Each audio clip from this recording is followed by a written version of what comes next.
Hello, good morning, everybody. We are here to welcome you to Day 2 of Grand Archive's 2025 World Championship. Today, we will be bringing you all of the quarterfinal matches, starting with our 4th seed, hailing from Europe, the champion, Henky the Goat. Joined with me as well, Mr. True Champion Perfy, our 5th seed, playing from the North American region. How are you doing today this morning? Bro, I'm big chillin'. Got my miles in this morning. I'm ready to go. Ready to play Henky. This guy comes up to me and goes, I woke up late. I could only run 5 miles, guys. Yeah. I'm sitting over here like I woke up and put the clothes on, came down and started talking to you guys. How do you find the motivation to wake up and do 5 miles? I'll be honest with you. I started because, I couldn't find any other time slot that worked for me. And so early morning was the best time. Works every day. Yeah, and it was really tough, too, because last night when we sent you guys off on the stream, you guys actually played the tiebreaker rounds to figure out who made it into top 8. So there were 4 players that were locked in, and then there were another 8 players that had to play a round to determine whether or not they would make it into Day 2 of the World Championship. And then from there, you guys had an additional 2 rounds to figure out your seeding, right, between 5th and 8th. Yep, absolutely. So tell me about how that went, because I mean that's got to be like a pretty grueling setup to have to play another round, another 2 rounds after an 8-round day of 70-minute rounds. Yeah, it's definitely an endurance race. You have to keep your mental up the entire time. You have to keep yourself from fatiguing the entire time. It's pretty crazy, but fortunately I've been playing trading card game competitions for a very long time, and so I'm used to 9, 15 round days. It's no big deal, no big deal. We were here till about 1:30, and yeah, it was pretty tough. It was pretty tough. That is an absolutely grueling day, and it's going to take even more because the top 8 here is going to be an absolute bloodbath. So for those of you who are not familiar with how the World Championship format works, between the Swiss stage and the top 8 for quarterfinals, you're able to change your deck list. Now, I do have a list of all the decks that were changed, including the standings for all of the players, and it's really interesting. There's a lot of changes, a couple things. Oh, and it looks like we're joined here by the GOAT himself. Henky, how are you doing this morning? It's good to see you. I'm exhausted. So I heard you were playing the 3v3. Yeah. I heard things were not so fortunate for your favor. I got rolled. I sent it. I went Rending Flames. Yet Song of Frost. I lost. I was like, I'm sending it. I'm disrespecting everything. I mean, yeah. Sometimes you just got to make him have it, right? So you're playing. Yeah. He definitely had it if he Song of Frosted you there. So looking at the 3v3, looking at the top 8 here. You must be multi-talented, right? You're playing both. That's a lot to keep in mind in the brain. Well, Steven also lost, so we lost round 1 in the 3v3. No! They're supposed to be carrying me. But yeah, no, it's just I'm focusing on this round, and then we'll play 3v3. But maybe by the time we finish, we're out of the 3v3. Sag. But you know what? It's okay. We'll be done in our match fast. I promise. Are you playing 3v3? No, I'm not. I did focus completely on you. You're the GOAT. Have you seen your list of accolades? I got to try real hard just to look a fraction as good as you. Did you think about changing your deck? 100%. I had Merlin completely laid out on the bed. I was ready to go. I could not figure out what to play. I saw you asking for Viridian Scepter, and I was like, he could play Slimes. I was like, I can't bring Merlin into Slimes. Yeah. So I flipped a coin. I was like, all right, what am I playing? Fate decide, and well, here I am on Fractals. People were telling me you're going to play Merlin, so I was like, I need to get him off Merlin. So I was like, does anyone have a Verdant Scepter for me? No.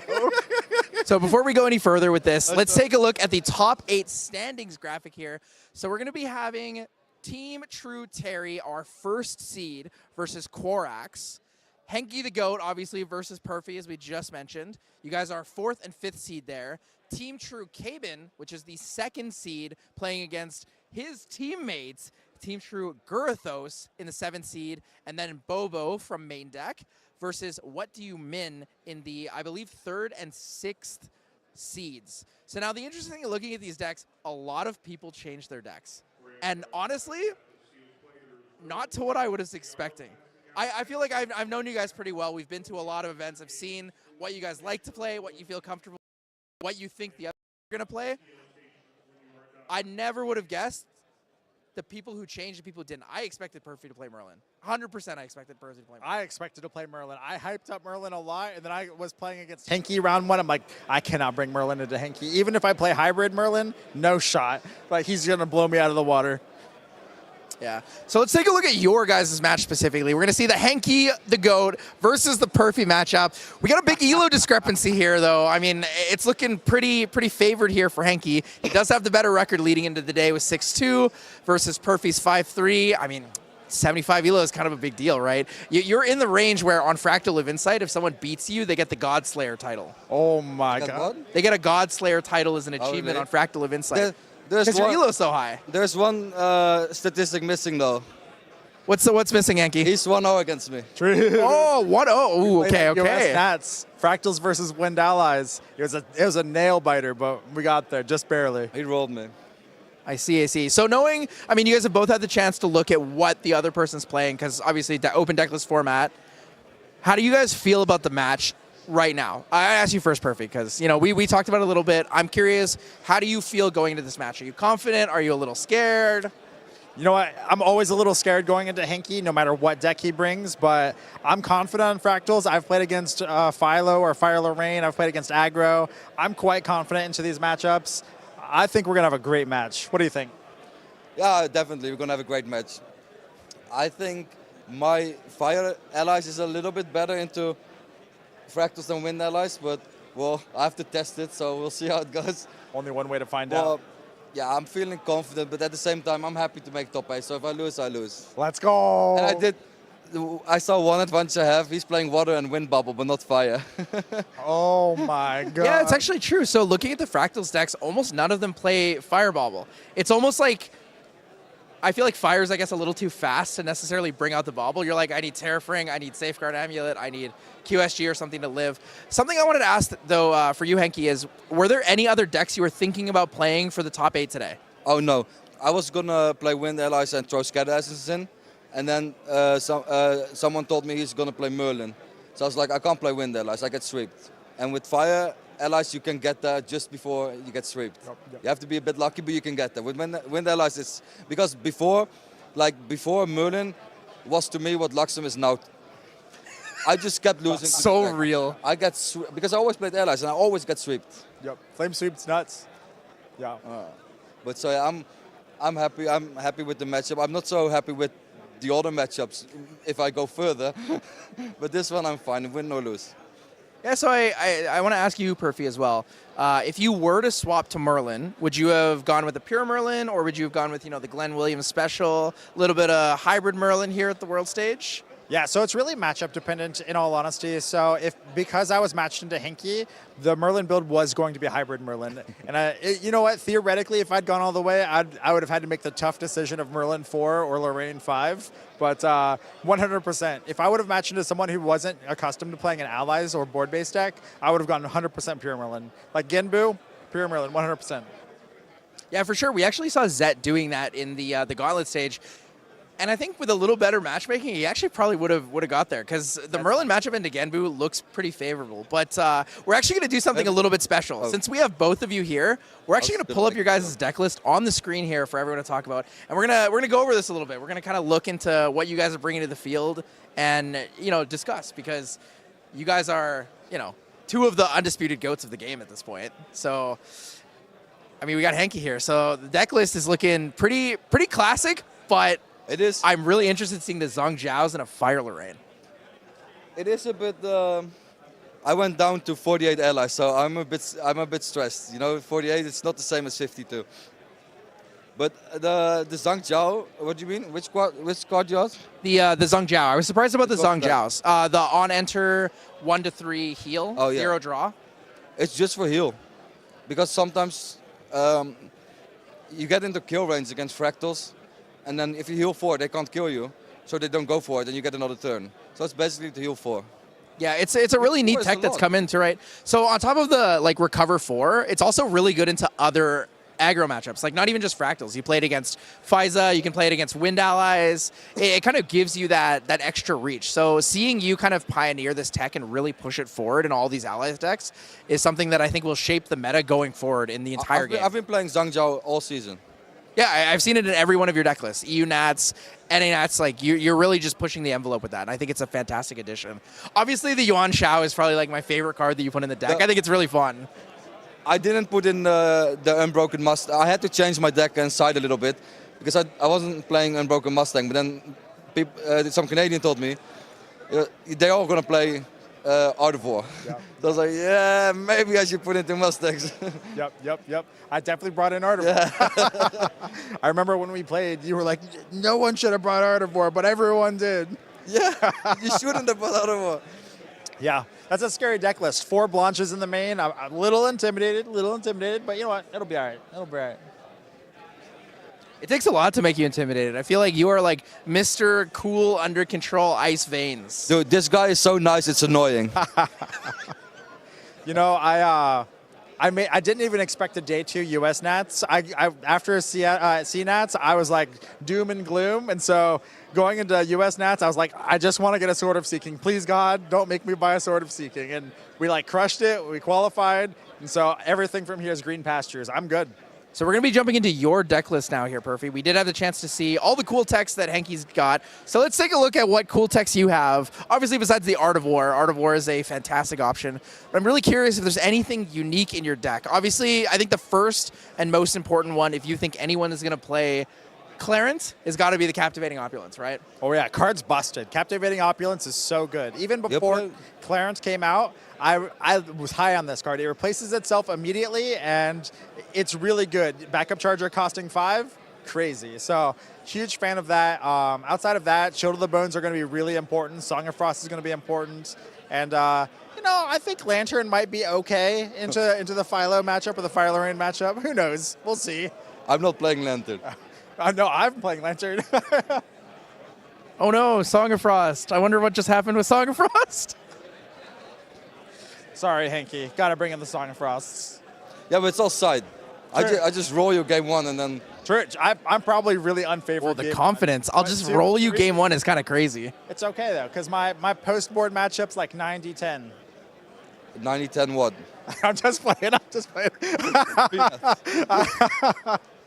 No, there's a lot of unique things in your deck that are really, really good into this matchup, right? You have Wand of Frost is fantastic, keeps your Paladin alive for the 1 turn. Yep. You guys talked about that a lot in the interviews yesterday. You have all these different like Regalia and sideboard options to basically continue your board pressure. Yep. So as long as you're able to keep the Frostborn Paladins alive, you have a lot of like options with that. Wand of Frost, you also have Chill to the Bones, like you said. Yep. Chill to the Bone is like, I think honestly a really underrated card. It sees play depending on what event you're at. We saw none of it yesterday, but we're seeing a lot of it today, right? There's a lot of people that are playing aggro. We're seeing Fire Xanders, we're seeing Fire Lorraines, we're seeing some Tristans again to come back in. And like, you know, fast interaction that deals with that's not variable, like something like a Refracting Missile or a Shimmering Refraction, where it's really based on how your game state has progressed. Having these static effects is really, really strong. Right? Oh yeah. I'm a huge fan of Chill to the Bone. I think it's incredibly versatile. It's incredibly underrated. I mean, you just Chill to the Bone, they're most impactful, like Arthur or something, and it really destroys their current game state. I think it's good into almost everything that we have available to us in terms of this top 8. There's really no matchup it's too terrible at, especially Wand of Frost. It's great against Tristan, great against Xander, great against Philo, Fiza. I mean, it's okay against the Fractal's Mirror, but it's quite versatile. I think Wand of Frost, like, late in the season was a pickup in Fractals, and it was a game changer, a huge game changer. So thank you guys both so much for joining me here on the couch for the intro to the beginning of day 2, right? We are here at Grand Archives 2025 World Championship. Here to bring you guys the coolest action is going to be Red Zone Rogue and Lineage Break Cam. Take it away, guys. Really appreciate y'all. Welcome, everyone, to the Grand Archive World Championship 2025 Finals Top 8. My name is Kel, also known as Red Zone Rogue, and I am joined here in the booth by none other than Cam from Lineage Break. How are you doing today? I'm doing good, man. It is good to be here. World Championship Top 8. It does not get better than this, Kel. Yeah, I'm absolutely excited. We just saw both Henke and Perfy kind of talk over their decks. Yeah. Really, really sweet decks. Really, really interesting tech between both of the players. Absolute, fan favorite members of the community and competitive players. I think it's going to be a really, really exciting match. They, of course, are heading over to the feature match area, so we will have that for you very, very shortly. I'm so stoked. How are you feeling, Cam? I'm feeling good. Yeah, it's exciting. I think, of course, we heard the players talk about their decks, but I think it's important to talk a little bit about how that choice happened. And it's really interesting that these top 8 players do get the option to not only know who they're playing against, but then choose their deck accordingly. And of course, we saw both of these players talk about their matchups. Confidence is important, of course, but I think something that's worth noting is that Henke playing this Fire Lorraine deck, after the printing of Clarent Reimagined in Proxy's Vault, it's been sort of the de facto pick for a lot of people this season to combat this Fractals deck, even before the Dissonant Fractal ban. So I think Henke's got to feel pretty confident going into this match, but as we saw, there's a lot of really neat pieces of tech in Perfy's sideboard to maybe help in the matchup. So I think it's going to be really interesting. I think it's going to be a fast one, Kel. I would agree. I think it's going to be a fairly fast one. Keep in mind, everyone out there, we have untimed rounds today. And this is across all of the top 8, but that doesn't mean it can't be fast, right? Even though they're untimed rounds, even though we have time blocked out, it could still end up being a fast one. And a reminder for everyone out there, we are covering every single game, every single match of the top 8. We're not just kind of like skipping ahead. So stay tuned for a full day of Grand Archive action. And you're going to see interactions like this throughout the course of the day, right? Players making swaps to what they were playing in Swiss, teching against the person they're going to be playing against. There's a lot of like mind games and that kind of stuff that go into it. And also kind of like maybe setting up for matches ahead. Sometimes folks are just like, okay, I just need to make it to the next day. Right. And some people are like, okay, I'm setting myself up to play against the entire field, right? Yeah, there's a few different strategies, right? You can look at the way that the top 8 bracket is broken down, and you can make some inferences on if I win this match, I'll play against this person, et cetera, et cetera. Yeah. Or you can just take it one match at a time and say, I'm going to choose the deck that I think will get me into top 4, and that's a pretty big deal. So there's nothing wrong with that. Yeah, absolutely. I mean, you could also be like, okay, this is the deck I'm comfortable with. Right. Send it. I'll put in some sideboard tech, put in some special silver bullet cards, and then just send it and see how things roll out. Yeah, I think something that's so impressive, and of course it is, these are our top 8 competitors of the World Championship, but all of these players, some of them did end up sticking to their deck from Swiss, but every single one that I've talked to was right on the edge. Even we saw Perfy here talk in the interview about how he flipped a coin. A bit of burying the lead, I think, from Perfy, said he flipped 5 coins. He flipped 5 coins. Hey, maybe you have to be 100% sure. You can't just let one coin be the deciding factor. It's like, okay, we want to make sure fate is on the right side here. Yeah. And I think he made the right choice. I think Fractals is going to be really good for this match, and maybe for his matches in the future should he make it. I think we're gonna have some really interesting decks, some really interesting choices for you guys to watch, and I think it really just shows the mastery that these players have, not just of their deck, but of Grand Archive, that they can pivot to any other strategy. Even Henke, that's known mostly as an Allies player, a very fabled Slimes player, but has the mastery of this sort of strategy to pivot last minute from this Wind Allies deck to a more traditional Fire Aggro deck. Yeah, I was kind of taking a little bit of notes looking at his Fire deck, and it is like, kind of a more traditional one. I was taking note to like the number of attacks versus the number of allies. It is definitely more ally focused, right? With only 2 attacks, 6 cards total, only 2 Rending Flames, and just a ton of like 3-drop 2/3s. Just a ton of just like dudes and some action, and your standard stuff like Arthur. You got your big red hair horse, and you can kind of like roll with it. Whereas like Perfy, also kind of like, I don't want to call it a standard Fractals list, but it's pretty typical of a Fractals list with a couple little extra tech cards that he was talking about. Yeah, I mean, it's hard not to be the standard Fractals list where Perfy, the true champion team, the main deck team, have sort of made this standard, Right. So it's not like they're taking a deck, oh, let me look at who topped this last big event, let me steal their Fractals list. They made this deck what it is. They have refined it to the point where you can bring it to an event like the World Championship, even though it is, I think, a fairly linear strategy. With the adjustments that they've made to it, it allows them to, have that versatility that you need in a World Championship deck. Yeah, absolutely.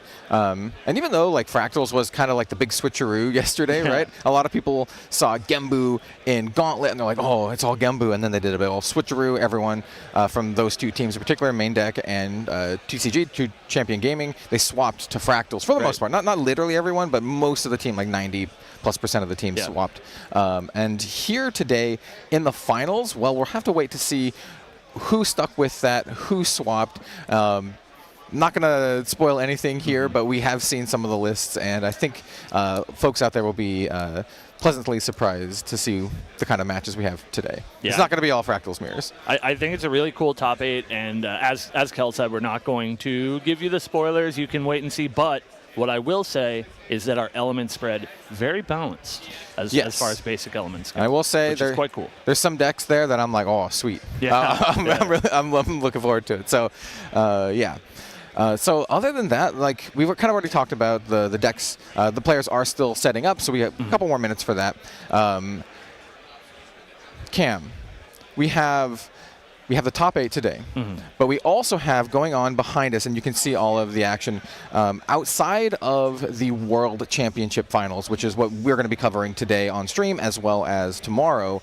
Also, we have the Ascent Worlds happening, which is a separate event. This is a team event, a 3-player team event, also happening behind us. So there's like a crowded hall, tons and tons of Grand Archive happening, and the team event going on to the side. They kind of mentioned it a little bit in the interview where Henke was doing both. He's like double queuing, right? He's doing both the teams and the World Finals top 8 at the same time, hoping that his teammates kind of carry him while he's playing in the top 8, which is, I respect it. I respect it. That is wild. It's a hard decision to make, and it seems like, unfortunately for Henke, that first round didn't go so well. So maybe he's getting the bad luck out of the way, saving his nice draws for the World Championship. But, yeah, it's a huge tournament, Kel. It's 141 teams, I believe, which is over 400 players playing behind us, which is crazy. I think that might be one of the biggest that we've had on record, maybe the biggest. I don't know the exact numbers, but it's definitely up there. Yeah. And just like that's just like the number of Raw players playing in that specific event. Then we also have people playing in Silver. We have people just hanging out and chilling. So it's a pretty packed hall this weekend. We have artists. Yeah, Worlds is like such a excellent celebration of the game. Not just what we're going to be covering here on stream, just a lot more to it. Yeah, I always try to remind people when we are on coverage here that if you are able to make it out to a Grand Archive event, just one, you do want to come to the World Championship. This is what it is all about, and it looks like we do have our players sitting down. Henke the GOAT here on the left, Perfy on the right, Fire Lorraine versus Fractal Dao-Chan. I mean, yeah, going into this event, would you expect this particular matchup in the top 8? Our first game of the top 8, Fractals versus Fire Lorraine. That would not have been one of my top picks. Yeah, maybe if you asked me a month or two ago, and Fractals was on top, Philo was that sort of deck trying to combat it, and it seems like we're sort of going back in time, and we're getting this, pre-distant Fractal ban matchup here on the biggest stage for Grand Archive. Yeah, absolutely. Maybe if you asked me like right after Seattle or something like that, I'd be like, okay, this seems a little bit more plausible. But after the Fractal ban and after kind of falling a little bit out of favor, a little bit out of like popularity, having a big resurgence here at World just shows how powerful the deck is, even post-ban. I think a lot of people were pretty down and out on it. They're like, oh no, we got the ban. Maybe my deck's all done. Ship it, play something else, but. No, it's still really good. Yeah, I think it's really important too to look at how many times these players, even the Gauntlet players, have switched their decks to get to this point, and that really just speaks to how open this meta is, right? Like there are so many choices that you can make. Of course, these players are very confident in their deck choices, but that doesn't mean those were the only choices they could have made.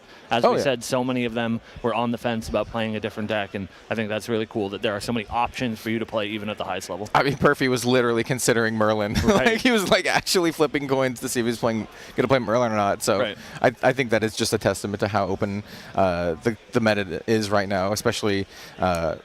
I mean, Merlin, man. Like, we saw Merlin yesterday as well. So, on Gauntlet, we saw Merlin on Gauntlet. Yeah.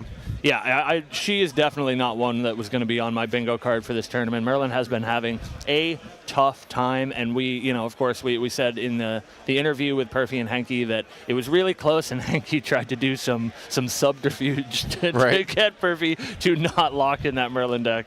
Hey, we'll see how things go in the future. We saw some DTR spoilers that had Crux Element. I don't know, like... Maybe Merlin's going to make a comeback. Maybe. We saw some characters that looked suspiciously like Merlin. Sure. I tried to get a little bit out of the devs, and they're like, nope, not telling you. Lips are sealed. And I'm like, all right, well, we'll see. We'll see what you're doing. I'm stoked for DTR and the top 8 here. Yeah, super exciting. And, all of the most exciting stuff comes out this weekend, and you guys should definitely stay tuned to the stream. Not only, of course, for the World Championship, crowning the 2025 World Champion, but also I know there's going to be some spicy DTR stuff showed throughout the weekend. Still coming. Yeah, we haven't really talked much about it, but there is going to be a big end of Worlds keynote address. I don't really know what all the content for it, but it's really, really cool. That is something that every Grand Archive player will want to see. 100%. Like absolutely. And I think after every round as well, we're still doing DTR spoilers like we did yesterday. Ooh, and we haven't seen any of those, so we get to be just as excited. We as you. actually haven't. Yeah. So sometimes, like when they pop up, I'm just like, they're just reading it, like, what is this? Yeah. So yeah, like when that Mad Hatter was spoiled yesterday, I'm just like, what is this? Yeah, unbelievably cool have been all the DTR cards. I just really love the aesthetic of Underland and that sort of Alice in Wonderland feel that they're going for is super, super cool. All right, so I know it's like maybe a little too soon to say because we haven't even seen the whole set, but I actually think it might just be like my favorite Grand Archive setting yet, and the cards look actually really powerful. I think it is. I don't know if it's the most powerful set, but just looking at what we've seen so far, it looks super strong. Like, powerful cards, cool setting, beautiful art, cool characters, and I'm like, this feels to me like a slam dunk. This feels to me as a Grand Archive fan, I'm like, okay, I'm in. Like, I want to build both of the new heroes, or both the new champions, and just go all in. Yeah, I've heard from so many people that this is like one of their most anticipated sets for Grand Archive in general. So if you guys are new, just tuning in, newer Grand Archive players, now is the time. DTR comes out just next month. 25th of July. So, it's pretty exciting. I'm excited. It sounds like the players are ready. So we're going to go down into the feature match area in just a moment. Cam, I am incredibly excited. Here we have the first round of the top 8 of Grand Archive World Championship. Henke the Goat on Fire Lorraine versus Perfy on Fractals. Let's see who takes it. We have Henke the Goat starting off with the casual little Spirit of Fire, just a regular Spirit of Fire, drawing the 7 cards. I think Cam, what do you think is a good optimal play here for the first turn for Henke? Well, of course, as you said, Kel, Henke's deck is playing mostly allies, so he's looking to deploy an ally that has some sort of evasion. We see he's pulled that Lurking Assailant to the front of his hand. It does have stealth, and it makes it pretty hard for Perfy to deal with, as of course he cannot attack Perfy on the first turn. And it looks like that's what he's going to go for, plant down that Lurking Assailant, and feel pretty safe that that's going to get to make it to his next turn. Yeah, absolutely. You basically nailed it here. You want to play some allies, but you want to play some allies that can't just easily be dealt with, and playing out the ones that have stealth or something like Arthur that can have Immortal is just kind of where you want to be. So dropping these 2 allies is important, especially for the humble little Xiao Xiao who herself is a unique fire ally, so if you have maybe the horse, if you have red hair, you can follow us up with a really explosive turn. And this is an explosive start, Kel. 2 allies on the board already. It's all about utilizing those cards in hand. You cannot possibly activate all of the cards in your hand by paying those reserve costs. So getting these allies on the board is going to be crucial for Henke, putting on the pressure. And we'll see what Perfy's first turn looks like. We do see an imbued Fractal of Rain, followed up by, looks like, a Fractal of Snow. A good start. We got the third fractal. All right, yeah. So this is basically what you want to do with the fractals deck. If people out there are unfamiliar with how this deck plays, essentially you want to play a whole bunch of fractals. And fractals have their own individual effects per card, but they all have reservable, which is this keyword that makes it so that you could use them to pay for a reserve cost. And essentially you amass a whole bunch of fractals, and then you have a couple different, I'm going to call them just kill spells, payloads in your deck that care about the number of fractals you have, and then you can try to finish the game like that. So it's like a bunch of fractals, and then you have your payloads. And 3 fractals on the first turn is basically exactly like you said, Kel, what you want. That is the staple start for these fractal decks. And we'll see if Henke has an equally as good start. He's going to come in for 3 damage with these allies, has 1 more in Lurking Assailant, 2 more damage, 5 damage counters on Perfy already. And a Blanche. Ooh. So Blanche Sheltering Saint is a pretty big card in this matchup. She says if another unit you control would be dealt non-attack damage, you prevent an amount equal to the amount of cards in your memory. Of course, she does have that fast activation, but Henke is just choosing to play her in his main phase because he knows this is going to be a thorn for Perfy to deal with. Absolutely, yeah. Perfy is essentially going to have to get rid of that Blanche before he can even think about pushing damage onto Henke himself. And Blanche herself is just a 1 damage attacker. So I think we have a pretty strong opening from both players here. We see the Quicksilver Grail coming on down from Perfy, hiding something, a little sneaky card underneath. Yeah, there's a lot of interesting options here for the Quicksilver Grail, so it's hard to say what we think is going to be the choice. We've seen a few tricks throughout the weekend from Perfy with this Quicksilver Grail, and we'll see if he has some of those up his sleeve. What he does have up his sleeve, Kel, is a copy of Zhang Zhao, one of the most powerful cards for this Fractal deck. Yeah, Zhang Zhao is incredibly strong, and here we see that beautiful CSR Zhang Zhao coming on in. What she does is, for the Fractals deck, it's essentially use 3 of your Fractals with a reservable, draw 2 cards. It does have the flexibility of being able to gain some life with that Recover 4, depending on if you want to do that, but it's just a really, really versatile card in this deck, and one of the cards that actually makes the deck as powerful as it is huge draw engine. Yeah, I think versatility is, of course, the name of the game, and I really do think we might see that Recover come up in this matchup. Yeah, I would not be surprised. Henke is going to be trying his best to push as much damage onto Perfy before Perfy can kind of amass those fractals and get to a turn where he can maybe get rid of Blanche and double play some of those payloads. And it looks like some bleeding can be stemmed here. We're going to see a Gildas come down. Gildas does have the balance mechanic, so as long as the cards in your hand and your memory are equal, which in this case they are, she gets +3 power, and that's going to be able to take out some of these threats on the board. Absolutely, yeah. Opting to go for one of the Lurking Assailants, just going to clean up the damage before cleaning up the Blanche. This is just like, hey, I don't really care about the Blanche right now. I just need to stem the blood flow. Yeah. And that Gildas is going to be a pretty relevant threat for Henke going forward. Something that he's also going to have to, consider dealing with. Having it already attacked, it's kind of a, I don't call it a free kill, but it's a juicy target on the board right now. Yeah, it's a really interesting choice for Henke. Does he still send this damage upstairs to Perfy, or does he have to deal with this Gildas? Looks like he's going to decide first to level up to Lorraine Wandering Warrior, grab that Huaji of Heaven's Rise, and that is because there is a Sun Tzu in his hand. Whew. Such a powerful card, gives all of your warrior weapons +1 power, as well as giving them an extra durability. The important part to note about this Huaji is it can be used to attack with unique warrior allies, which of course Sun Tzu is one. Yeah, absolutely.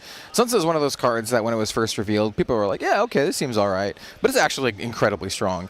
And I think just being able to get that extra little bonus, both for durability and on the weapon attack, is just really, really good. And keep in mind the way the weapons work in Grand Archive is that multiple, like, for example, Lorraine could use the weapon in a turn, but also the ally could use the weapon as well. Right.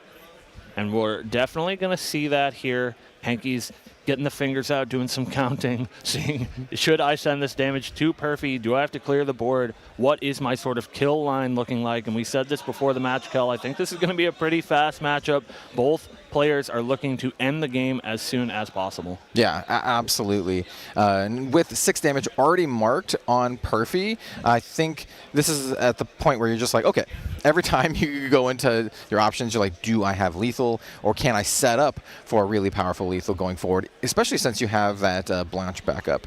And it looks like lethal is maybe on the table. We do see Perfy crack that Quicksilver Grail to grab a Wand of Frost. Wand of Frost, to make sure that he stems some of this bleeding here, Kel.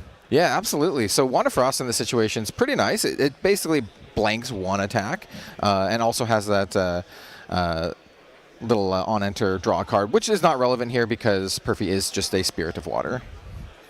Yeah, really probably didn't want to crack that Wand of Frost as early as he did, but showing some huge respect to the damage output that Henke has on this turn. So it looks like after the Wand of Frost has resolved, Henke's going to decide this Gildas does need to die. I need to get this off the board so I can continue applying pressure. 3 more damage counters from the Blanche and the Lurking Assailant, and then I think it's going to be a pass over to Perfy. Yeah, absolutely. It's just like, hey, well, if I don't have a lethal line here, I'm just going to clean up the board so you can't retaliate back and then, you know, kill my allies. Right. I think that's one of the, any time you play like an aggressive deck in Grand Archive, you always have to consider the ability of your opponent to just remove your allies, because in Grand Archive, allies can attack immediately when they come into play, and they can't defend themselves unless they're ready. So you always have to keep that in mind.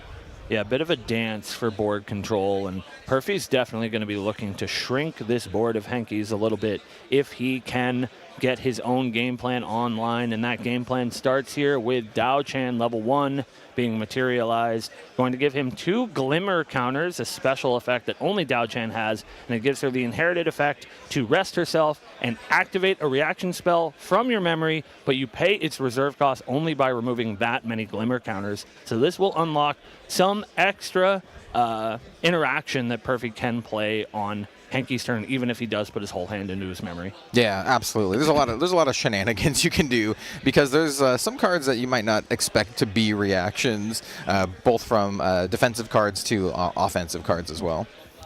Yeah, a couple of notable ones in this Fractals deck is Glimmering Refusal, a negate that he can use to stop any of the more powerful tools that Henke tries to play with, and also Shimmering Refractions, which is, as you said, one of those payloads that he's looking for to end the game.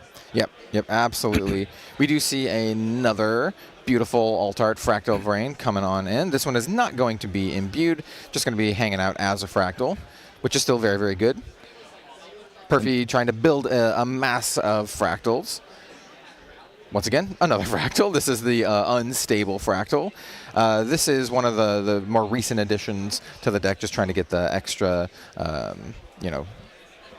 critical mass of Fractals, even though this one does come in to play hindered. And this critical mass is really starting to build up. We do see a Refracting Missiles in hand, which does get +1 for each Fractal you have in play. And already 5 is a pretty big number, and Henke does have to start being worried about the explosiveness of this Fractal deck. Yep, absolutely. Perfy still has to get through that Blanche, but Blanche only being a 1/2, it's not super difficult to get rid of, especially when is Henke just 1 card in hand and 3 in memory currently. Yeah, that's so what it looks like. Not a ton of defensive options outside of that Blanche just sitting on here. So this could be a turn where just Perfy sets up for another future turn.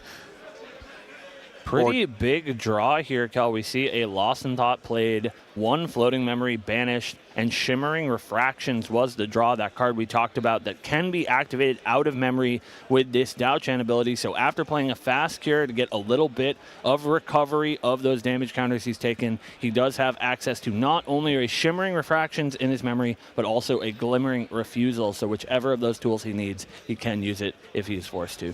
Yeah, absolutely. And then here on Hanky's side, we have the Clarent Reimagined. Now, this card is going to be another layer of protection for Hanky. So we have Blanche, but we also have this Clarent Reimagined, which has the ability to remove durability counters from it and then prevent 2 damage from non-combat sources on one of your units. And then the Clarent also gets Spell Shroud. But being able to have that damage prevention is really, really important, which now means Perfy has to get through Clarent and Blanche. Yeah, and these are pretty big issues for him to deal with. Notably, that Clarent prevention effect does last until the end of the turn. Yes, it is for the turn, yeah. Yeah, it's a pretty big deal, and this is one of the reasons why Fire Lorraine had become so popular this season with Fractals running all over the place, is the addition of this Clarent Reimagined, and definitely Hanky is going to do his best to protect it in this matchup. Looks like he has another 3 cost 2/3 that he's going to put onto the board, just really putting as much pressure on Perfy as he can. Yeah, absolutely. The Dawn of Ashes starter deck All-Stars esteemed tonight. Always love to see like these really classic cards coming into play. And, hey, still 2-3 for 3. Very good. This one does actually get the class bonus, at least, for the intercept, which might actually be relevant if Perfy wants to, deal with the board in terms of attacking. It looks like he wants to deal with this Esteem Knight. He is going to use that Dao Chan ability to activate a Glimmering Refusal out of his memory. Just one more 2-3 was too much for him to handle, so he's going to go ahead and negate that, but he's still taking quite an amount of damage. I believe going to 14 damage counters here. Whew. 14 damage, 5 health remaining with lethal on board and multiple sources of defense. Hanky is setting up a very strong offense and defense at the same time. Yeah, and it's going to be really hard for Perfy to contend with. So this sort of has to be the turn usually where Fractal says, okay, I'm probably not going to get another turn. I have to go for it. I have to push through my own lethal game plan here. But through a Blanche and a Clarent, I think that's going to be nigh impossible, Kel. And only 3 cards in Influence currently. I think it's going to be a tall order here. Yeah, we heard Hanky say it in the interview. I'm worried about your sideboard, but I'm just going to roll you game 1, and that might be what we're seeing. Yeah, I think so. I think so. And Hanky just kind of enacted his game plan, right? Just play a bunch of guys. Play a bunch of guys, try to put as much damage as possible, put a little bit of protection out there to kind of get an extra layer of padding, and then just attack with your 2-3s, attack with your 1-2s, and that's how you get there. Not super flashy, right? But it gets the work done. These are workhorse cards, sometimes actual horse cards. Sure. And that is the Hanky special. That's what he's known for. But it's not quite over for Perfy here. He does have 3 very powerful spells in his hand, 2 Refracting Missiles and a Shimmering Refractions, which he can, of course, wants to point at his opponent, but he can start pointing these at the allies just to sort of get some breathing room, but I don't know if that's going to be enough. You see a real look of dismay on Perfy's face, and on the opposite side, very smug Hanky smile. Yeah, it's just those extra layers, right? The Blanche plus the Clarent makes it just so hard to do anything because Clarent just prevents damage to a unit, right? So you can be like, okay, I just want to protect my Blanche in this situation because it doubles as protecting my, source of defense. But also, it's still a 1-2 attacker. So it's just like, it's just super, super difficult outside of just hard removal, which the Fractal deck isn't exactly known for carrying a bunch of. Yeah, real headache here for Perfy. He's doing all of the calculation that he can. Of course, he has to take every chance. 1 damage at face, send in a message. Message received. But we'll see if he has any other messages to send Hanky. It looks like he's just going to pass the turn over to Hanky. Now it's on Hanky to find the line to take game 1. Only 4 cards in Influence for Hanky as well. Not a ton of options, and here we have another just absolute wall of protection with the Safeguard Amulet.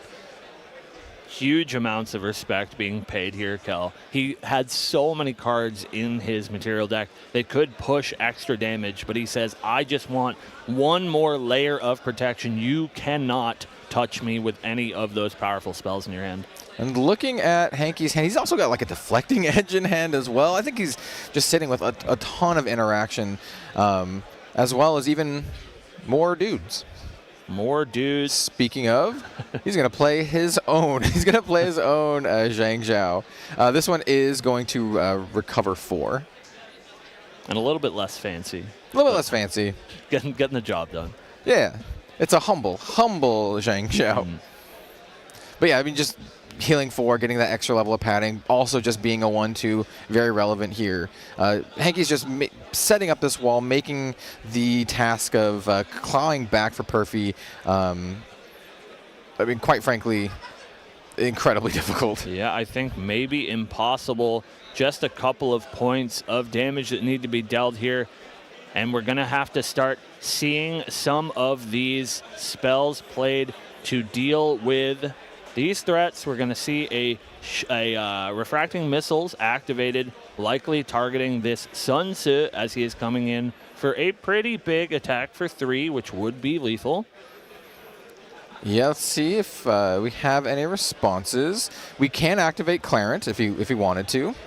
So it looks like we have to get Blanche off the board first. So this is refracting missiles, Yes. target the Blanche, and then maybe another card activated to target that Sun Tzu. Yeah, so we have the Scepter activation. It's going to wake up Dao-Chan, get those Glimmer counters, and he's going to be able to play this Shimmering from the memory. Now this one's going to be an attempt to take out the Sun Tzu, potentially. Yeah, I think so, but I don't know if that's going to be enough. I believe one more refracting missiles is in hand, and he does have the reserve available to activate it. And I believe if he takes out this lurking, he might be able to live at 1 life remaining. Yes, it might be what shakes out, but a lot of resources used here, a lot of your payloads used just to control the board. And we do have the second coming on in, targeting Sun Tzu. Yeah, looks like that is the case.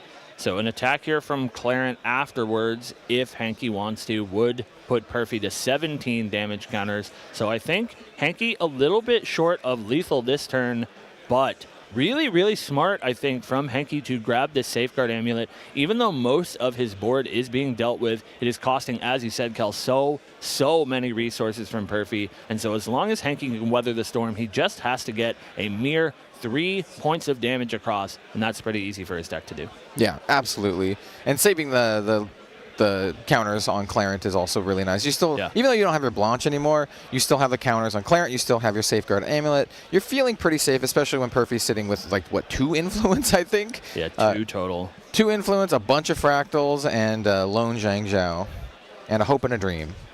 A hope and a dream is right. This is a sad backup charger. Yeah, backup charger will allow him to draw an additional card, get some more information, but it is unfortunately going to require some of those fractals to be rested. Yep, have to use the fractals. And we are going to see that. Yeah, you definitely want to do this before Recollect, because that does draw into memory. Get that extra very fancy looking power cell. And see if we draw into some action. Oh, I do see some action. I think there's a Frostborn Paladin in there at least. Frostborn Paladin can at least clear up that Zhang Zhao. Unfortunately, Xiao Qiao does have stealth, so she's just a little bit extra annoying to deal with. But drawing into some form of board control and removal is what Perfy really needs, where every point of damage is going to be really, really relevant. We do see that Frostborn Paladin coming on in.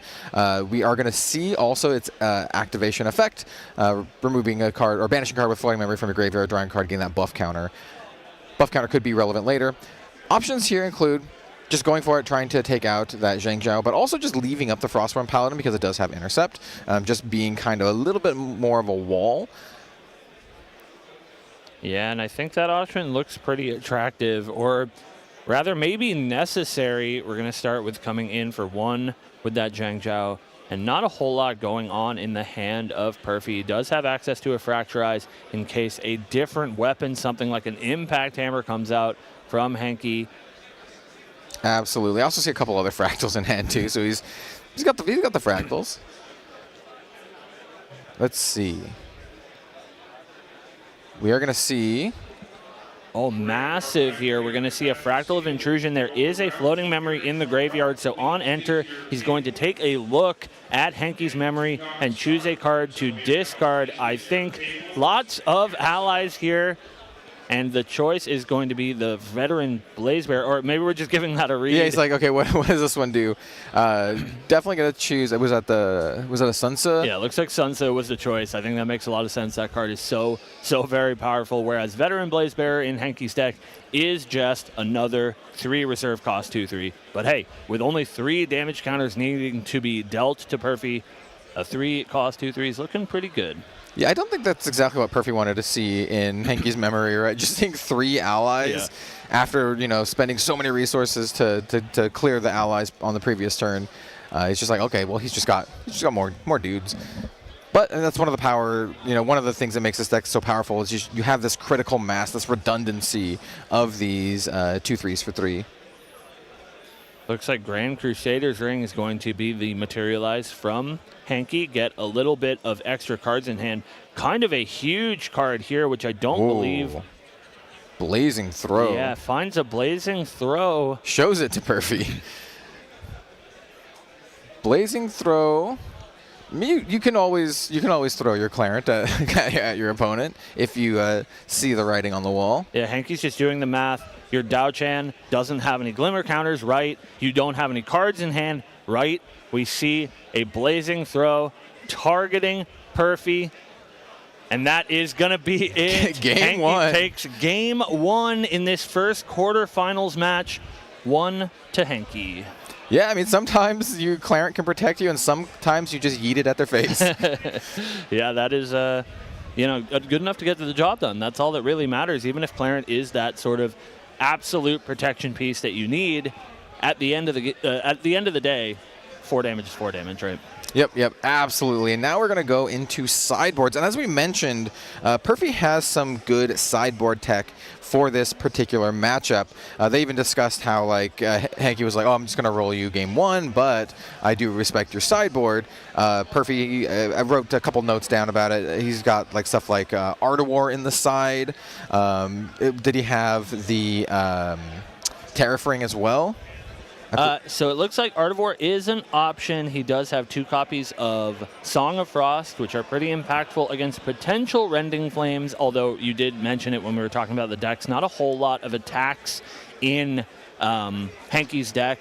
There is also that 1 copy of Captivating Opulence going to be absolutely massive for Clarent Reimagined, and then 2 copies of Chilled to the Bone also just as a clean answer to allies. I think is going to be super integral. Yeah, absolutely. Yeah, I think Perfy is probably feeling pretty good about the post sideboard matchup. A lot of really solid tech options.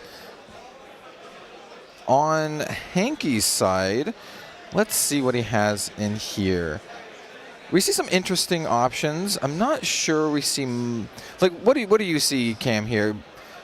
Henke doesn't have a ton. I see stuff that are anti-assassin with Staggering Strike, anti-aggression with his own Terrafring, Wind Resonance Bauble, this Yuan Shou, Unbroken Mustang. I feel like not a ton of sideboard tech here. Yeah, not huge here for Henke. I think you were exactly right, Kel, that he's maybe preparing for some other matchups. Definitely a lot of respect for some assassin players here. I think maybe the only thing that we're taking a look at is those 2 copies of Unbroken Mustang, if he is worried at all about Nullifying Lantern on the side of Perfy. But again, we only see 2 copies of Rending Flames in the list, so that is not really his A plan, and so he might just ignore that completely. Yeah, absolutely. And just kind of taking another quick glance at the main deck, he's rocking the 4 Blanche main, right? He prepped main for this particular matchup. Yeah. It's not on the sideboard. It's in the main here. It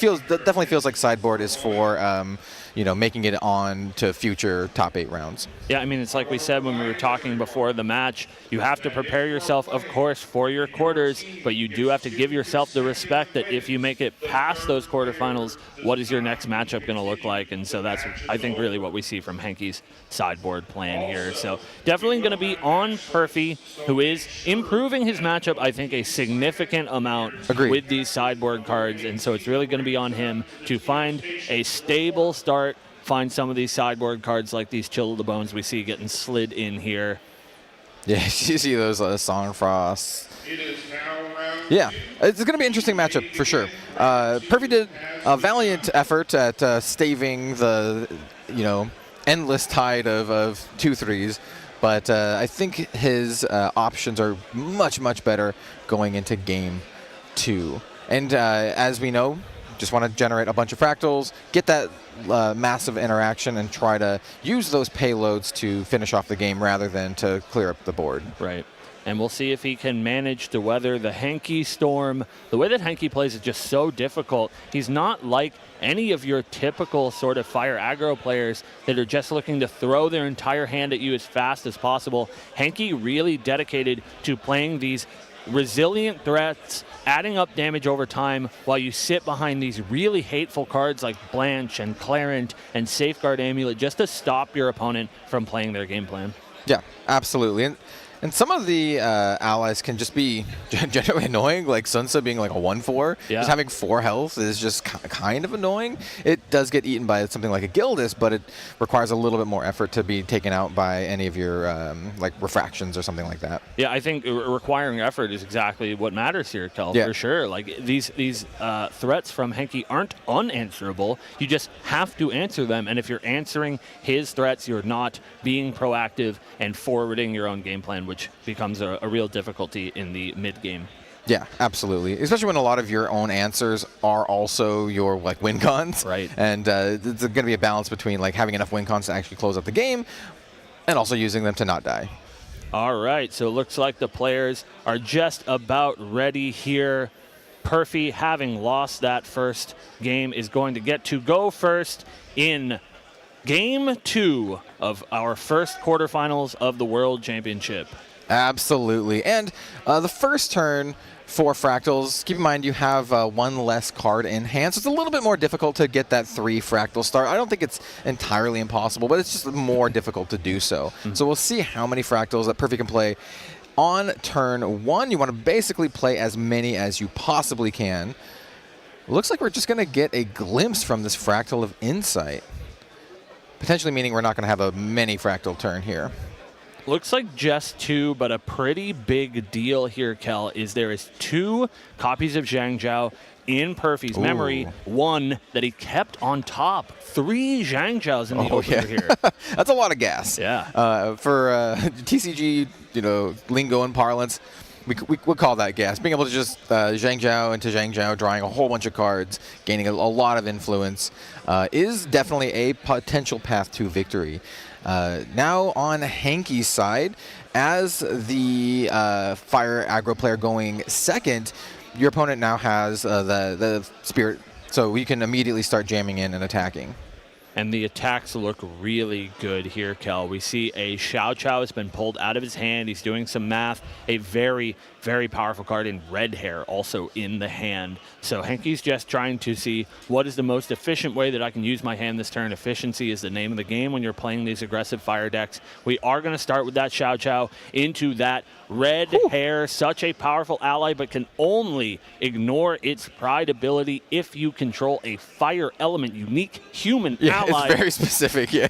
Which, of course, Xiao Chao is. So Xiao Chao coming in for 1, and then Red Hair coming in for an additional 3, and getting to discard a card and draw a card when he attacks. Yeah, I don't know you, Cam. I like Hasty Messenger, but I like Hasty Messenger more when it's a 3/3 as well. I couldn't agree more, and it looks like, Kel, you were exactly right about that Art of War that was brought in by Perfy. That is going to be his Materialize, and that means any allies that come into play cannot attack that turn, so it's going to stifle a little bit of the future aggression from Henki, but it's not going to do anything about these 2 very powerful allies already on the board. Yeah, absolutely. And also, just to note, going in the future, as long as this Art of War is in play, it's also going to make it so that Perfy's, like Gildases, for example, can't immediately come into play and then do some nice cleanup as well. Yeah, I think that's actually a pretty huge deal, and it's going to be really hard for these allies to be dealt with unless he uses one of those payloads like we talked about in Game 1, and he really doesn't want to do that. So he has set up his third fractal here in an imbued fractal of rain, and that means every future turn, I think we're going to see a Zhang Zhao one way or another. Right. And so the clock is sort of on for Henki as the aggressive deck to close the window before Perfy can get this overwhelming influence advantage. Yeah, absolutely. We do know there's a whole one. There's several ways that Hanky can have a really, really explosive attack, right? From stuff like Sunsa pumping up your weapons, from stuff like Arthur pumping up your allies, or even a Rending Flames potentially.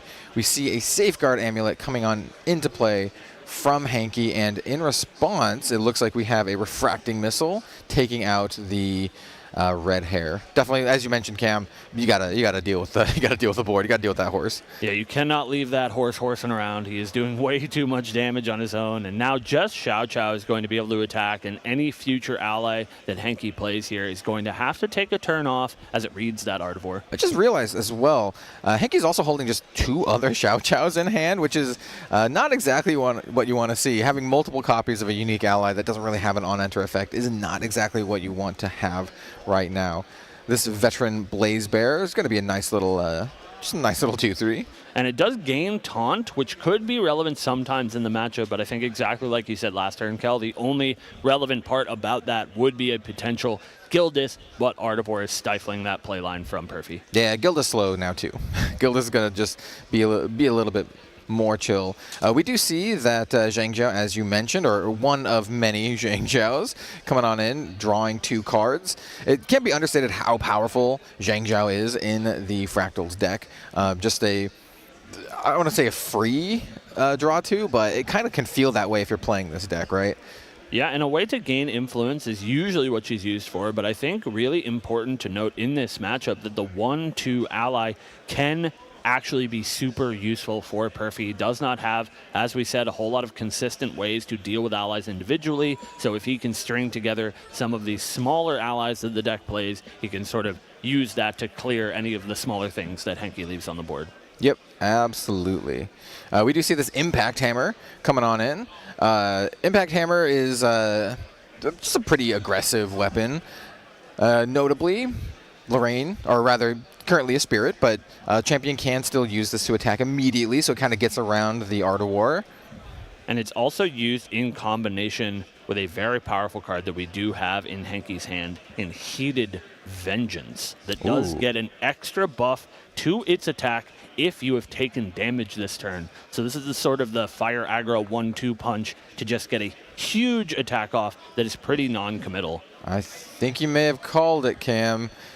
Henke's considering. Yep, here we have the Heated Vengeance. Yeah, this is going to be a pretty massive attack. 3, 4, 5, 6, 7. Yeah, casual 7 damage. just a casual 7 for 3. It's going to force some interaction out of Perfy. We're going to start with a Fracturize. Looks like targeting the Impact Hammer. So I believe what happened here is Heated Vengeance has been activated, and then before that card enters the intent, you can Fracturize the Impact Hammer so it cannot be added to the attack, so this Heated Vengeance is going to become a lot less scary and would just be coming in for 2. I mean, yeah, that's a little bit less than 7. Yeah. So yeah, nice play from Perfy here. Exactly what you needed to do in this situation to just absolutely not die. It's just the Heated Vengeance and Impact Hammer getting around the Art of War is the kind of plays that Henke needs to do right now to, close out the game before Perfy can stabilize. And like you said, it was a must answer. It would have been an attack for lethal, which is crazy as early as our second turn in the game here. But Perfy was able to stop that in his tracks. We see a small loss in thoughts cashed in to draw an extra card, and then that floating memory is going to be cashed in once again for a Dao Chan level 1. Yeah, Dao Chan level 1. I think we may potentially see these Zhang Jiaos also be used for life gain as well. Yeah. Just having that versatility here, being able to be used for card draw or life gain is exactly why they are so incredibly powerful. And of course, we're going to attack with the Zhang Jiao first, because I think another one's coming, Kel. I think so as well. It looks like there may be a little bit of a judge call here. I think it might have been something to do with order of operations. Oh, I think it was a missed Fractal of Rain trigger since Perfy had already drawn. I think they're talking about resolving that right now. Yeah, so we're just going to make sure that everything is above board. Of course, these players are so focused on this game that sometimes those little things can slip through, but this is the World Championship, and we want to make sure that everything is above board, so we're going to resolve that, I think, pretty quickly with that Fractal of Rain trigger, and then see where Perfy's sitting at quite a few damage counters, a little bit behind the ball again in this game, but this Artawar really doing some work of keeping his life total high, because any sort of potential ally plays are going to be a little bit slower. Yeah, absolutely. I think so. And with that Zhang Zhao now having dealt damage, I think we are now past the miss trigger. Yeah. Yeah, so it looks like that trigger was not put onto the effect stack.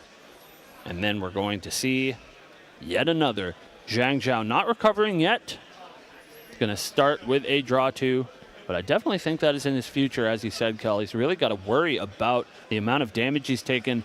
He did just pick up the namesake card of this Fractals deck in Burst Asunder. Of course, Safeguard Amulet, such a respectful materialize from Henke, is going to stop Burst Asunder from currently being an option. But we, of course, do see a Fracturize available to Perfy as well. So the pieces are starting to line up. He just has to get enough time before Henke closes this game. Yeah, absolutely. It's just, do you have enough time to actually get through that Safeguard Amulet, right? Yeah. You need to force that Safeguard Amulet off the field, either through forcing Henke to use it, or by using your own card effects like that Fracturize, like you said. Right. Yeah, it's just all about timing and all about how much Perfy can stem the aggression. Henke's board isn't too threatening right now, at least. Yeah, I think a lot of it due to that Artawar, and again, due to that Artawar, this Gildas is going to be a little bit sleepy. But next turn, she can be a real way to deal with these allies if Henke decides not to deal with her in kind. Yeah, absolutely. And Perfy being at 9 health, it's still like, you know, you're still going to have to jump through some hoops to get to that 9 damage for Henke here. Leveling up into Lorraine level 1. Very likely going to go grab Hua Ji.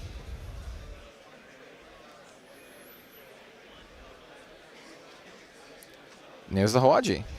I think this is just kind of like a very standard get for Lorraine these days, right? It used to be like the sort of seeking. Hua Ji tends to be a very, very common one and works very well with stuff like Sun Tzu. Yeah, exactly right. But first, we're going to come in with Xiao Qiao. Looks like Gildas being ignored. Face is the place. Damage going upstairs to Perfy. 13 damage counters already. And a Rending Flames. All right. Rending Flames, 3 cards, 3 fire cards in graveyard. Rending Flames is going to come in for a total of 4 with the Hua Ji, potentially 8, which is, at this point, lethal. Yeah, and we'll see if there's a rebuttal from Perfy. Is there a Song of Frost in sight? Looks like a Song of Frost in graveyard, but not quite one in hand. Does he have a way to find one more card, maybe one more look from the top of his deck to find an answer to this big Rending Flames? Oh, it's not looking good for Perfy here. Trying to math out potentially a line. Is the writing on the wall? Is the Rending Flames enough? Doing a quick check, see if there's anything that he's missing. Rending Flames, such a powerful card. Going to start with a Shimmering Refractions that will draw a card, but draw that card into memory. So that's not going to help him exactly. One more draw into memory. Let's see, we still have a potential Dao Chan activation. Just really needs to find something here, something like a Song of Frost. Doing a quick check. Yeah, I mean, he's like, these are my 3 fire cards. These are 3 fire cards. Even if that Hua Ji is dealt with, he does have a Fracturize in hand. It's still going to be 6 damage. That's game! Henke the Goat takes it 2-0 over Perfy, piloting that Fire Lorraine deck. Just absolute damage, turn after turn, consistency, getting around the Art of War with your weapons, with your attacks.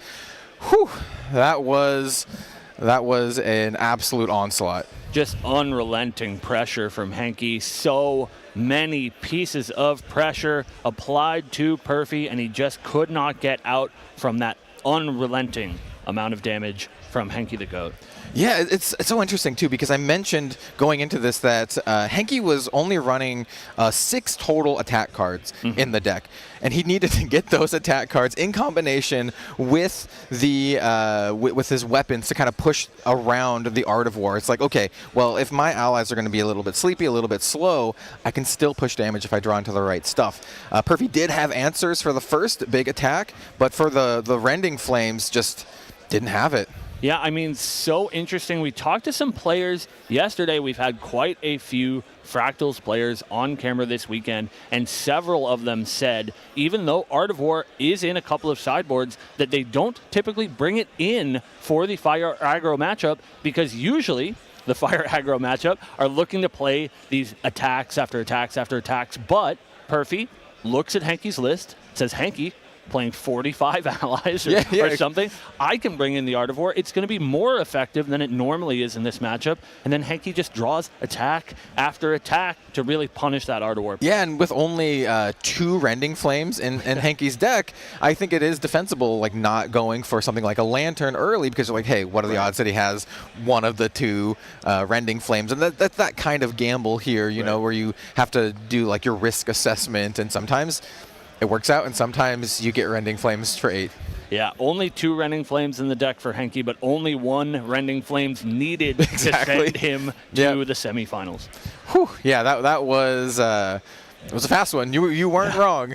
Even though we have untimed rounds here, that was a fast one. What an absolute nail biter of a game, to be honest, and 2 absolute fantastic players for Grand Archive, and fantastic community members.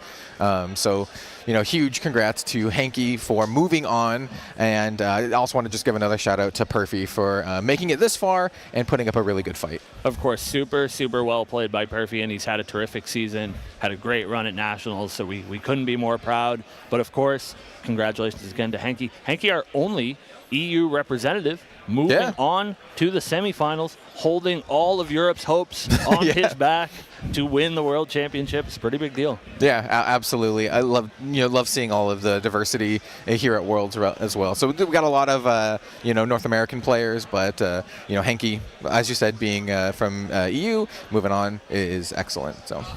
Yeah, and I think we're going to have some really exciting matches throughout the rest of the weekend. And Kel, I think with a few exceptions, they're all looking to be these sort of slugfest, really fast-paced matchups.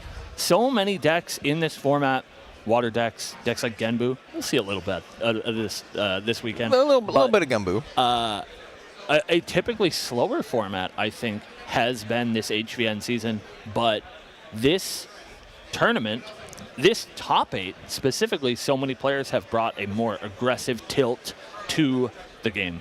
Yeah, absolutely. It's also an interesting proposition, too, because these are untimed rounds. Yeah. So if they wanted to go, like, mega grindy, the slowest deck imaginable, they could. They definitely could, and not get punished for it. But maybe that's not the right call. Maybe that's not the right call into the meta. Maybe it's like, you know what? I am going to try to close out the game fast. If your deck is super slow, I can maybe push through and finish the game before you can even get to the point where you stabilize and mount some sort of defense.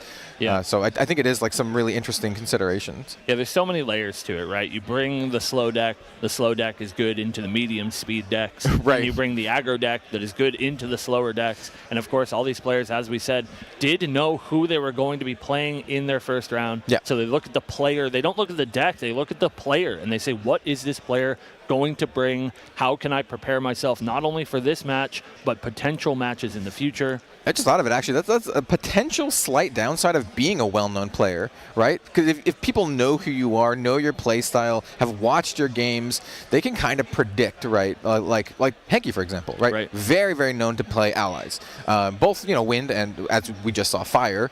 But you can be like, okay, Henki's going to be playing this style of deck. He's not going to be on, like, Genbu, for example, right? Right. And I think that could be a slight downside in just being a well-known player, other than being like a complete unknown or wild card rocking up in, and people just be like, I have no idea what they're going to be running. Right. But it goes both ways, of course. Yeah. I agree. I think if you told Perfy, you said, hey, Perfy, your opponent, unnamed opponent, right, tomorrow is going to be playing fire aggro. Yeah.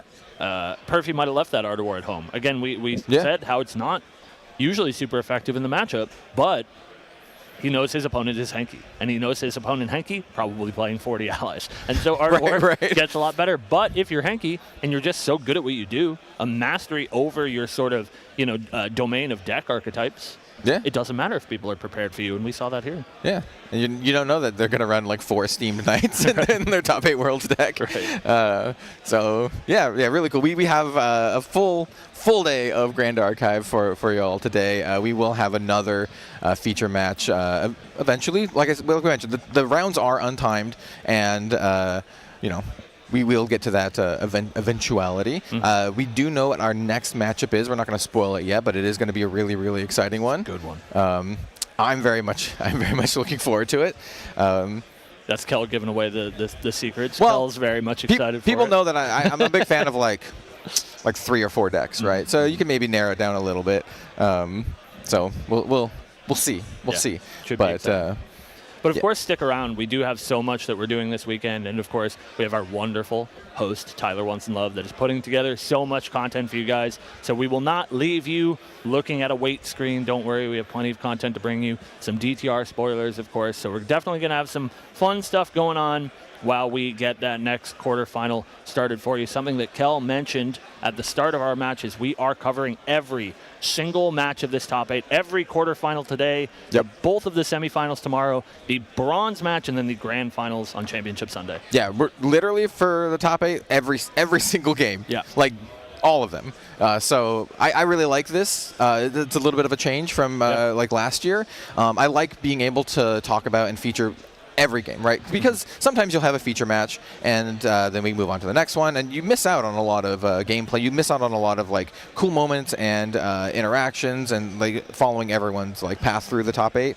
And I do really like this change. It gives time also for the top 8 to be celebrated and for it to breathe a little bit, whereas could be a little bit more rushed. So I do really like this change. Yeah, I think it's important, of course. We're here to crown our next world champion, and that's a pretty big deal to become the 2025 world champion. But of course, it's a really big deal to be here in the top 8 of Worlds. The 8 best players in Grand Archive this year are here playing, and of course that means that you should see them here playing. They should get that time in the spotlight. Even if they don't make it all the way, they deserve to be celebrated for making it this far. Everyone will get their feature match, and also no matter who ends up winning, you can follow that person's journey all the way to the end, right? So I think that's super cool. If it ends up being Henki or maybe whoever ends up winning the next round. So many great storylines, too, this weekend. We have so many talented players in this event. So many players from, as you said, around the world. We have Korax as our SEA representative. We have Min representing Australia. The Oceania region is awesome. We have, of course, so many players from Team True Champion main deck, which is the most impressive tournament run that I've maybe ever seen. Yeah, absolutely. And I do believe we might have some updated brackets here. So we can see what we have in terms of matchups. We have Team True Cherry. It's going to be facing off against Quarax later. We do see the Henki the Goat taking it over Perfy in our first round, followed by, how about you say the rest, Cam? We have Team True Caben versus Girthos, and then we have Bobo versus What Do You Min? And that is going to be our next match, is Bobo versus What Do You Min? Again, we talked about it. We know what's coming. We have some cool decks there, but I think we'll save that for when we're a little bit closer. It looks like 12 p.m. is going to be when we do that match. Of course, we're giving the players time. They need enough time to prepare. These are maybe the biggest matches that they play. It maybe in their career, at least this year. It's a very, very big deal, so we're giving them enough time to prepare for those. But of course, as we said, we'll have plenty of content to keep you guys engaged with the World Championship. Of course, if you can't be here, we want you to experience everything that the World Championship has to offer. So we'll bring it to you here on stream. Yeah, and Bobo being Taylor from some Team Main Deck. Actually talked to Dan a little bit about this, so I have a little bit of insight. I'm not going to tell you what it is now. But I have a little bit of insight knowledge about what he's in particular is playing. I'm not sure about what Min is playing. I know Min's playing. I'm not sure about like all the little inside baseball for it, but we'll get to that in due time. So yeah, that's going to be in about an hour-ish, right? Yeah. You mentioned. So until then, we have more Grand Archive stuff as well. Like you mentioned, we have spoilers, and yeah. They have me here shaking in my seat. I want the spoilers. Of course, I'm so excited for the World Championship, but the spoilers, Kel. I want the spoilers. Okay, Cam. I haven't actually talked to you too much about this. Sure. Especially we haven't been on camera talking about this either. So I know you got a chance to play with the 2 new starter decks. I haven't yet. I actually really want to play both. Yeah. I know you played a lot of Diana. I did. How do you feel about Diana after playing it? And how do you feel about Diana going forward?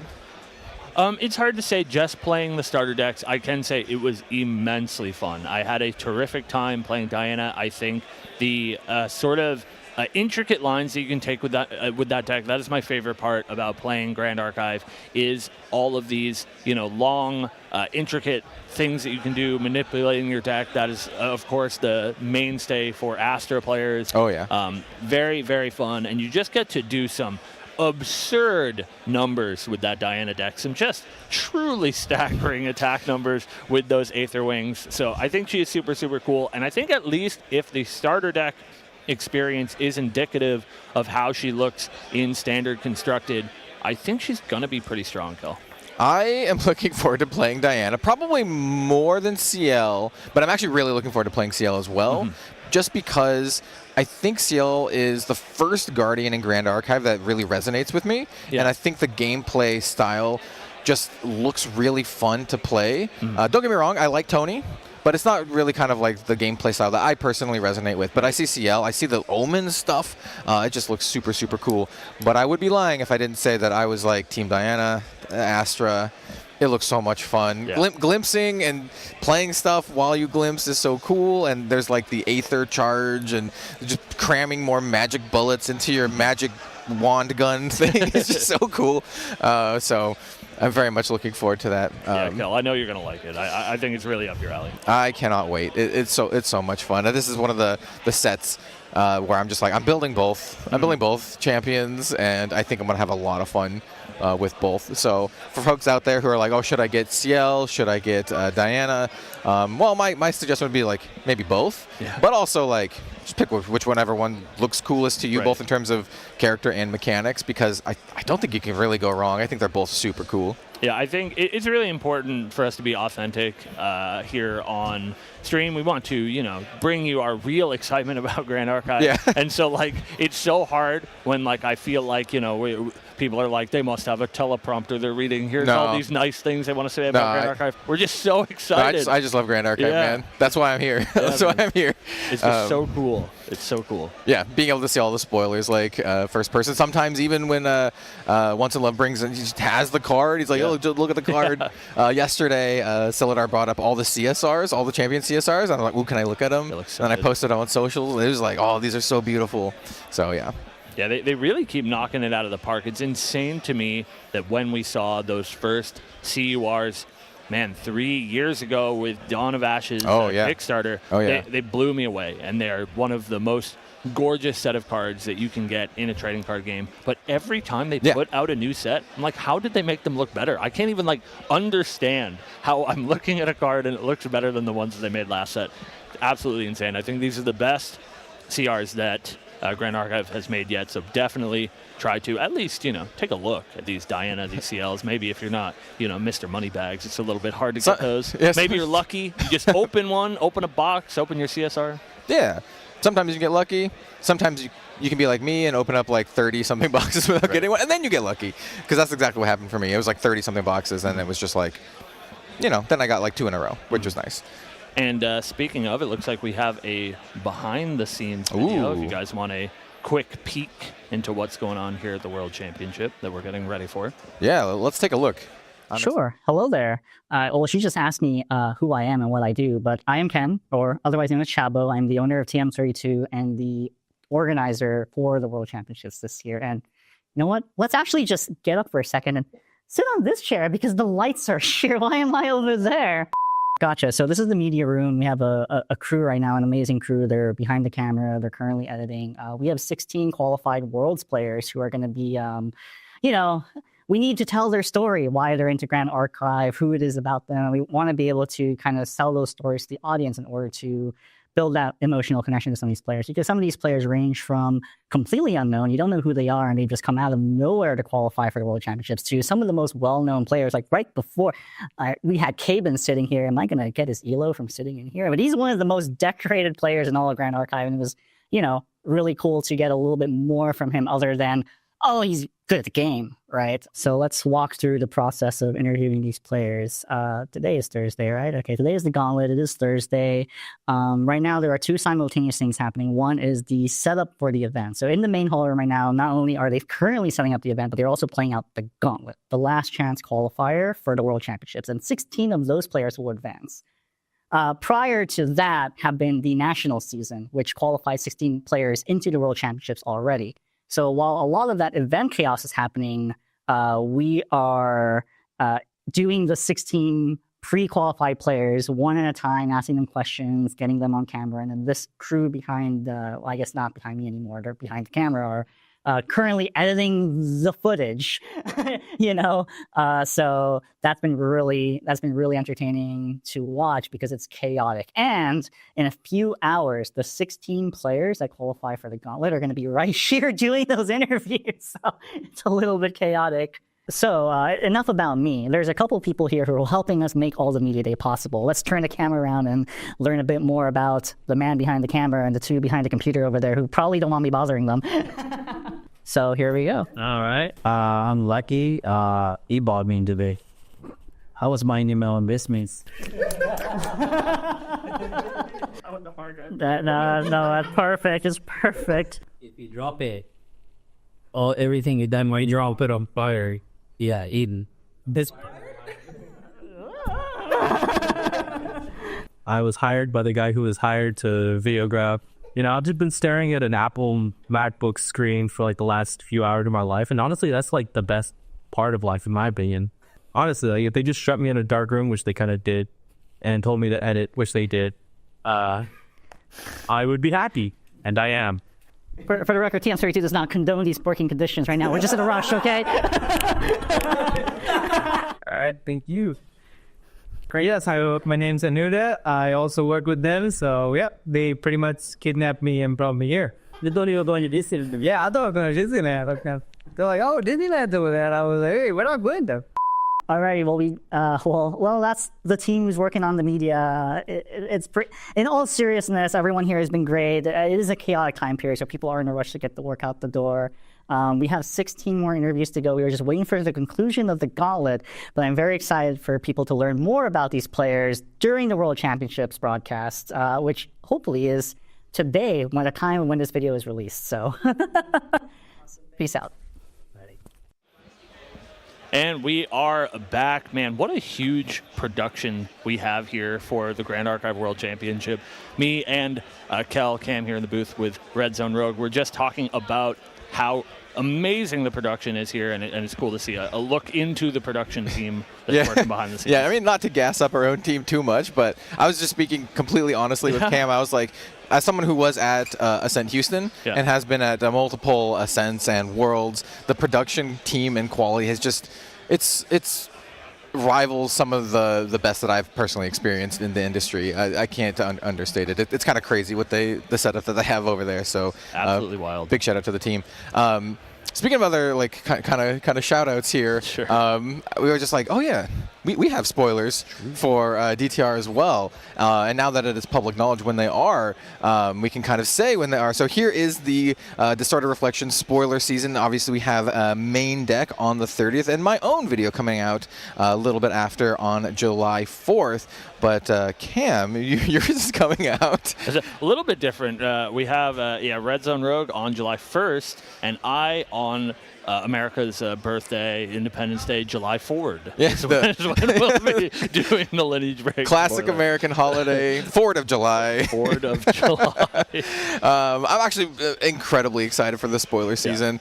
All of the content creators here, definitely make sure to check them out. Watch their spoiler videos. A lot of hard work goes into these. And just personally speaking, my card is really cool. I have some cards to share.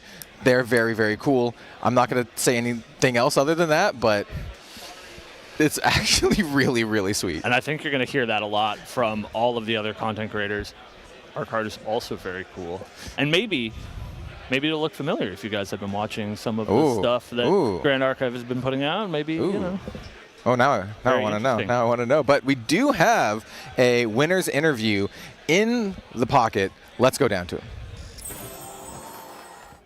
Hello and welcome back, everybody. I'm here joined by Day 2's first quarterfinal winner, Henky the Goat. You are the European representative here, taking it from the top 8, now moving on to the top 4. How does it feel to have won that match against Perfy? Feels great. I played Perfy at the NA Nationals, and game 1 there I won, game 1 here I won, and it went pretty all right. But then the side comes in, and we talked before the match. The side is actually really scary, so I was like, I don't want to lose 2 again. So to manage to win that one, game 2, feels pretty good. Also because my deck, it doesn't feel comfortable yet. It isn't like Wind Allies. I know how to play Wind Allies. This has a different feel to it. I have to get used to it. So I'm happy that I could at least win the first one. Yeah, you know, you talk about how it's not quite like Wind Allies. You kind of try to find that shift because you're not playing like a traditional Philo that everyone loves and knows. You know, Fire Lorraine, Rending Flames, Fiery Momentum. You're actually playing a very ally-focused deck, right? You have 48 allies in the deck. You're actually not running any Fiery Momentums. You've decided to go for Heated Vengeance with the Impact Hammer combo, and then you're also playing more like unique allies, less of things that involve interaction or, you know, discards to the graveyard. There's no creative shocks. No hasty messengers. You got the 4 Blanche, the Zhongjiaos to heal. Tell me about why this was your focus, right? The ally focus over the interaction or attack focus. Because I think the Philo deck, it's a glass cannon. I mean, some games when you play against it, you just can't win. You just get rolled. But the deck never wins or tops anything, right? So it's not good, because if it is actually good, people would be topping with it, would be winning with it. So I think it's too much of a glass cannon, and I prefer consistency. And with 48 allies, you're 9 out of 10 times you're going to draw an ally, right? So I would say it's pretty consistent. And yeah, I just like, you don't die to random lanterns and stuff. It's just, and it suits my playstyle better. I don't like the Philo deck. Yeah, so, you know, not dying to Lantern is really relevant, right? Fiery Momentum requires you to have certain amounts of fire cards in your graveyard to deal extra damage. Rending Flames is the banish 3 for double damage on hits. When it comes to the sideboard in that matchup, you know, I looked at your sideboard. I saw that you had an extra Yuan Shao in there. I was thinking maybe he brings that in for the Gildas, but it actually looked like you took out your Yuan Shao and another card probably for the Unbroken Mustang, right? Because he is playing Art of War, so that's like a pretty considerable counterplay to your kind of allies. Can you walk us through the Game 2 sideboard there? Yeah. The thing is, like, the Fire Momentums, to come back on the previous one, those cards obviously are really powerful. But if they get stopped, then that's it. You lose the card, you're done for the turn, basically. So in my deck, I had to side in the 2 Mustangs. I don't really know what to take out. I can take out some allies, probably. But I was like, I probably don't get fired that much in the grave because my allies have to die. So I was like, I'll take out the 1 Rending Flames and the 1 Yuan Shao. Yuan Shao is only for Sadi. It's just for Sadie. So mainly for like that win-Lux matchup, basically. Or Tristan. So I took out the Rending, and actually Rending turned out to be pretty good. So the 2 of Rending Flames in the deck, you take one of them out in the sideboard, and you actually kill your opponent with a Rending Flame. Yeah, it feels good. It's an absolutely photo finish moment, really. I mean, you look into it, you're like, oh, I'm going to play around this. Maybe he has Fire Momentum. It's like, psych yourself out a little bit. I don't need Lantern. It'll be fine. He's all just playing allies, right? Grand Archive can be fun. Like, game 1, he actually stabilized a little bit, and I was like, I need to get rid of the Froststorm Paladin. How am I going to kill him? And then you draw Blazing Throw and you just win. That's so fun. Sometimes it's so easy. I mean, it really does come down to that, right? You build the deck for consistency. You find the answers to the things that are really important to you. Blazing Throw is one of the better cards for that, right? Yep. It has the sacrifice cost as an additional cost, so it's not like he can interact with that like by fracturizing your weapon, like he did with the Heated Impact or the Heated Vengeance play on the Impact Hammer. That sucked, yeah. Yeah, because I mean, like you said, right? It's those big attacks when they get stopped in that regard. Sure, he didn't Song of Frost you, he didn't stop the entire attack, but he takes out the big damage focus of it, right? You go from dealing what I believe is 7 to just dealing 2, and it's like, oh, that was kind of a waste of a turn, right? Yep, it was. Yeah. So looking into that, we talked about your 48 allies. I really want to bring up this veteran Blazebearer. How do you feel about that in your deck? I feel like that's a really good card in Fire, the on-enter taunt, but it's also still a 3-cost 2/3. Well, actually, this deck I tested a little bit before Worlds, because initially this was what I was going to play. And to me, the veteran Blazebearer was just another 2/3, but the taunt is actually relevant sometimes, yeah. Yeah, it's because I guess in a lot of Fire decks, you don't really have a lot of the defensive cards. Like at best, you're going to play norm cards like Deflecting Edge to protect yourself from stuff. But, you know, it was really brought up, I guess, the first time as a main focus around Ascent Seattle, where you were playing the Dawn of Ashes allies. We saw Vin, who also topped that event, playing the veteran Blazebearer. And it really had a strong impact against these Fractal decks, right? It either stops the Gildas damage from coming through, it really forces them to either trade into it with the Frostborn Paladin. Kind of gives you that protection that Fire doesn't really have in most cases, right? Sure, yep. So another thing I want to talk about, your sideboards, you have the Terrafring, the Mandate of Honor, and the Wind Resonance Bauble there. It kind of seems like all of this is really just for like the potential Windluxa matchup. I thought it was going to be all Fractals and 1 or 2 people on Tristan. So I was like, my main is pretty good against Fractals, I think, or good enough. And then everything else is for Tristan. Yeah, it definitely makes sense there. I got to say, no backup charger, no problem for you here, Henki. No, the backup charger, I thought it wasn't necessary because I usually play 2 draw cards, backup GCR. But I thought everybody's going to play water, so the water bubble is as good as backup charger. And if you go Art at turn 1, you can't backup charger, and then it's really hard to find the spots to backup charge. So I was like, I don't play it, I'll just play the water bubble and wind bubble. Turns out I needed a fire bubble as well, but oh well. Yeah, so a lot of people coming up here. So your next match is going to be against the winner of True Champion Terry and Korax. It's going to be a Fire Xander and a Wind Luxem Xander. Yep. So if you had to go between these two, what would you rather play against? Fractals. Oh, was it Faiza or? It's Faiza and Windlux. I don't know. Probably Faiza, but I hate, Faiza. Let's go with Faiza. Windluxem still haunts you to this day. But that was the winner of the first quarterfinal match here at Day 2 of Grand Archives 2025 World Championship. Henki the GOAT, everybody. Congratulations. We'll be taking you to a short break, and then we will be back with an interview with the head of the judge program, Nog. Yeah, I'm feeling confident, but at the same time, I'm happy to make top 8. So if I lose, I lose. Let's go. Here to bring you guys the coolest action is going to be Red Zone Rogue and Lineage Break Cam. Take it away, guys. Really appreciate y'all. Welcome, everyone, to the Grand Archive World Championship 2025 Finals Top 8. My name is Kel, also known as Red Zone Rogue, and I am joined here in the booth by none other than Cam from Lineage Break. I think it's going to be a really, really exciting match. Henki the GOAT here on the left, Perfy on the right. Fire Lorraine versus Fractal Dao-Chan. We are going to see... Oh, massive here. We're going to see a Fractal of Intrusion. There is a floating memory in the graveyard, so on enter, he's going to take a look at Henki's memory and choose a card to discard. I think lots of allies here, and the choice is going to be the veteran Blazebearer, or maybe we're just giving that a read. Yeah, he's like, okay, what does this one do? Definitely gonna choose. Was that a Sunsa? Yeah, looks like Sunsa was the choice. Looks like Grand Crusader's Ring is going to be the materialize from Henki. Get a little bit of extra cards in hand. Kind of a huge card here, which I don't believe. Blazing Throw. Yeah, finds a Blazing Throw. Shows it to Perfy. Blazing Throw. You can always throw your Clarent at your opponent if you see the writing on the wall. Yeah, Henke's just doing the math. Your Dao-Chan doesn't have any glimmer counters, right? You don't have any cards in hand, right?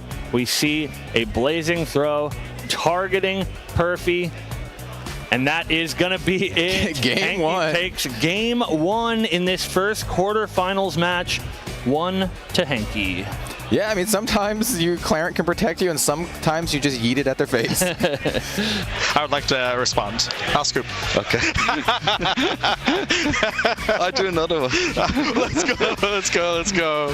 One more, baby, one more. Then you're top 4.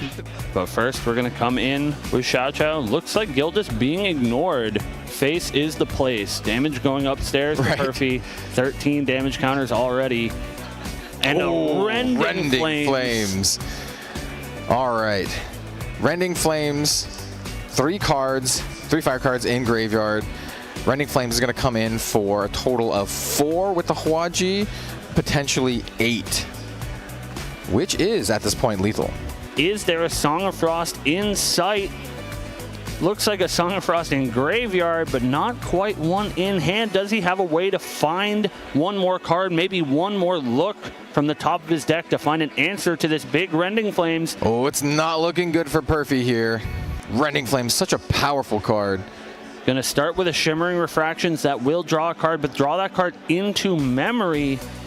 So that's not going to help him exactly. These are 3 fire cards. Even if that Huaji is dealt with, he does have a Fracturize in hand. It's still going to be 6 damage. That's game! Henke the Goat takes it 2-0 over Perfy. If you win this, I'm going to be so proud of you, buddy. Thank you.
Hello and welcome back, everybody. I'm here joined by developer and head of the judge program, Nog or Chris, and our good friend, the internationally renowned judge, Hobo Crab. How are you guys doing today? Pretty solid. Not too bad, can't complain. Same year, day 2 of our top 8, watching our very top players getting there. Very interesting match one as well, so yeah.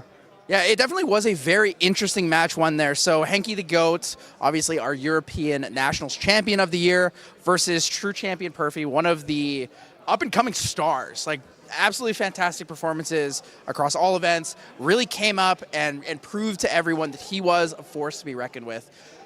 Let's talk a little bit about, I guess the first thing I want to talk about is our Gauntlet stage. So you guys were both here for the Gauntlet stage.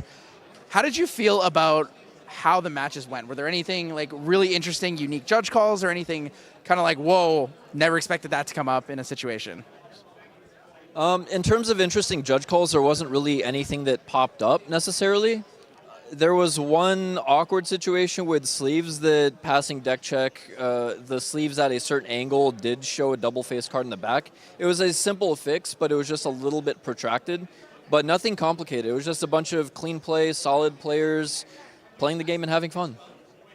Yeah, just to add to it, I mean, from my experience when I guess judged Worlds last year as well, generally we see quite a bit of professionalism from our top players, keeping the game clean, being very clear, as transparent as they can about, their plays, not really like, people expect like, trying to rule shock or that. Actually, we don't really see that kind of behavior. People try to just, keep it clean.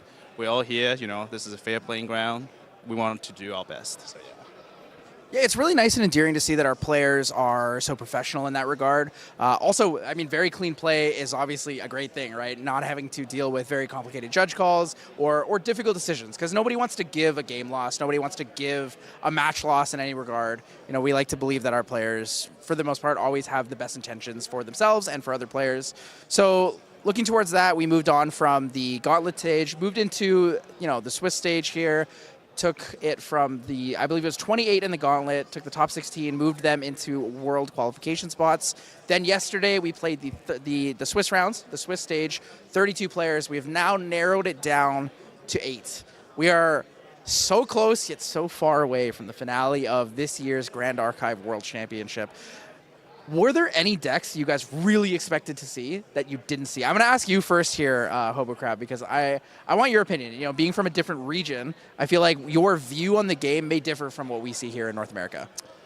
All right, well, so I'm from Australia, and I hope our fellow Aussies back at home won't, say that this guy's getting it wrong, but it feels like our locals have always been a bit more aggro-based. So, people on the allies, fire aggro. Basically stuff that, just want to be nice, quick, get it done with and all that. So, but I kind of knew there was a bit of the meta was a bit more in the water side. It was kind of interesting to see how, Fractal post-ban as well. There's some mindset as well. It's like, oh, is it as good as it is? Is it really that bad? I took it to a locals, a postman, okay, let's just see what happens. Still did reasonably well with it. Yeah, this still can be played, so still respect that. But I think this world, I will say one of the lists I did not expect to see was the Jin list, the Via Jin.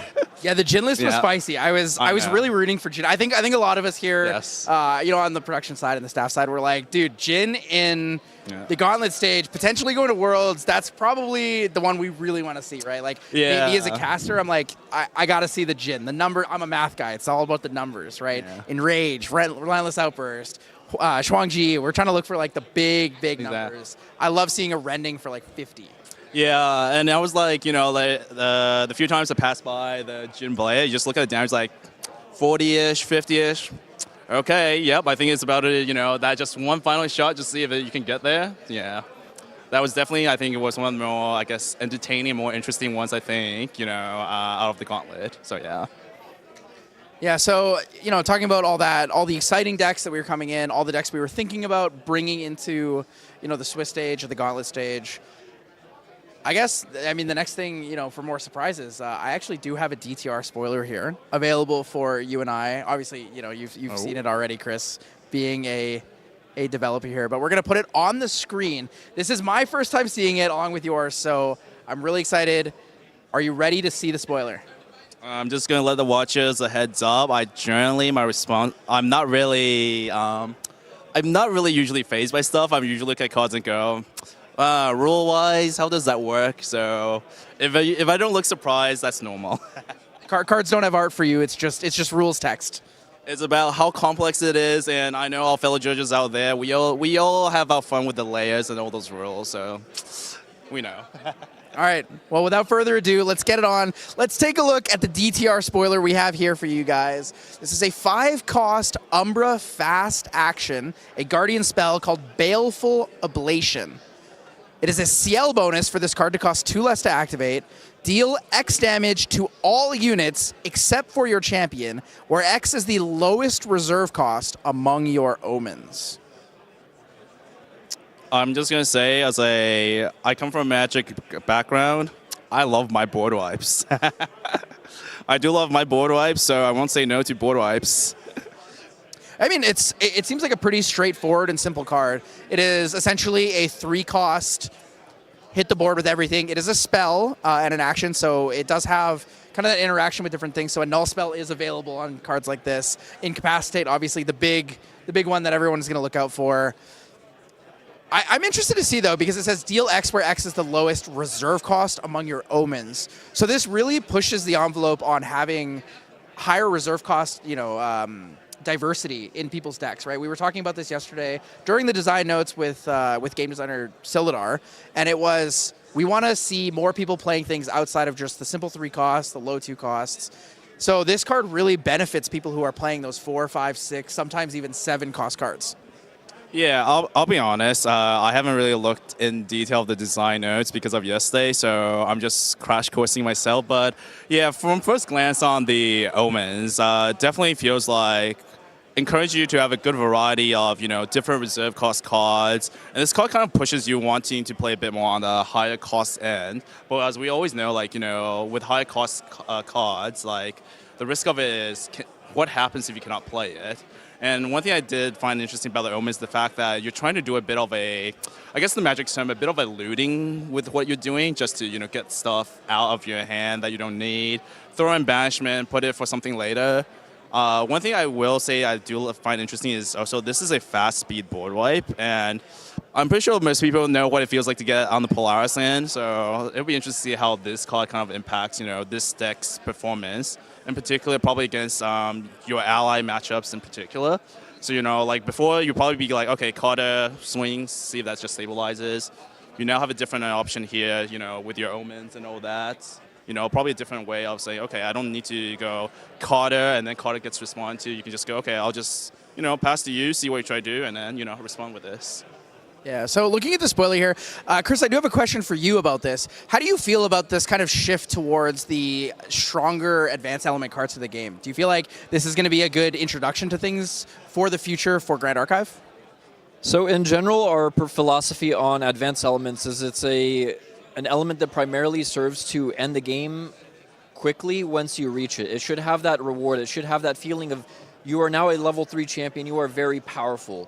But at the same time, it's cool when we have designs like this where it very much goes in with the earlier steps, the earlier game plans, where you have cards that let you swap between cards in your hand or memory and the omens you've set aside. So you can sculpt your omens, where you start with low-cost omens, and then you swap them around, and suddenly now you have just big-cost omens in your banishment. And sculpting it from turn 1 all the way to turn even 10 or whatever to get that payoff should feel rewarding. So you should see these workhorse cards, these powerful cards that are able to clinch the game on its own more or less. And from a sweeper, you kind of expect that. Yeah, it's definitely interesting to see because a lot of the time the community has felt like the advanced element was kind of overlooked. It wasn't strong enough. What was the payoff for going up to level 3 and unlocking my Umbra or Astra or Neos or whatever it is? But seeing cards like this and, listening to that philosophy you talk about where it should be rewarding. It should be pushing you towards closing the game, right? That's like kind of the first step into the end game. It's really, really, I guess, rewarding to see cards like this coming out. So a big thank you guys also for, designing and making beautiful cards like this. Also, to HoboCrab for not making them super difficult, making him kind of struggle over the rules chat in the official Discord there to figure things out. But yeah, so the DTR spoiler, fantastic, super cool. I do want to kind of move back to asking you a little bit more about what you do. So I guess before we jump into questions about you as the head of the judge program, I want to ask, what is your favorite advanced element and basic element? And then what's your favorite combination? So definitely my favorite advance is Arcane. I spent a lot of time during DOA designing Rye, and so it's kind of like my child in a sense, and I love the combo aspect of it. My background in card games is very heavily MTG, specifically like blue-red spells, so being that like combo spellslinger archetype, I think Arcane fits in really well, and that's where it hits home for me. In terms of element, I do like the aggressiveness of Fire. I like that it's able to cycle through a lot of resources, and it's very resourceful with using almost everything, whether it's hand, memory, graveyard. Nothing is left, no stone left unturned, so to speak. Fire just uses everything and uses it to obliterate everything in its path. Yeah, so speaking of the kind of spell slinger concept here, during the design notes we did talk about the new Astra Diana as kind of the thematic spell slinger of the underworld. So just a reminder to everyone out there, hopefully you guys enjoy and have seen those cards or those spoilers. If not, you can check it out on the previous streams. But DTR will be releasing on July 25th, so make sure to get by your local store, pick up that starter deck, check it out, play a little Diana, because I know myself, I am super excited to play Astra Diana. After looking at the way that the Aether Calling mechanic works, I'm just like, whoo, it's super exciting. What about you? Are you looking more to like Diana or CL? I'll be honest, I picked CL, but I love to try out different decks. Like Chris over here, my first champion was Rye, and it was my first one. You guys were meant to be. But I'm sorry, Chris, I was on Wind. You knew I was on Wind as well. My deck had got the nickname the Minivan. Thanks, Lime. I appreciate that nickname there. Called the Minivan because it was slow, but it gets you there safely. So if it gets there, it gets there. So yeah, but yeah, being from a control background, I like to take things at a slow pace. I want to control the flow of the game. Feel like I'm in control. So that's why I kind of leaned into Wind as my element. So yeah, and I will say though, with the new Diana cards, Either Call, I like how we already, in our unofficial judge court, we already put up a post, and the first question is, Star Call and Either Call, how does that work? I'm like, fair enough. A very interesting question, which we'll probably go, Chris. Either Call, Star Call, how would that work if you get both?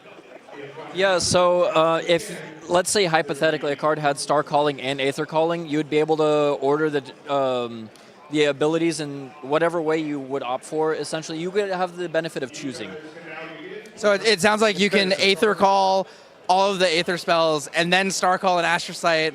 So you resolve it, put everything else to the bottom, glimpse one, and then move on from there. I mean, that's a pretty cool combo. But enough about the DTR stuff. I do want to chat with you a little bit more while I have your time. I know you guys are super busy here, making sure that everything with the World Championships is running smoothly. But I want to ask about the judge program. So the judge program is something that has become a little bit more fleshed out in recent times. Last year looking at NA Nationals as well as the World Championships, there wasn't quite an official judge program yet. So can you talk to us a little bit, Chris, about how you guys introduced the judge program to kind of the public sphere for Omnidex? Right, so the difficulty with having such an organically growing game is that the judge program has to grow in tandem with its player base. If you don't have players, you're not going to have judges. So with that in mind, you have to see this kind of organic growth. You can't really force people to judge if there's no players to judge. And a lot of the times the pipeline for judging is you have these dedicated players that feel very strongly with their community and then get into that pipeline, start expressing the desire to judge, to be a part of that community. And so you have this trouble where if you have a game as great as Grand Archive is, sometimes the players don't really want to go into judging. And even though it is a good problem to have to an extent, it does mean that we have to have that organic growth, and it's harder to actually put people from the player base to the judge program. Like you said, we are fleshing it out more in recent times. We actually did come out with our judge handbook recently. We're working on making intuitive graphics for the pipeline for the judge program to make it easy for people that are interested in judging to get into it more easily. We're looking into overhauling our judge test to make it a little bit more stratified, to make it so that the entry levels are a little bit more accessible. Because that's another issue with a judge program. You want it to be robust. You want to have judges who know what they're doing, who express that they know how the rules work, and so it minimizes player discomfort whenever issues come up that have to be policed. Whenever you have a starting out judge program, you don't necessarily want everybody to become a judge, because then it's harder to actually get them to the skill level they need to be. So you have a restrictive judge test. As our player base grows, it's easier to stratify those judge tests. So you have learning judges or novice judges at the entry level for store-based events, and then you have higher level testing where you want them for your more premier, prestigious events where they can actually compete for things like the very coveted judge promos, which we take great care to make them feel rewarding for our judges. So everything is kind of growing together in the same direction as our game grows with the players. Yeah, and I think that's a fantastic way to kind of explain it to the community, because a lot of people look at judging and they're like, oh, you know, how do I get into judging? What does judging actually mean? And in all these regards, you know, you can wear multiple hats in some cases, but there are people who really go out of their way and dedicate a lot of time to it, like yourself, Crab, right? You are a very strong, dedicated judge. You flew halfway across the world last year to be one of the main judges for the World Championship. This year, you are also here again. We also have judges like Tenryu who are coming over here, helping out with the, you know, the big language barrier, right? Because this is an English-focused game. That's definitely got to be one of the bigger and more difficult things to deal with, building judge programs in other regions where English is not primarily the main language. So do you think you could talk a little bit about that as well, Chris? Like kind of judge programs evolving in regions where English may not be the first language, right? Right. As you pointed out, this game is primarily English. We don't have localization in any other languages, and the same is true for the rules. That said, it does limit the access in terms of understanding and comprehension, because there is that language barrier. And English on its own is a very difficult language, since it's, you know, a mix of like 3 or 4 really. And then trying to get other people on the opposite side of the world that have a completely different language structure in the SEA region in particular, it's very difficult to kind of bridge that gap. So we treasure those people that have that ability to translate for us. And while it may take some time to get that kind of translation or localization to be able to get those people invested and comprehend the rules in a way that we'd like them to in those other languages, it is a steep hill to climb, and it is a challenge. And we do, again, we feel greatly, let's say, blessed for having such amazing judge staff across the world that is willing to fly over and help translate for us, for all the wonderful players here, and amazing that we can actually get them involved to the extent that they are. Yeah, it's fantastic. You know, Grand Archive is a super global game where we have outreach all over the world. It is an international spectacle at this point. How many people love and cherish the game, the community, and all those within it. So, looking at, you know, getting into judging, wanting to potentially become someone who can really help elevate this game to the next level, do you have any advice for people who are looking towards getting into judging? Maybe people who are on the fence of, you know, I've been playing the game for a long time. I really like judging because I want to help players have a better experience, whether it's at a locals, it's at a store championship, regional, ascent, or even, you know, players here at the World Championship. Do you have any advice for that, Hobogrub? Yeah, like the first thing I will say is, you know, if you have the interest, you know, jump into it. Don't be afraid. Like, none of us here are perfect. You know, I have my times. People think that, you know, I always have the answers. I'll be honest. 90% of the time, I'm probably going, I think it's that. It's probably, I could be wrong as well. The main thing is, you know, you'll hear this a lot of times, you know, learning, it's literally learning from your mistakes. Like, my verdicts I give is generally just from experience. You know, I've seen this, I've seen that. New cards, people ask me, I just go, look, I don't know, I can probably give a guess, but even I'm not confident about it. So, you know, I think the first thing, like, I would suggest is, you know, take that step out. Like, don't feel afraid, like, you know, be transparent about it. And that's what I always advise, you know, the judges I work with us. And I always tell them, if you mess up, like, yes, it is a feels bad moment. You know, we always want to do like what's best by our players. You know, sometimes, you know, in the moment we feel like, you know, because of our mistake, you know, we cost this person game. I always encourage our judges to go, look at it from a different angle as well. You know, this is the experience. You know, next time, you know, how can you, you know, improve yourself better? Because in the end, you know, we're only human, and we can, you know, we can only do so much. So, you know, if we work together on this, you know, learn from it, you know, grow, we'll get better. And then, the players will tend to, you know, come to you, you know, as a good, reliable source, you know, they can trust on. And like I said, don't be afraid to make mistakes. In fact, if you aren't making mistakes, then you're probably close to about to make a mistake. So, yeah. So thank you guys so much. I appreciate all of your insight here towards the judge program, towards new people looking to get into it. Also, especially the insight on how kind of the organic pipeline is created for the judge program itself. So I really appreciate both your times. Thank you so much, Hobo Crab and developer Chris Nog here. We'll be going to a quick short break, and as soon as we get back from that, we will be here with the players for the next quarterfinal match.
Hello and welcome back. Thank you guys for joining us for day 2 of Grand Archives 2025 World Championship. I am here with the competitors for the second quarterfinal match. I am brought to you with What Do You Min and main deck Taylor Bobo.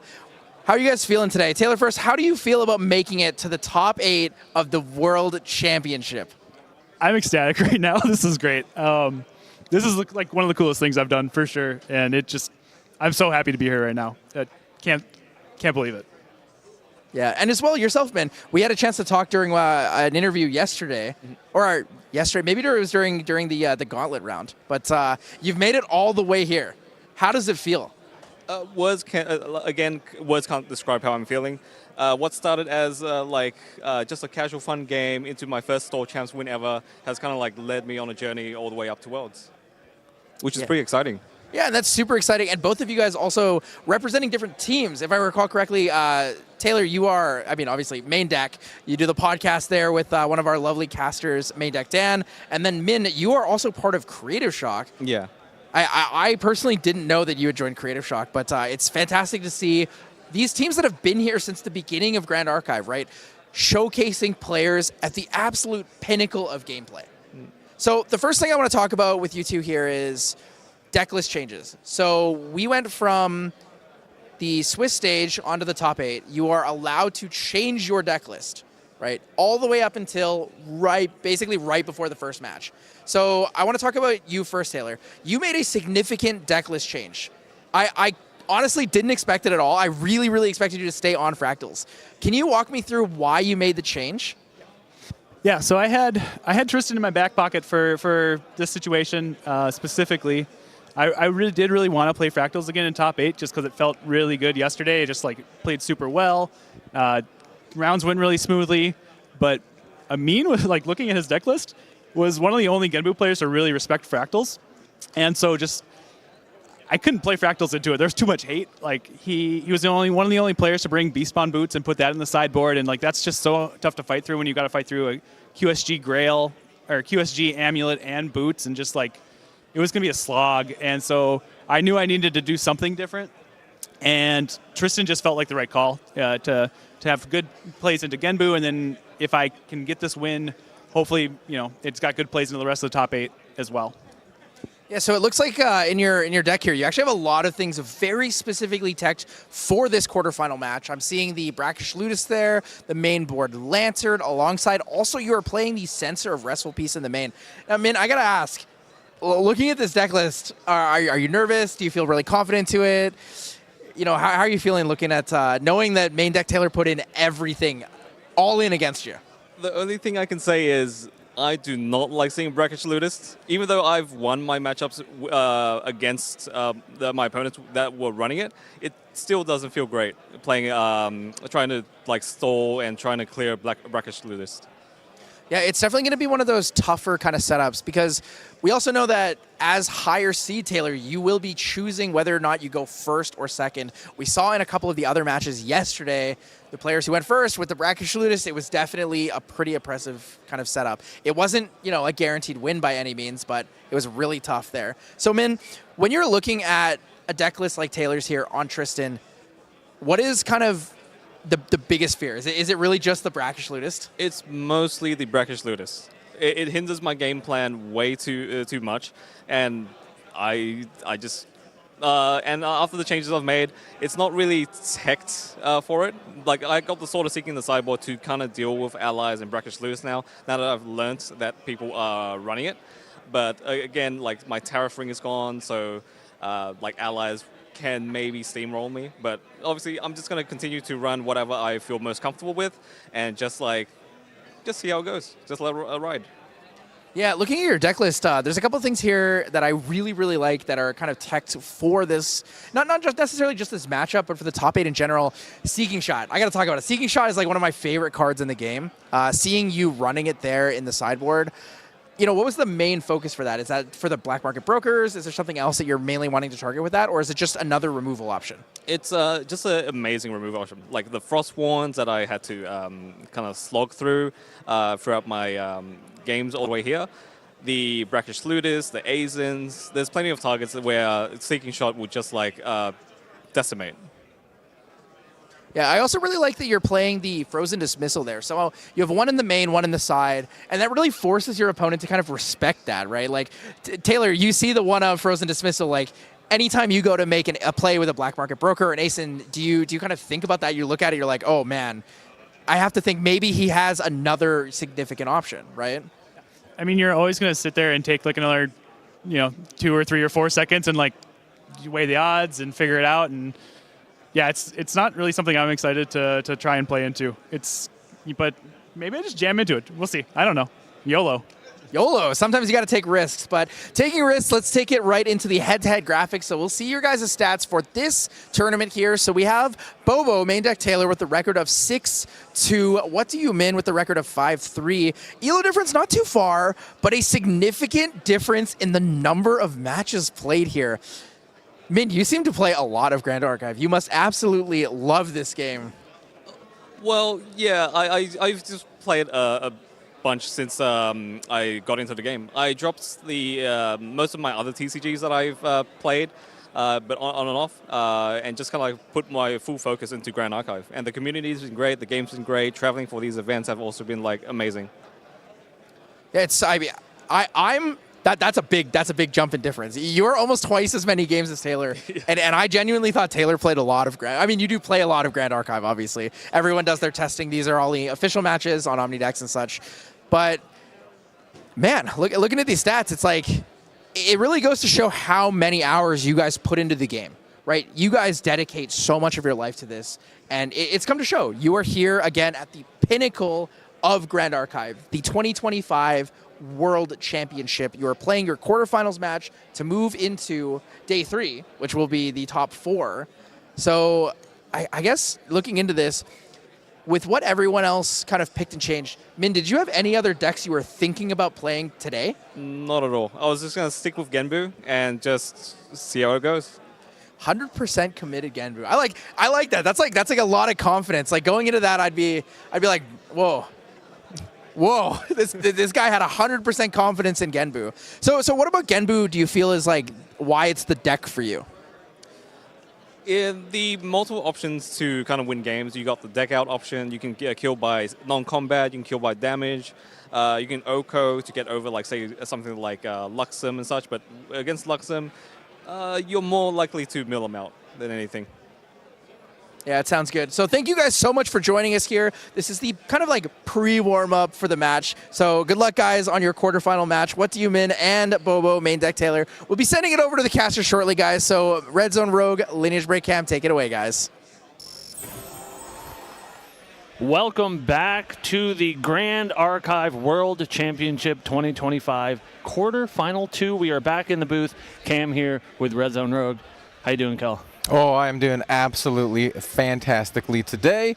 Really, really excited for some more Grand Archive, and really, really excited in particular for our next match. We just heard from both players, and I think it is going to be a very, very interesting matchup. It's a matchup that we've had a couple times this weekend, and it favors one way or another, but I think that's where the interesting part comes into play, right? We're going to have to see if Min can kind of like overcome this this particular matchup against Taylor's Tristan. Yeah, I think it's really interesting. A lot of talk around this matchup between the people that have realized this is going to be happening as our quarter 2 is Tristan feels pretty favored into this matchup, but I really do want to hammer home, especially, and we saw Min talk about it in the interview there, that Min has had a great run with Genbu this weekend. A terrific run, and he said he's most worried, of course, about that brackish Ludus that we saw in the main deck for main deck Taylor, but Min said he has defeated all of his opponents that were playing. He said, man, it was pretty tough,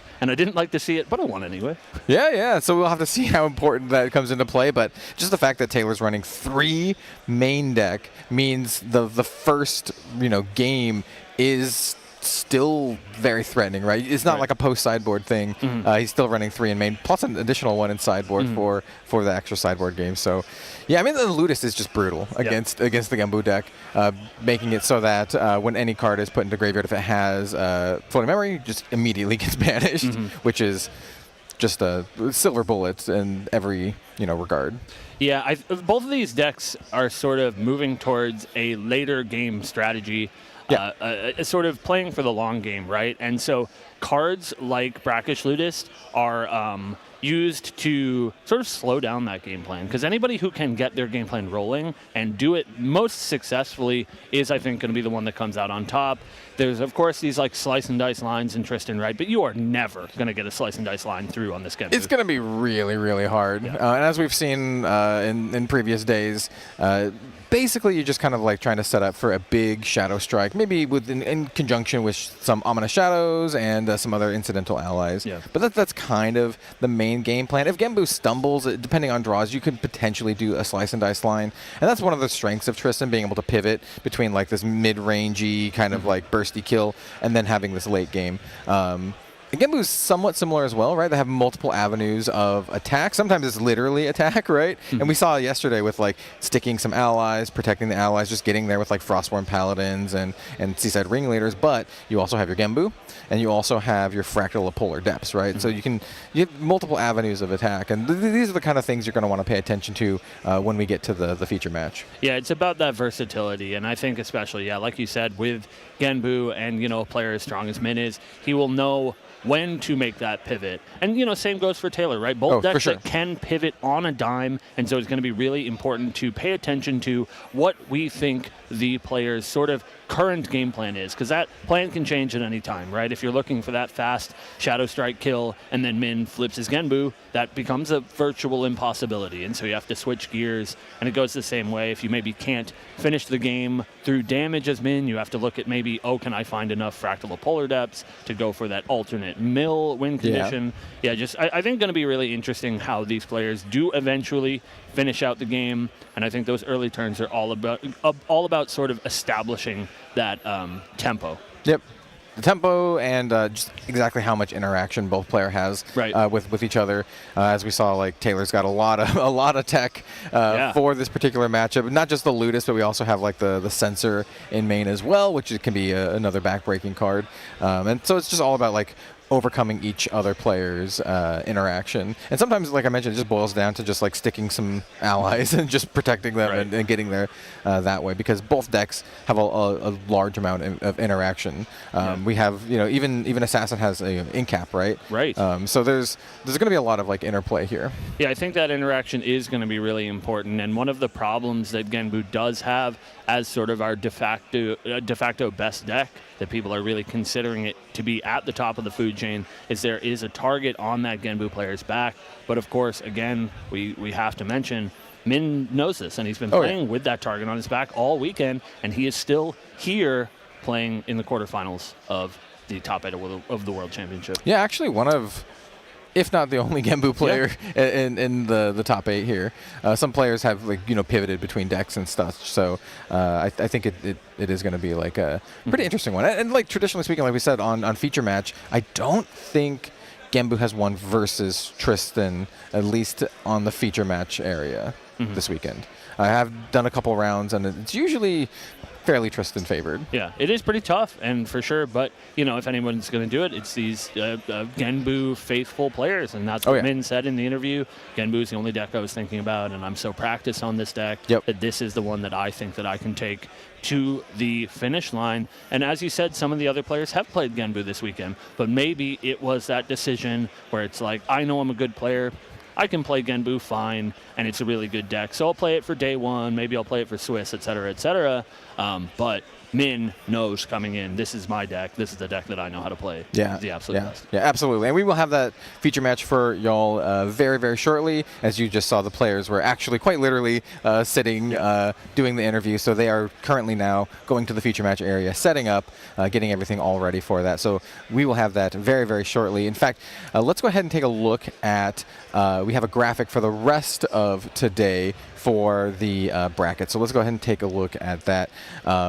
We just saw in the previous round Henky the Goat versus Perfy. Henky taking it over Perfy. Down at the bottom, we see the round that we're about to go into, Bobo, also known as Taylor, maybe the vice versa, versus Min. But, today we will also have Team True champion Caben versus Garutho. So that is going to be the next match after this one. So we have Taylor versus Min, and then following that we have Caben versus Gurothos. And then finally rounding out for today we have Team True Cherry versus Quarex, which is going to be like 4 p.m. Yeah, 2 p.m. for our next match with Caben, and then 4 p.m. for our match with Terry and Corax. And, man, again, we're trying to keep some mystique. You guys can probably find the deck list if you're trying hard, but there are some really cool decks in this format, and some of those cool decks are here sitting down in the feature match area. We're getting ready. Players are shuffling up, going to make sure that they're prepared for this very important match. Main deck, Taylor, Bobo on your left, playing that Wind, Tristan, and What Do You Min, representing Creative Shock on your right, playing that Goja Genbu deck. Yeah, absolutely. And I know Taylor Bobo in particular has been continually improving his Grand Archive, standings and gameplay over event. You see him ranking higher and higher the more he does, and now finally at the world stage. In the finals, in the top 8, which is just exactly what you want to see if you are a competitive player. Progressing and working your way up to this eventuality, this the pinnacle of the game. Yeah, the absolute height is what these players are playing at, and so they're going to try their very hardest to make it through this round into our eventual semifinals tomorrow. But this match is all they're thinking about right now, just getting these couple of wins through a very, very difficult opponent on either side. Oh, yeah. Yeah, absolutely. Even though we talked about how, perhaps this matchup is favored a little bit more towards the Tristan, you can't, count Min out for sure. I think this is going to be a hard-fought match. Both players are going to be fighting for their top 8 lives, essentially. For sure. Yeah, I mean, I think, again, we're talking about how difficult this matchup is and would maybe be an upset if Min does win, but not an upset based on player skill. These players are so equally matched. It's just, a little bit harder for that Genbu deck to find its footing against this very versatile assassin. Yeah, honestly, if you're like, oh yeah, Min wins, I wouldn't be surprised. Right. I'd be like, yeah, he's a very skilled player. Right. I can see that if for any sure. Genbu can do it, this is the place to do it. This is the guy that can do it. Yep, absolutely. And then after getting through this particular hard matchup, we'll see how he's paired versus tomorrow, essentially. But we need to get to that. We need to get that to that point. Yeah, we can't be thinking about that. The players can't be thinking about that. They just have to be thinking about the match at hand, one step at a time, and every step is potentially one step closer to becoming the world champion. Yeah, absolutely. And just thinking about the matchup, right? I think you can't really think about that kind of stuff. You just got to do your best that you can in the moment, see what you draw into, see how the game flows, and take it from there. I know what Bobo's thinking about, Kelly's thinking about drawing a Brackish Ludist in his opening hand, 3 in his main deck, and that's going to be a real integral card to watch out for in this matchup. Really is what makes it so difficult for Min, and so if Bobo cannot find that early Ludus, does not find that running start that he wants to see, it might be too late before the big turtle takes over the game. Yeah, absolutely. And just think about the decks in general. If you're watching and you're unfamiliar with how, for example, the Tristan deck works, right? There's a couple key things that you need to pay attention to. Obviously, as Cam just mentioned, there's the sweet, silver bullet tech with, the Brackish Ludist. However, the deck typically works in such a way that you want to generate a bunch of prep counters. Typically, the line is to get about 4 prep counters for the slice and dice kill, but you just want to get enough prep counters in general. 4 also gets you the 2-card draw off of your level 2 Tristan, and so as we're watching the game, you're going to want to pay attention to the number of prep counter generation and influence cards in hand and cards in memory that Bobo is able to generate. And then on Min's side, the way that the Genbu deck works is you get your Guoja active, you get your Fate Stone active, and you start doing a lot of mill. And every time you mill, you get these quest counters, and the magic number for this is 9, and that's when you can get your big turtle, Genbu. And then after that, there's a couple other avenues of victory. There's some self-mill strategies. A big card for that is the Fractal of Polar Depths. I like to call it the Chili Penguin because it's literally just a frozen penguin. Yeah. So keep in mind that's a big card we want to pay attention to, Fractal of Polar Depths. And then, your Genbu.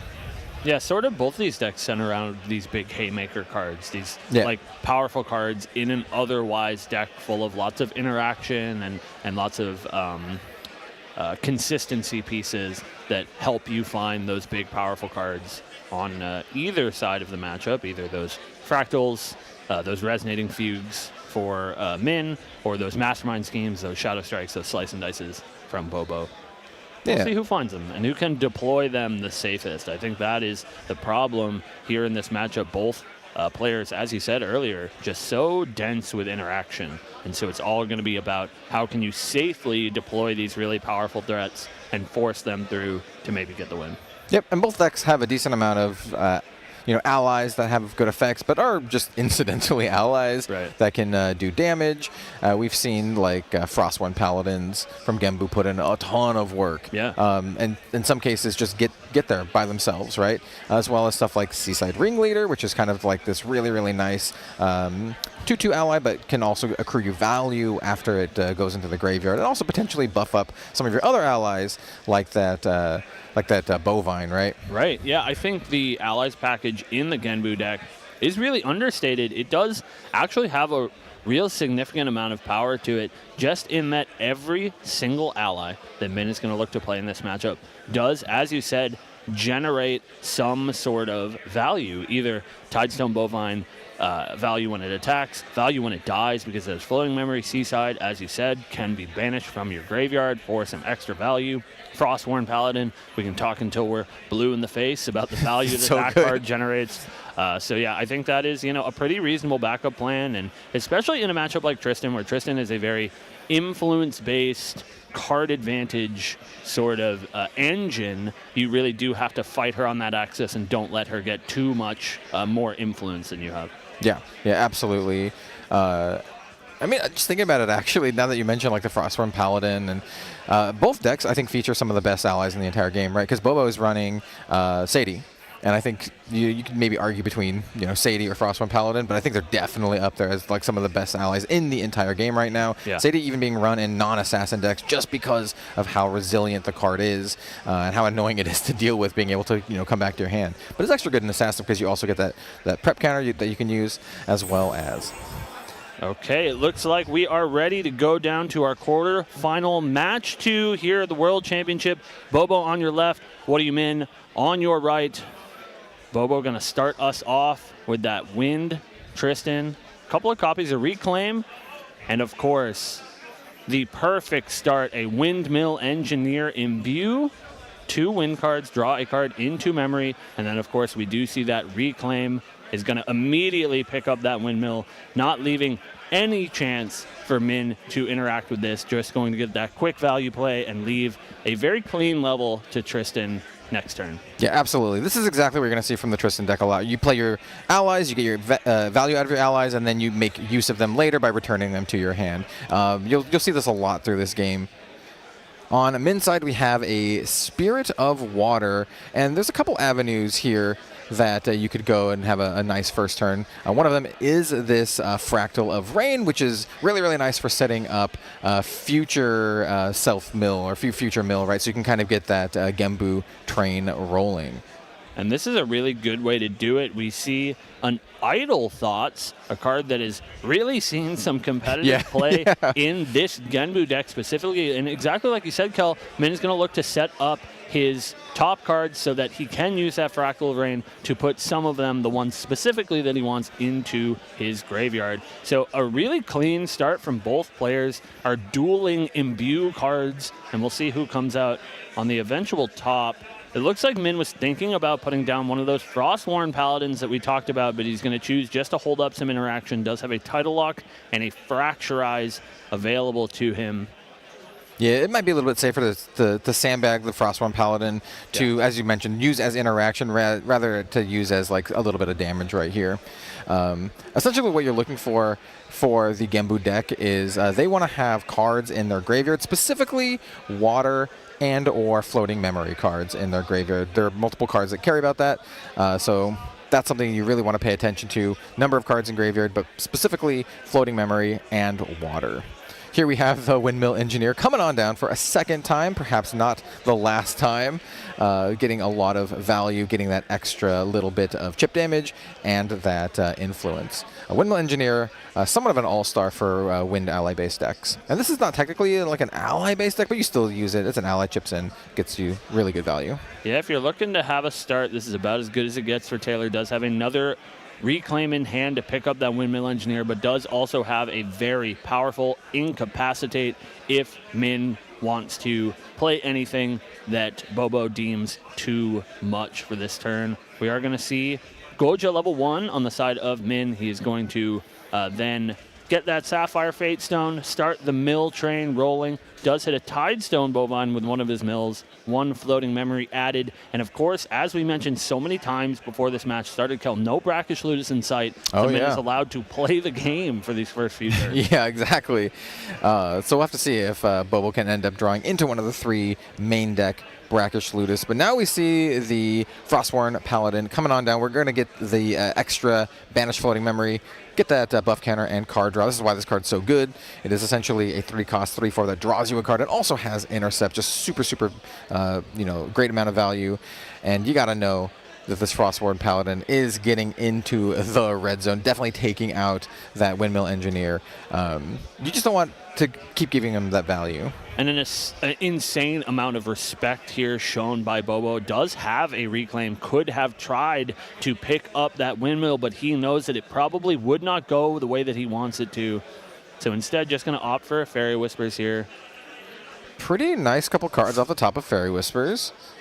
I see a pretty important one here, Kel. One of these cards in the top 3 is that Brackish Ludist. Yeah, so this is a situation where you can, potentially if you want to bottom 1, you can bottom 1. But in any case, you want to put that Ludist on the second, right? Second or third, so you can draw the win card and then still have that Ludist that you can draw into later. Potentially put the Surveil the Winds on top, use the Surveil the Winds, draw up that Ludist. Yeah, and we'll see if that is the plan. We do see the Reclaim added to hand. And that Reclaim can be used, again, to protect that Brackish Ludist. And there's the Ludist in hand, draw for turn. And if we're right, we have multiple ways to protect that Brackish Ludist, right, in hand.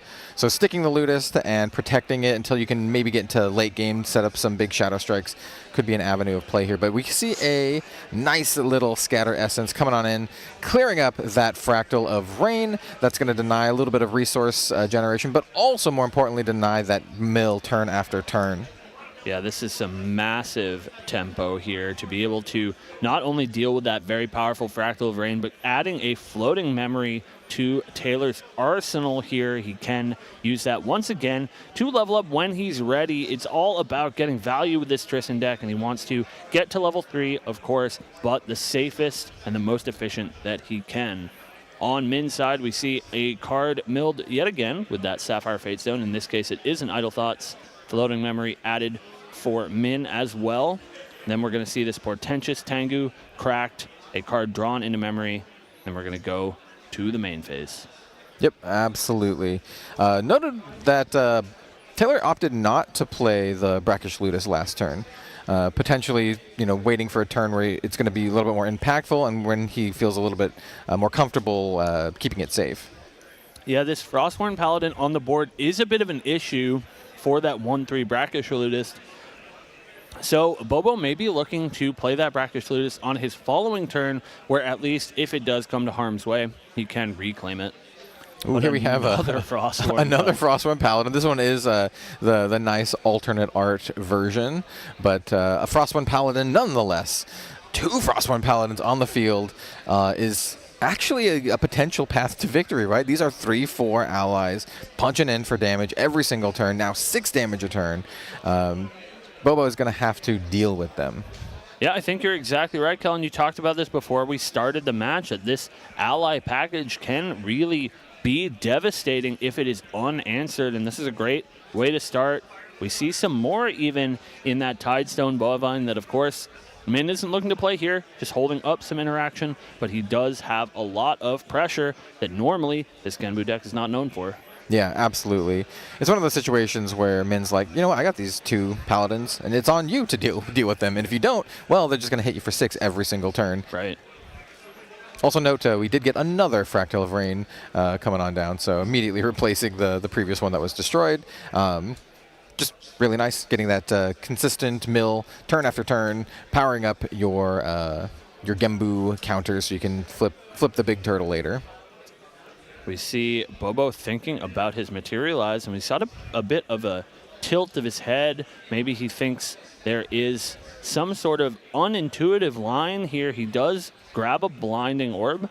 When that is banished, each opponent puts 2 cards from their hand into their memory, and then you draw a card as long as you're an assassin. A great way to sort of stop interaction temporarily. Only Yeah. four cards in Min's hand, so that would stop him from activating most anything. Yeah, I really like Blinding Orb for the exact reasons you said, right? It helps minimize interaction. It also gives you a nice little card draw. Typically, you use this on a turn where you want to do some fancy stuff. Yeah, and maybe there is some fancy stuff here. We do see a Slice and Dice, a very powerful tool for Bobo to use, and he might have to use it here on Frostworn Paladin clearing duty, but he's still going to have to work up a little bit towards that. Only 2 preparation counters here. He does need the 3rd for that. Yeah, Slice and Dice, you need 3 prep counters to get that prep effect. Usually used to try to finish off your opponent, but could be used in a situation to finish off some Frostworn Paladins.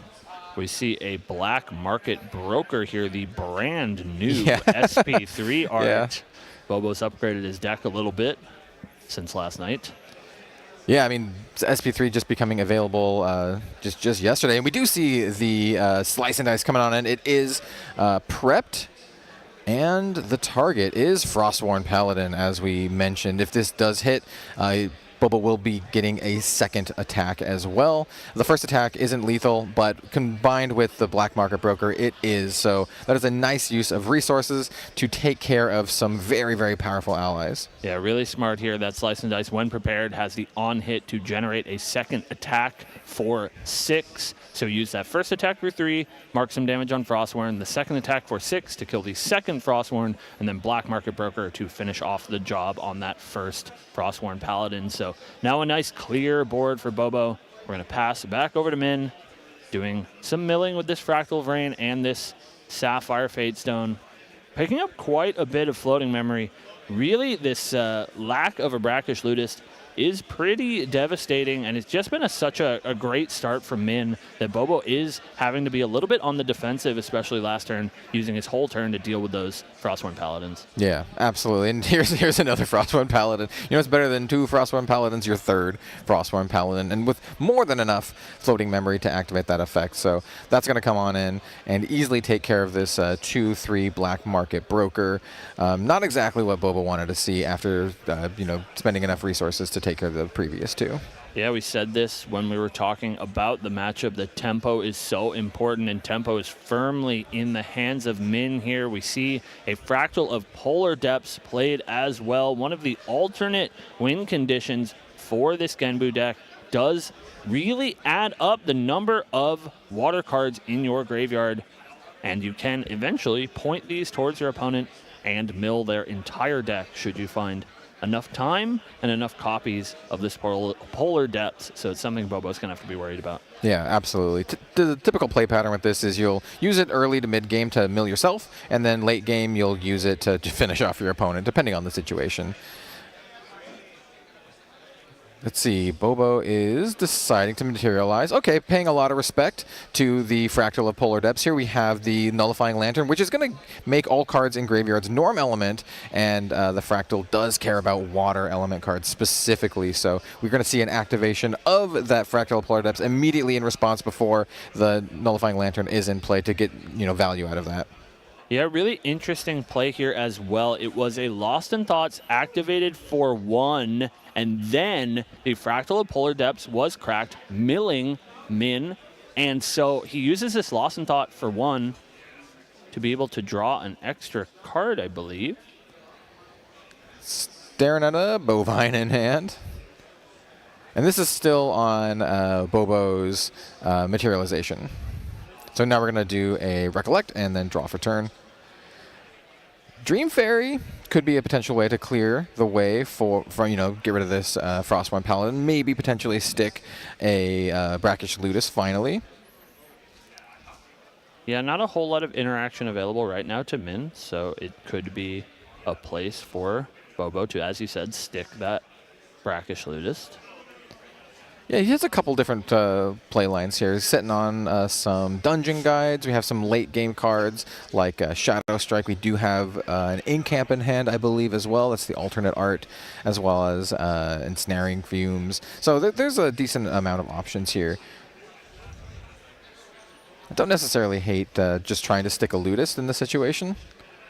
Yeah, it's tough because he might be a little too late here. So much floating memory now in Min's graveyard. He doesn't necessarily need a lot more, so Brackish Ludist may have had their chance missed. We will see that Dream Fairy, though, as you mentioned, Kel, going to deal with that Frostborn Paladin. Come on in for 1 damage. Every point of damage matters, especially when you are playing against someone who doesn't necessarily level up all that much. Mm-hmm. Just trying to narrow the window here just a little bit. And we're going to see him pass back over to Min. 1 preparation counter added from those Windwalker boots. Then we will see a Goja level 2. Notably, one of those floating memory used is a Pelagic Fate Stone, which will then come back into play, flipped as a Slick Torrent Rider, and give Min not only an ally, but a little extra Fractal of Rain, basically, to do some more milling work towards that Genpu Wincon.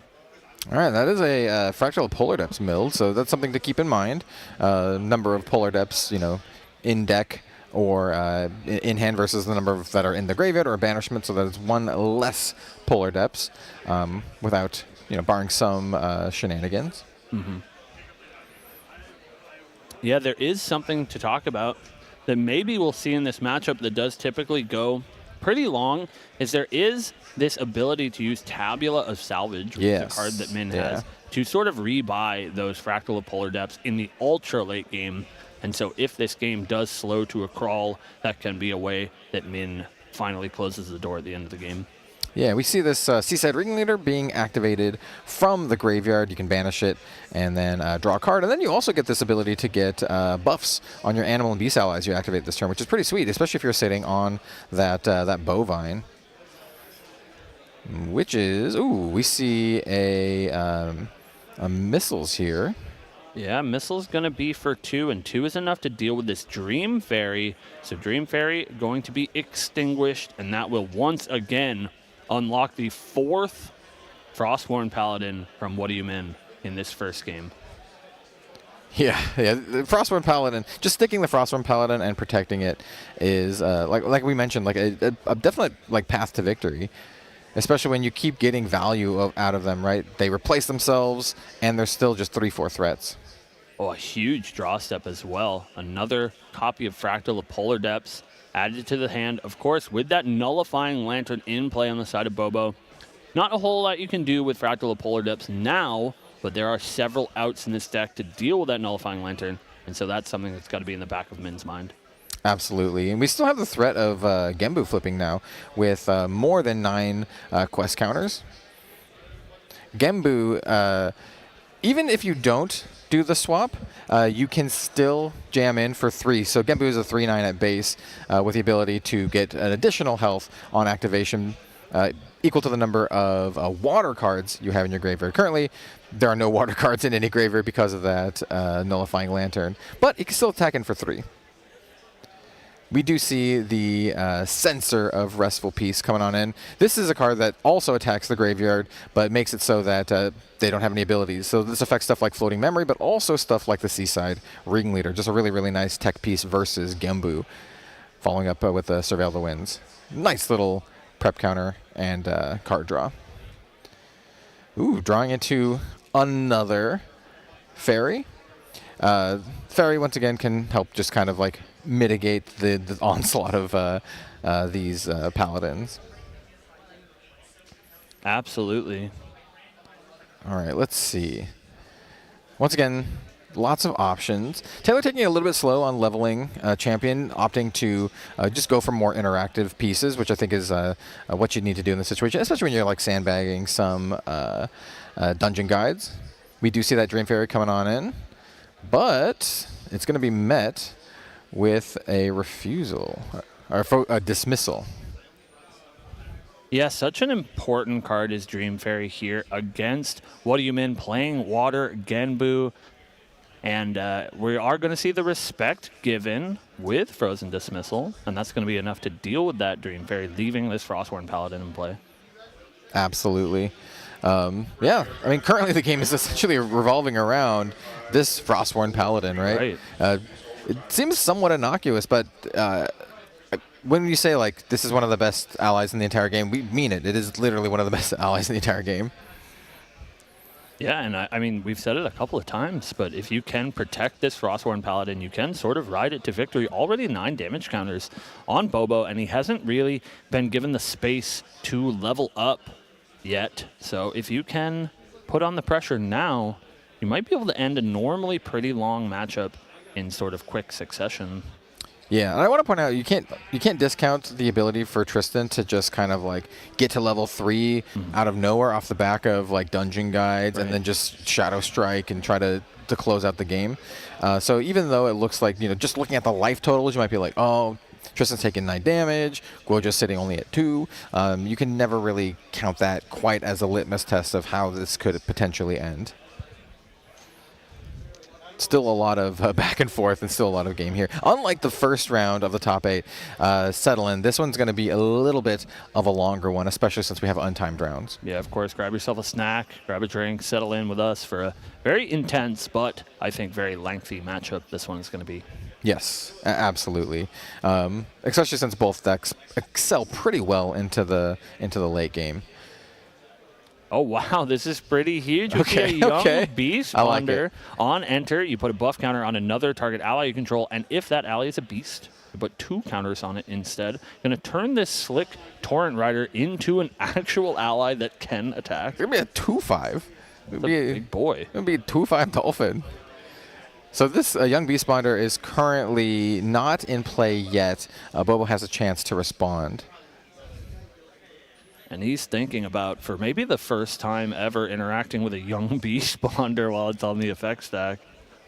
Young beast bonder in this deck, even though they don't run a ton of them, can just be just a really nice value card. They do have that floating memory, so they synergize with a lot of your deck. But also, you can just, pump up your incidental beasts.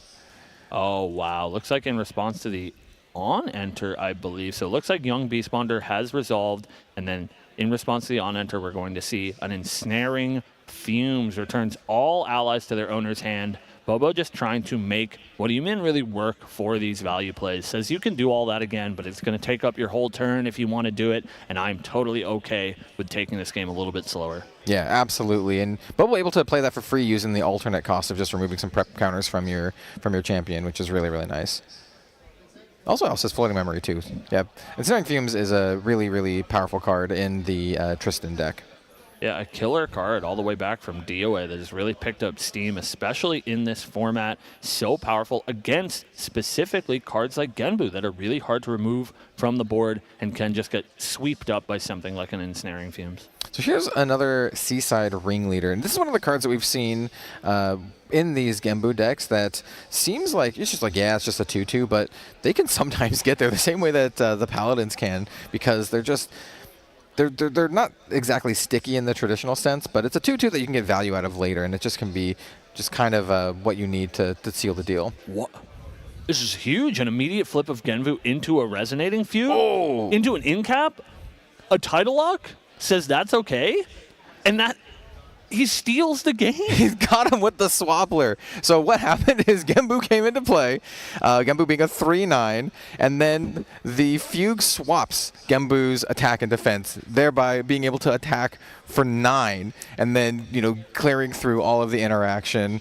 Genbu got there. We actually got a Genbu kill in game 1. Now we, of course, are going to be going into game 2 here. Both players able to sideboard now, but wow. That's huge. I mean, that's what we were talking about, right? If you can apply the pressure now, you can end an otherwise pretty slow matchup just really quickly with sticking something like a Resonating Fugue, and that's exactly what we saw. And that was through like multiple levels of silver bullets, right? Yeah. We had Sensor, we had Lantern, but it turns out like having 9 is still pretty good, right? You didn't even need to do the big turtle hit. Right.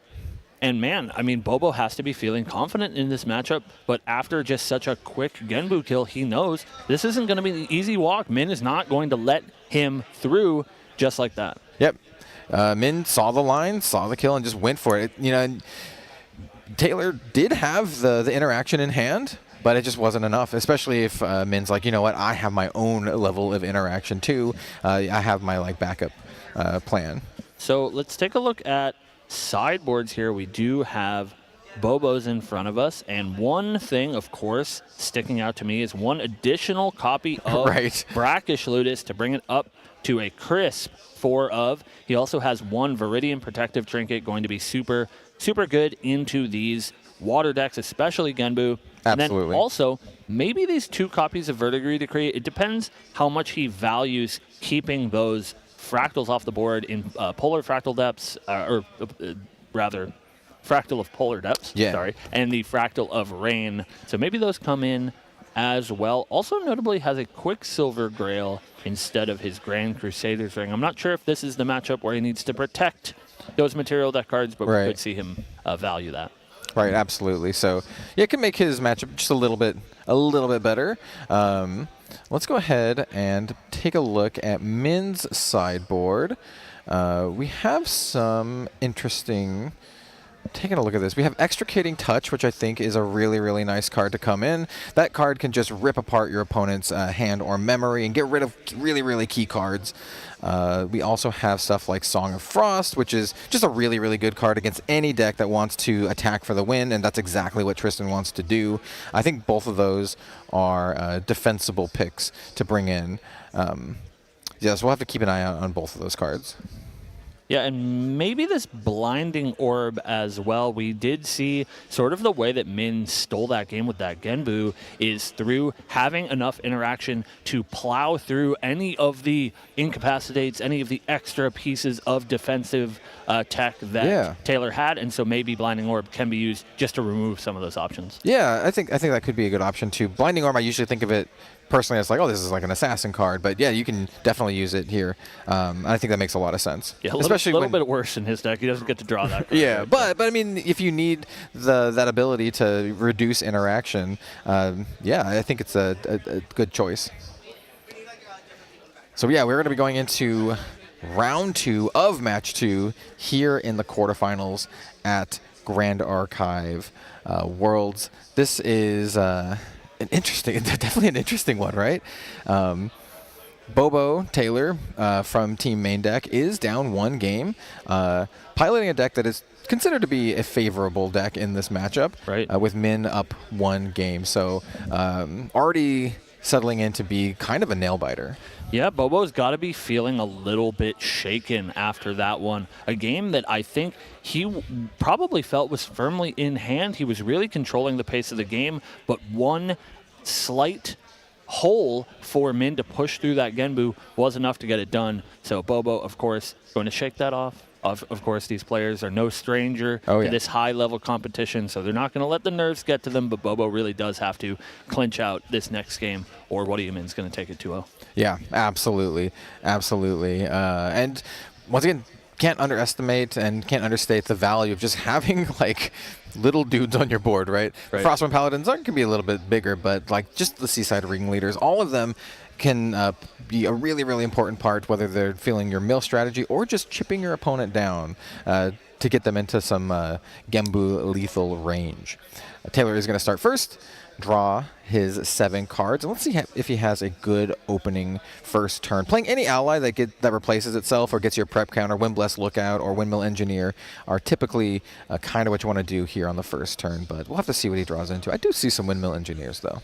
I mean, I think we have to mention how excellent his start was last game, and so he's looking to just replicate that as much as he can, and I think you're exactly right, Kel. We do find a Windmill Engineer, and that is going to be the play. Currently no Reclaim, can't play that classic value play that Tristan's looking for, but at least putting this Windmill Engineer on the board is maybe a little bit harder for Genbu to answer as well. Not an ally-dense deck, just hoping... Bobo hoping not to see something like a Tidestone Bovine here to make a pretty clean answer to that Windmill. Yeah, absolutely. And just for those watching out here, you're like, oh, why doesn't he play more? You basically don't want to oversaturate your board with free stuff for your opponent to kill, especially when you want to get a lot of use out of them in the long run. So just running 1 out here is the more optimal play, especially since you'll still have cards in your memory to use for materialization. The Commentator's Curse has summoned this Tidestone Bovine, exactly what Min is looking for. A nice, clean answer to this Windmill here, and also a way for Min to start fueling his graveyard. Notably, in the graveyard here, we see Seeking Shot has been brought in from the sideboard for Min. That's a nice little spicy card. Helped to remove some of the ally shenanigans, I think. This is a backup charger, pretty standard play for Grand Archive. You backup charger with at least 3 cards in hand, so you can immediately crack it, get your card draw, get your backup charger, which you can then cash in later for some extra value. Power Cell. Looking at Taylor's hand, we have... Is that an alternate art Veiling Breeze? It is alternate art Veiling Breeze. Okay, I was like, I'm very familiar with the original art. I'm like, oh, that's a very nice looking card. We also have stuff like Fairy Whispers. A lot of options here, right? You can jam out more allies that give you value, Windblast Lookout, and the Windmill Engineer. Yeah, notably there is also Wynn's version of Frostworn Paladin in the form of Aeson Protector. Oh, yeah. Here. Maybe a little bit early to start playing Protect the Aeson, but it is something that we can look to Bobo looking to do in the mid game here, sort of like we saw those Frostworn Paladins from Min last game. We're going to see a Stifling Trap played just to deal that Bovine, really valuing how powerful it is for that Bovine to get those 2 extra cards into Min's graveyard every turn. So just going to deal with that now with that Stifling Trap and hold up a little bit of interaction, or maybe a Fairy Whispers to start building out that hand on the side of Bobo. We're going to see a Refracting Missiles in the end step. 1 more Floating Memory, immediately going to be banished for Goja level 1, and a Sapphire Fadestone. Yep, now we can start enacting our mill strategy, right? Getting some value off of every single mill, building up those quest counters so we can get to that big turtle. Perhaps maybe Big Turts is going to come onto the field and do the whole Swappler thing again. Beast Bonder, milled from the top, go to Recollection, and 1 quest counter. Looks like another copy of that Seeking Shot has been found in hand for Min as well, so a pretty potent piece of removal if something like an Aeson Protector does end up hitting the board. In the meantime, we're just going to play a Seaside Ringleader, put a little bit of pressure onto Bobo, and accept that if this ally dies, that's probably an okay trade for Min to take. Oh, absolutely. Seaside Ringleader this whole weekend has put in so much work. A card that when I first saw it in MRC, I was like, this card looks really, really sweet, but really didn't have a home back then, and has now found a very good home in this Water Groja Gembu list. Just being able to double up as just a 2/2 ally, but also get that extra card draw value and buff value potentially later. Might find a pretty potent combination here as well in Primordial Ritual sitting in What Min's hand, a way to get that Seaside off the board at will, but going to be a little bit less valuable now that a Censor of Restful Peace is in play, shutting off all of the abilities of cards in graveyards, and that includes Floating Memory, that includes Seaside Ringleader's ability. So until Min can get that fracturized, it's going to be pretty hard for him to continue his game plan. Yeah, absolutely. It's a pretty nasty Silver Bullet card versus the Gembu deck. Even though the Gembu deck is really, really powerful, it is susceptible to many different Silver Bullet cards. Here we have Sadie, Blood Harvester, an incredibly powerful ally coming on down. Just a 2/2, but it has the ability to, you can pay 2 and return it to your hand. You get that extra prep counter, and if you're an assassin and gets a kill, it does get that agility 3. Bobo is currently just a Spirit of Wind, but we'll have to pay attention to that later. Yeah, huge ally here, though. Something that's easy to protect is really valuable in these matchups that are so influence-based, and Sadie is pretty safe with enough cards in hand for Bobo to pick her up. Yeah, Sadie's really good. You can even do some sneaky stuff where you play Sadie, attack with Sadie, bounce her to your hand, and then play her again to get additional attacks. Yeah, this is going to be a very important card in this game going forward. We're going to see an Imbued Fractal of Rain, trying to get more cards into that graveyard. Again, we have to be mindful of that Censor of Restful Peace, and that is the prime target number 1 for Min to deal with before this game gets out of his control. It looks like Bobo is going to just opt to play their Grand Crusader Ring, just get an extra, point of card draw here for the turn. And generally speaking, once again, like when looking at this Win Tristan deck, there's a couple of things that you want to look at. One of them is prep counters, right? Because you can cash in those prep counters for various things, but also just influence cards in hand is also very, very important. Bobo has done a great job of maintaining a pretty healthy influence here, so he's got a ton of options. And maybe it's time for that Asen Protector. We're going to see a Windmill Engineer first, getting a little bit of value, as you said, maintaining that influence. Looks like he did use the Asen Protector to imbue, so again, just taking the slow route, holding up cards in hand, and really just trying to, again, maintain that influence and try to keep that advantage over your opponent. You know that you have Min sort of in a corner here where he does have to deal with this sensor before he can do his own game plan, and so you can just sit back, apply a little bit of pressure, and wait until you have to interact with something that potentially deals with that sensor. Yeah, absolutely. But we're taking the very, very cautious, tempered play, I would say here. Yeah. Not, overextending too much, making sure to keep interaction and, cards in hand. And I think that's kind of what you want to do in a matchup like this. And especially worth noting for everyone watching at home, these are untimed matches, as you see in the bottom left there. So any sort of safe play is usually the correct one. You don't have to worry about the pressure of a clock. You can take the most disciplined and correct decision every time. Yeah, absolutely. Let's see if Min can mount an offensive here, get a little bit of pressure on his own, either in the form of additional mill or potentially in the form of some of those allies that we've seen that put in a lot of work. Speaking of which, we do see another Seaside ringleader coming on in. This one is, what's the target here? You can attack the Sadie and try to force the bounce in hand or just try to clear up the Windmill Engineer. Yeah, it's pretty hard to deal with Sadie, so just going to opt to deal with that Windmill Engineer. No Reclaim in sight, which is a bit of a sigh of relief, I'm sure, for Min to not see that Windmill another time next turn. Yeah, absolutely. Definitely the safe attack, especially unbeknownst to Min, there is that Asen Protector kind of just chilling in hand, which would have been great bouncing that Windmill Engineer. We do see another layer of protection here with Nullifying Lantern, so now cards in graveyards are Norm Element. This does in particular turn off two particular cards in Min's deck with Gembu as well as the Fractal of Polar Depths. We see an activation of Quicksilver Grail getting out this Smoke Bombs. Really interesting. We're seeing Smoke Bombs here to save the Seaside ringleader.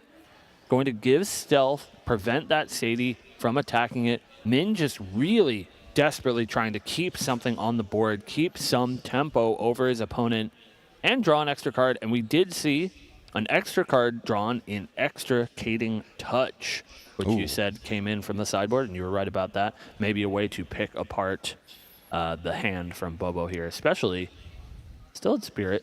So maybe he's got some goods that he's hiding for the later game. Yeah, for sure. I mean, Bobo spent all of his turns just being really, really cautious. Doesn't need to level up here. Get out your layers of protection. Get out your Silver Bullet cards, your sensors, and your lanterns, and just try to turn off your opponent because these cards are just so good versus the Gembu deck. Later, we could talk about being Tristan and being Assassin a little bit later. Gonna get the 6th quest counter. Yeah, getting close. Yeah, something to... Oh, wow, huge draw here. We find the Unbroken Mustang, a clean answer to that Sensor of Restful Peace, and without a Stifling Trap, which we know Bobo used earlier to deal with an early Tidestone Bovine, there's not a whole lot he can do about that Sensor being destroyed. All right, Order of Operations coming on in with the ally first, chipping in for a little bit.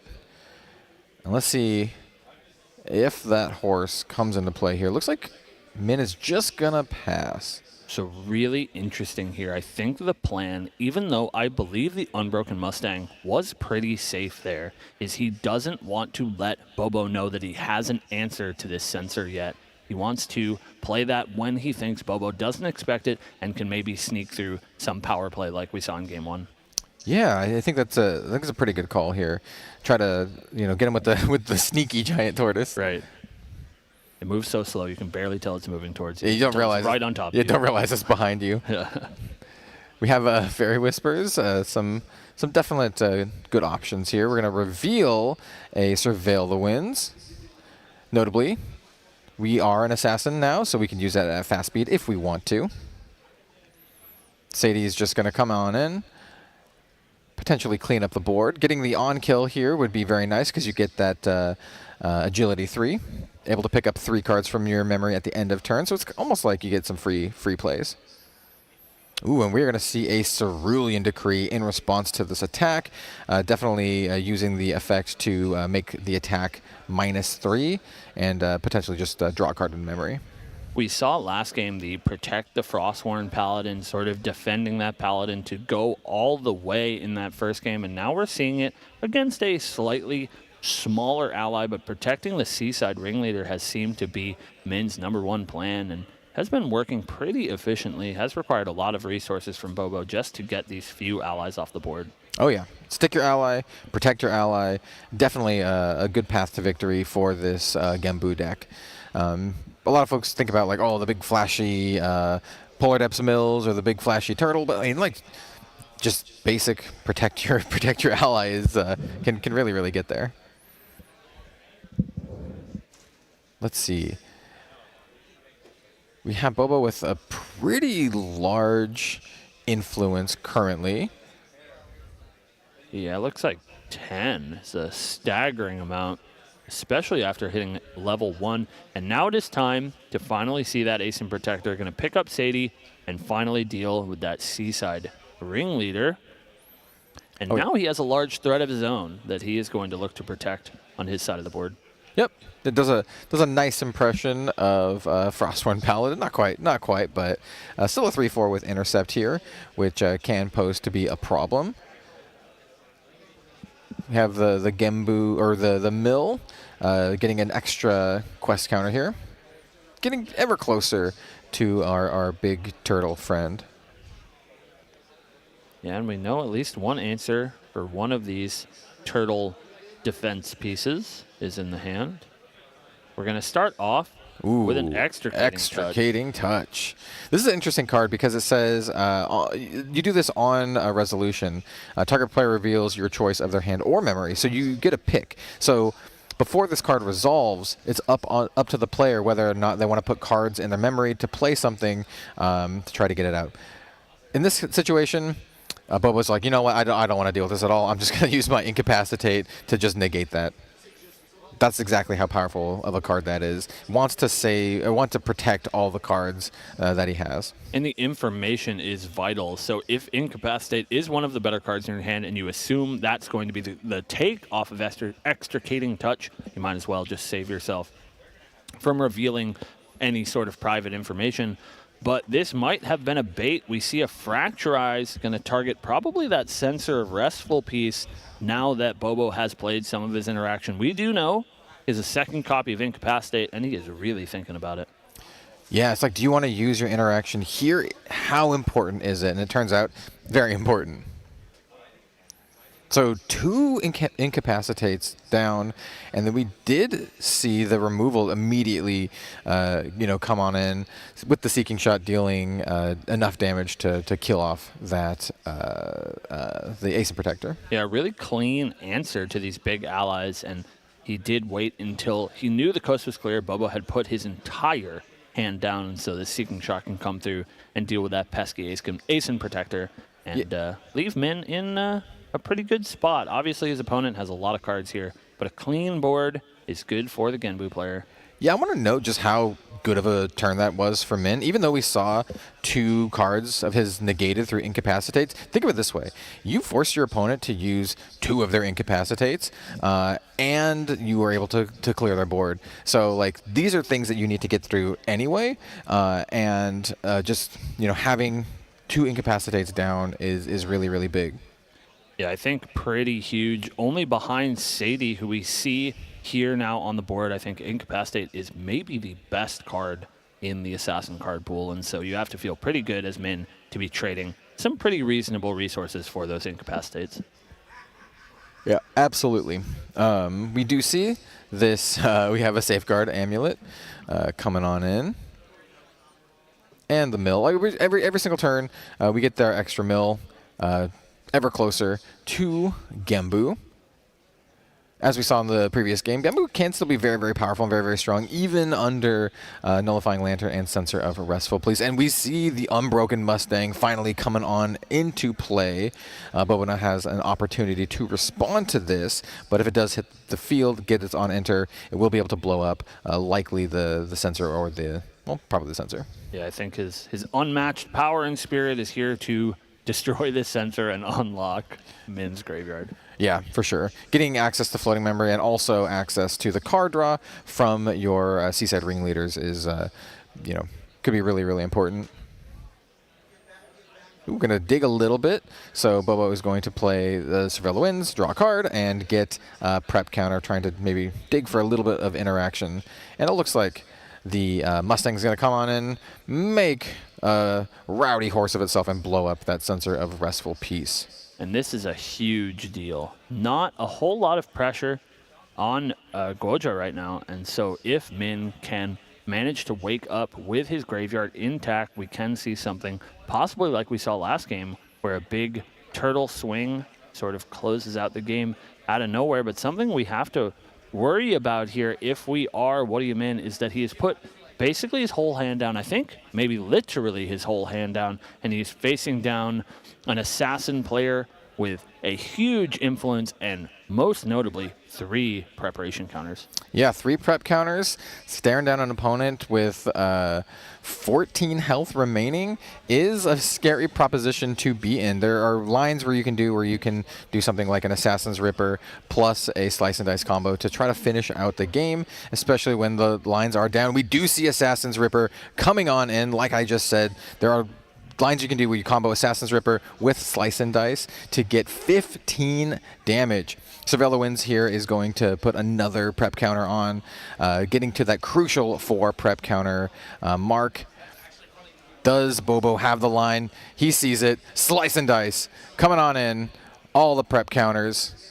And that's going to be game 2. Yeah, this is just one of the ways that you can, close it out as the assassin player. We talked about going to the late game, talked about the Shadow Strike, but the Slice and Dice Assassin's Ripper combo is just insanely powerful way. And if you didn't know exactly how that worked, you have the Assassin's Ripper, and you can use this effect to remove a prep counter, and then it attacks for 3 instead of its base 1. And so you basically attack with it twice, which is 6 damage from the Slice and Dice, which is doing a total of 9 damage through its 2 attacks. So 9 and 9 and 6 is 15, which is more than the Min had. So yeah, definitely a very powerful way to close out the game. Yeah, a pretty big deal. Sort of the opposite of what we saw in that first game. Both of these decks, again, we keep saying it, are meant to go to the late game, but 2 games in a row we have seen a sort of explosive finish in the mid game,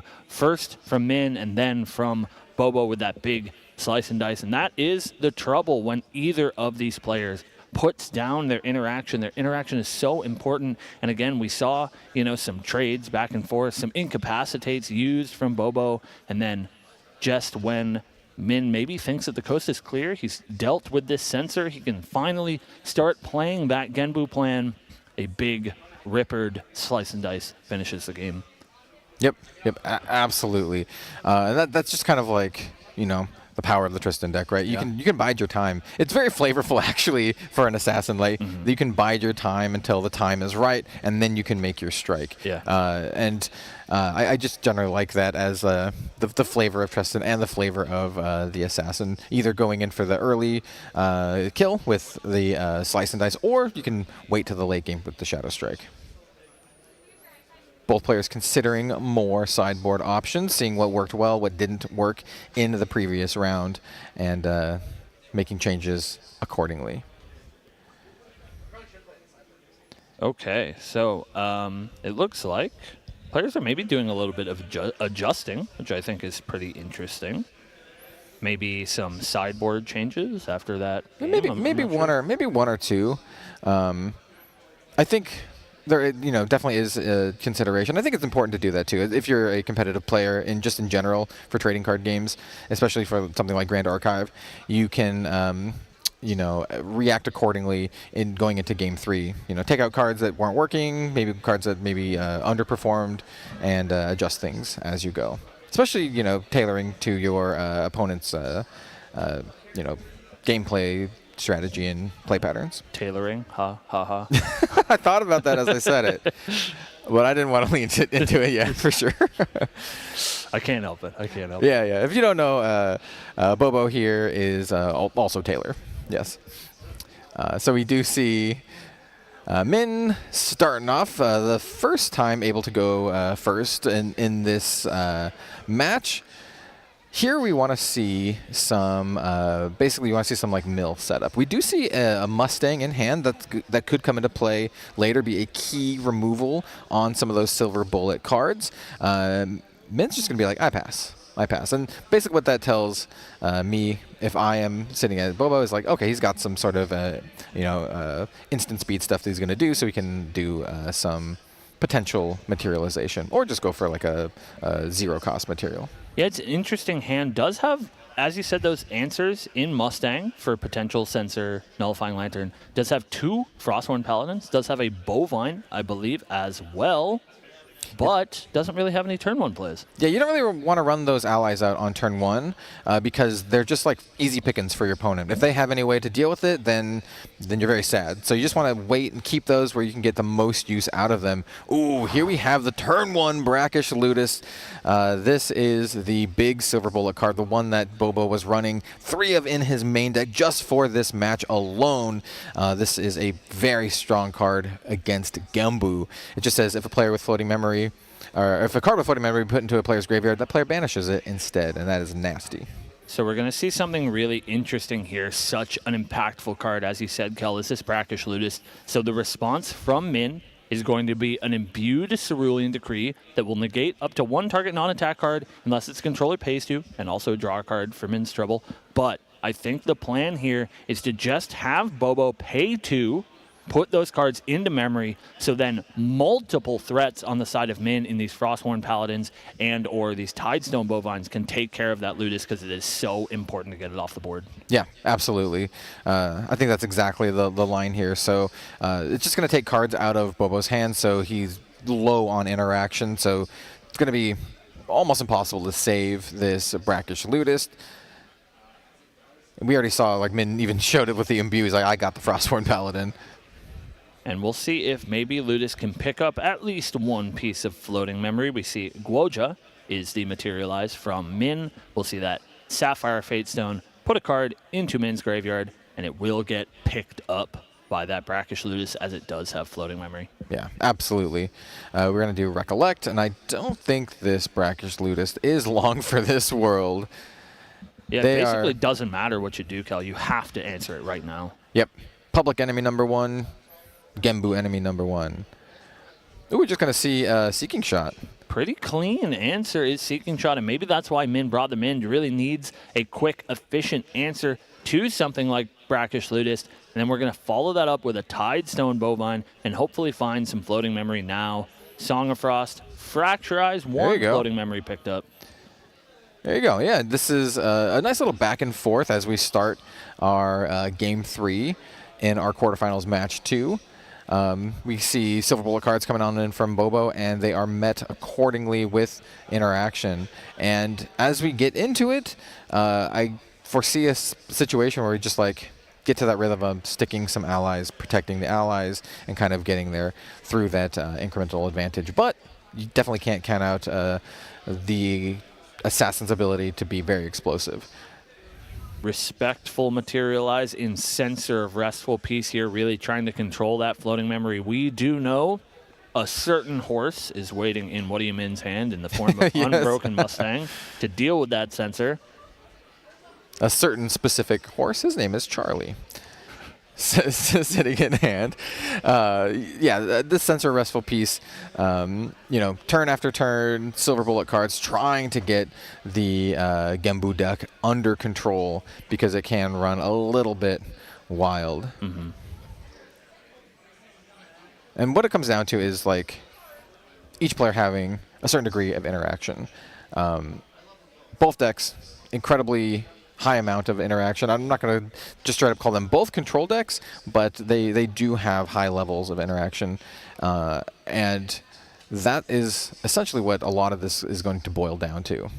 And I think I see a second copy of Brackish Ludist in the hand here for Bobo. Looking at that, thinking, can I protect this? Is now the time to play this Ludist? I know my opponent has a Frostmourne Paladin. Will I be okay if they just try to trade their turn for this Brackish Ludist? Doing all the calculations here is Bobo. Yeah, interesting consideration, especially since you have the Restful Piece, or the Sensor Restful Piece on the field already. It doesn't look like he likes that particular line he was thinking. Yeah, so difficult to know what the right play is, and sometimes it is just to ship the turn. Yeah, just send it. Hold up some interaction, as you said, Kel. Yeah, like I said, it just boils all down to interaction. And I think both players are happy to just hold, the interaction in hand and get through, the powerful effects of their opponent here. Though we do have at least one ally on the field for Min, which will help increase the incremental advantage through both the mill and just the 1 point to chip damage a turn. Really laboring over this decision. It's going to be a hard one. Hard to know what we should get. Looks like Quicksilver Grail is going to be the decision, and I believe that was a smoke bombs by Min. Sneaky little smoke bombs, potentially to be used to protect your own allies. A lot of folks in Grand Archive use it to use it on like an intercept or taunt unit to kind of bypass them, but used here to actually conceal your allies potentially.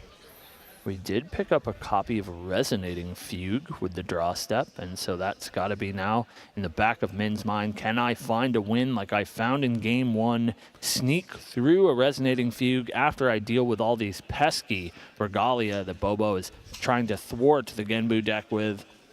Yeah, Resonating Fugue is the card that lets you swap the attack and defense. Card that I like to call the Swappler. The Swappler. But yeah, it's a nice little way to close out the game, catch your opponent off guard if they don't foresee it coming. Now, Taylor considering his options here for materializations. Lots of options, right? He's got a lot of Silver Bullet options, everything from your from the Lantern to card draw like Backup Charger. I think Backup Charger is a nice one to get out here early.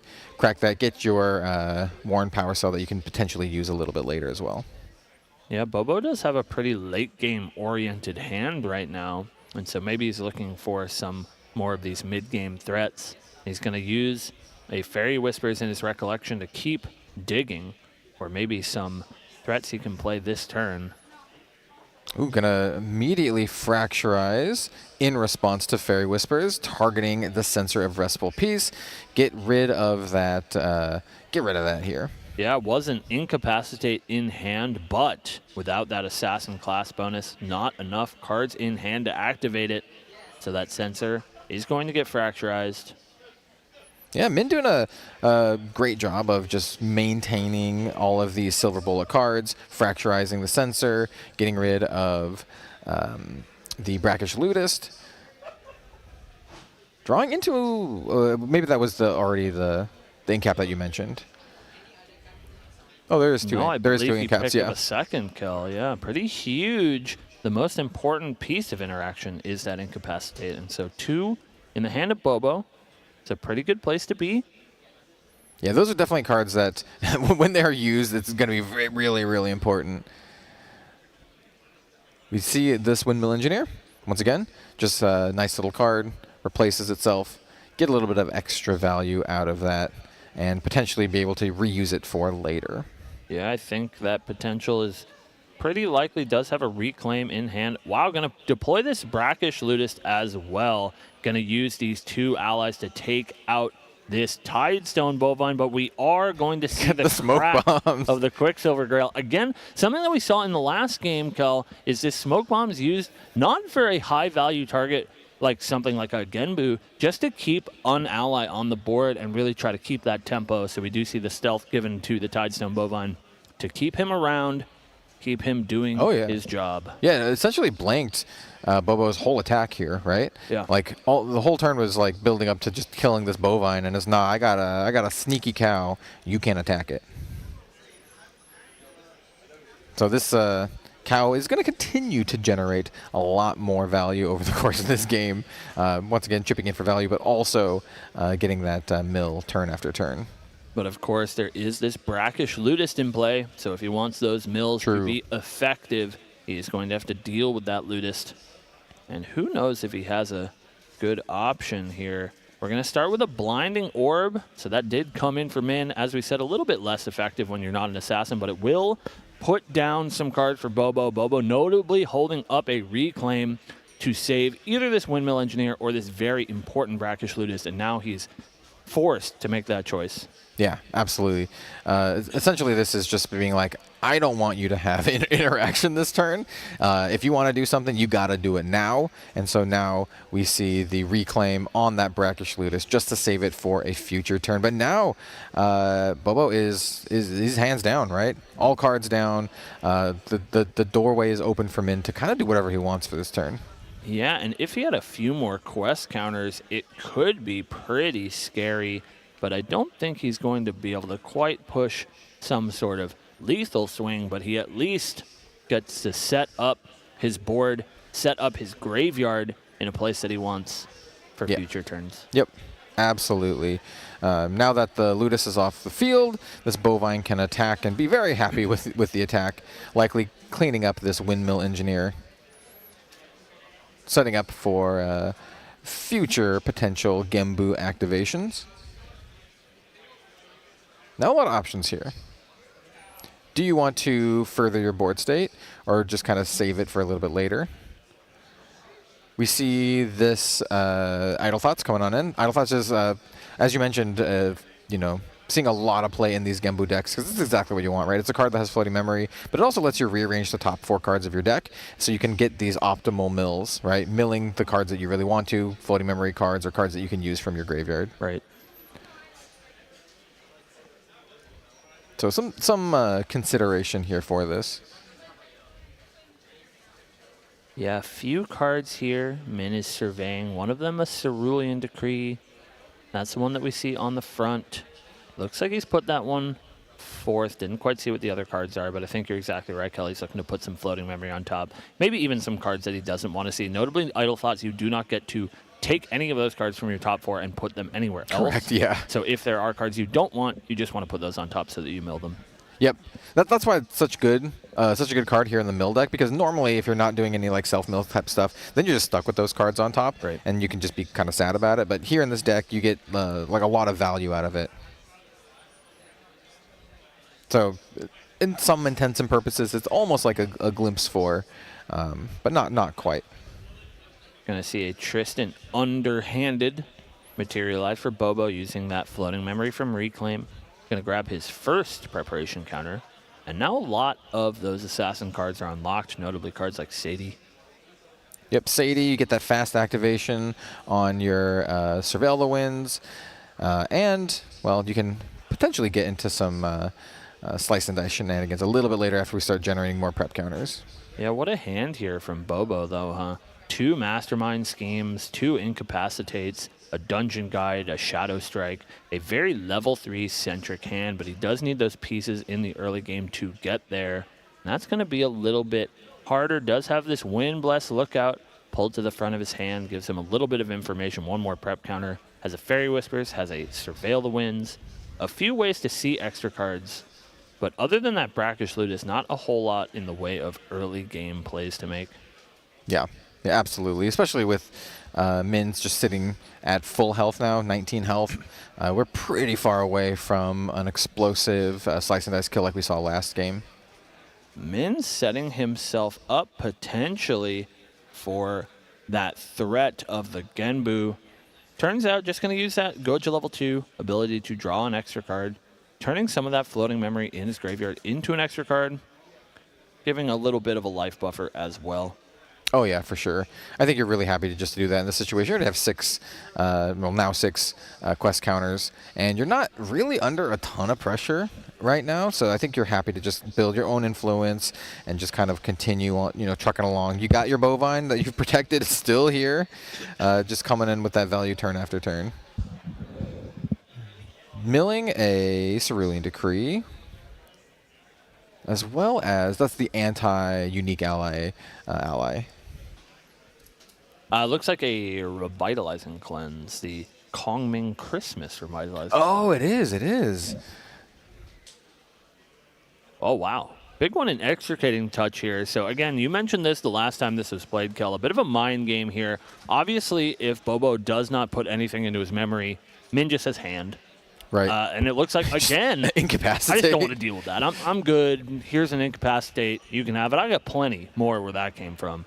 And just going to stop that extricating touch right now. Absolutely. And on Min's side here, it's just like, okay, well, I just have to get through these incapacitates anyway, right? So either way, I think he's fairly happy with that. Obviously, he would have liked Bobo to not have an incapacitate at all and just have free reign of his hand, but I think with the level of interaction both players are playing with, it's somewhat expected. Yeah, I think you're right. I think extricating touch was just hoping to take an incap anyways. Yep. So getting the incap activated is just as well. We have this Nullifying Lantern coming on in, followed up by a Fairy Whispers. Just kind of like digging a little bit for some more action. Here is it's a Stifling Trap, right? The new SP3 alternate art Stifling Trap. Finds a Stifling Trap and leaves a Sadie on top, which is pretty huge. We found those early game plays that Bobo wants to make. Does pick up this Sadie for his draw with Surveil the Winds. And then on top of his deck, he's left a Black Market Broker as well. Nope. Sent that one to the bottom. Fairy Whispers is the draw. But does have this Sadie. Sadie's a pretty good answer here for this Tidestone Bovine. Yeah, absolutely.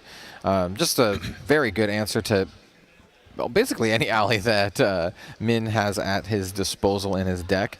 Just kind of taking another glance at Bobo's hand. I think you mentioned it before, but a lot of like late game action here. A lot of like mastermind schemes and the Shadow Strike. So if we can get to that point, I think Bobo has a pretty strong late game. But at this point, it's going to be mounting a good defense and offense till we can get there. We did see both decks have the ability to just push out really, really explosive turns out of nowhere. And as we mentioned, Sadie coming on in and taking care of that Bovine. Also triggering the on-kill effect, Agility 3, which is really, really nice, being able to pick up those 3 cards at end of turn. Yeah, it is massive to have Sadie be basically 0 reserve cost in this situation. Allows you to hold up a lot of that interaction and also allows you to play more on your own turn. We're going to see a Wind Bless Lookout here, get 1 preparation counter, and also Glimpse 1. Bobo seeing if he can find what he needs. Yeah, so once again, I just want to point out 4 is the key number of prep counters to do your full slice and dice shenanigans, right? You need 4 prep counters to do slice and dice, plus your Assassin's Ripper, which requires 1. That is, once again, 15 points of damage. So you always have to think about that when you're playing against the Tristan player, when you're playing as the Tristan player. These are some key numbers, especially when you have some allies already on the field that are representing 3 more points of damage. Guoja only at 20 health right now, but still things that need to be considered. Yeah, that is something to consider, though, as well. Sort of atypical is Goja level 2 here, so a little bit higher of a life threshold to meet for Bobo, so it's going to be just slightly harder for those Ripper slice and dice lines to find the kill. Yep, absolutely. We do see on Min's side, for their counters, we have 9 counters now on Guoja, which is the number of quest counters you need to flip into Gembu. Notably, we do have, staring down the lantern, which is turning off elements in graveyards. So you can't really do the really big Gembu power-up swap, but still, Gembu can be a kind of a annoying threat. Yeah, and he does have a pretty large hand that could maybe support something like that if it wasn't for the Nullifying Lantern. Instead, we're going to see a Fractal of Rain, try to get some more cards into that graveyard. Yep.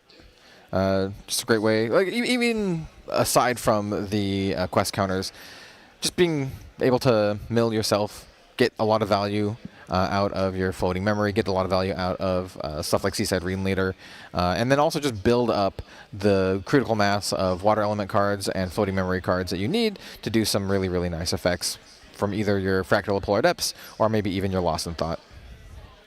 But we do have to deal with this Nullifying Lantern at some point. Yeah, the Nullifying Lantern definitely turns off the water element side of those things, which notably is the Gembu and the Fractal of Polar Depths. Yeah.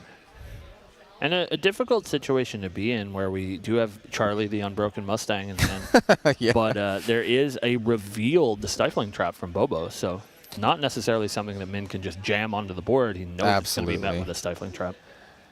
Absolutely. In that certain situation, it's one of those things where you're like, okay, do I just wait till I have multiple horses? Or do I wait till they... well, actually, Stifling Trap in particular can be played from memory with its alternate cost. So even then, if Bobo is hands down, it could still pose a very real threat. Ooh, we have a level up to Tristan Hired Blade. Now this is something that you can do, leveling up with 3 prep counters, and then in response to it, you can actually put an additional prep counter on it, so you get that 2-card draw, either from Sadie or from any other fast speed thing that puts a prep counter on. Yeah, really heads up play. Tristan players knowing all the tricks in the book. And this is a good start. We know that we have that dungeon guide in hand. Going to start with the Fairy Whispers, find a little bit more information, maybe some more interaction. But I don't know if we mentioned it, but this is a late game Tristan deck usually. And there are a lot of those late game tools in Bobo's hand. So if he can stick a dungeon guide, he can put an immense amount of pressure on Min that at any moment a giant Slice and Dice or a giant Shadow Strike could end the game. Oh, yeah. I think he's got like 2 Mastermind Schemes in Influence, right? Yeah. And folks out there who don't know, Mastermind Scheme is a card that costs 6, has efficiency, so it's reduced in cost by your champion's level, but it doubles the number of prep counters you have on your champion. So you can go from, 5 to like 20 prep counters pretty quickly if you have multiple. And as long as you end with 8 prep counters, it has that same ability as Sadie, gives you agility 3, so you can make it virtually free, and that is super important in a matchup like this where you do want to hold up multiple pieces of interaction on your opponent's turn. Gotta love the agility ability. Looks like a near playset of Sadie's hand. Right, yeah, I was just saying, those big Sadie claws as he fans through. So it's essentially like infinite Sadies. At this point, you still want to apply a little bit of pressure here. It's not a lot of like explosive pressure like a fire aggro deck would do, but like just chipping in for like 1 damage here, 2 damage here. Get your opponent to the point where you can do those big Slice and Dice plays, when you can do those big Shadow Strike plays. And this is also a moment where I'm terrified if I'm What Do You Min? You see Bobo pick up his material deck, just looks at a Shadow's Claw, and he's thinking, if I get a Claw here, if I Dungeon Guide, if I play this Shadow Strike, does he just die? Yeah, I mean, it's definitely a consideration. Oh, we do see the Dungeon Guide coming on in. And this is what we like to call a perfect Dungeon Guide, as he does have 1 Fractal, so he gets to put exactly 2 cards into his memory. Dungeon Guide will banish 2 cards at random, and they're exactly what Bobo wants. A rebuttal from Min. Yeah, this is a play that demands a response. Title Lock to make it a not-so-perfect Dungeon Guide. Right, exactly. So it's going to negate unless Bobo pays an additional 2. And as Cam mentioned, putting 2 cards down will prevent the negation, but now you have suboptimal banishes. Because Dungeon Guy will banish 2 cards at random. Right. So now we have the consideration. What am I going to put down?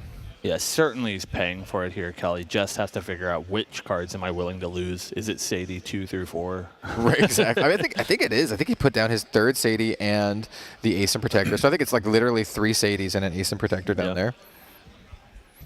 So what are you going to choose? Is it 2 Sadies? 2 Sadies or 1 Sadie and a Protector? Survey says... Ooh, choosing the sides? Sadies. Double Sadie. And I think you're fine to lose this 80s at this point in the game, right?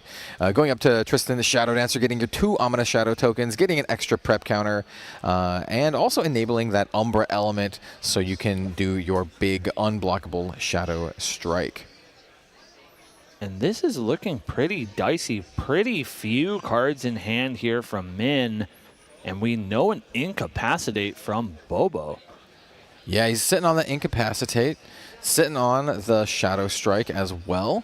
I think one of the things you want to look for when the Tristan player is like going for the kill is when they get the Shadow's Claw, right? When they're like, okay, I'm bringing in the Shadow's Claw, it's go time. And Shadow's Claw is a card that you can activate from your material deck just once you're Umbra Element, once you're Tristan. I think it's super important to mention here, though, that title lock from What Do You Min did prevent Bobo from having the number of cards that he needed to go for a lethal line with an Incapacitate backup. So he is just going to grab that Shadow's Claw, as you said, attack for 1 with Tristan, and then both of these Ominous Shadows can also attack, not for 1, but for 2, using that Shadow's Claw. Exactly. So that's a total of 5 damage. And as we mentioned, like just chipping your opponent down to where they can get into lethal range. And the range is looking fairly lethal in follow-up turns. Looking at Bobo's hand, he's got both Shadow Strike and Slice and Dice as potential kill options, as well as interactions. Like you mentioned, Cam, still sitting on that Incapacitate. But it sort of goes both ways. So first we're going to see a Genbu flipped at the end of Bobo's turn. We're then going to see Goja Heaven's Favored be materialized here from What Do You Min. It does cost 3 less as long as you control a Shenju, which now Min does. And then he can recover 3 when it comes in, give him a little bit of space, and give him, of course, his giant Taunter, which will turn off potential Slice and Dice lines. However, that Shadow Strike does have keyword unblockable, and so Turtle cannot jump in the way. Yes, absolutely. I also want to point out the Ominous Shadows, right? So the Ominous Shadows have this ability to redirect attacks to them at the cost of prep counters. They also take reduced damage as well. So essentially, these 2 Ominous Shadows are a kind of brick wall versus Genbu, versus a Genbu kill line. So even if you do a big swap with Genbu, you can just be like, okay, I redirect that Genbu attack to one of my Ominous Shadows and essentially nullify it. Ooh, we have Charlie coming on in. Charlie showed up to the party looking to grab that Nullifying Lantern. But again, it's really those shadows now that we have to worry about, Kel, as you said. Very back-breaking in this matchup to stop any potential Resonating Fugue attacks from this Genbu can just be redirected to an Ominous Shadow. Yeah, the shadows are just really difficult to deal with. And when you see this kind of play pattern happen, the Genbu deck can pivot a little bit. Like we mentioned it a couple times before. We haven't seen it yet today, but the Genbu deck can pivot into more of a Fractal of Polar Depths style win con, where they try to mill out your opponent with Fractal of Polar Depths. They can try to do like a self-mill strategy and maybe set up a turn where they can do the remind me of the name of this card. It's the one that you put the 5 cards from your graveyard into shuffle them into your deck. Oh, Tabula of the Salvage. Tabula of Salvage, yes. And you can maybe set up a super late game thing where you Tabula Salvage and you just have a bunch of Polar Depths to mill out your opponent. So those are options for potential ways for Min to win here, but those are like several steps down the road. Min has to deal with the clear aggression that Bobo has on board. It looks like step 1 is Charlie the Unbroken Mustang going to take out that Shadow's Claw instead of the Nullifying Lantern. Respect the damage that the Shadow's Claw can deal. And then come in for 1. No redirects here. The 1 damage from the Unbroken Mustang is okay with Bobo. Oh yeah, just keep the prep counters. The Mustang is at this point inconsequential. Mm-hmm. His power is not unmatched. Right. Yes. quite manageable, in fact. Quite matched. Quite matched. We're going to go into Bobo's turn. We're going to see if Bobo can mount a successful offensive. I think this is where he's like, okay, this is a potential turn where, depending on how things shake out, we can maybe push for a kill here, depending on the amount of interaction that Min has in hand. Windwalker Boots can be essentially just kind of like a Grand Crusader ring in the situation. You can just crack it and draw a card if you need to, or you can amass more prep counters at the end of turn. We do have to respect that Goja now level 3, a much higher life total, so 19 damage that has to be dealt here. That's going to be a little bit harder without something like this, a mastermind scheme to double the preparation counters on Tristan. It's going to bring it up to 10. That is more than 8, so 3 agility will be gained. A little bit risky to go for the big Shadow Strike this turn, but this really does set him up very well for the next turn. Absolutely, absolutely. And if push comes to shove, hey, you can maybe do it again and get the 20 prep counters. Looking at Min's hand, we have Lost in Thought, the Fugue. Yeah, I can't Frostborn Paladin, I think, was in there as well. And here's the Lost in Thought. So Lost in Thought for 3. Bobo considering doing some interaction. But he's like, nah, I'm going to let you draw the 3. This is pretty big, though. 3 additional cards added to Min's influence, and they could be the ones that he needs to stop this sort of looming Shadow Strike. Notably, in Woody Min's hand on that previous turn, he would have been dead if Bobo went for it, and so he does need to find some pieces of interaction now so that he can successfully stop Bobo on his following turn. Absolutely, absolutely. And this is the situation why we kind of said that the Tristan deck is a little bit favored in this matchup, right? They can mount this situation where it makes Genbu really, really hard to like do much at all. The Ominous Shadows can just be an absolute brick wall. So you need this longer win con strategy, right? You need to pivot into like this self-mill strategy. And now the little allies aren't going to really get there as well. We see Fugue, Fractal of Rain, Refracting Missiles, Frostworn Paladin, Frozen Dismissal, but no effective ways. Oh, This a is Cerulean Decree. Yeah, there is a Cerulean Decree. That could come into play, giving a -3 to Tristan's attacks. But yeah, this is a situation where stuff like, Frostborn Paladin isn't going to be as important, right? Because Shadow Strike does have the ability to just bypass Taunt and Intercept. But we do get to draw that card, Kellen. Maybe that's an important one. For sure. Yep. Can never discount the card draw. And it's a big one. It's a Fractal Polar Depths. Got the Chili Penguin. That is a key piece to Min's strategy going forward here. The name of the game here is to not die if you're Min. You are on plan not die. Yeah, it's looking pretty scary, though. Currently, Shadow Strike looking to be 15 maximum. Yeah, Shadow Strike with Incap backup is Taylor's plan here. He does have also the Stifling Trap in hand as well, just a little note here, but the big game plan is that Slice and Dice incapacitate with the insurance. Also not insignificant, still has the 4 allies on board as well. Thinking about these Chili Penguins, doing a quick count of the graveyard. Quite a few Norm cards in there, I believe. Yeah, important to note, the Nullifying Lantern is still on field, which just makes the Chili Penguin not as good. Is not as good. Because if you didn't know, it cares about water element cards in the graveyard, and, well, with the Lantern out, there are no water element cards in the graveyard. They are all Norm. Going to start with a Frostworn Paladin swing into Windbless Lookout. Take out one of those allies that you can deal with. Again, those Ominous Shadows giving a stare across the board to Min, stopping him from making any large attacks. Yep, absolutely. And Bobo just being like, you know what, I'm just going to keep my prep counters. I need these for later. I need these for something a little bit more important. Yeah.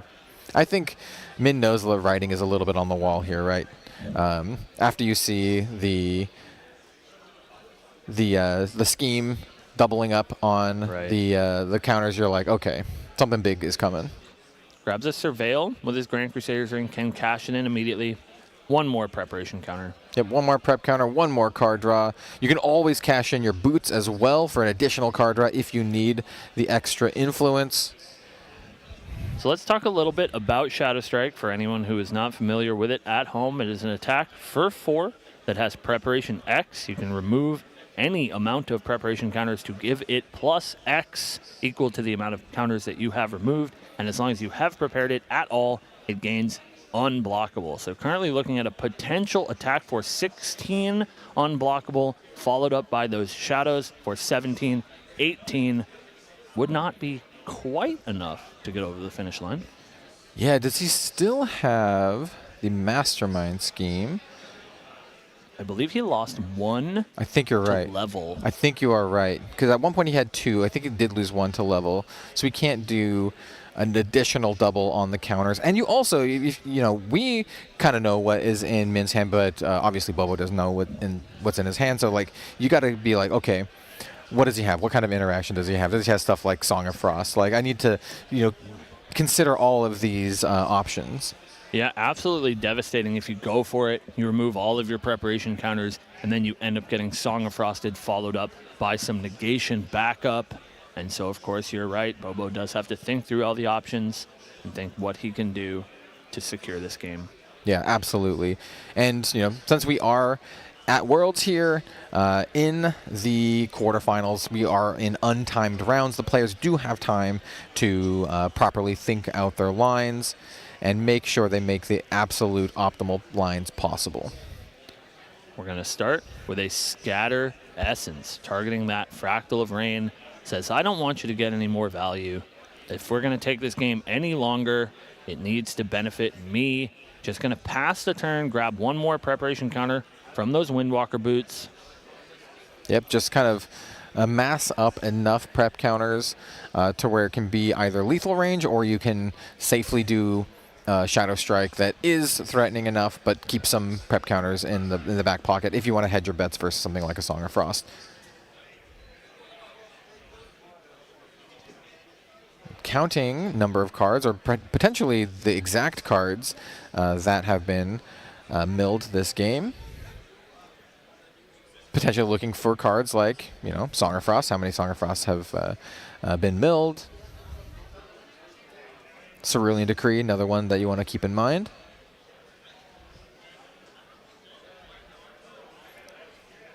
And we see just another little cleanup on the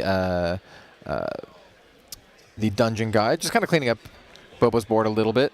Just helps reduce any potential things. I mean, with Gembu on field, the allies aren't really going to be doing a whole lot. Basically, the whole play here is going to be this this big Shadow Strike. We are now at the point where it's like we're past the allies putting in too much work. We're at the point where both players are looking for their big, flashy win cons, the ones that can get around the board state stuff, like Gembu, for example. Yeah, and it's pretty hard, though, through that Nullifying Lantern. Going to need to find Charlie a friend before we can get this Nullifying Lantern off the board. Yeah, it can be really tricky, right? Because you do need the Unbroken Mustang, but you also need your opponent to not have something like Stifling Trap. And then you might need to have some sort of interact, but then they need to also not have interaction. So it's going to be like this back and forth. Who has enough interaction? We do see this Assassin's Ripper coming on, and you could try for a potential slice and dice kill on Gembu, just to kind of open up the doors a little bit. I think the most important thing about this Ripper is that the addition of Ripper does turn currently this Shadow Strike, Ominous Shadow combo into lethal. So it's what, let's 6, 10.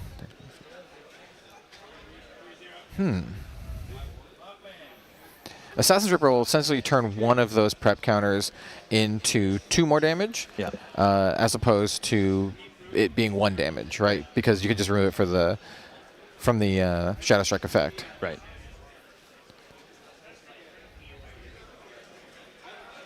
It's an interesting proposition here. Bobo is sitting on a pretty large influence. It would be an attack for 19. That alone is lethal. And that's the count that Bobo's doing here. And is a single incapacitate enough backup? Min has 7 cards in his hand, 8 cards, excuse me. And so, again, this is the same problem as last turn. Bobo has to think, what does he have here? What can I not beat? Yeah. A lot of the interaction from this Genbu deck is loose, sort of soft permission in cards like Cerulean Decree that you can pay through. Really, the only card you have to be terrified about is Song of Frost. Yeah, absolutely. It is a really all-in play if you go for it, right? Yeah. You use all of your prep counters. You were right. It is exactly 19, and that is exactly lethal. Yeah. With only 1 incap in hand, do you go for it? I think that is the consideration here. Mm-hmm. And you do have to, at a certain point, read the player. Does he think that Min has it?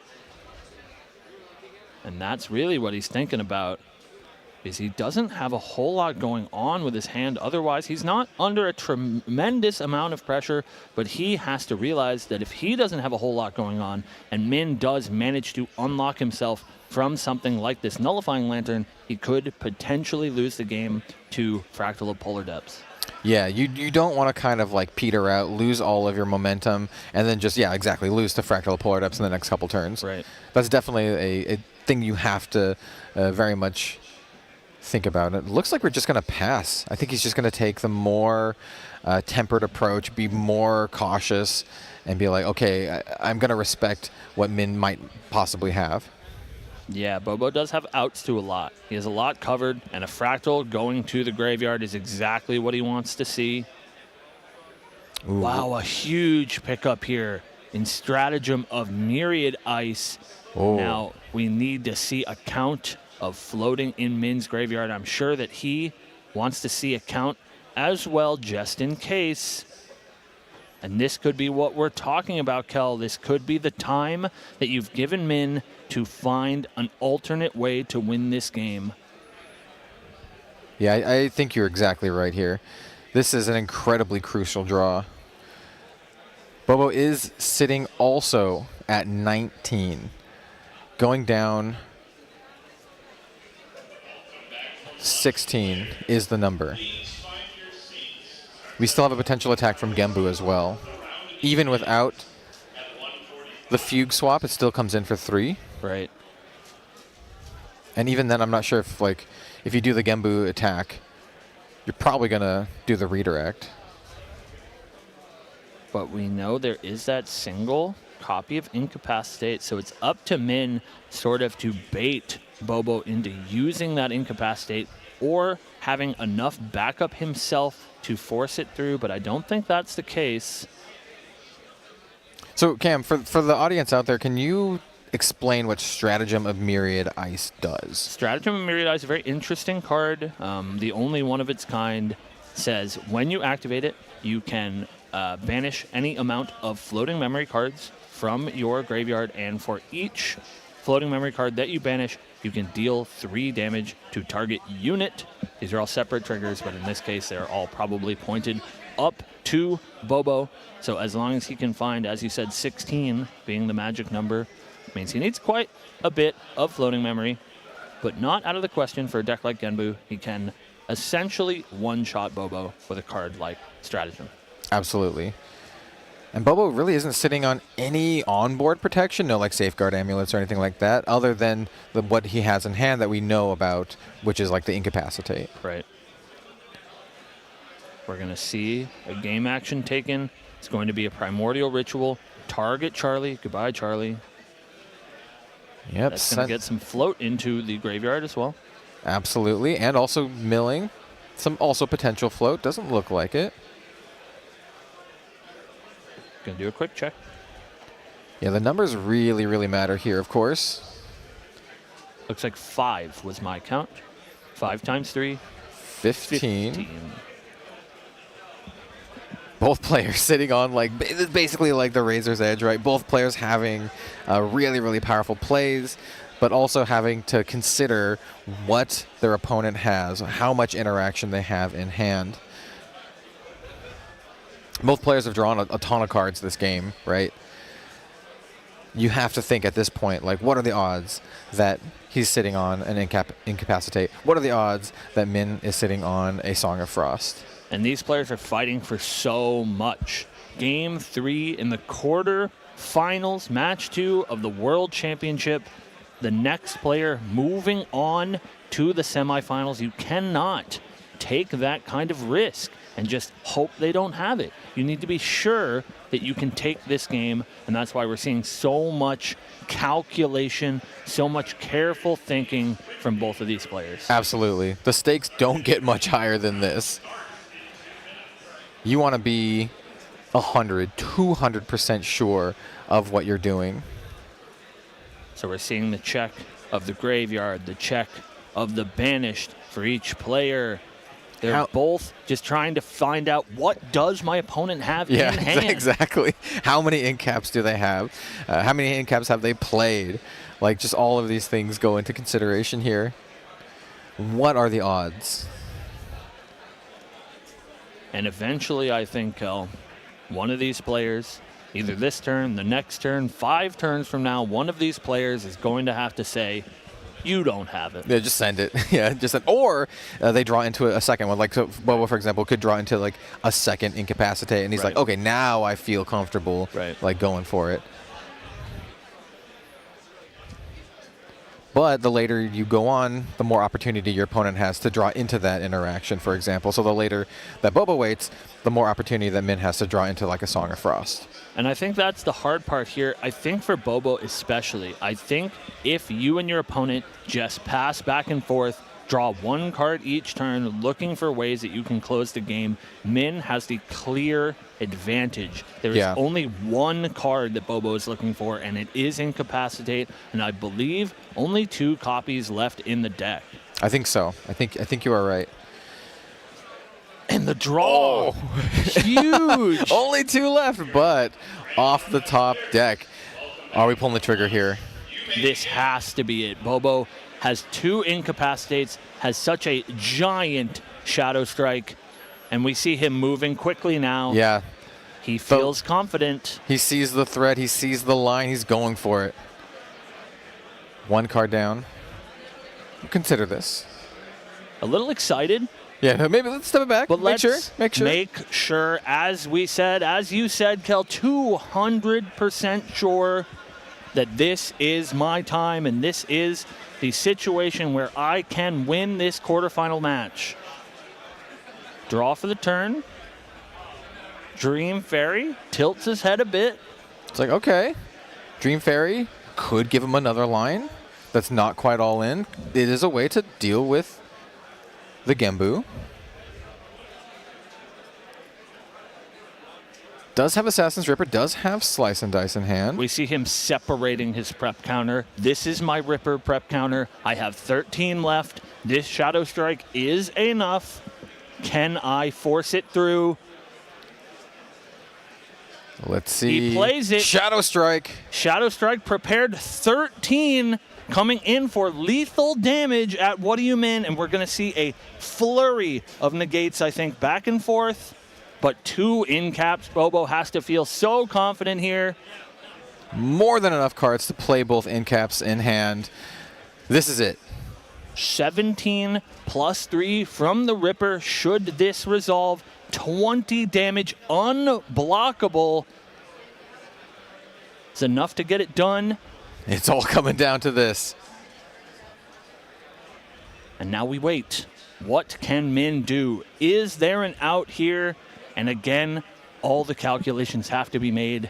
What can I do here? Are there any extra outs that I haven't thought of yet? Absolutely. You have to think through everything. You do not want to be like, oh, I missed this one line. And what's it going to be? So we are seeing the Assassin's Ripper activation. Ripper added. We have to do this one step at a time. Ripper added, still in declaration. Activate Ripper, get +2, coming in for 20.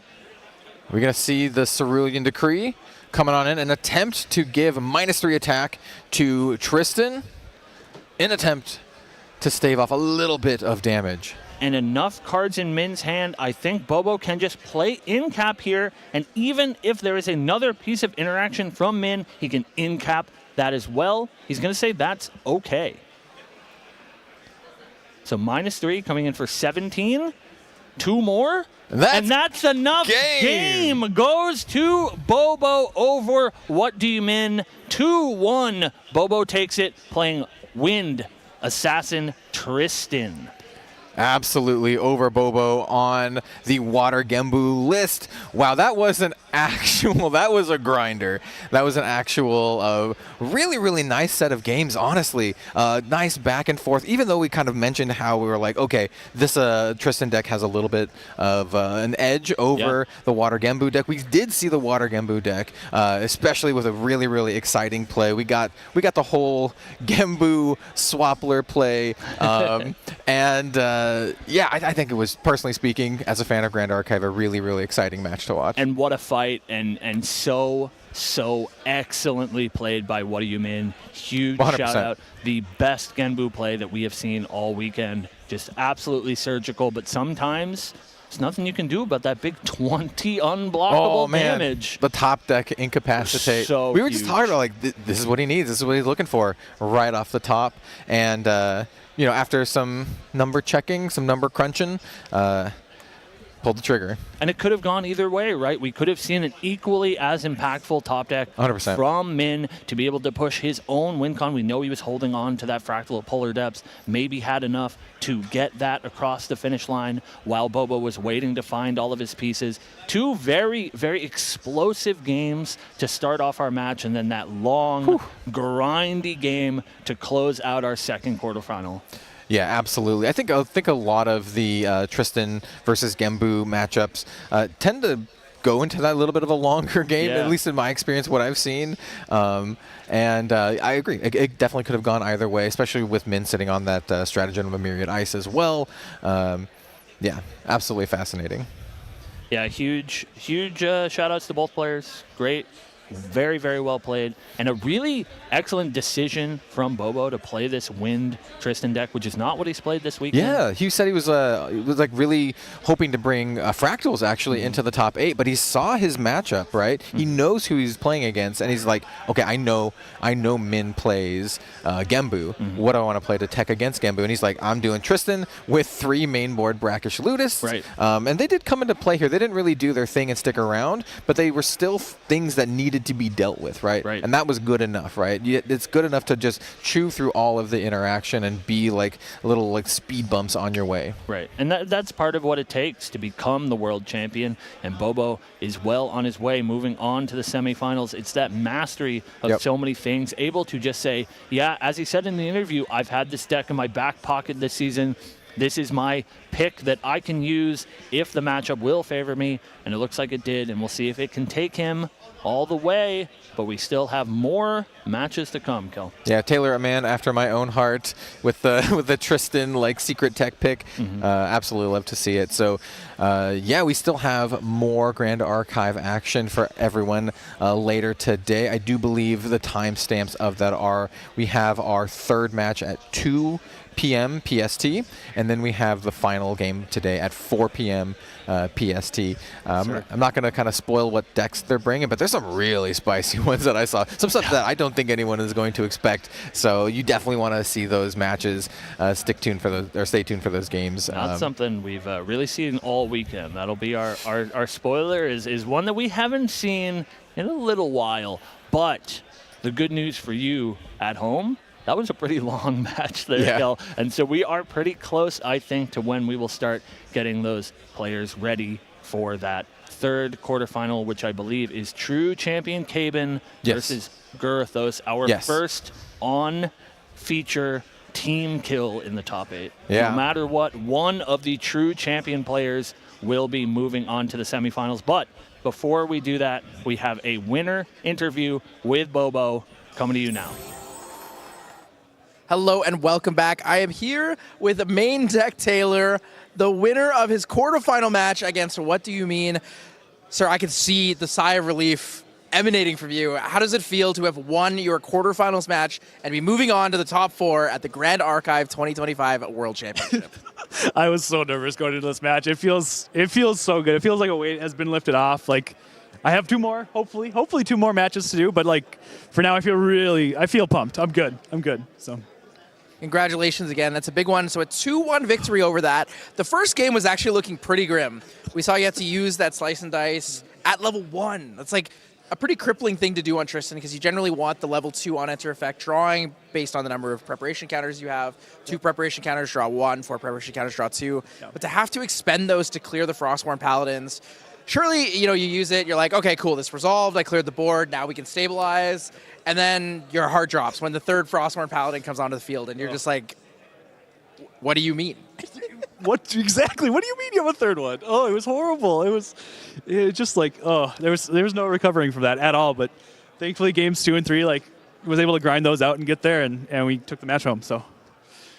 Yeah, definitely big one. So, we talked about this before in the pre-game interview. There was you and Creative Shock Min here talking about it, but you really teched against him. Sensor, Lantern, main board. Sideboard was Grail, Safeguard Amulet, Viridian Protective Trinket, which in this matchup actually was probably pretty relevant, right? He was running the Stratagem of Myriad Ice. That's like a serious concern. You have to actually play around it. So when you look to the Game 2 sideboard, was it Grail, Safeguard Amulet, and Viridian that all came in? I brought none of them in, actually. Like, there's just no room in the main material deck for them because I want Blinding Orb still. Like, that's gonna sneak some wins in maybe. I need Ripper. Ripper's really important. Shadow's Claw you can't take out. Windwalker Boots you can't take out. I mean, maybe if you want to get cheeky, take out like Backup Charger and bring in some of that stuff. But there's actually no room. I think the one thing I was debating was like Grail and Ring and swapping those. Trying to like maybe get some like cheeky backup charger or not backup Blinding Arm plays, or I've done some like fun stuff with Sensor. It works a lot better with Fractals because you can Paladin and then you can pop your Grail with Sensor under it to stop your opponent from using their floating memory after you got to use yours. But I mean, the material deck there was really nothing there, and so since everything else was like really pre-boarded for the matchup, I just brought the one Ludist in, and that was it. So, So I do want to ask, when it comes to basically preparing your deck, teching your deck out for this matchup, you only brought in 3 Ludus in the main. The 4th one is in the sideboard. What made you choose like that specific ratio? Because one might think, oh, you really want to win the quarterfinals match, so all 4. But then we have to look forward. So if you do win this match and you play against other players, the Ludists might not be so relevant. So talk to me about 3 versus 4 versus maybe even 2 in some cases. 2 to 3 was going to be the call, I think, because I was like, I know next round I have to play either Caben or Devin, whoever wins that matchup. And I can't ever see Caben playing Genbu. He's tested so many decks in preparation for the event, and like he knows it's really strong, but I don't think he like enjoys playing it very much. And he's got a lot of other like really good pocket picks to just like throw out there for top 8. So I was like, there's no way. Devin maybe, but he's been on a tear with Fractals right now too. So I think he was like ready to go for that. And then the other side of the bracket, I have not thought about at all. But I knew, like, going into that, I couldn't go into, like, the next round with 4 Ludus main board into, like, Fractals. I mean, maybe that's fine against Fractals, but, like, any sort of aggro or ally matchup, like, I'm cooked. That's no good.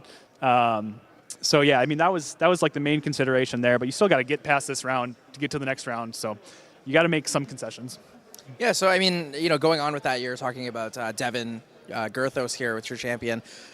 Looking at his history, Fire Slimes it was a very real possibility. Yes. If you had gone with more Brachydius, that actually probably would have been pretty effective for you, right? I think so, yeah. I mean, that's going to stop Baby Red really nice, right? Like, that could have been sweet. And it stops Grave Shock. I would not have minded that at all, but I was not going to put him on Fire Slimes. It's a very volatile deck right now. So it's almost there, but I don't think it's quite something you want to bring to, like, top 8 of Worlds unless you know for a fact your matchups are going to be super favorable. So looking at your sideboard, we have, the one Ludus is the main thing, but looking at everything else, it's looking like 14 points worth of I don't want to play against Fractals. Can you give us some insight on that? Because most of your sideboard really is like all these Fractal cards. Quicksilver Grail, Safeguard Amulet, Viridian Protective Trinket. I believe you also had There was one other thing that was like super significant against Fractals that I saw. Verdigris Decree. Yeah, the Verdigris Decrees. That's Yes. what it was. I was like, wow, he really doesn't want to play against Fractals. No, I mean, yeah, we've been testing that like basically the whole season. Even after the ban, we were like, Dissonant Fractal goes away, but the deck is still very powerful. It takes a small consistency hit, but like you're still going to burst us under people for like 20 half the time, or whatever it is. Like it's still great. So, and obviously like since that's what we brought to the Swiss stage of Worlds, that was just big on my radar. Like very aware, especially because like between our like 2 teams, there's 5 of us in top 8. So like just who knows? Like it's there's a huge chance that they're advancing, and if I'm advancing, I do not care to get like stomped by Fractals while I'm on. I mean, Tristan has like an okay Fractals matchup in the first place, but it's just so much better if you're teching for it. So.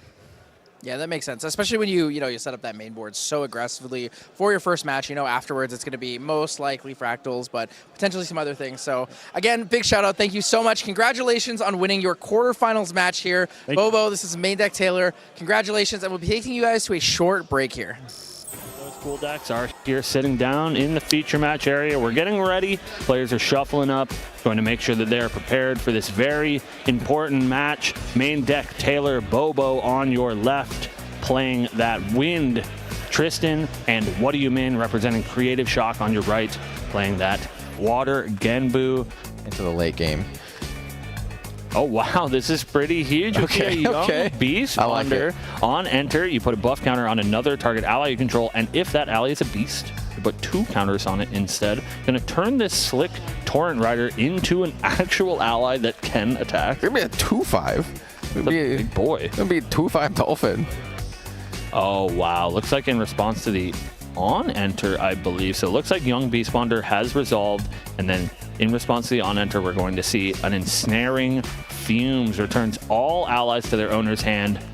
But they can sometimes get there the same way that the Paladins can, because they're just they're not exactly sticky in the traditional sense, but it's a 2/2 that you can get value out of later, and it just can be just kind of what you need to seal the deal. What? This is huge. An immediate flip of Genvu into a Resonating Fume? Oh. Into an in-cap? A Title Lock? Says that's okay? And that... He steals the game. He's got him with the Swappler. So what happened is Genbu came into play, Genbu being a 3/9, and then the Fugue swaps Genbu's attack and defense, thereby being able to attack for 9. Genbu got there. We actually got a Genbu kill in game 1. In this situation, Bobo's like, you know what, I don't want to deal with this at all. I'm just going to use my Incapacitate to just negate that. And the information is vital. So if Incapacitate is one of the better cards in your hand and you assume that's going to be the take off of Extricating Touch, you might as well just save yourself. But this might have been a bait. We see a Fracturize going to target probably that Sensor of Restful piece now that Bobo has played some of his interaction. We do know is a second copy of Incapacitate, and he is really thinking about it. Yeah, it's like, do you want to use your interaction here? How important is it? And it turns out, very important. So 2 Incapacitates down. We do see Assassin's Ripper coming on in. Like I just said, there are lines you can do where you combo Assassin's Ripper with Slice and Dice to get 15 damage. Savella Wins here is going to put another prep counter on, getting to that crucial 4 prep counter mark. Does Bobo have the line? He sees it. Slice and Dice coming on in. All the prep counters. And that's going to be game 2. Yeah. And the draw. Huge. Only 2 left, but off the top deck. Are we pulling the trigger here? This has to be it. Bobo has 2 Incapacitates, has such a giant Shadow Strike, and we see him moving quickly now. Yeah. He feels confident. He sees the threat. He sees the line. He's going for it. This Shadow Strike is enough. Can I force it through? Let's see. He plays it. Shadow Strike. Shadow Strike prepared 13, coming in for lethal damage at What Do You Min? And we're going to see a flurry of negates, I think, back and forth. But 2 in-caps. Bobo has to feel so confident here. More than enough cards to play both in-caps in hand. This is it. 17 plus 3 from the Ripper. Should this resolve, 20 damage, unblockable. It's enough to get it done. It's all coming down to this. Activate Ripper, get +2, coming in for 20. We're going to see the Cerulean Decree coming on in, an attempt to give -3 attack to Tristan, in attempt to stave off a little bit of damage. And enough cards in Min's hand, I think Bobo can just play in cap here, and even if there is another piece of interaction from Min, he can in cap that as well. He's going to say that's okay. So -3 coming in for 17. 2 more, and that's enough. Game goes to Bobo over What Do You Min? 2-1. Bobo takes it, playing Wind Assassin Tristan. Even though he's casting the event, he's got people in there. I was a ball of nerves for like an hour, dude. I couldn't handle this. Hello and welcome back. I am here in the pre-game interview for the 3rd quarterfinals match here, joined by true champion Kaven and true champion Girthos. How you guys feeling today so far? I'm feeling good. Like, I believe in Kaven more than myself right now, but I'm feeling really good. Yeah, I'm feeling pretty okay. I'm just super excited to be here. Really glad to do back-to-back top 8 worlds. Huge goal of mine, and just excited to be here with so many of my teammates. And many of your teammates it is. We've seen so many of you guys here alongside your collaborative testing partners over with Main Deck. We just saw Main Deck Taylor Bobo win his match against What Do You Min? It's a big win for you guys as a team and as the collaborative friendship. But again, first, big congratulations to you guys. Kaven especially making it back again to top 8 at the World Championship here for 2025. Huge congratulations for you. I'm sure everyone at home is cheering that on. How does it feel to know that you're going to have to play a teammate? Surely it feels both good and bad, right? Yeah, it's a little rough. So, huge congrats to Taylor. I'm so glad that he won. It is unfortunate that whoever wins out of me and Gruthos has to then immediately play Taylor. And if Terry wins all of his matches, we'll play against Terry. So possible 3-team kill for both me and Gruthos here. So a little rough to see that, but also it's a really good problem to have. It's awesome to either lose or win against a friend, Yeah, so how do you feel about that, Girthos, knowing that, these guys are like really tough competitors, but you're also, fantastic. You've done great things. We've seen you top at Chicago, I believe Santa Clara as well. We've seen some great, obviously great results from both of you. So looking into this match, how do you feel knowing you're going to have to play against Kaven? So when I got back to my hotel room at 1 in the morning, I thought, I don't think they're going to play Fractals. So I thought, well, I'd like to play something else, but I couldn't risk it. So going into that, I just tried to tech for aggro. And I feel like I might be able to get there in the end. We'll have to wait and see, though. Him being on the plate is so detrimental, though. So I think games 2 and 3 will probably be what we really see. So we're going to jump right here into the head-to-head graphic. We're going to look at your guys' stats here.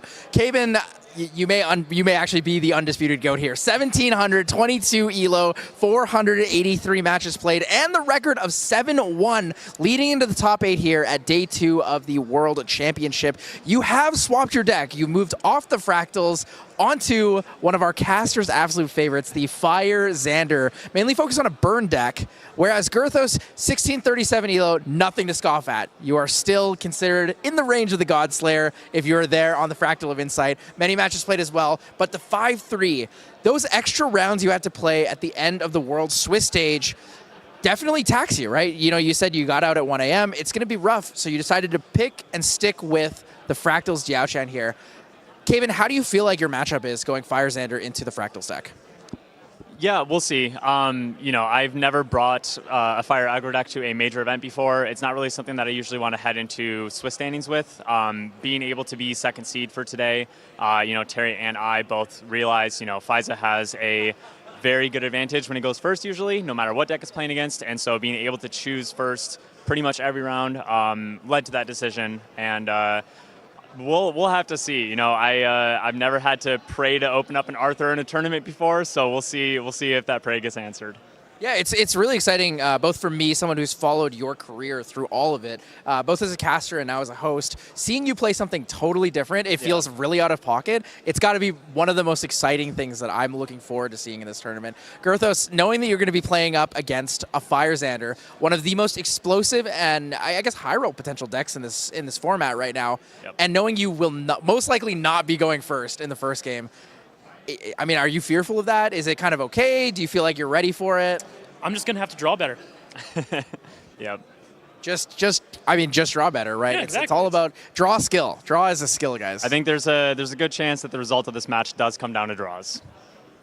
But we're going to send it right over to the casters, guys. So thank you so much for joining us here. Guys, that was true champion Kaben and true champion Girthos, and we will be bringing you guys the quarterfinal match shortly. Hello, everyone, and welcome back to our top 8 here at Worlds. We are preparing for round 3, and we know both of our players here, Girthros and Team True Kaben. My name is Valkyrie, and I'm sit here at the desk with Main Deck Dan. Wow, what an event so far. That last round, I was surprised I got in the highlight reel there too. I was staring at the screen for the last hour trying to see if Main Deck Taylor could close the game. So it's nice. The nerves are off a little bit for me now. But now we're going to this next round with one of our major testing partners, two of our major testing partners, but in True Champion Gaming, True Champion Kaben and Girthos. Now, I got to do a little bit of discussion with the team here, learning what kind of decks they are planning to bring. We're going to start by looking at Team True Kaben. Now, the big thing about this is that Kaben, as we went into this day 2, Kaben kept his deck list very secret, and Kaben was really the wild card. We didn't know what he was going to bring, and it turns out Kaben is bringing Fire Xander to the fold here, and not just any Fire Xander, folks. If you look at this list, look at the amount of pure aggression this is. This list isn't trying to do anything except the most efficient, fast kills that you can imagine. Yes, it is aggression, aggression, aggression. Every card either deals damage immediately or sets up to consistently deal damage. You even see the likes of Dazzling Courtesan, a card you don't normally see in these Fire aggro lists, and it is a way to just, in case anything is used resource-wise, you can remove those Fire cards, bring them out, and it's just additional allies. I love seeing the Heated Vengeance with the Impact Hammer as well. That is how you know Kaben is ready for these big turn swings. The sideboard is the most important note here, with no in-caps main, but in the sideboard we have 2 and a lot of ways to stop fractals. Yeah, it does look like Kaben, in a number of ways, was hedging a number of bets. That's the big thing, is that no one on between Team True Champion and Main Deck were actually plotting what to bring for the quarterfinals and forward here.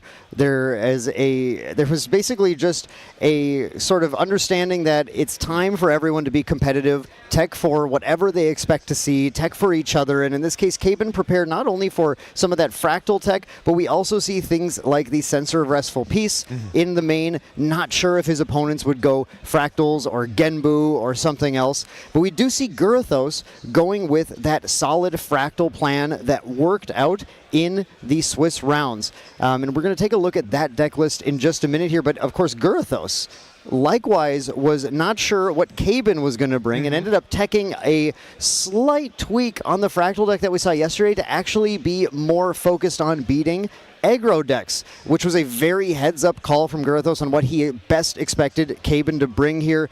And the big thing is in the sideboard, you look at the Art of War is now in there. Instead of that Sensor of Restful Peace, we actually see the Sensor nowhere in here any longer, as well as Chill to the Bone back again as a way to deal with allies. Yeah, it was really great to see these kind of like tech choices, and that's a real cool flexibility about sideboards that you can bring, and just this event in general. And Girthros was actually, like, as they said in the interview, stayed up till 1 a.m. because they actually had to play a tiebreaker last night in order to actually determine seeding. So it's one of those, you stayed up late having to play the game. So in the end, you stick with what you know, stick with what you've been playing, and maybe just throw in a couple of pieces just to try and hedge your bets. Yeah, exactly. And hedging his bets is exactly what Girthos was relying on. The pure power of fractals is enough to get through many matchups, but there was just that concern, if I don't have Art of War, if I don't have Chill to the Bone, will my opponent, who is also my friend, yes, who I know very well to enjoy playing these decisive, aggressive decks when it comes down to the wire like this,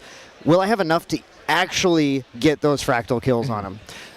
So it's going to be I think like they said in the interview, it's going to be really interesting with the game one with Team Trucaben on the play, taking the first turn. That means that there is a significant advantage for Caben in this first game in his ability to establish a lot of aggression and try and close the door on Girthos before he builds up those scaling fractals. But then when we go into game 2 and 3 with access to the sideboard, Girthos might pick up that edge. Yeah, it is very hard to tell post-sideboard if Girthos' interesting choices of cards will be able to keep them afloat here against Team Trucaben. And it's something also to mention here, this game is going to be fast. You want to keep your eyes on it at all times, and each turn is going to be very important for both these players. There's something we saw throughout this weekend several times with fractals. Also, we saw plenty of times with the wonderful Arisana decks. The game is never over until that last point of damage is dealt. These are decks that have the capability to come back out of nowhere, even when they're pushed deep into a corner. And we talk about teammates and powerful testing teammates. We saw yesterday True Champion Perfy backed into a crazy corner, still ended up pulling out the win with some solid damage lines, and Girthos is hoping to basically emulate his teammate today, unfortunately just against his teammate instead of someone else. Yeah, it is one of those, as they said on the interview, it's a really cool feeling, but also bad at the same time. It's like I'm playing in the top 8 worlds with my testing partner, a great friend of mine, a teammate, but yet in that same frame of mind, it's you have to eliminate a teammate, your friend, your testing partner, and it's not something you want to do. You wish you both can move up. But it's pretty incredible for this team in general to have so many players that have made it all the way into the top 8 here and now vying for the top 4. So this is really going to be the decisive game here as we enter into quarterfinals match 3 with a team kill on the table. Team Trucaben versus True Champion Girthos. Let's see who ends up taking this first game. This is going to be a banger of a game here, Dan. We have Team Trucaben opening up Spirit of Fire. He prayed for an Arthur. Let's see if it was answered here. I see an increasing danger, a Korhazi, Courier Vermilion Decree. No Arthur in that opening hand. What is the game plan? That is, the game plan is to deal damage. Valkyrie, I think the one thing that'll be really easy for the audience at home to watch is that this Fire Xander aggressive deck, this is strictly the most aggressive deck we have seen on the stream this entire weekend. All Caben wants to do is the most efficient ways of transferring cards to damage. In this case, cards like Increasing Danger are played in here as a way to, even though it's going to give Girthos a card, give Caben more cards, because Caben's gambit is that his cards will translate to higher amounts of damage, and he will give Girthos not enough time to utilize that extra advantage against him. Exactly. Giving your opponent cards is not really the best idea, but if your opponent is no longer there by the time they get to use those cards, that is the advantage here. Increasing Danger is so good, turn 1 especially, as you do not get a recollection step when you take your first turn. So that card drawn into memory from Increasing Danger for Girthos is going to stay there until a whole turn cycle for him. Yeah, exactly. And it's worth pointing out right now as Girthos is plotting out his first turn of fractals here, just the absolute skill being displayed this entire weekend by everyone on the team. But look at True Champion Caben. This is his third distinct deck he's played this weekend. And this is actually in a different element now, too. He went from Genbu to, the team went from Genbu. Yep. Yeah, this is his second, I suppose. But yeah, the team went from testing Genbu to he went to playing fractals yesterday. Now he's playing this Fire Aggro Xander deck. And you see a lot of just pure raw skill and understanding of the game displayed by these players today. Girthos does get a 2 fractal build, starting with an imbued Fractal of Rain and then going into a Fractal of Snow. This is about our medium level build turn. This is okay. It's not the worst. It's not the best.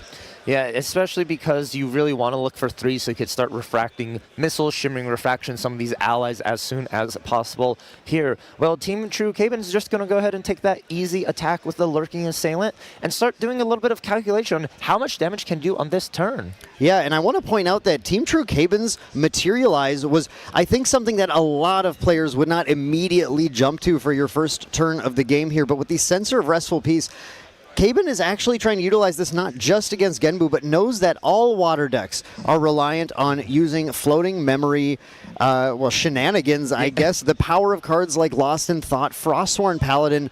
He wants to just disable as much advantage as Girthos is able to gain. This is the kind of play that you only really see from a player who has played against this deck enough times to know this is going to be a good enough hurdle to take up one of my key early materializes. Yeah, and just to add to that point, it shuts down that very classic, I'm going to go ahead, deploy some fractals, and then fast cure just to be able to get that level up. But now that fast cure is no longer going to have the float thanks to the sensor. Girthos is going to be down additional card if they choose that way, and still going to have to use a card from memory if you want to level up. Fast cure is also going to be a trickier card in this matchup because Kaben is going to be quite interested again in translating these cards into damage and even running to the point of running a 4 of Rococo Explosive Maven in the deck who wants his influence to be very low. Kaben is going to be just dumping his hand, and Girthos will need to actually resolve those fast cures in maybe a bit more of a tricky manner. We do see Kaben dropping, of course, the Korhazi Courier, a very strong card, and shout out to Red Zone Rogue as this is his collab card in the game. A 3-cost 1/2 with stealth and has this powerful class bonus. It's not enabled yet, but it will be soon. With that stealth, it'll be really hard to take off the board. Has the ability to draw a card and discard a card and ultimately deal an additional damage. The thing to watch out here for folks is the combination of the card Poisoned Dagger, which is a key Xander kill condition card that allows Kaben to increase every source of damage that he deals by 1 on his turn. What a lot of these Xander players do is often play the Poisoned Dagger and then go into a level up gigantic dunk in the following turn. Yes, it is a lot of damage and probably one of their best burst turns they can do if the opponent is not able to really answer any of the allies. We do see Kaben holding a couple of cards up, and very interesting enough, you have 2 fast spells in there. You see a Vermilion Decree and a Demolition. This is just 3 damage to a champion most of the time if you so choose. So if Girthos doesn't require any answer from Kaben immediately, you'll see at the end of turn Kaben activate one of these cards, deal that damage, and just push that meter a little bit further that Girthos wasn't expecting. There's something to note about Demolition, and the reason why a lot of these fire decks have adapted this card is because it actually is very key for destroying the Frostsworn Paladin with its trigger on the stack. Frostsworn Paladin has only 3 life until its on-enter trigger has resolved, making it a prime target for Demolition, because if you do not Demolition it, you usually have to work quite a bit harder to get it off the board, and it's otherwise a significant roadblock. So with Kaben sitting down with a Sensor of Restful Peace and a Demolition in hand, he's making it very difficult for Girthos to build out a kind of defensive board that he would like to stem the bleeding. So instead, Girthos is going to go this turn for that backup charger, drawing an additional card, getting a Power Cell ready to potentially Fracturize, although in this matchup, Fracturize is often extremely crucial for dealing with that Poison Dagger and stemming the damage, as well as weapons like the Impact Hammer.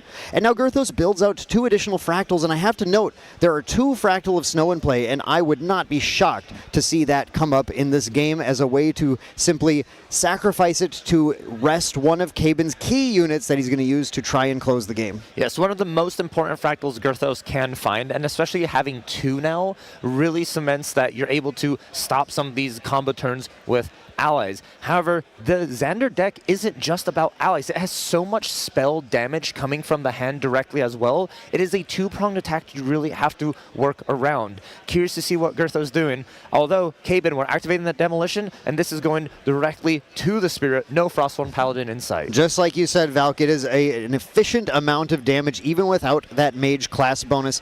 Notably here, as far as that 2-pronged approach is concerned, that's what always makes this deck a little bit more difficult to survive against, but Girthos does respect it, does have that Safeguard Amulet in the main, something that he'll certainly look at putting out at some point as a way to put additional defenses in play. But Kaben's name of the game here is just to push damage while making it more difficult for Girthos to kind of create enough room to deploy enough of these defenses to be able to survive. Yes, it is crazy. And just doing math in your head as you're playing as the Xander or against the Xander is so much work. Just right now, looking at 2 unsuspecting allies, a prep counter on Xander, and a grip full of cards in Kaben's hand, I can calculate about 14 damage Kaben is able to push if there's no interaction from Girthos. We already see 3 from just attacks from the allies, an additional 1 from the Courier. A prep counter can be used with Planted Explosives to deal an additional 4, and that would leave Caben with 3 fire cards in the grave, able to bring out a Broken Soul Knife. We do see a Blazing Throw as well for another 4. So there's just so much potential from nowhere, and it catches people so off guard. And that looks like it's exactly what's happening right now, where Girthros is trying to find the time when he needs to use what he has in hand to interact with Caben. And if he doesn't have any interaction to play right now, Caben can absolutely just push for game. It may be that that backup charger in the last turn was potentially even a little bit greedy here, because one of the most important things you can do to remain alive against a Fire Xander deck is give yourself a life buffer by leveling up as soon as you're able to. Yes, get that just a little bit of life. As you said, a buffer. It's 4 additional life going from Spirit to Dao-Chan level 1, but that 4 can really throw off Caben's math, and that's the important part here. Although 15 is such an easy number for Fire Xander to count to, and we really see Caben in the think tank really wondering if he wants to pull that trigger. There is lethal in hand on this turn if Caben so chooses to go for it, but it's just, what are those 3 cards in Girthros' hand? Is that interaction? Is that a way to stop this plan? And if you do go all in this turn, can you recover from it? Yeah, Caben is, as we said before in the previous rounds, Caben is going to take his time here to consider this line. Even though this is a fast and aggressive deck, the players are playing an untimed round. And as much as Caben, I think, would like to be out of this table right now and know the result of whether or not he was knocking out the teammate and advancing, or whether or not he was helping his teammate advance to top 4 instead, there's no reason to not take your time and consider. And when looking at his hand here, we see some extremely powerful cards: Planted Explosives, Blazing Throw, Rococo, Blazing Bowman. Just about everything in this hand deals 3 or more damage on its own. And Caben just wants to find the right set of these cards to play in order to push the damage this turn, or decide not to walk into a potential trap. Mm-hmm.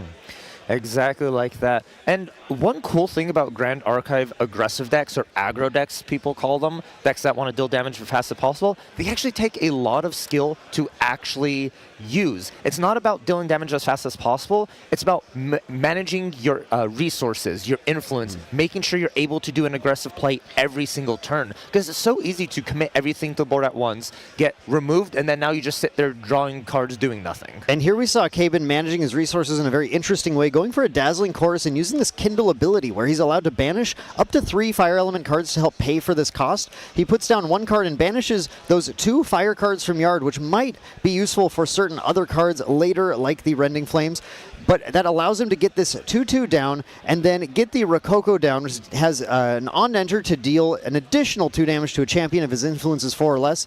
And look at him just pushing so much damage, uses the preparation counter that he gained from Xander to play the Mercenary's Dagger, and then the Blazing Throw, and is going to force Girthos to have interaction, or Girthos actually loses right now, and that is exactly what happens. Caben just pushes for victory. Turn 3. Turn 3 with 2 allies on the board, and that's it. Caben takes the game 1 over Girthros. They're going to the sideboard. Now, this is the important part for Girthos. They said game 1, probably losing anyways. Sideboard is where it's going to make a difference, and that sideboard card, Art of War. Sorry, yeah, sideboard is full of a few things that are going to be really clutch. The Art of War, very, very good. The Coronation Ceremony, another card that can, you said there's a lot of spell damage, something that can certainly come up as a way to protect yourself. Chill to the Bone, and the Song of Frost as well. Song of Frost being extremely powerful tech against some of the powerful attacks, like the Heated Vengeance that we might see played from Caben here. There certainly is a chance for this next game to be a little bit more in Girthos' favor, but you saw the raw speed of Caben's deck in this game. How fast he's able to get that. It's hard to even have the time to build up that defense against this, but Girthos is going to hope as much as he possibly can that Caben doesn't have such a fast hand this time. Yeah, it was wild how the damage stacked up. I believe Girthos passed the turn with 4 damage on their Spirit and 2 allies on the field, and said, okay, I think I should be fine here. I have a Fractal Snow just in case any other allies. And Caben goes ahead and goes Dazzling Courtesan. Do you have a response? Girthos is not Dao Chen, can't do anything with the fractals, so goes, go ahead. Then a Rococo. All of a sudden, Girthos was, uh-oh, this is starting to look bad. And as card after card just built that up. And the way that Caben played it too as well is even if Girthos had an answer, Caben can put brakes on that game plan, recollect next turn, do it all again. Yeah, exactly. Girthos did have an option there to sacrifice the Fractal of Snow to rest the, or actually, I don't know if he could. It's a class bonus. Yeah, it just occurred to me. Wait a second. The Fractal of Snow is a class bonus, so he wasn't even ready to take that option. I think one thing that Girthos needs to consider going to this next game is getting that level online as soon as possible, which is why I believe Caben went for that sensor right away to try and give Girthos as many incentives to not go for that level as possible. Says at least if you're going to try to level, we're going to make sure it costs you one of your cards and you can't gain some bonus value from banishing a floating memory card instead. Yeah, it's that taking that off turn with a backup charger, you called it immediately when that backup charger was materialized. You cannot be affording that in this matchup. You need that additional life buffer. Yes, the extra card is nice, but once again, with the increasing danger analogy, it doesn't matter how many cards you have if you're not around to use them. Yeah, we think about how Caben gave Girthos an extra card. Girthos also backup charger an extra card. But unless those cards are the exact perfect interaction in the game, then Caben had all of the exact cards he needed down to the very last card to get the kill before Girthos was able to stabilize. So, Dan, I'm going to ask you this question here. You're in Girthos' seat. You lost game 1. You just decided going to game 2. You're going first. What do you want to draw in your first 7? You're looking definitely, I mean, this is a Fractal deck. As much as I would like to say there's some really cool set of cards that you're going to draw, you're still looking to make sure you can have some Fractals. But I think one of the things Girthos really wished he saw in the last game as early as possible was that Frostsworn Paladin. The Frostsworn Paladin, especially if it can follow up a floating memory to be able to get all the value, is going to put a significant enough roadblock in the way of Team True Caben where Girthos might be able to build up to the win, but you cannot do that unless you're also building the Fractal board, and that's going to be the tricky part that Girthos has to navigate in all of these games against these aggressive decks. The Fractal deck is trying to do two things: stay alive and build up Fractals, and if you spend your entire turn doing one or the other, you often end up losing the game later on because you either couldn't close it in time or you left yourself open to just being killed. Exactly, Dan. That is a really great way to put it here. And we're about to see exactly what's happening here in Game 2 of Girthos versus Team True Caben. Girthos already deploying some of those fractals to the field. And are we going to get a 2-fractal? Oh, no. Only a 2-fractal start once again because that fractal of refreshment there. Yeah, Girthos did use the on-enter of the Fractal of Insight, rested it in order to glimpse the top 2 cards, which is a key thing to be able to have access to. With the ban of Dissonant Fractal, one thing the Fractal that can't do quite as much anymore is set up that perfect set of cards on the top, which actually has put a lot of responsibility on the Fractal of Insight as a way to try and set up either key mills in combination with Fractal of Rain, like Floating Memory, or find those important cards, set up either the Fractal draws, the Zhang Zhaos that you need to see. Zhang Zhao, another card that Girthos would love to see in this matchup, not actually to draw cards this time, believe it or not, but for that Recover 4. This card? It does something else. It is a Recover 4 that can buy Girthos sometimes even another turn on its own, and Girthos would absolutely love to see some copies of those in this game.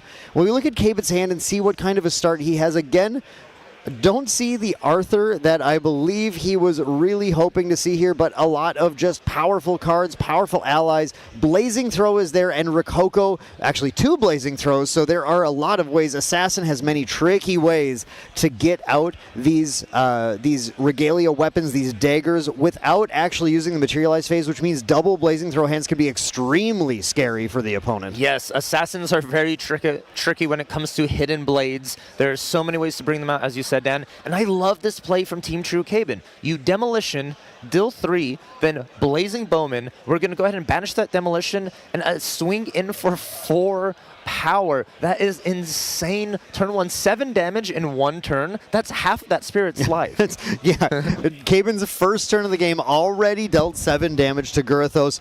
Gurathos is not going to take any risks this game, going for the level up into Dao Chan. Oh, no. Enchantress. Losing the Frostsworn Paladin might be the very last card that Gurathos wanted to see when he went for that banish. But that is the risk you take in Grand Archive. That is the fun of the risk-reward strategy of putting cards down in memory and then spending them to, you gain an amount of power, but you might lose something even better. And in this case, Gurathos now has to plot a different hand. We do see that Zhang Zhao.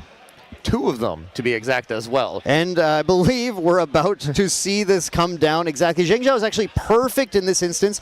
Gurathos does take the Recover 4 ability from it and then uses its 1 power, which is all you need to defeat the Blazing Bowman in play. So Gurathos has now disabled a chunk of Caben's damage, gone up to that 19 life pool, and is only 3 damage left on him with a Zhang Zhao in play to threaten any other small allies that Caben might drop.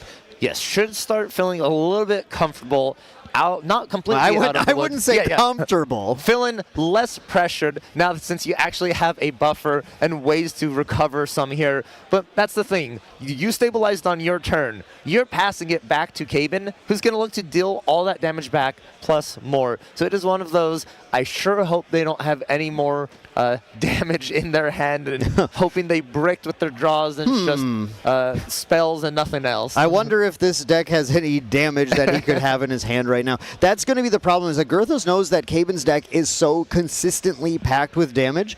It's really going to be about finding the opening to take Caben out of the game before Caben's ultimate pressure mounts on him. And Gurathos is actually doing a pretty admirable job after the second turn here. We do see 3 fractals in play. He was able to build out that 3rd fractal and play the Zhang Zhao and get rid of the Blazing Bowman in the last turn, which has afforded him a little bit of extra time, but also, most importantly, got the 3rd fractal in play now if he does decide to ultimately use the Zhang Zhao to draw cards, which I would actually be pretty surprised to see. It'd have to feel pretty safe to draw cards with Zhang Zhao in this game. But if he does decide to do that in this case, he's going to start to be able to mount a lot more cards, build more fractals out, and maybe find that kill. Now, we do see Caben doing this is a materialize that actually tells you what Caben's next turn materializes. There's a lot of information from this. This is the Poison Dagger. Enters the field rested and has the ability to banish it to deal damage to a unit, but the important part is the class bonus that adds 1 damage to all sources of damage that Caben is going to have that turn. But it needs that class bonus to activate. So often this gets activated only so that you can go to Assassin the next turn and try and push a lethal line. Caben then follows it up with a Captivating Cutthroat, going to declare an attack, and then the Dazzling Courtesan again for another ally, pushing that damage in and actually also removing the Zhang Zhao from Gurathos so that the Zhang Zhao cannot end up killing more of Caben's allies. And a really cool thing here from Gurathos is that Dazzling Courtesan was activated by Caben, attacked into Dao Chen. Gurathos saving as much damage as possible, using Dao Chan's ability to play a Shimmering Refraction from memory to go ahead, remove the Dazzling Courtesan, draw back in, and then be able to just save that little bit of life.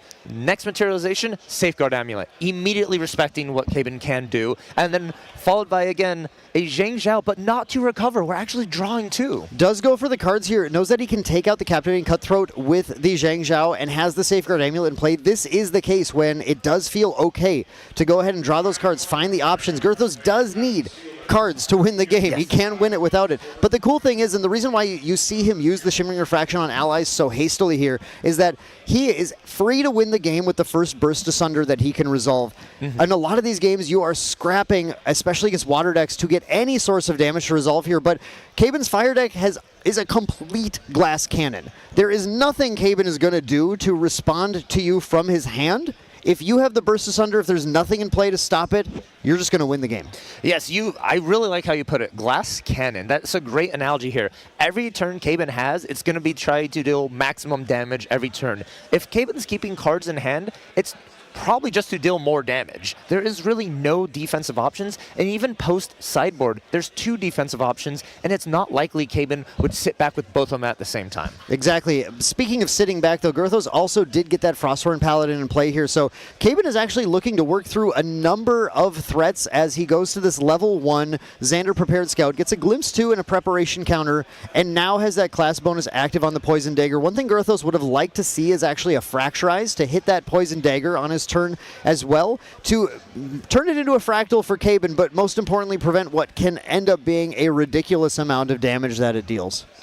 Yes, it adds up so much because it's additional 1 damage for every instance. So for example, we look at that Rococo in hand. On enter, it deals damage. Poison Dagger buffs it. Then when Rococo attacks in, Poison Dagger buffs it. And that's how this fire deck just adds up by little increments, 1 at a time, 1 at a time. And why the Zhang Zhao recovers are so important for Girthros, because it almost undoes 1 or 2 cards that Caben can play. And if 1 card of yours can reduce 2 of Caben's, that's, in the end, you're going to win out on that. It truly is a game of attrition in this case, as Girthos is basically waiting for Caben to run out of steam and try and close the game once the threats are a little less scary from Caben. In this case, Caben's already getting to a lower amount of influence.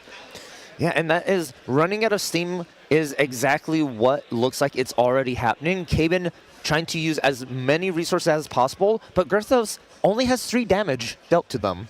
They have a way to intercept. Caben has no way around it currently and needs to find a way, but you have to use 2 or 3 cards to remove this Frosthorn Paladin.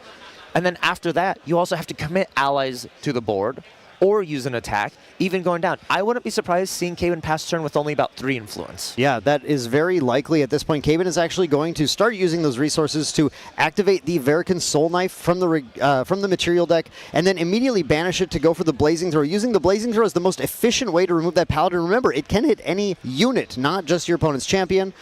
And then with that Paladin out of the way, plays the Sable Remnant, which is vulnerable to the Zhang Zhao, uses that class bonus from that Sable Remnant to deal enough damage to take the Zhang Zhao off of the board. Now, while that was a turn of Caben getting rid of some problems, that was a turn of dealing 0 damage to Girthos, and now Girthos is getting ready. In fact, even totally respecting Caben, not waiting for a floating memory, going to immediately materialize a Wand of Frost, get that class bonus on enter to draw a card, and now is set up to -3 one of Caben's attacks. Now, we know Caben is holding on to Ignited Stab, which is a huge damage attack, but it starts to feel a little bit weak when the Wand of Frost disables it.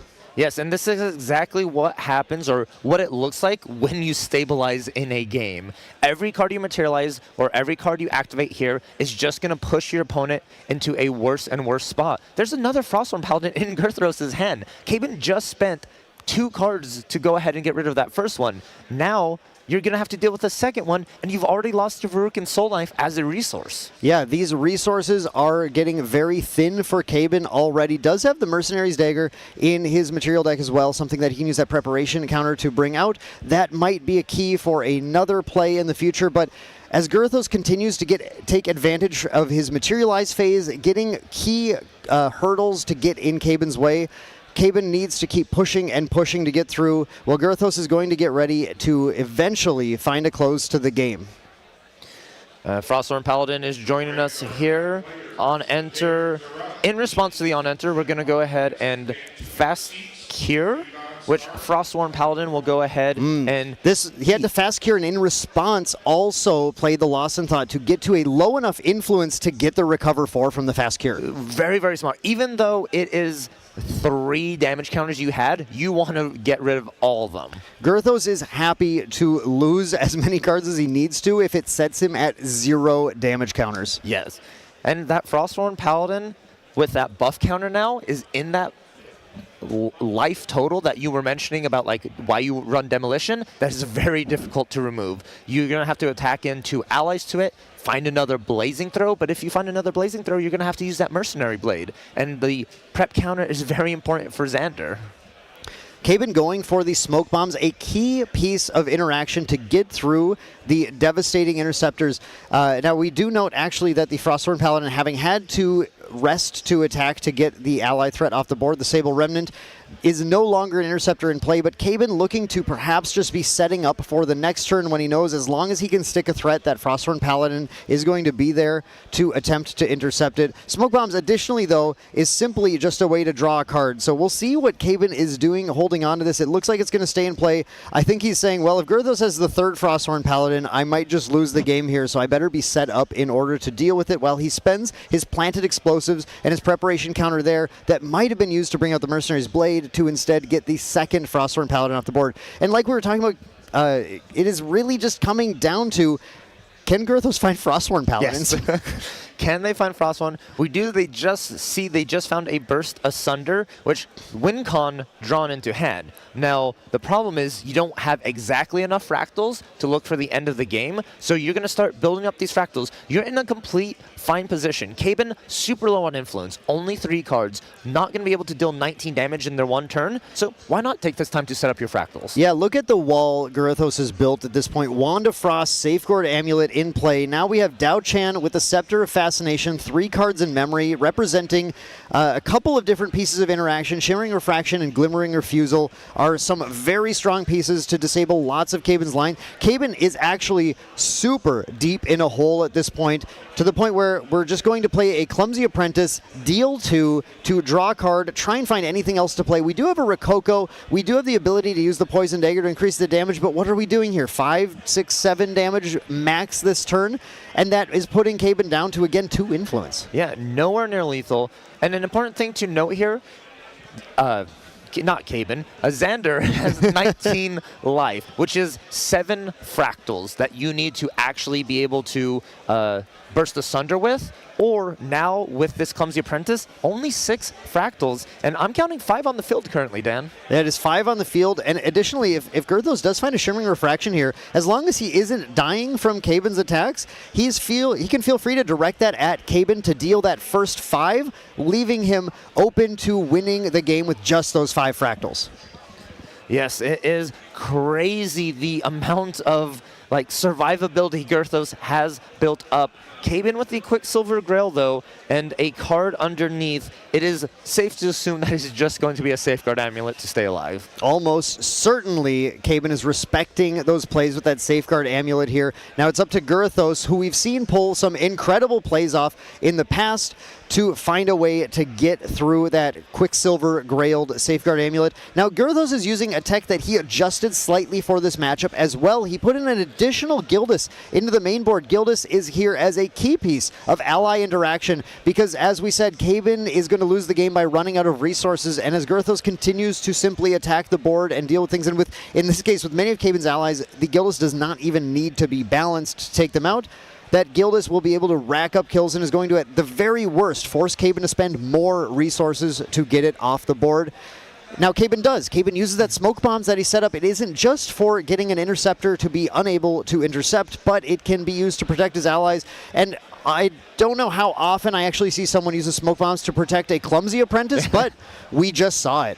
And that shows just how valuable allies on the field for Caben is. If you're willing to use that smoke bomb to keep a 1-1 Clumsy Apprentice alive on the field, that means you need as much as possible to help win this game. Maybe this lethal line Caben is trying to get at is going to need that 1 additional damage. I am really struggling, though, Valk, to see the lethal line here at this point with 15 life still remaining on Dao Chan, Safeguard Amulet and Wand of Frost and Scepter of Fascination in play, 3 cards in hand, to the point where Caben is actually materializing the Mercenary's Blade rather than using its powerful ability to activate it from the material deck. Caben's allies are simple 1-1s. Caben has a very small amount of influence, just 5. There's not a ton that he can do. He needs to start by getting the Gildas off the board and is going to use the Blade to do so. But Girthos has decided you have to work harder for that. Wand of Frost activated to make Xander's attacks -3 power. Now Caben needs to commit even more resources to get that Gildas off the board, and it may be only to have Girthos deploy another one next turn. Yes, it is exactly as you said. Everything is just helping Girthos maintain Caben's influence. Oh, and a Blazing Bowman here, and I believe this is just going to try and get rid of that Gildas that Caben initially was attacking into. Girthos actually thinking about Fractal of Snow in this case. Going to go ahead and sacrifice that Fractal of Snow using the class bonus to make sure the Blazing Bowman enters rested. And we see the Poison Dagger popped. Caben's last-ditch effort to remove the Gildas from the board, dealing the 1 damage with the Poison Dagger and taking 0 advantage of the class bonus. You really have to feel okay as Girthos when you force Caben to use so many key cards to simply get rid of that 1 ally. And this really shows the power of Girthos putting that additional Gildas in the deck, the power of having it in play in this match. Yeah, that is, it almost feels to me like last-minute desperation. Just you get this Gildas off the field. I don't want to see, I don't want to have to deal with it using the Poison Dagger. But that now limits your burst turn. You lose at least 4 to 5 damage on your next time you're going to deal damage to Dao-Chan. And Girthos has built up their influence again after going down so much. And oh, hang on. We have a Refracting Missile coming in for 6 damage. I believe at that level of damage, are we directing it at the face? Yes, we are. Xander is taking 6 from that. Caben chooses not to activate the Quicksilver Grail, thinking that's bait. I'm not going to try and safeguard that. Caben wants to see Girthos play the Burst Asunder, which we know is sitting in his hand before that Safeguard Amulet comes down. Girthos is going to consider it now. Again, playing a Burst Asunder is usually the most efficient way to get rid of both the Quicksilver Grail and the Safeguard Amulet, but you usually want to back it up with a second Burst Asunder. So instead, Girthos is just going to set up a Fractal of Intrusion. Valk, this is good. This is amazing for Girthos right here. You get to see what's in that memory. We see Blazing Bowman, Blazing Throw, and then Incap. Girthos with almost perfect knowledge here, choosing to discard that Blazing Bowman, and it's a very good reason why. And there's the burst. Oh, the burst. Caben, show us the safeguard here. And it's, yes, of course, Caben, a respectful, conservative player, often going to not gonna do any goofy little jukes with that Quicksilver Grail. It is, in fact, that amulet.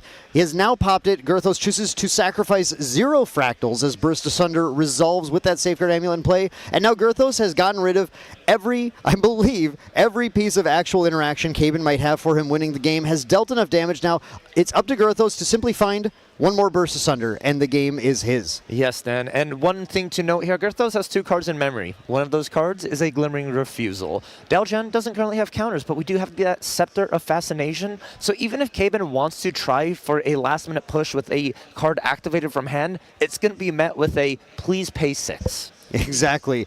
And that 6 is going to be obviously impossible for Caben to pay at this point with this influence of simply 4. Does put the Censor of Restful Peace into play, which is going to limit some floating memory access to Girthos, but Girthos has used most of his float resources right now. It really will just limit the Frosthorn Paladins from being bigger, but at this point it is now who has lost more resources as these players are going to try and find their victory condition. Girthos draws another card and finds the Burst Asunder on the top, the Incap coming down from Caben, and then the Glimmering Refusal.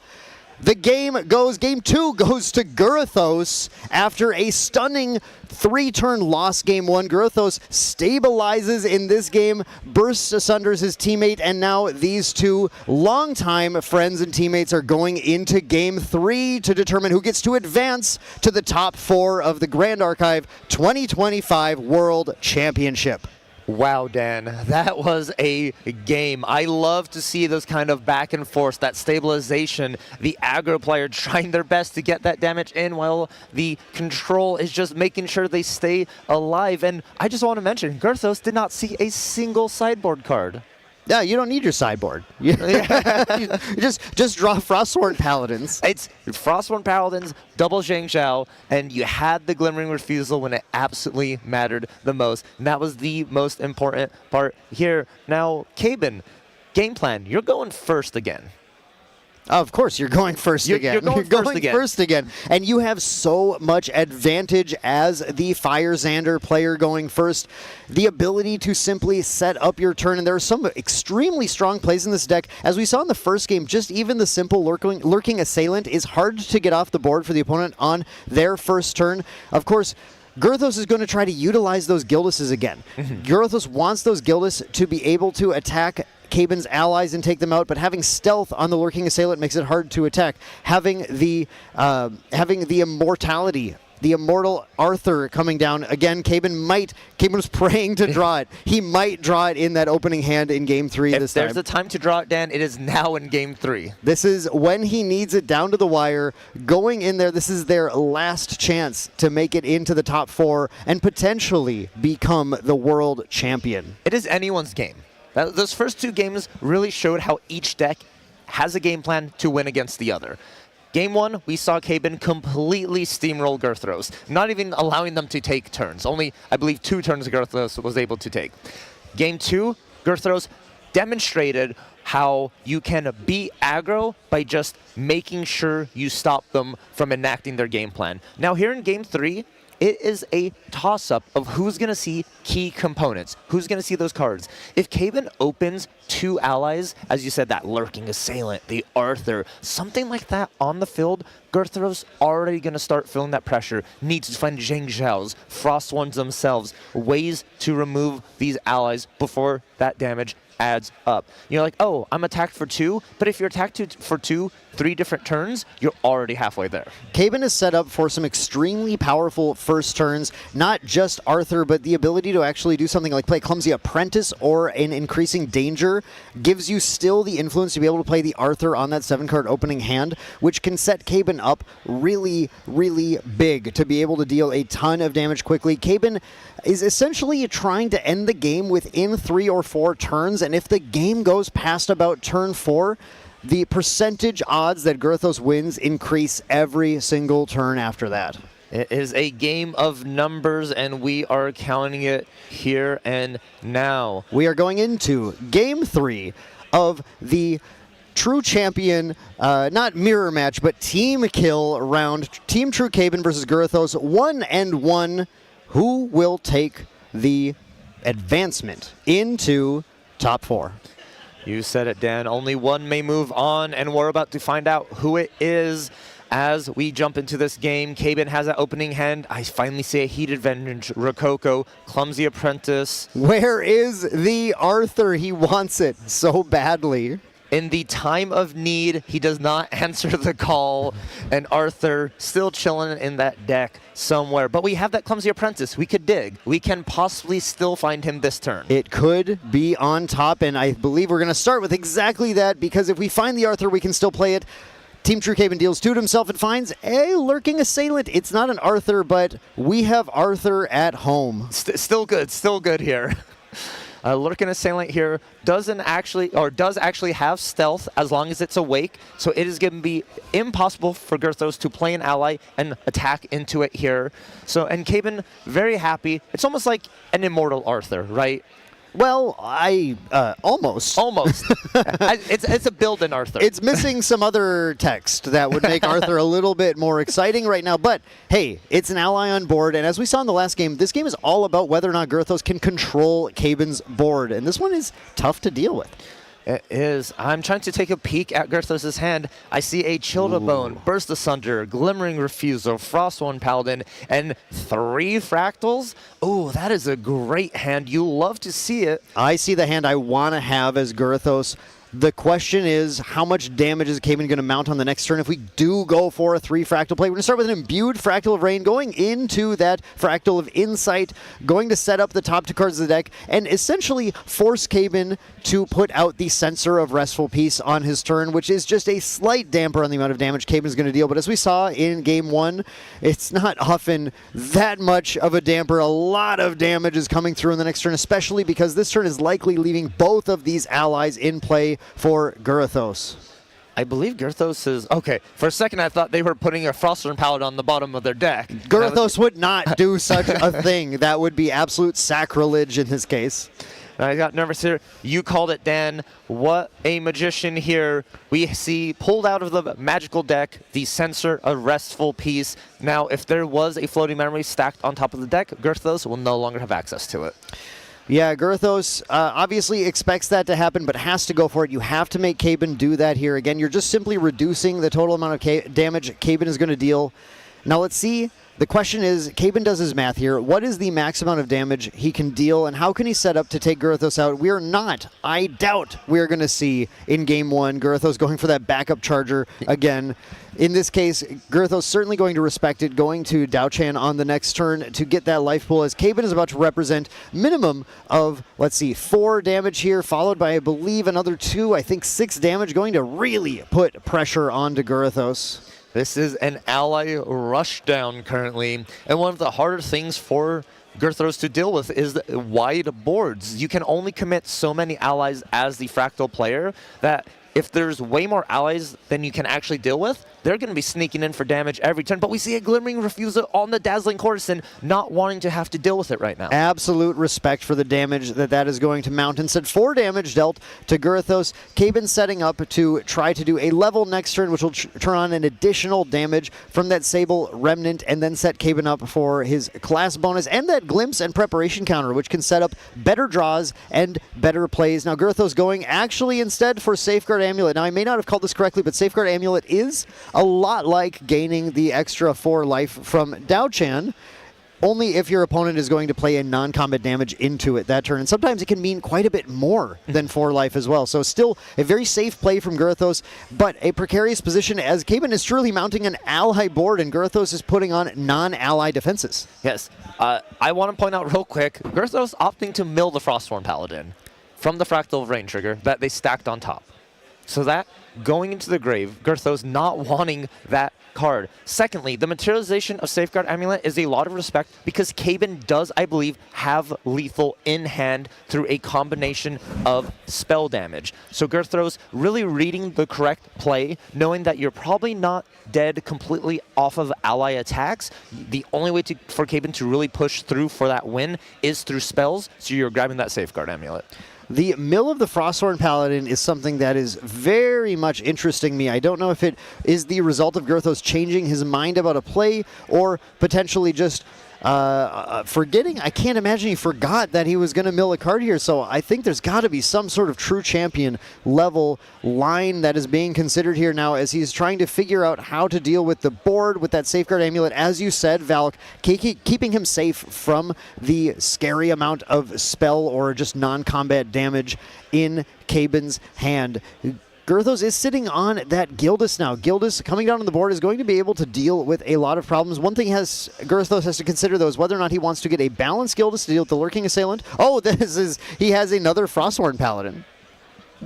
And Frosthorn and Gildas going to tag team the Lurking Assailant, going to go ahead and remove it off the field here. Now, what is Caben's response to this? Are you going to be looking into leveling up into Xander, or maybe take a little bit of value play, be able to materialize something different to help push through, like a smoke bombs? Caben could go for, just like last game, the Poison Dagger line. Going into Xander in the next turn looks extremely reasonable right now, as the Poison Dagger pop is often a good time to try and force the Safeguard Amulet to be used, saving all of Caben's main payload of damage in his hand for the following turn. Something I think definitely in his mind right now, but also we have some pretty powerful weapons that can be brought out. We do have the Impact Hammer. We haven't seen it in any of those games, but while it's a bit risky as it deals damage, you need to deal damage to yourself in order to get the extra damage from it. This is a powerful, powerful weapon. And I think I saw Heated Vengeance in hand, if I'm not mistaken. That is the combination that allows you to deal massive damage even outside of the normal class bonuses for those cards, and that is something Caben has to be considering right now as he runs through the math. This is, again, Game 3. This is Game 3 of their quarterfinal match. The winner of this moving on to the top 4 of the 2025 Grand Archive World Championship. So it is very, very worth doing all of the different algebraic equations you have to run through to figure out where your kill is. The next materialization is going to determine what line Caben has decided. If there is a Heated Vengeance in hand, Impact Hammer is going to seal the deal. However, if Caben opts for something else, he sees something. Maybe he's going to wait in the wings. If it's that Poison Dagger, you're aiming for next turn to really secure it. But the issue is you have that Safeguard Amulet.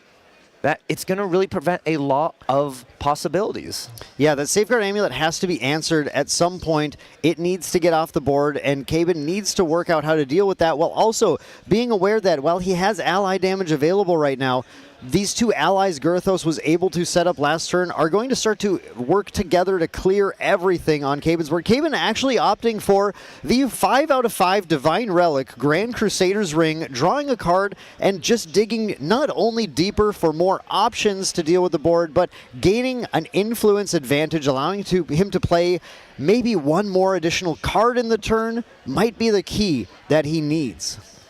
I'm really curious on the play here for Caben. So there is that Heated Vengeance pulled up to the front. And it's a very interesting card because it is a normal attack that attacks in for 2, I believe. And then if your champion takes damage that turn, it gets an additional +3 to that attack. And with the Impact Hammer, it swings a total for 6, which would put Girthos to 10.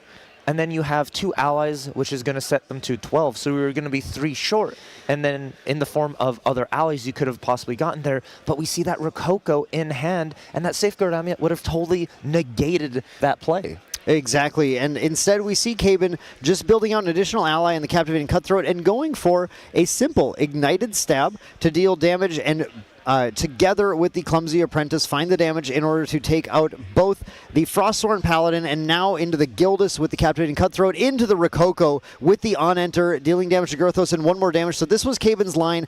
The only thing that Safeguard Amulet could have stopped was the On-Enter from Rococo. Instead, Caben really resorting to this high ally strategy, and something where Girthos still has not found an opportunity to play the Art of War that he likely sided in, or maybe he chose, we talked during the Gauntlet about these players choosing not to bring in the Art of War against the Fire decks in particular due to their ability to remove it, but we know Caben doesn't have ways There's no defense to options remove here. Yeah. that Art of War, so I have to imagine it's in here somewhere, but now it's to the point where it's maybe a little too late. Girthos needs to kind of gain that control of the board. Currently wants his allies himself to be able to attack right now. And so it's risky. You really have to understand the strategy of Sun Tzu to be able to take advantage of Art of War's dual-sided impact on both players. Yeah, with a linear effect, both players are actually affected, and we see a Scepter of Fascination going to go ahead and just try and cycle some of these cards in hand. You're not happy with what you have, going to try and dig a little deeper, see what you can find here. And I don't think a Glimmering Refusal is what you need. You need allies. You need a Frostthorn Paladin. Is he starting to regret putting that second copy of Frostthorn into the graveyard? We did see Girthos mill off the top the Fast Cure, which does not have floating memory due to the Censor of Restful Peace, and would have actually been a nice pickup to potentially recover a little bit more, even though Caben's influence right now is dangerously low as well, making it difficult to activate. Girthos is absolutely just digging for ways to deal with the board. Now, there is a last-ditch thing that Girthos can do, which is use this Burst Asunder to remove allies. You're not Dow Chen, so you don't get that class bonus. You have to commit every single card from your hand in order to actually activate this Burst Asunder, which only removes 3 allies as well. So we do have the 2 fractals as well to use. It looks like Girthos is going to use those to build an unstable fractal and then simply pass the turn and attempt to hold up this interaction. We do know that he has the Chill to the Bone, so Girthos has the ability to at least remove one of these attacking allies, still with the Safeguard Amulet in play, but a precarious situation with only 8 life remaining and 4 allies on Caben's side. Caben chooses to level to Xander. That will actually turn on a +1 from Sable Remnant, so it's certainly an option that he's thinking of. The Poison Dagger line might even be looking to slow this time, or an Impact Hammer does not care at all what class you are as far as dealing that damage, like you said, Valk, with that Heated Vengeance. Not only Sable Remnant, Captivating Cutthroat as well. True, another class bonus in play, but Caben respecting Girthos right now, actually with the raw Safeguard Amulet, not even going to Quicksilver it. I think Caben's going for the game here. We're attacking him with allies. 1, 2, 3. Cutthroat going to be 5. And Caben has a way to deal 5 from hand. Let's see Girthos hanging on to that Glimmering Refusal. It is going to be the last bit of hope to try and stay alive here. That third fractal actually very, very important. We see Main Deck Taylor down here watching the stream as well, waiting to see what happens between these two players and who his opponent is going to be. Caben going for the Rococo. This is key because that third fractal made it so that something like Heated Vengeance would actually get negated by Glimmering Refusal, but Rococo cannot be negated with Girthos' current amount of fractals, instead opting to use the Safeguard Amulet to prevent the 2 damage, taking one more from Rococo. And now Girthos holding on to that Glimmering Refusal. Caben unable to play anything else that will certainly resolve, but putting Girthos in the situation where Girthos also cannot let his guard down, or one of these fast speed spells might actually take him out of the game. Yes, Caben hanging on to a planted explosives right now, just saying, make a mistake, put too many cards down, and that is going to be the game. Girthos going for backup charger again, still at Spirit with only 2 life remaining. Caben doing math. Do you have a response? Oh, he was. Caben was supposed to sacrifice one of these Rococos. It's important to note there were 2 Rococos in play. It is a unique ally, so the players or judge finally caught that one of those does have to go. We are now going to continue the game here, going into the resolution of the backup charger, and then the mill from the Fractal of Rain, which is a Song of Frost. Would have been a nice defensive tool to have as well. Girthos picks up goes for a Glimmering Refusal in response to Caben's planted explosives. Caben tried to take advantage of perhaps Girthos making a mistake and putting Glimmering Refusal into memory, but he did not. He held it in hand. Girthos draws another card, and now he has so much to stabilize against with only 2 life. Can he manage it? And down 2 fractals as well. That's the important part. What the plan that Caben set in motion. Girthos had to commit 2 fractals after already waking them up. So you're down pretty much 2 resources as well to help stabilize. I see no Zhang Zhaos. I see no Frostborn Paladins. Girthos looking for a way to try and stay alive. You can burst asunder, sacrifice all your fractals to remove every single ally off the field, but that just leaves you wide open to a materialization of a dagger. And Girthos simply extends the hand, calls it a game, knows I cannot beat your current board. I can't get there. Instead, teammate True Champion Caben is the winner of the quarterfinal match 3, moving on to the top 4 of the Grand Archive 2025 World Championship. 2-1. Wow. It is that moment, the extension of the hand was, you got me. And you love to see the sportsmanship between these 2 players and teammates as well. Both of them played their heart out, made sure they had every possible line, but Girthos, in the end, just could not get there. Couldn't find the lines to get there, could not stabilize enough. You do have to wonder about that milled Frostborn Paladin Valk. I keep thinking about that. I keep wondering what would have happened. Girthos was digging and digging, had no real opportunity to level to Dao Chan when he needed cards to be able to find allies, to be able to address the board. It was a complicated situation that really shows the power of this Fire Xander deck. The absolute pressure this puts on is unlike any other deck in the game. Yeah, it is crazy. And notice both times Caben did go first, it ended up in that victory. And that's because of just the strategical advantage you get of being able to deploy allies, get the card advantage, and just prevent your opponent from being proactive. They have to then be reactive every single turn. The problem in these matchups always feels like it's that materialize phase. You need as many as possible. We look at how many answers Girthos tried to put out every single materialize phase. Here's another roadblock. Here's another roadblock. Wand of Frost, Safeguard Amulet, and then that Scepter of Fascination as well to allow the additional Dao Chan activation. And when you get to take the first turn of the game as the aggressive deck, it's not necessarily about you taking the first turn. It's about your opponent being one materialize behind you every step of the way. You're just trying to find that opening to get the kill. And just like the expert assassin Xander, Caben was able to find that opening, securing victory and moving on to top 4. Yes, it is wonderful. We already have 3 of our top 4 locked in here. And the camera actually showed Boe in the audience watching the match. And the reason is because he's going to have to play one of those players. Was making sure, seeing who you're going to play against, the strategy you're now going to develop. And it's very interesting to think about now. You have a whole day to know exactly who and what you're playing against and how that is going to affect you mentally to prepare for it. Now, this is going to be a fascinating matchup tomorrow because, of course, this time the players are unable to swap decks. Yes.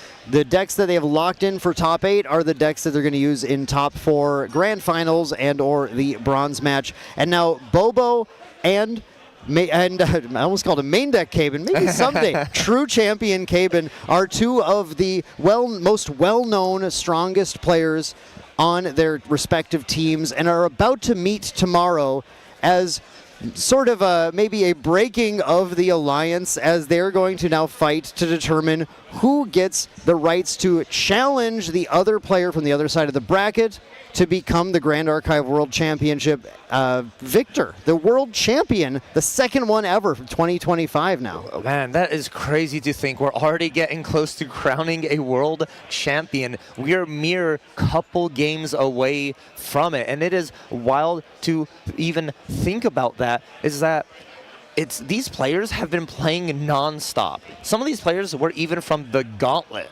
So they've had 8 to 16 rounds of Grand Archive in the past couple of days. And let's go ahead and take a look at the bracket here, exactly what we're talking about. We saw earlier in round 1, Henki winning over Perfy. Now, then we saw Team True Caben beating Gerthros.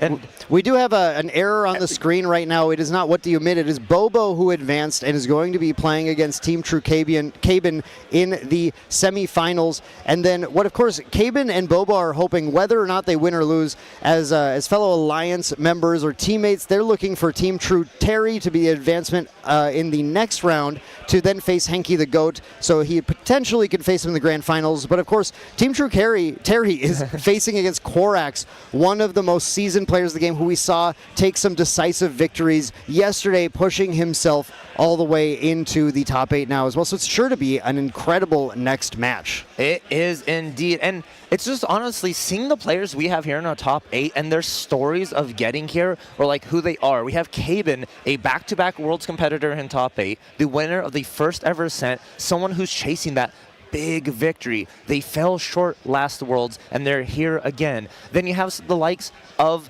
Henki, someone who just gets away with it. They bring these crazy decks, or decks no one's expecting for that metagame, and constantly performs every time, again and again. And then you have the likes of Korax, as you just mentioned, one of the best players we've seen on some of these decks. They also fell short last year at Worlds. And standing in their way is Terry, someone who is consistently doing well at events, but it feels like is always the bridesmaid and never the actual bride of events. And now Terry has a chance to take it all. Yeah, Terry is certainly hoping to be the bride this weekend. Korax is, though, going to put up an incredible defense against him. We're going to be looking very shortly at a quick interview, actually, with our winner, True Champion Caben. Before we do that, we're going to go look at a fun little video of a cool feature at Grand Archive Worlds here, the art gallery. So let's take a look at that in just a moment. Yeah, I'm very excited to see some of that art out here. And it's one of those in person. Some of these look amazing. It's incredible. Let's show you guys at home. What's up, guys? I am back here at what might be the most popular of the artist booths. We have two of our absolute fan favorites. Mr. Guel, obviously with his wonderful arts, very, very cute focus characters. He did Guoja level 2. Also, Harness Lightning is a fantastic mat, which you can buy here if you do come to see him. And then our good friend Hanchu, one of the original artists here at Grand Archive, did win the art contest with Library Witch to become an official artist for the game. She's going to be here with her General at Arms mat. And so yeah, how you doing today, Gil? I'm good. How about you? It's been a day. Yeah, busy day? day? It's been a very busy day. You look like you're sweating a little bit. Just make yeah, sure you're hydrating. Yeah, hydrating. I think your level 2 champion might be like the most played champion of the weekend. That's awesome to hear. I hope she does well. Gojia. She did really well, actually. Oh yeah, it's good. Goja is good. I do like Gojia's design. Like Gojia level 1, level 2, level 3. They're very cute. I think I like them. Yeah. So what are you guys doing this weekend? You guys doing Shikichi, signatures, doodles? We're gonna be doing some commissions on our artist blanks. So we get basically cards with blank backgrounds. So we do these. We also take token commissions. Unfortunately, just for today, we're kind of booked. We already went through the list quite fast. And we are doing Shikishi commissions as well, but again, it'll really come down to how much we can get done tonight. Yeah, it definitely goes by real fast. So yeah. If you guys are looking to get any commissions done, whether it's a Shikishi, an SP2 art, blank token, or anything, make sure you come by the booth as soon as you can. Hello everyone, I'm back. I am the founder and art director of Premiere Studio. I'm very glad to be here. It's a huge opportunity for us to be representing Premiere Studio. And we're a big supporter and art provider for Grand Archive. It's amazing. It's an honor. What can I say? And honestly, you guys are amazing. Your art is phenomenal. People love it. A lot of the new cards that are coming out here with Distorted Reflections, people are seeing the art spoilers and they're like, oh my god, Premiere made another art for the game, another CSR. People are super excited. You guys have fantastic art. I myself, big lover of Lu Xun and Searing Rebuke. So to have you guys, with the Searing Rebuke mats is super cool. Yeah, for sure. And we're going to be doing a lot more CSRs as well in the future. And hopefully they're going to be even better. Yeah, we've learned a lot. For the past 2 years, we've been solely working for Grand Archive for the most part. And I honestly think this cooperation has been nothing but it's just a huge opportunity for me to learn as a person, as an artist, and for a studio to grow. And as well, I'm very thankful for being here and for everyone, for every single one every single one person in the tournament right now, the production team, the people who are responsible for even the staff that's just running these booths. I'm just super grateful. I have never been at an event where I feel so welcome. Does that make sense? Because I've been to conventions and none of this comes close to the level of hospitality that I'm feeling right now. I'll definitely be here again. Next Worlds, the next Worlds or whatever. Yeah, we'd be super excited to have you. Like you said, Grand Archive is such a community-focused game, right? The community really carries this game, and it goes to show at these events. All the people lining up for the artist booth, for the Ascent booth, people are just looking to get all the fun stuff here.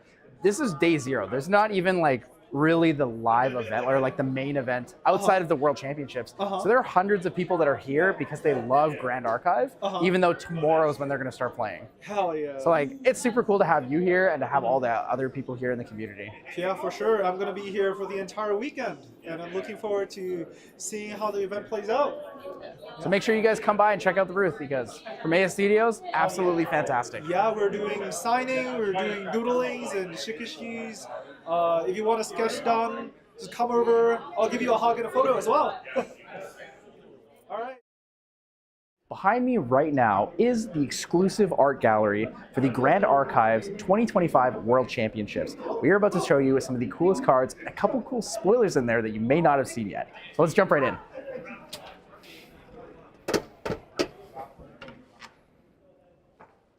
Man, to start off, all these cutouts are fantastic. They look gorgeous, all the champions, all the unique allies. There's so many beautiful things in this room. You also have a chance to see it over there is the Creative Shock. Something really cool that came out at Worlds is they actually turned these cards into the 3D backgrounds, right? They took the background, took the foreground of the card, and you can actually go take your own photo in front of that. So later on, we'll go walk up to one and so you can see that. But first of all, let's take a look at the beautiful canvases here we have in the art gallery. To start off, we have the absolutely gorgeous Shenjus, right? We have Seiryu, Suzaku, Genbu, and Byakko. Absolutely fantastic. Plus their commands, right? I mean, these are fantastic pieces of art. These are some of the coolest things and the most iconic, honestly, some of the most iconic beasts in any lore, right? When it comes to the Three Kingdoms kind of lore that we have with Mortal Ambition and with Abyssal Heaven, these are things that we see in tons of different IPs. We also have the beautiful Harbinger of Lightning. I've actually seen a couple people here at the event cosplaying that one, so that's a really nice one. Guoja level 3, Heaven's Favored. We have Jian Yu, if you want to just come inside and take a look. This is our promo version of Lost in Thought. It's a beautiful card, absolutely gorgeous. This was an end of season reward here, specifically for those who made it to gold, and the top 100 reward is a beautiful Diao Chan here with the Pinaka's doing his fantastic arts as he always does. I really love it. I love the snow. Being from Canada, it kind of hits close to home in that regard.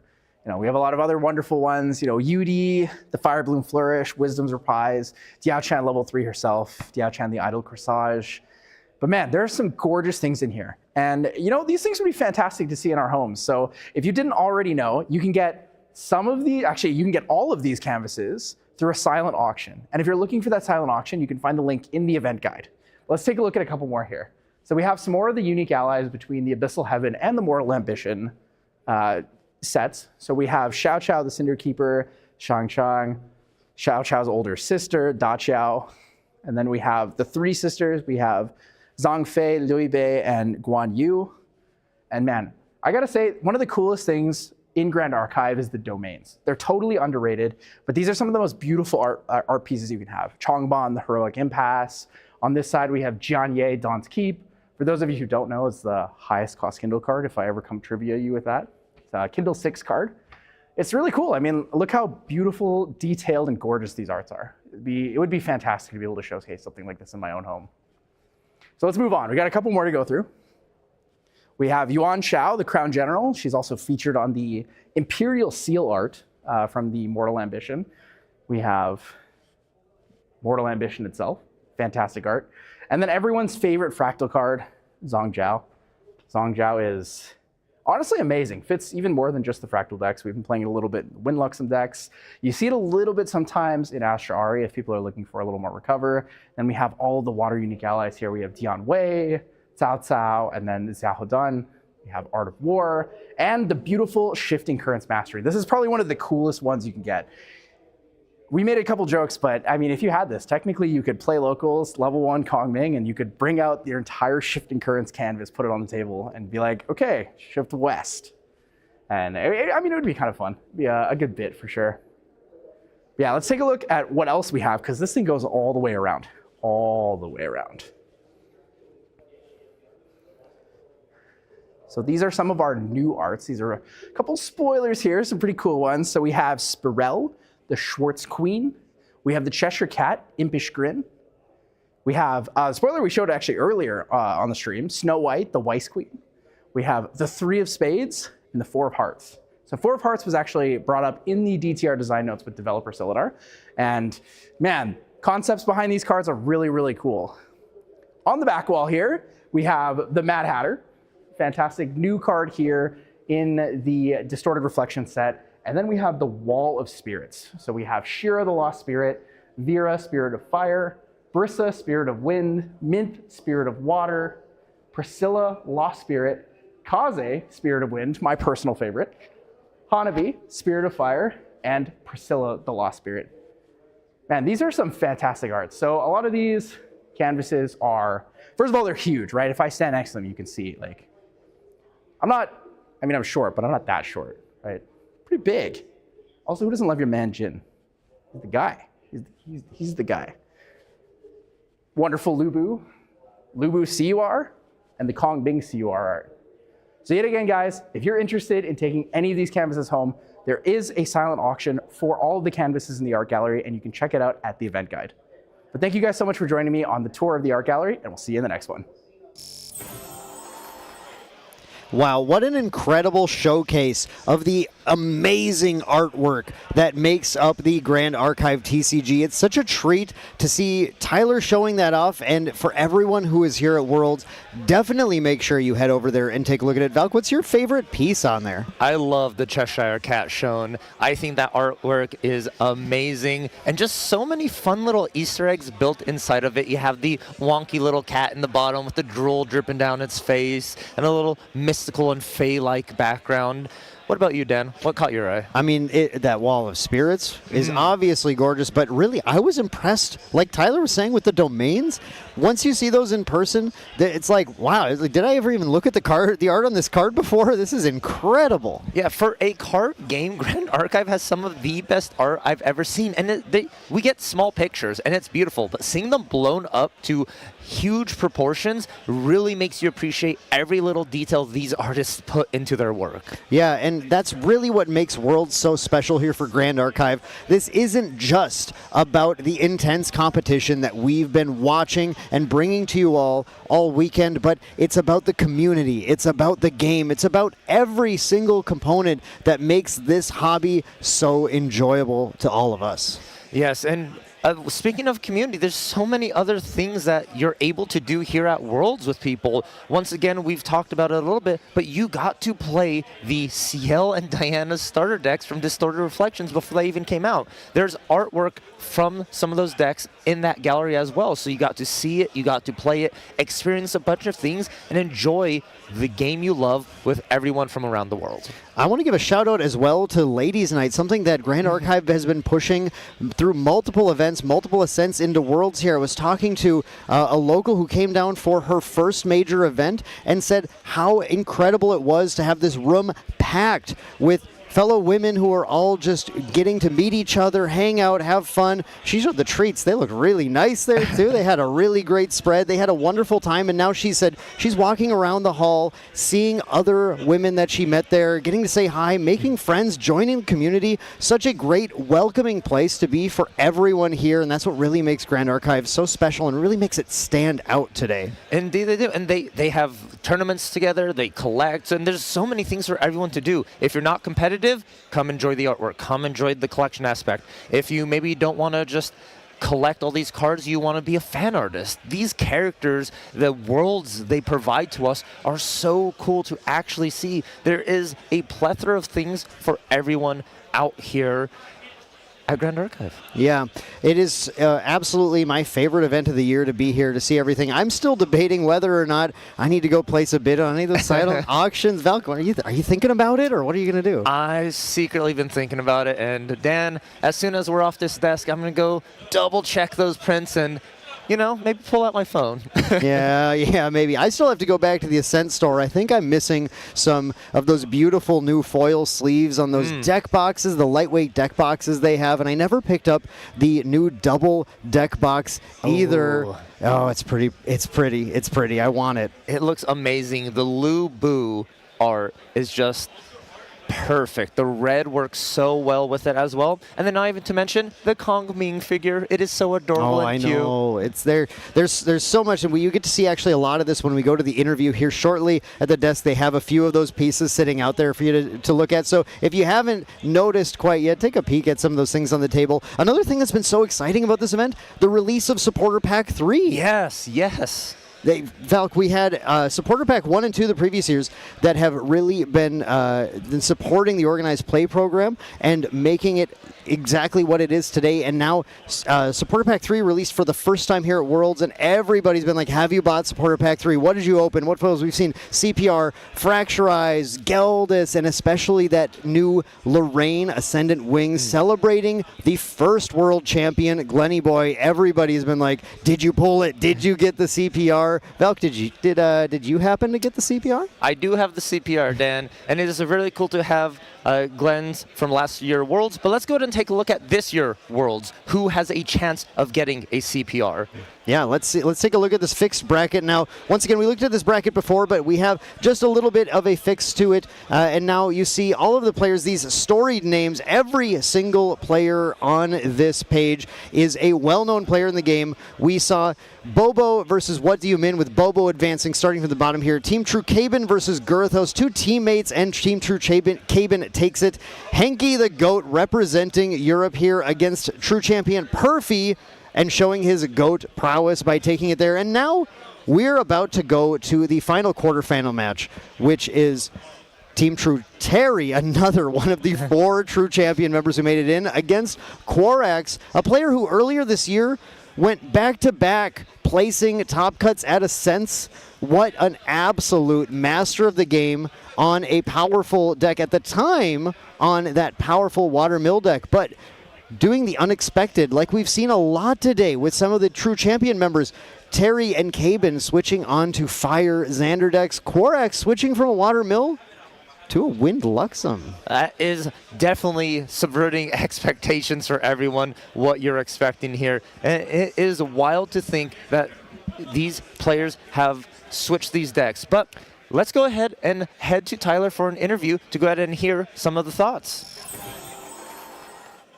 Welcome back, everybody. I am here with True Champion Cabin, joined at the post-game interview. This was the 3rd quarterfinals match of day 2 of the World Championship. Cabin, how does it feel to have won, to get one step closer to being the undisputed GOAT of Grand Archive? It feels absolutely great. You know, we broke last year's record. I was Swiss Seed 1 going into top 8, immediately lost, and dream was crushed. So I'm very glad to be Swiss Seed 2 this time and actually make it out of the quarters. So even if I lose to Taylor in the next round, you know, that means next year's World Finals guaranteed, right? So. Yeah, it's all about those stepping stones, right? Yep. Every year you'll get closer and closer. But maybe you'll just take a big leap this year and take it all the way to the end, I'm right? hoping so, yep. So let's talk about your deck list. This is the first time we've seen you play a fire aggro list, especially the burn Xander variation. It's very, very dice rolly on see who goes first, kind of feel how it goes. But knowing that you can change the list going into day 2 of this event with the top 8 setting, you have a high seed. You know you can go first whenever you want. Walk me through why fire aggro Xander was the play for you. Yeah, so, you know, yesterday, Tara and I knew that we were locked fairly early on, round or 2 before the tournament ended. So we started talking strat immediately about, you know, what we should play in top 8 and everything, and seeing who made it out from the like tiebreaker matches and everything yesterday. We recognized that there was a lower chance of a lot of Wind Assassin decks, which are usually what FISA can struggle with. Basically anything that plays Veiling Breeze, if we're being realistic.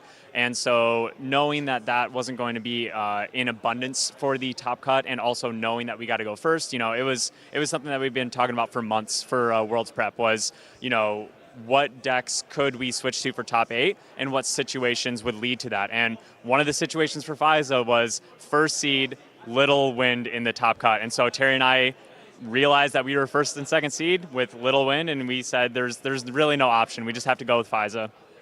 Yeah, that totally makes sense. I mean, we talk about the going first value there. Yeah. You don't necessarily need the card, right? Being able to go first, get the extra materialization, gives you such a strong advantage in a deck here that kind of combos with the Poison Dagger or other things. It gives you the opportunity to get that Sensor out if you need to a little earlier. I want to talk about a couple cards from your deck that I noticed are not in traditional lists. So you guys are not running the Blinding Orb. Do you feel like that's too slow?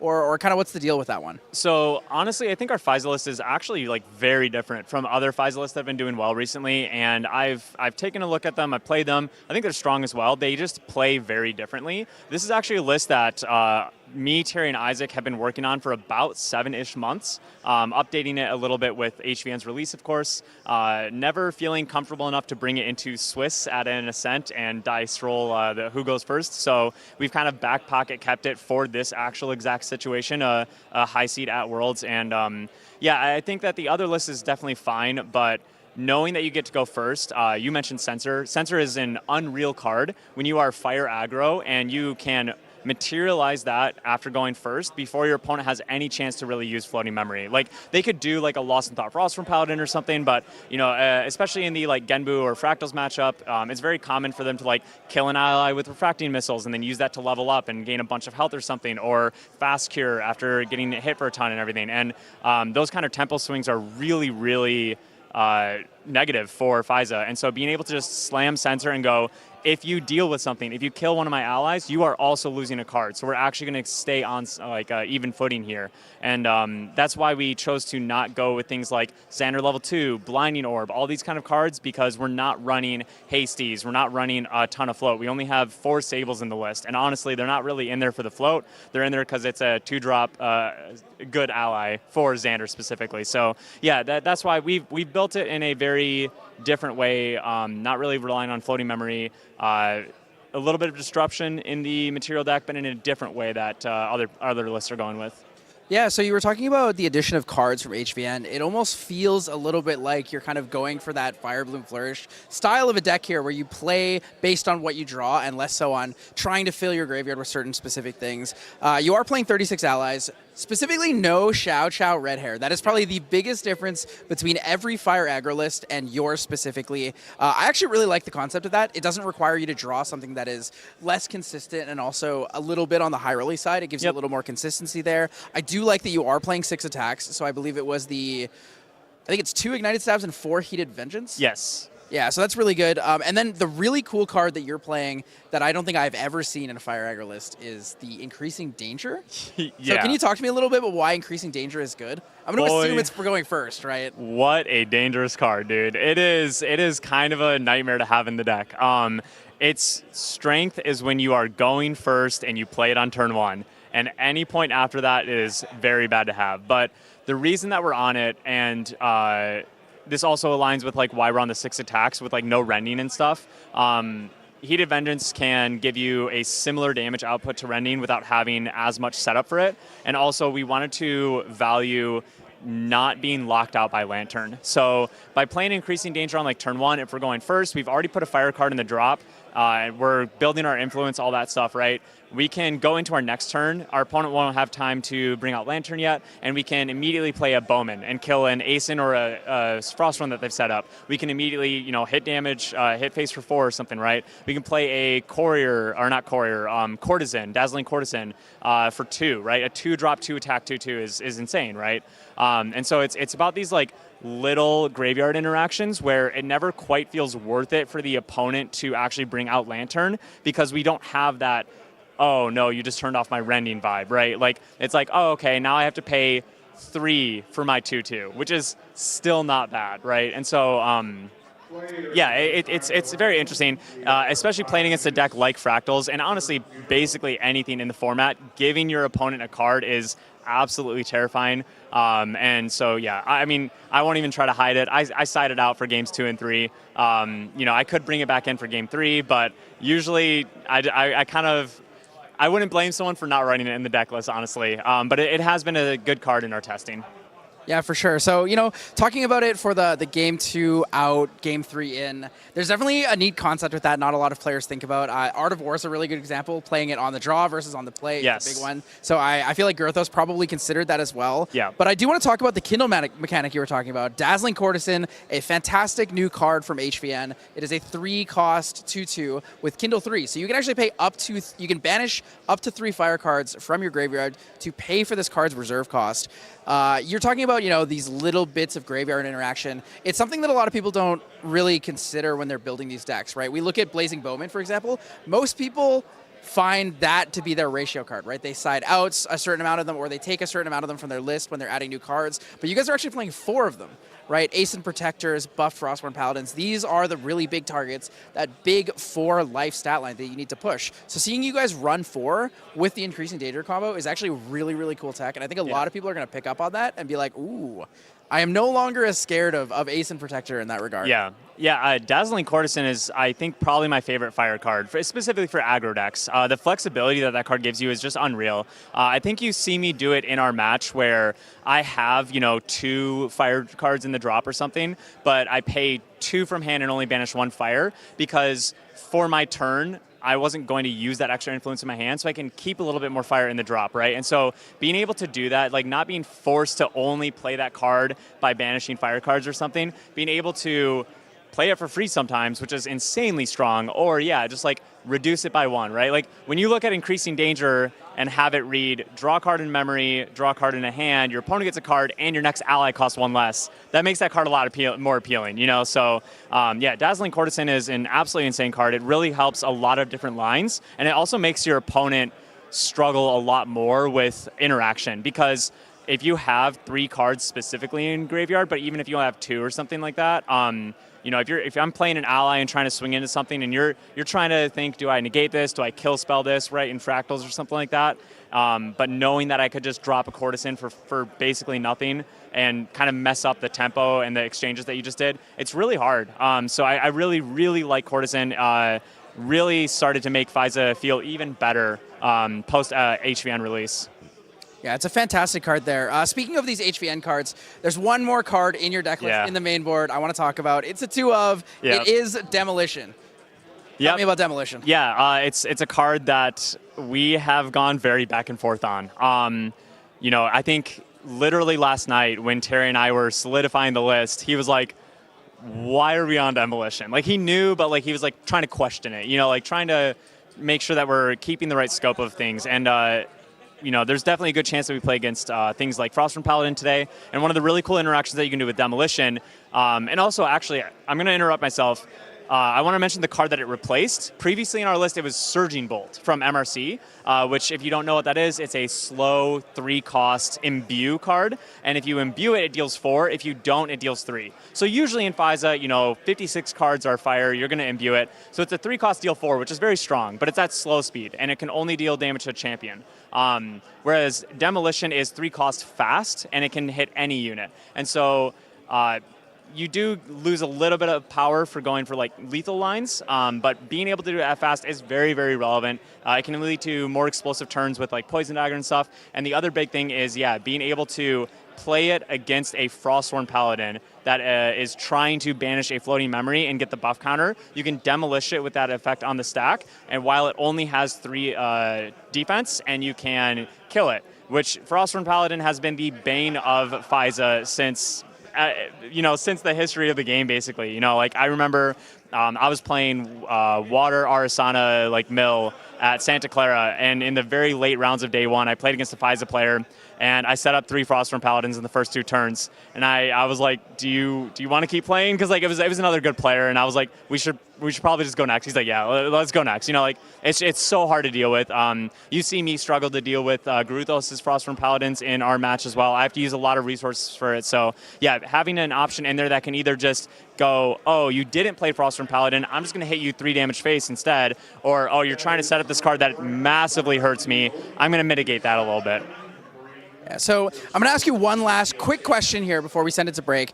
Looking at your sideboard, 2 of in-cap, and then also the Mark the Target, I really got to ask, why Mark the Target, and what is it in there for? So, like I mentioned, I like to side out Increasing Danger. And so we needed cards in our sideboard that are just generically good. So you also see like Immolation Trap and stuff in our sideboard, right? But that's only good against Genbu. It is never coming in against any other matchup. And so we needed 4 cards to swap out the dangers for that were just good in everything. And Mark the Target is a really good card. A lot of FISA lists have cut it. A lot of FISA lists have run it. We have 6 ways to remove prep counters from our champion to deal an extra effect. 7 if you include Mercenary's Blade, actually. But we only have 1 prep counter in the main deck to from level 1 Xander. So just adding in a little bit of like that so that, if we draw a bunch of prepare cards, being able to utilize all of those, you can do that in every matchup. So it's just a good generic card. Awesome. Thank you so much, Kaven, for joining us here. Again, guys, that was True Champion Gaming, the winner of the 3rd quarterfinals here at day 2 of the World Championship. We're going to be sending it to a short break here before we send it to the 4th match, which will actually be your teammate on the exact same list, True Champion Terry. Yep. And we will see you guys soon. Move up. But it's pretty incredible for this team in general to have so many players that have made it all the way into the top 8 here and now vying for the top 4. So this is really going to be the decisive game here as we enter into quarterfinals match 3 with a team kill on the table. Team True Kaben versus True Champion Garuthos. Looking at his hand here, we see some extremely powerful cards. Planted Explosives, Blazing Throw, Rococo, Blazing Bowman, just about everything in this hand deals 3 or more damage on its own. And Kaben just wants to find the right set of these cards to play in order to push the damage this turn, or decide not to walk into a potential trap. Exactly like that. And one cool thing about Grand Archive aggressive decks, or aggro decks people call them, decks that want to deal damage as fast as possible, they actually take a lot of skill to actually use. And here we saw Kaben managing his resources in a very interesting way, going for a Dazzling Chorus and using this Kindle ability where he's allowed to banish up to 3 Fire Element cards to help pay for this cost. He puts down 1 card and banishes those 2 Fire cards from Yard, which might be useful for certain other cards later, like the Rending Flames, but that allows him to get this 2/2 down and then get the Rococo down, which has an on-enter to deal an additional 2 damage to a champion if his influence is 4 or less. And look at him just pushing so much damage, uses the preparation counter that he gained from Xander to play the Mercenary's Dagger and then the Blazing Throw, and is going to force Garuthos to have interaction, or Garuthos actually loses right now, and that is exactly what happens. Kaben just pushes for victory. Turn 3. Turn 3 with 2 allies on the board. And I love this play from Team True Kaben. You Demolition, deal 3, then Blazing Bowman. We're going to go ahead and banish that Demolition and swing in for 4 power. That is insane. Turn 1, 7 damage in 1 turn. That's half that Spirit's life. Kaben's first turn of the game already dealt 7 damage to Garuthos. Oh, and a Blazing Bowman here. And I believe this is just going to try and get rid of that Gildas that Kaben initially was attacking into. Girthos actually thinking about Fractal of Snow in this case. Going to go ahead and sacrifice that Fractal of Snow using the class bonus to make sure the Blazing Bowman enters rested. We see the Poison Dagger popped. Caben's last-ditch effort to remove the Gildas from the board, dealing the 1 damage with the Poison Dagger. Girthos is going to consider it now. Again, playing a Burst Asunder is usually the most efficient way to get rid of both the Quicksilver Grail and the Safeguard Amulet, but you usually want to back it up with a second Burst Asunder. So instead, Girthos is just going to set up a Fractal of Intrusion. Valk, this is good. This is amazing for Girthos right here. You get to see what's in that memory. We see Blazing Bowman, Blazing Throw, and then Incap. Girthos with almost perfect knowledge here, choosing to discard that Blazing Bowman, and it's a very good reason why. And there's the burst. Oh, the burst. Caben, show us the safeguard here. And it's, yes, of course, Caben, a respectful, conservative player often. At this point, it is now who has lost more resources as these players are going to try and find their victory condition. Girthos draws another card and finds the Burst Asunder on the top. The Incap coming down from Caben, and then the Glimmering Refusal. The game 2 goes to Girthos after a stunning 3-turn loss game 1. Girthos stabilizes in this game, and now these two longtime friends and teammates are going into game 3 to determine who gets to advance to the top 4 of the Grand Archive 2025 World Championship. And instead we see Caben just building out an additional ally in the Captivating Cutthroat and going for a simple Ignited Stab to deal damage and together with the Clumsy Apprentice, find the damage in order to take out both the Frostthorn Paladin and now into the Gildas with the Captivating Cutthroat, into the Rococo with the On-Enter, dealing damage to Girthos and 1 more damage. So this was Caben's line. I see no Zhang Zhaos. I see no Frostthorn Paladins. Girthos looking for a way to try and stay alive. You can Burst Asunder, sacrifice all your fractals to remove every single ally off the field, but that just leaves you wide open to a materialization of a dagger. And Girthos simply extends the hand, calls it a game, knows I cannot beat your current board. I can't get there. Instead, teammate True Champion Caben is the winner of the quarterfinal match 3, moving on to the top 4 of the Grand Archive 2025 World Championship. Hello, everybody. Welcome back for the final quarterfinals match here of day 2 at the World Championship. Guys, I am joined here by True Champion Terry and Apex Players Guild Korax. So you guys have given me an interesting stat here. It turns out you guys have played against each other at the very beginning. So first at a set Houston, and I believe you said it in New Zealand. Yes. And you guys have actually only drawn against each other. Yeah. So I guess today is the rubber match. You'll figure out who's really the better one. Every time we play, it's just the grindiest matchup you've ever seen.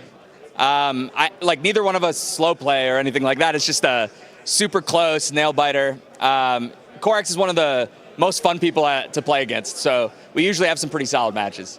Yeah, a lot of our matches is very back and forth. It's really tense. Yeah. Maybe finally in an untimed format we get to finally figure out who's going to win. I'm excited. Yeah, one of the neat things is, so you guys will actually be going head-to-head on the same champion, a completely different element and direction for that, but both of you will be playing Xander, an assassin deck here. Terry, you're focused on a very, very burn-focused version of Fire Xander. You and Caben are playing the exact same list, card for card, and then Korax, you're playing the Wind Luxem list, which we actually saw you qualify at North American Nationals on that list. Terry, tell me what you think about this kind of matchup. Just quick thoughts. So, regularly, I would hate this matchup because I know I would lose the dice roll, and then I would just end up having like this 40-60 matchup because I lost the dice roll. But knowing that I'm the first seed, so I get to choose throughout Swiss to go first, the matchup gets a little better, but I did not want to see him on Wind Luxem. I was hoping he'd play Watermill or something like that. It makes it a little easier, but Wind Luxem has a lot of really, really good tools to play against us. My list is all gas. A lot of burn, like you said, increasing dangers. It's all in, all or nothing. So high risk, high reward. Yeah. So Korax, looking at your list, you decided to go with a Wind Luxem here. Obviously teched out a little bit for the top 8. Did you think that Terry was going to play a burn deck for the top 8, knowing he was going to be able to choose to go first? No, I don't think so. Looking at the top 8 lineup as well as their previous played decks, I sort of expected true champion to either be on Fractals, which is their most played deck, or Gambu, which some of them qualified in the Gauntlet. Maybe a side of Tristan here and there, but never fire aggro. Yeah, so it's definitely an interesting matchup looking between you guys. This is going to be a spicy one. So let's jump over to the head-to-head graphic and take a look at both of your guys' stats, both here at the event and your lifetime overall stats. Oh my goodness. Such a thing? Yeah, we have lots of stats. So it comes up with essentially we can look at see like what your elo is, for example. So when we looked at Kaben, it was like, wow, this guy has 1,700 elo. You know, Korax, you've been one of the players before that has actually reached 1,700 elo. That is, I believe, only 5 players, I think, in the world have ever reached 1,700. And then they usually drop back down a little bit after. Because, I mean, it's really hard to maintain, right? It's one of those numbers where you have to push to the absolute top of the top. And there it is, exactly as said, Korax with the 1,708 elo, stealing a chair, it seems. Not just stealing team logos from other people. But, yeah, so we have Korax here, 1,708 elo, 651 official record. You play a lot of Grand Archive, man. It depends. What does this track? Like everything or just a regional? All official Omnidex events. Ah, okay. Terry, you're looking here with the 1604 elo. Honestly, again, still good. Like I've said before, Fractal of Insight, if you beat Terry on this, you are considered a god slayer. If you can beat someone with 1600 elo, you have a fantastic record. Going in at 7-1 is nothing to scoff at. It is very impressive to get that at the World's Swiss stage, moving here into day 2 at the top 8 of the World Championship, right? So leading into the Fire Xander, into the Wind Luxem Xander, I really don't know where this is going to go. It's a really close matchup. It really is. Like I said, if he was going first, it would not be as close as I'm going to make it. I'm going to try to make it. Let's be honest. Maybe it's a draw dependent game. I think. Yeah. Fire aggro needs to draw the correct piece. If he draws 4 Scatter Essences against me, that helps me out a lot. I hope I don't. True. I mean, it's 4 Scatter Essence are on the opposite side. He draws all 3 Veiling Breeze, and then it's like, oh, wow, now, starts with a Sadie in hand. I got 3 Veiling Breeze. I'll just I think he would like that a lot. Yeah. Maybe just one Sadie, thank you. Yeah. Yeah. But speaking about the matchups, let's go right here into True Champion Terry's deck list.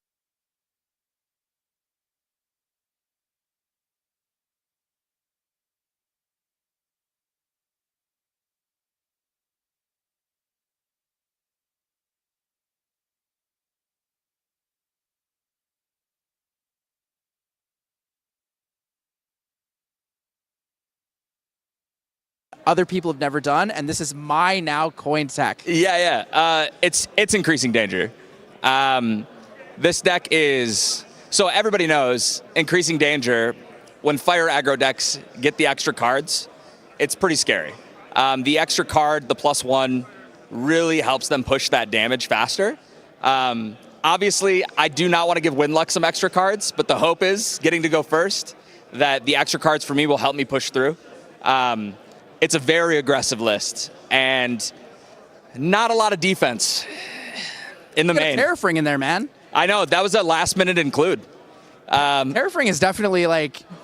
Honestly, I really was not expecting you guys to play the Terrafring. Yeah. When I looked at the list, I saw the cards, I was like, holy, this is all gas. There's nothing to slow this down. And then I saw the Terrafring, and I sat there, and I was really confused writing the interview for Kaben. Yeah. And I was like, what is this doing here? Like, why isn't this a Blinding Orb? Why isn't this, something a little bit more aggressive in that regard? Honestly, we thought that there was going to be Wind Allies. So a lot of people know that we work with main deck. TCG and main deck, we test together quite a bit.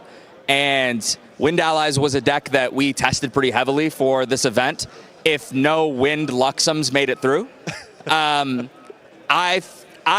yesterday, when Korax won his qualifier, when they did the last chance, and after round 8, I was like, okay, Wind Allies is out the door because there's a chance he switches after 5 Fractals made top 8. And so Wind Allies was never an option for me. But I do know that there is also Perfy, Garuthos, and Bobo, Taylor, that are all really strong Wind Allies players. And sometimes in that matchup, Terrafring's all you need, and it gives you that extra turn to push the damage that you want through. Yeah, people definitely underrate the timing of Terrafring in the matchup. Wind Alley traditionally, like you said, has been very good into a lot of these fire aggro decks, especially the really ally-focused ones. So trading board and having that contention level is really, really important. But moving into that, we're going to talk about Korax's list here. So like you said, the potential for Wind Luxem is here. My absolute personal favorite deck. This is a big one. So let's talk about this. So a couple things that I think are really neat in this deck list. You did decide to bring in the Lantern first. I guess that's under the assumption you were expecting maybe a Genbu to come up, right? Yeah, that's correct. It's also the reason for 4 Scatter Essence. It's for both Fractals and Genbu. But now that I'm facing Fire Aggro round 1, it's looking kind of useless. Yeah, it's definitely a little on the sad side to be running the 4 Scatter Essence. It does still increase your win count, so it does help with things like the Fairy Whispers, obviously if you need any other Imbue cards. The downside to that is, there's no targets to directly use the card. Talk to me about the 1-ofs in this deck. Why do you feel like this deck can effectively run so many 1-ofs? Personally, I feel that Wind Luxem is one of the most well-rounded for most matchups. You also have the ability to dig and filter through your deck a lot. With the Glimpse, with the Scout the Lands, with the Fairy Whispers. So you can afford to run more tech cards, like Resolute Stand for allies and Genbu Polar Depths, Mystic Purifier, Beseech. What else did I run? Zhangjiao? Yeah, Zhangjiao's great because usually you run like Fast Cure to heal, but in a high influence deck like Wind Luxem, you can't afford to do that. So the next best option to me is Zhangjiao. Yeah, being able to play that Zhangjiao, reclaim it, later in the game depending on the matchup. If it's not like an aggressive matchup where you need the recover, you can play down some other things. Like you can do Sirocco, draw into memory, and then play the Zhangjiao, have it on 7, take the 7+ discard from someone else's memory. That's really great against playing against other Luxem players. But in this matchup where you're playing against Terry, the all-gas deck, it's definitely there for the recover, right? I was going to say, I hope you do that. I hope you steal a card from me, but I doubt that's going to happen. It's not worth it. Yeah, most definitely. So looking at the deck, we talked about a lot of the 1-ofs. One of the cards in the deck that is a little bit unique, we haven't seen any other Wind Luxem play it since, I believe, the Southeast Asia Nationals, which you actually weren't at. When we were playing Wind Luxem there, we were playing the Thieving Cuts. We felt like it was really important against the ally matchup. Tell me why you're bringing it in today here for this top 8. Personally, it wasn't exactly my addition. Like other people that tried Wind Luxem told me that it's a good addition, and I agreed with them. It's good for allies trading board because it's free if you prep it and hit. I have to respect like other allies decks, like what Terry and True Champion did. So yeah, it's there for that. Yeah, so there's a lot of respect for that. You are teched pretty heavily for the Genbu, but like you said, Wind Luxem is a super well-rounded deck. Yeah. So it's definitely not going to be a blowout in any regard. You have a great chance and opportunity to kind of sit either way.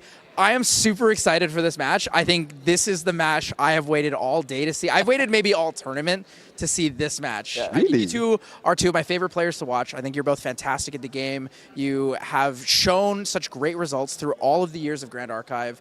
Like you said, you've been playing against each other since Houston, since literally the beginning, and now it's just 2 rounds. Hey, two rounds over 2 years is to not have. I'm clearly better than you because I'm 1-0 against you. To not have that closure, it's got to be a big thing. So, what do you guys think right now? Do you feel favored, Terry, right now? Do I feel favored? Yeah, going first, do you feel favored? Honestly, I think that Xander getting to go first kind of makes him favored into every matchup because sometimes they still have to draw the cards, and I'm gonna draw damage spells. So, if I'm able to get a fast enough start, usually game 1 you can probably push through, but. Wind Luxem is one of those decks, like I said, they just have so much flexibility and so much reaction that really makes it hard to kill them early. And if he gets to his late game, obviously it's over. So I think that our matches are going to be pretty decently quick until he's killing me. So either I'm going to win and it's going to be decently fast, or you're going to watch Quarax beat me in 20 minutes. So might take longer than that. Yeah, it might take longer than 20 minutes. Thank you guys so much for joining us here for the pregame interview. Guys, we're going to take it away with the final round of day 2 of the World Championship here. The last quarterfinal match between true champion Terry and Apex Players Guild's Korax here. Guys, we will bring it back to you after a short break, and we'll send you to the match.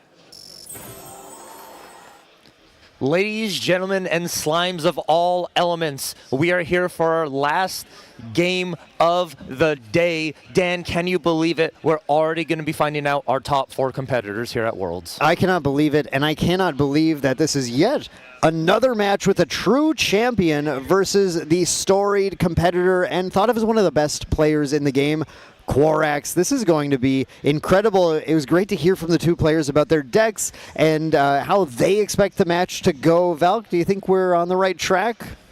I think we sort of are on the right track. It is either going to be Fire Xander getting there way too quickly, or Korax able to just stop it in the tracks, and as they sort of said, may take a little bit longer than 20 minutes for Korax to actually seal the deal. And it's going to be a fun time for both players here. And I do just want to point out that both these players on decks, they're not really known for playing.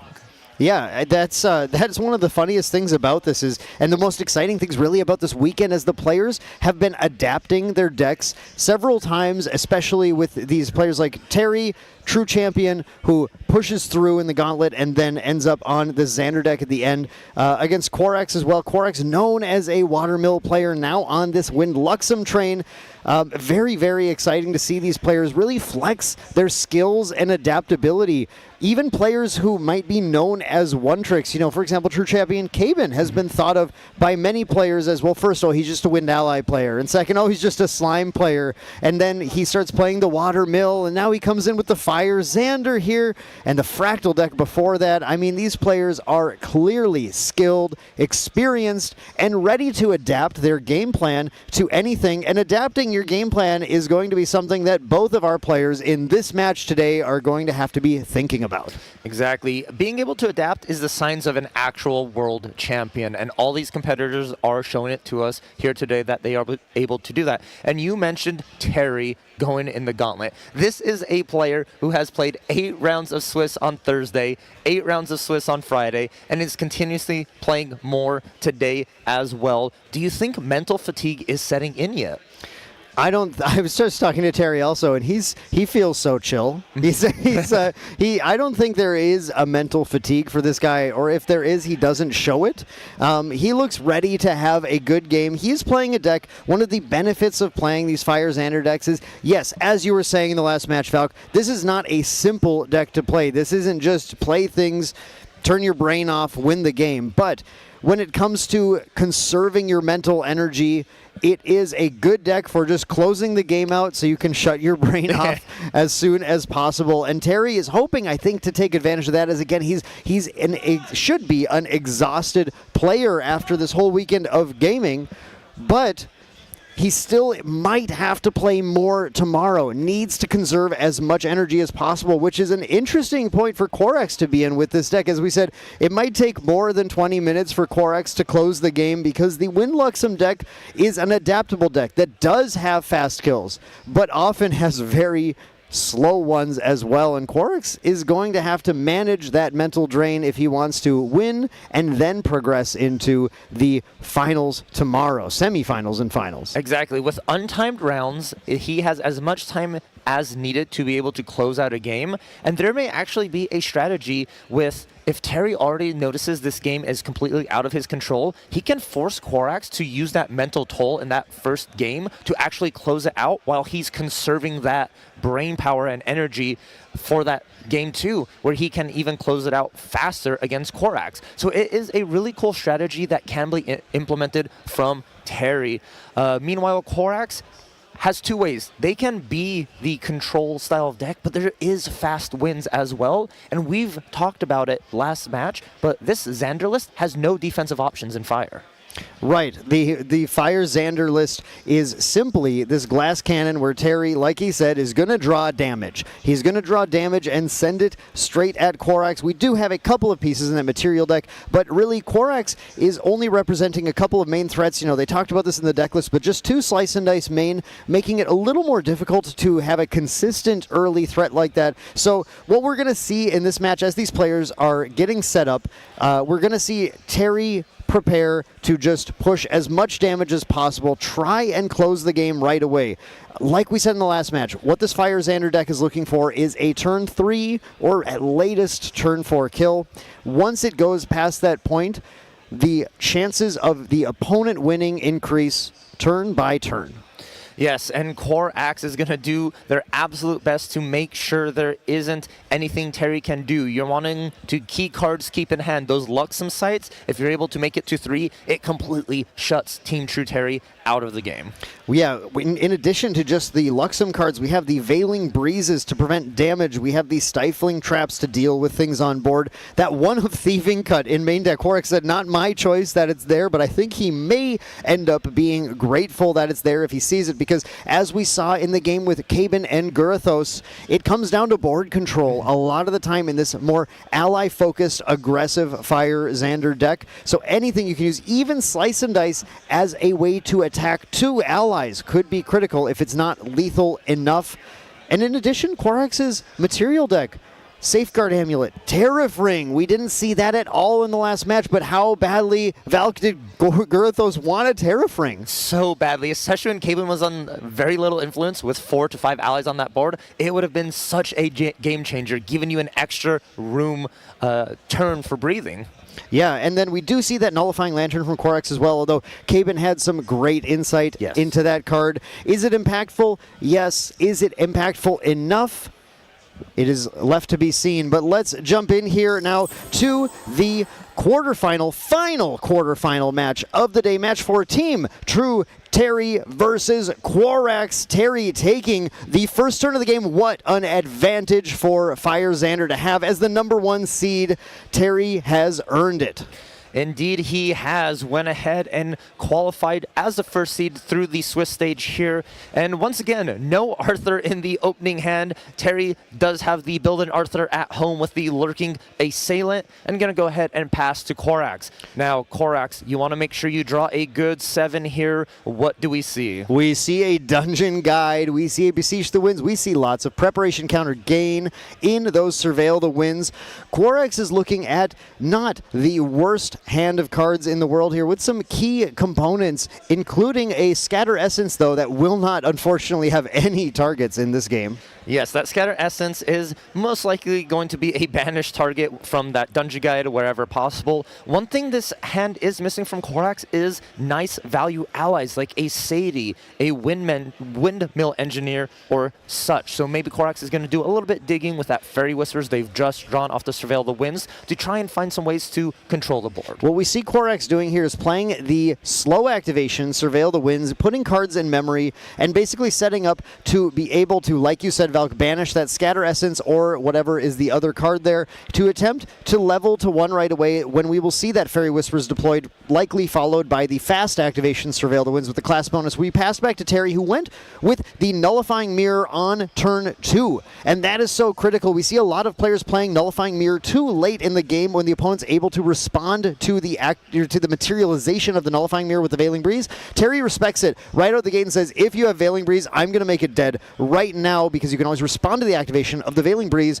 to turn your opponent's memory card into Norm Element, and he backs it up with another Lurking Assailant into a Sable Remnant, already cracking in for a third of Korax's life total. 5 out of 15 dealt with the Mirror in play. Starts out, in addition to dealing the Veiling Breeze, this is huge, activates the Mirror during Korax's Recollection, which is going to make any Windmill Engineers that he might have, but as you said, Valk, he doesn't, less effective, doing almost nothing, honestly. Exactly. Terry is attacking not only the life of Xander here, but also the influence, the ability to dig through cards and replace, and it's such a smart play. It has 2 really main purposes, Nullifying Mirror, stop Veiling Breezes and stop Korax from being able to draw cards. But here you go, Korax, Surveil the Winds, digging a little bit more, trying another Surveil the Winds. This is insane. The amount of card draw Korax is seeing, and we're just going to Fairy Whispers on top to really see what we need. Veiling Breeze, Reclaim, Ensnaring Fuse off the top. Ensnaring Fumes can really help slow down the game as well. Look at this. That Nullifying Mirror has already changed the game,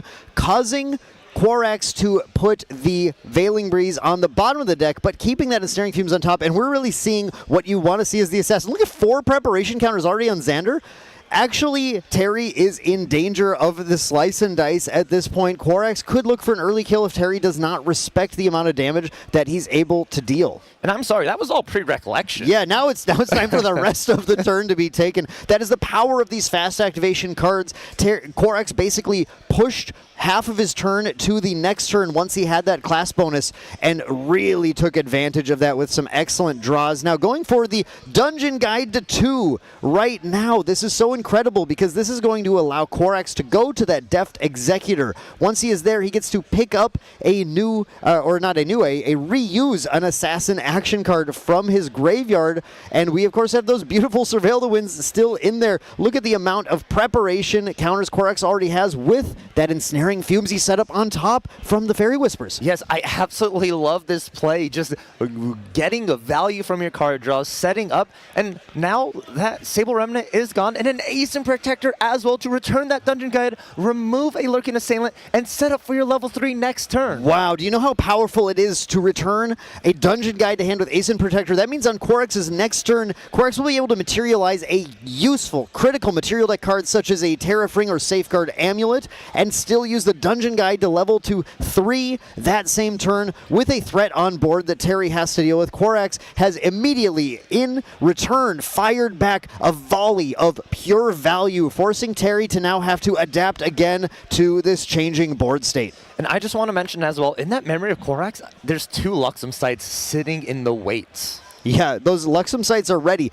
All Quarax needs to do is get his level up to 3 with those Luxem sites in hand, and it'll be almost over entirely for Terry at that point. The reason, Valk, can you explain to the audience? Yes, because anytime Luxem Site is revealed from your memory, you go ahead and recover 3. So with 2 Luxem Sites, that's a recover 6. That physically reduces Terry's damage every turn by that amount, and it is very hard for aggro Xander to push 6 damage every turn. Yes, the power of Xander Blinding Steel level 3 will be seen in full force if Quarax is able to keep those Luxem sites, which of course the Dungeon Guide makes it very easy to by helping him manage exactly which cards he is going to banish. We see Terry taking kind of a slow turn here as Quarax is just looking at the material deck, I think very likely thinking about what makes the most sense to materialize his turn. And Terry gets what Cabin was wishing for, although just a little bit later with the Arthur Young Heir coming into play, doing an attack, and now once he's rested, his other allies get +1 power, so that Lurking Assailant comes in for 3 more. We do take the Ace Protector off the board, and Terry once again trying to represent the more threatening board as Quarax decides how to best deal with this, although I believe that level to 3 is forefront in his mind with the Luxem sites he saw. 100%. And if I'm in Quarax's seat here, Terry taking a turn to spend 4 damage into the Ace Protector saves you 4 damage on your champion, which makes it slower for Terry to kill you. Grand Crusader Ring materialized, drawing additional cards. You just want to have excess influence after Dungeon Guiding here, and another Ensnaring Fumes off the top of the deck. Quarax has all the answers for whatever Terry wants to do. The true advantage of this Wind Luxem deck compared to, for example, the Tristan that we saw earlier is that Bobo with that Tristan deck was relying on preparation counters to be able to find the kill, whereas the Xander deck is able to utilize those preparation counters to fuel control effects, which is why you usually see 4 Ensnaring Fumes in this list and a smaller amount in the Tristan list. And here, that may be absolutely critical, and now it's so powerful too. With this Dungeon Guide, Valk, we do see the Dungeon Guide, as we expected, coming down, banishing some cards. One of the Fumes gone, but one's still in hand, and that means now when that Fumes is deployed by Quarax later on, it's going to return not only Terry's damage to hand, but that Dungeon Guide back to Quarax's hand. Now, its effect isn't useful, but a card in hand is an influence in Grand Archive, which makes that very, very powerful. Yes, a card in hand, it means more than just something to play. It means something to use to activate other cards, and I love what Korax has kept in hand. We have those 2 Luxma sites and sneakily sitting right next to the Surveil the Winds. So before that Xander Blinding Still Recollection trigger occurs, Korax is going to be able to put those Luxma sites down. This is Terry's one of last moments to push as much damage as they can before Korax is getting to recover. This is so powerful, and that Deft Executor, that Proxia's Vault level 2 to fix all of Xander's problems, came in and gave Korax this line where he could set up perfectly, having that Surveil the Winds to set up, as you said, Valk, that exact line that he needed. It is already looking dicey for Team True Terry. I'm not sure that it needed to be more than 20 minutes, although while Korax will still need to find a way to win the game will be in his hands very soon as he starts to be able to recover 6 of Terry's damage every turn, even as he continues to play the rest of the game. Yes, you can't really lose, but you're not winning at that point. It is just a stabilization. Terry's hand has a lot of options, but stuck with 3 Heated Vengeances. And if those were other allies, you could start to put a little bit more pressure with this Arthur, but the fact that they are attacks and nothing really to complement the Arthur with, Korax gonna just Surveil the Winds. We know what was put down, and another ensnaring fumes found off the top. It looks like they are working together to stop the allies of Terry. This is absolutely crazy. We did see Terry go for the Tariff Ring as his materialization. I think respecting the slice and dice play that Korax could use to take him out of the game. At least it is something that will give him a modicum of defense against Korax. Again, trying to find that way to win the game. But Korax pushing Terry back on tempo with that ensnaring fumes played for a 0 activation due to the ability to remove those 3 preparation counters for it, and now acting as a float in the yard to be able to allow Korax to get something like the Assassin's Ripper out without any cost, which is where that slice and dice becomes very, very scary for Terry. Yes, very scary for Terry indeed. And I really hope Terry enjoys activating Arthur from hand for multiple turns, because this Arthur is going to be returned once more, I guarantee you, on Korax's next turn here.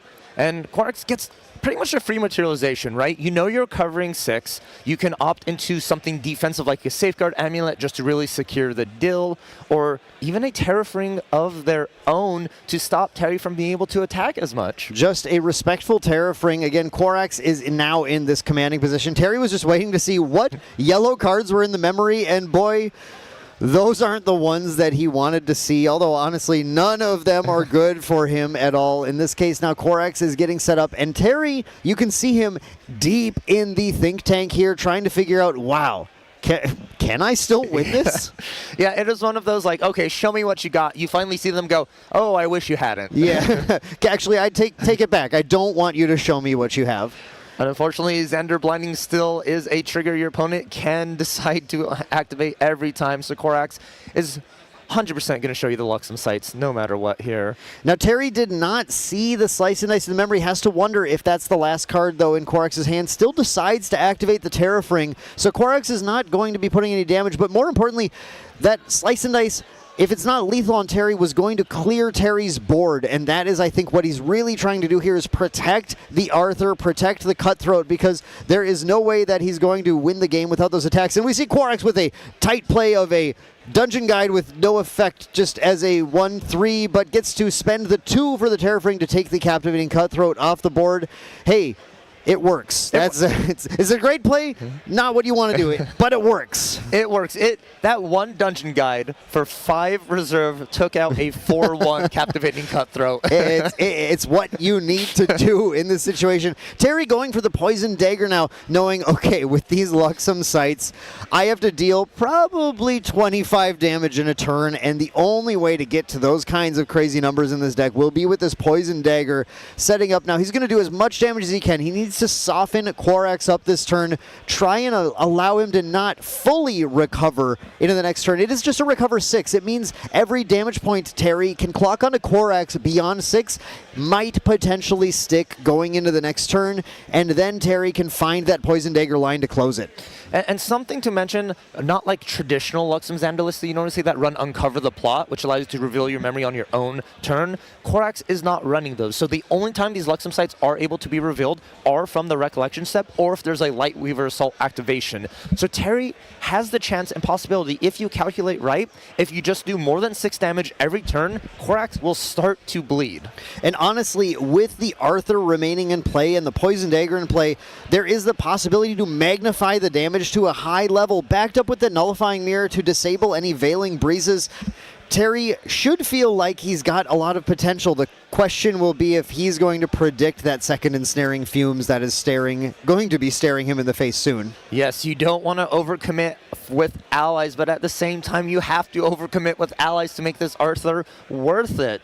And I'm really curious to see if Terry is going to just play this Rococo just to get more benefit from the Arthur. Terry also sitting on a Vermilion Decree, but not quite the cards he needs to be able to imbue and use it. Going for the Arthur swing for 2, and then going to likely follow it up with the Lurking Assailant, or... We're under Terrafring actually right now. Oh, we're under Terrafring, so yeah, Terry is without the resources to get both attacks in, and that's really unfortunate because that only puts his opponent at 7. That recover for 6 is going to bring him down to 1, and that is a tall order for Terry to be able to deal on the next turn. It is, and Dan, you have mentioned it multiple times. Fire Xander wants to win within the first 3 to 5 turns. After that, their influence just gets so low. It's harder and harder to activate cards, and it's starting to feel like Terry's engine is slowly out of gas. Terry has seen the second Ensnaring Fumes now, or the third Ensnaring Fumes. We lost one earlier, and boy, you can see on his face, he's always such a jovial guy, but I think you can tell, wow, he's thinking, this is ridiculous. I don't know if I can get through this. It is one of those, as an ally or aggressive player, having your opponent recover 6 every turn just has that sinking pit in your stomach. You're feeling it every time. It's just like, how can I beat this? What can I do against it? The mountain keeps getting taller and taller as I'm hiking. It is switchback after switchback, and it seems like I am not making any progress. Yeah, that is really how it feels sometimes to play against this Luxem deck. It's been that way since it really became a popular deck. It is not a deck that wins swiftly all the time, but it really just makes the opponent lose hope as it stabilizes into an unassailable position, and you can really feel that here with Korax's play. We're going for the Dungeon Guide attack, it looks like, debating where to send it at. I think it ended up being sent at the Lurking Assailant. As so attacked into Xander, Lurking Assailant uses the level 1 ability. Oh, we did the ambush. Yes. We did the ambush. So Terry left it up to get the ambush in play. So that ambush is actually going to resolve. Korax might have even forgotten about that because the Arthur was rested, which gave a +1 power to the Lurking Assailant, and that ambush then actually took out that Dungeon Guide. Important not to forget that Lurking Assailant, like I did, is not just a 2/3 with stealth when it's awake, but has the pseudo ambush ability.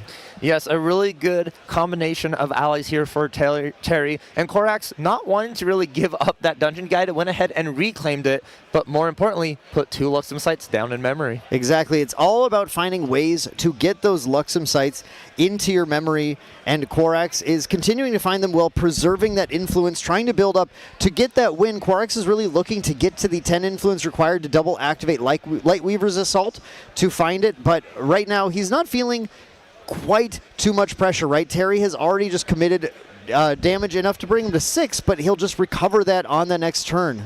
Yeah, Terry has to include more damage this turn in order to get that extra credit that actually will stay on Korax. And this is exactly what you want to see, a captivating Cutthroat, a 2/1 class bonus on attack. You get +1 power, and then you deal yourself 1 damage whenever it attacks. With Arthur, this is 4 total power coming in. The thing is, when Korax wins the game, it's going to be a decisive victory no matter what the life of Terry is right now. So Terry's happy to take damage in all of these cases if it can push more damage back onto Korax. Korax getting the turn now, going with a backup charger, Terry activating the Nullifying Mirror as usual, and now Korax going to activate this in order to draw an additional card. Notably, Korax's list does include 2 turbocharges, so at some point that power cell that he gains from the backup charger is going to be able to be sacrificed in order to get a couple more cards in, helping him build to that influence level even faster. get to that magical number there. And we see Soraka Operative is the new card on the block from that backup charger, and that's just going to help draw even more cards into memory. Terry now facing down 4 damage dealt, 21 remaining. See if Quarax finds a... Ooh, there's Lightweaver's Assault number 1. Quarax is getting ready now. It's not just going to be that he's going to get ready to go for the kill, but that Lightweaver's Assault will be able to be placed down in addition to these Luxem sites to activate the Soraka Operative. Going to get to draw an additional card into memory. And now at the next turn, Quarax will reveal the Luxem sites and the Lightweaver's Assault to recover 6 and deal 2 damage to a unit. Ooh, I like this play here from Quarax, swinging in with the Soraka Operative into the Captivating Cutthroat. Terry has to have a response here. We're imbuing a Vermilion Decree. Modes, deal 2 damage to 1 target ally and 3 damage straight to the champion. Terry finding every opportunity to deal damage here when possible. Going to get Quarax to 7. And then looking at what Quarax has in hand, is Terry going to get the turn with this board and the dagger and 7 damage dealt to Xander? Because that might actually get to the point where lethal is possible. Very true. We should do quick math here real quick for Terry. We are sitting with 2 from the Arthur, 3 from the Lurking, 4 from the Captivating. So that is already 7. Then Poison Dagger is going to add an 8 and then +1 for each ally. So we have 9, 10, 11. That math is going to change right now as Quarax has already done it a little bit faster and decided that Ensnaring Fumes is essential right now to return allies to both players' hands, which is going to actually save that Soraka Operative as well as sending everything back to Terry's hand on Quarax's turn. So Terry is getting no real advantage from that right now. Going to just go to his turn, but with a pretty big influence, able to redeploy a lot of those. Quarax has now run out of 3 of the 4 Ensnaring Fumes. And Terry's going to drop that sensor to try and disable a little bit of that floating memory advantage that Quarax might have gained from those. Indeed here. And Quarax is sitting with a Blinding Orb as well, Dan, which I think can be a really cool aggressive tool in the fact where you can use it on Terry's turn, force them to put a couple of cards down to maybe stop a lot of these kill turn lines that Terry may have been thinking about, because you would have multiple reserve costs to be able to do. And Arthur, this Arthur really loves showing up. 3rd time this one has been activated here. Terry laughs as he deploys the Arthur once again. Activating that Arthur for that full cost of 4 every time has got to feel a little bit taxing. It's always so much of his turn, but Arthur's going to come down again. Be ready to deal damage, and Quarax just thinking about, I believe, any sort of response. No, Terry is going to go in 2 damage into Quarax, pushing him to 9. Pop the Blinding Orb in response. Let's see what he's looking for.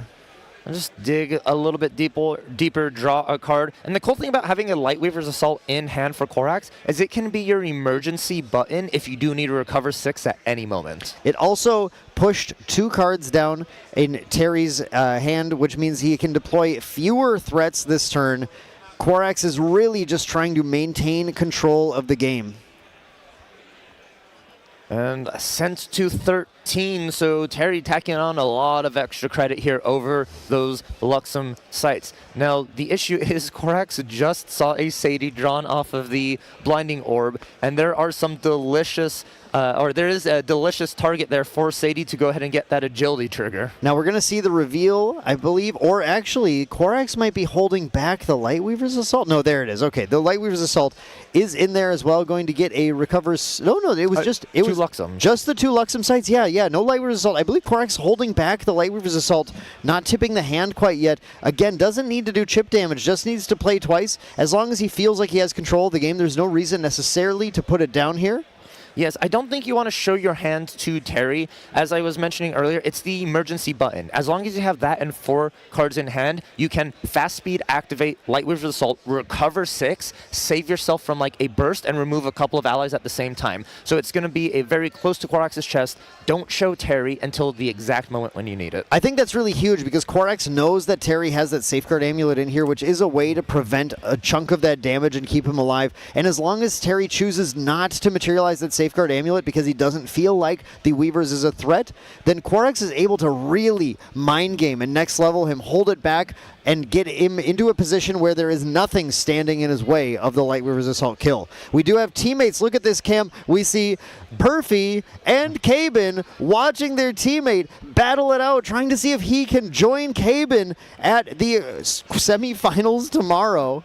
Oh my gosh, it is teammates cheering for teammates, everyone eagerly watching who's going to make it out as the winner of this match.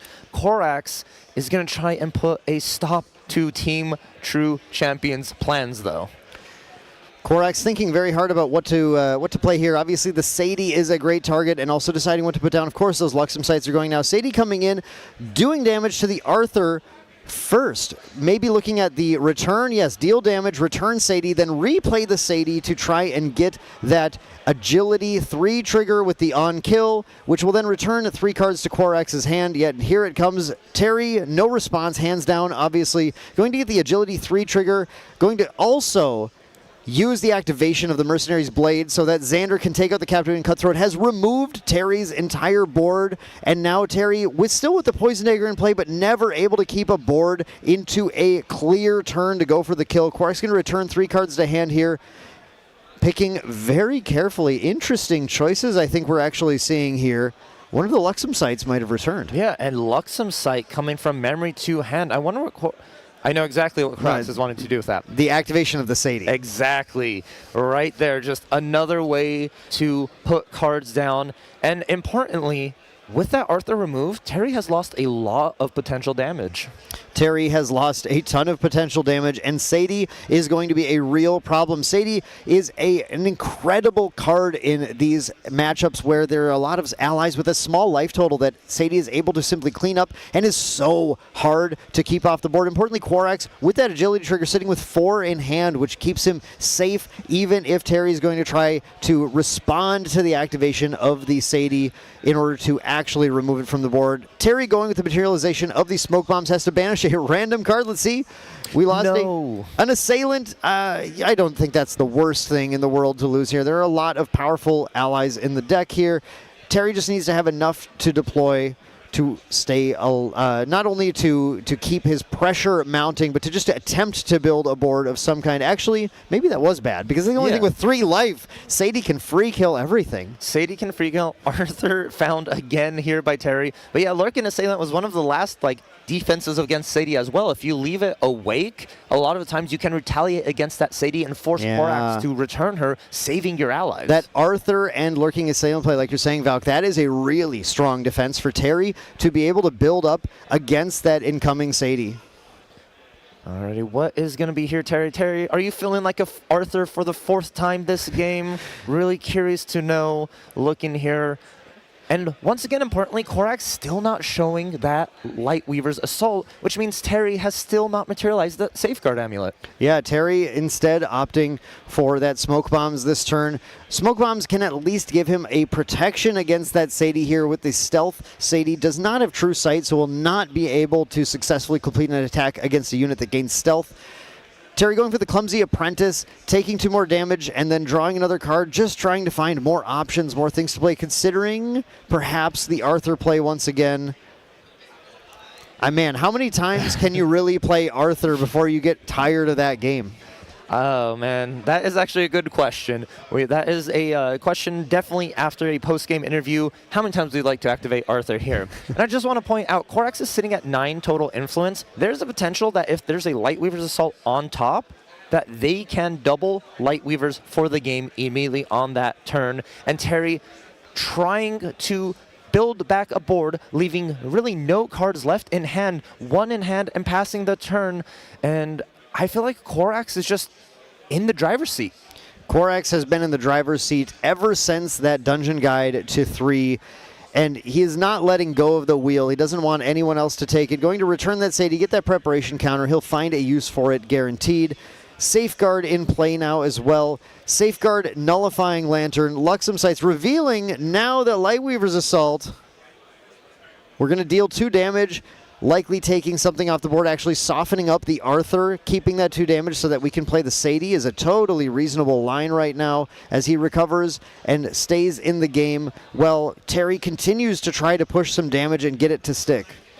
I think if you put it to Xander here, taking him to 8, activate Sadie, swing for 2, going to 10, you can have a potential of finding a way to just Lightweavers as well. Yeah, there is certainly a potential to find the line for the Lightweavers, dealing 9 to take Terry out of the game. Does Quarax have the math figured out to do that? Of course, this incredible player knows the math, knows the line, just needs to find the right sequence of plays to do it. Interesting what we have here. Quarax really thinking this through, because this is an important decision you are making here for that turn, because it is the difference of can you win the game or are you going to give Terry another turn? And Quarax is trying to make sure that if they are able to win, that the math is exactly right. This is, again, Valk, like you were saying, the world stage. This is the game that is going to determine the first result of this match, which is huge because this is the game that Terry got to go first on. He's really hoping to be able to still find a way to pick this one up. And it looks like, yes, Valk, like you're saying, we're going to go 2 to face, and Terry has to be sweating a little bit now that that's happened, and perhaps wishing... Yes. Lightweavers off the top. Whoa, he did find it, just like you said, the double Lightweavers play. That is about infinite damage at Terry, which is going to close it in favor of Quarax taking the first game. The game Terry was on the play on, putting Terry in the play once more, but ultimately Quarax will, at the worst case scenario, get another game where he gets to start. The ball is kind of in Quarax's court right now for this match, but the players are going to go to sideboards, and let's see what they can do to adjust their odds. Yes, that was an involuntary reaction seeing the draw for a turn. That was one of those, it set up magical Christmas land. If there was a Lightweaver's Assault on top, it would be the end of the game. You called what it. Do you know? You called it, Valk. You called it. We're going to see what they're looking at now. Looking at Quarax's sideboard, there's even more he can put in to try and hold Terry back. The Blanche Sheltering Saint, the Resolute Stand, another copy of the Thieving Cut, and the Slice and Dice as well are all looking pretty good. And even, potentially even the Windblessed Lookout, just because there's a lot of these allies that have just 1 life in Terry's deck. Yeah, I was exactly going to say, after you mentioned everything, Windblessed Lookout doesn't seem half bad. It removes a lot of the allies, gets you that additional prep counter if you want to go for an early Slice and Dice or have additional ones for Ensnaring Fumes or Thieving Cuts. And additionally, if you have that class bonus unlocked, it lets you sculpt your draw for the next turn by that Glimpse 1. Now, we talked with Caben earlier about that increasing danger. It's very likely that Terry pulling the increasing dangers out in this case. I don't think it is quite the danger you want to put yourself into to give Luxem even more cards early on. It seems a little dangerous to me, so he's likely going to pull those out. We do have 2 incapacitates that can be incredibly clutch in this matchup. Imagine if Terry could have incapped any of those Ensnaring Fumes. That might have been the difference maker there. And then additional cards to bring in, maybe the Mark the Target just for additional damage for those preparation counters. Those seem like a pretty good choice. And the Wind Resonance Bauble, if he wants to draw another card, this is a win deck. You do get a little bit of additional draw, and of course we're going to see if Bauble comes in, Quicksilver Girl will also come in to protect that Safeguard Amulet. Really catch Quarax by off guard with that one there, because you don't need a Grand Crusader's Ring when you have that Wind Bauble. You saw most of the times too Terry opting into some other materializations, Terraframe, Smoke Bombs, Poison Dagger. Nullifying Mirror is an important first one he had to go. Although the one Veiling Breeze we actually saw in that game, Quarax immediately shipped it to the bottom here, not really wanting to deal with it. I know some Wind Luxem players want to try and get 2 or 3 so they can possibly Veiling Breeze through a mirror. In that case, though, Quarax already kind of had everything he needed at that point, seeing multiple Ensnaring Fumes, basically just ready to get the game under his control, and did so admirably, taking control of the game, recovering. I don't know, how much did he recover in that game, Val? I believe we had 4 reveals of 6, so that's an additional 20 that Quarax was able to recover. Look how much damage that Terry did. 24 plus damage that turn to Korax, but it just was not quite enough to get there. Now Terry looking for a much faster game this time, hoping to not get his board ensnaring fumed so much. Did get to develop that Arthur turn after turn after turn after turn. This time he hopes to not have to replay it so many times. If it can stick and play, if he can get that poison dagger line, then it could be curtains for Korax and send them to game 3. But these players are shuffling up. They're in the mood. They're locked in. They are ready to fight. And one thing to know importantly as well from both these players, it is a very high-stakes match, but if you just look at them here in the cameras, they're having fun. They're enjoying this game, enjoying their time here. Terry taking the first turn here in game 2. Let's see what we open up. And the prayers have finally been answered, Dan. We see double the Arthur. Well, that's, yeah, double the prayers answered, too. And this is the exact line we talked about with the Cabin matchup as well, going increasing danger to start, giving the exact number of cards. Terry flips it out there. He's just so excited. The Arthur, turn 1, exactly what we want to do. We make it immortal on enter because it has nothing to attack anyway. So Korax is going to have a tough time getting that off the board, and Terry has a full grip of cards going into the next turn's materialize and draw. He is going to be ready to start fighting. He actually, I want to point out, did not take out the increasing dangers, kept them in, and I think maybe he's going to be grateful that he did, but we'll see what Korax ends up getting with that extra card. Yes, Terry is a risky man here keeping that in. He loves the danger and welcomes it, and right now, looking at Terry's total influence and cards in memory, I think he is the danger at this point. There's so many juicy, low-cost allies to take advantage of this Arthur. Korax has to be careful. Korax has to play carefully. Does have an Aeson Protector in hand. There might be a line to set this up. 2 Reclaims and a Protector. We see a Beseech the Winds, an Incapacitate. There's that Ensnaring Fumes, though, and I believe a Sirocco Operative as well in the back. Korax has a number of kind of nice cards to see in this matchup. Just needs to set up the exact right line. Oh, and there's a Windmill Engineer sort of sitting in that memory. Korax concern.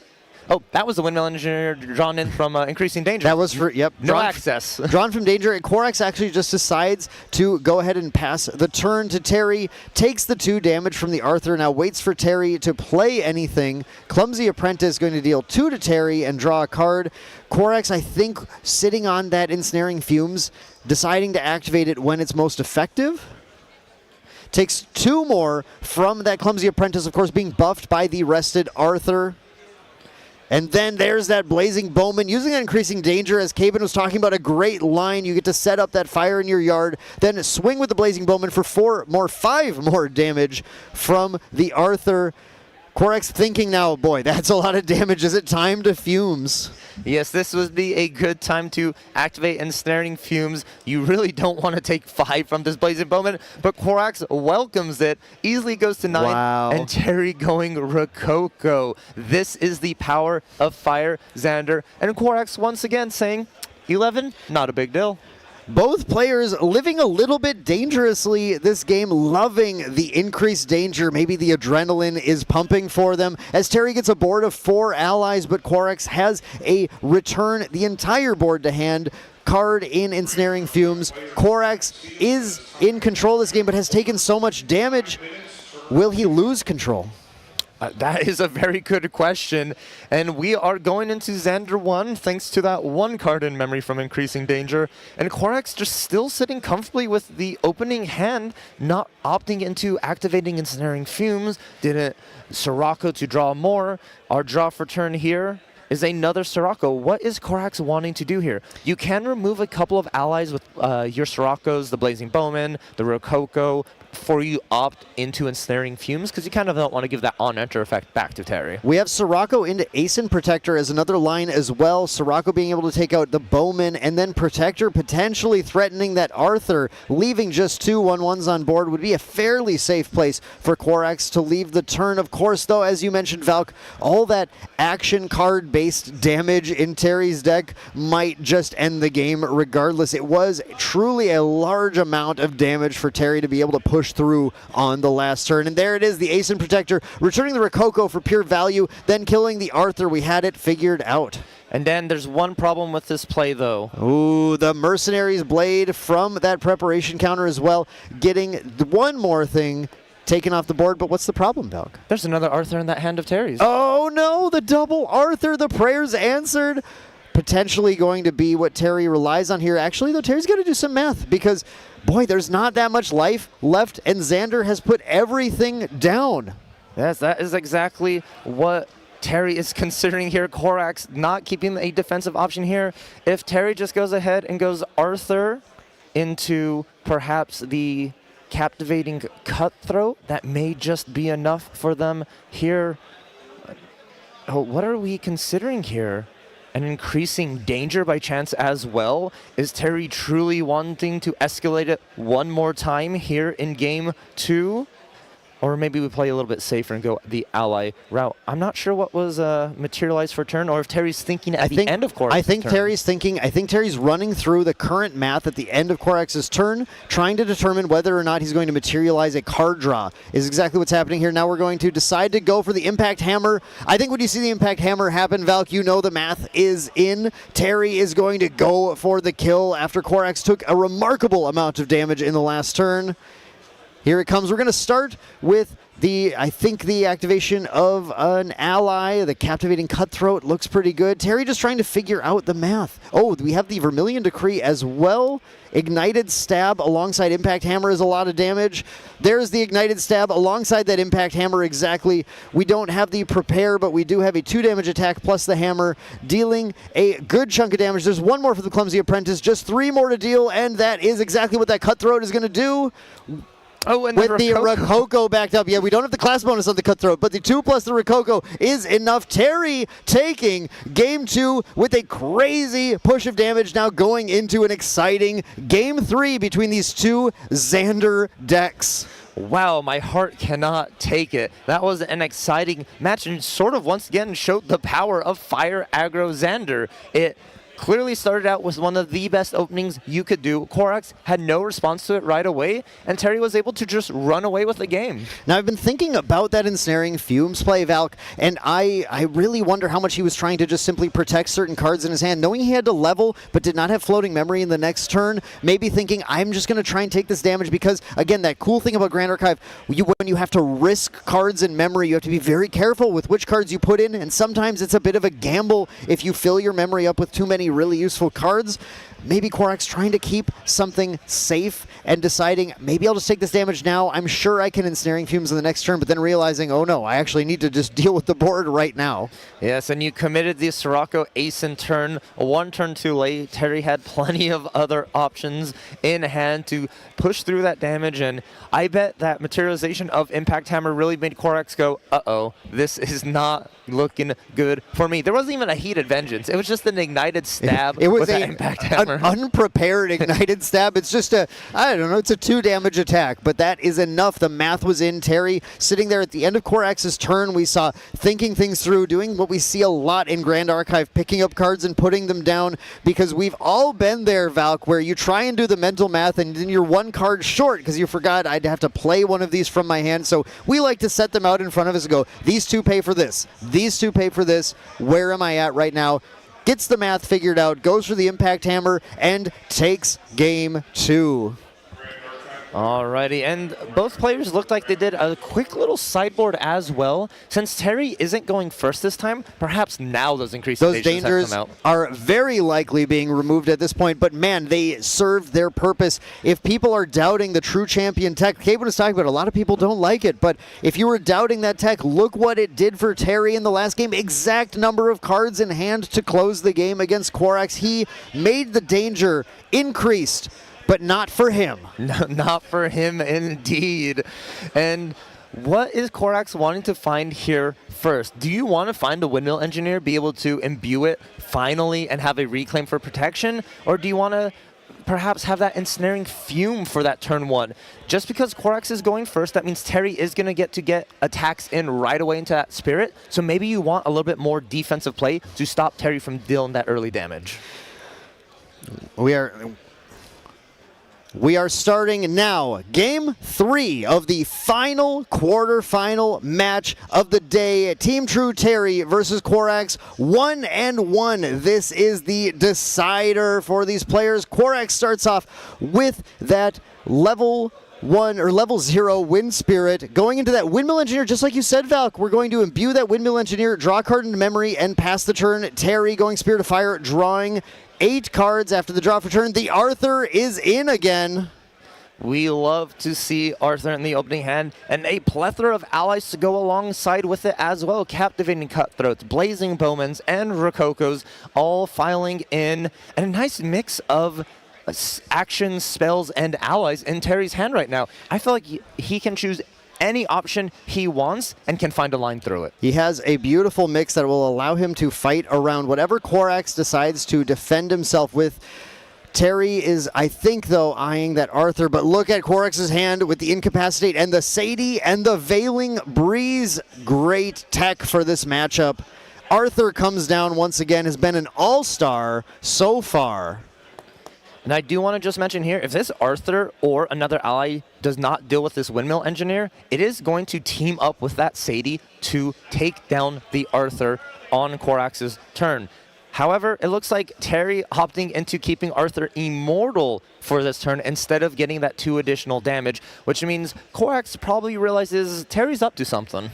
Yeah, that Immortal Arthur can end up adding up a lot more damage for Terry on a future turn if he's able to get a couple more allies in play. So Terry happy to try and hold on to that here in this case, knowing, of course, that with the number of cards in Korax's hand, that attack into that windmill might just result in a reclaim anyway, and the 2 damage is not going to be as much as what the Arthur can add up later.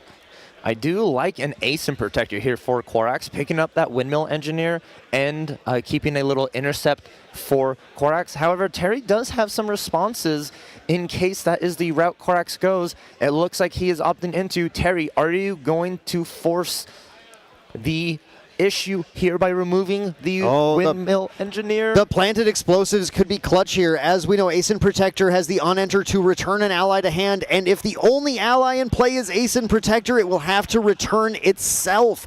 Terry making a clutch play, one that we've done since set 1, but one that is very powerful. And Korax opts to instead simply reclaim the Windmill Engineer and then the Asin Protector back to hand, leaving him with 3 cards in hand and a Fairy Whispers as his only real action. Passes the turn over to Terry. Terry's Gambit worked.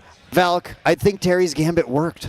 Terry's Gambit indeed did work. I need to do a little bit of quick math here. We have Arthur for 2, Blazing Bowman with Arthur and abilities going to be 5, so that's 7.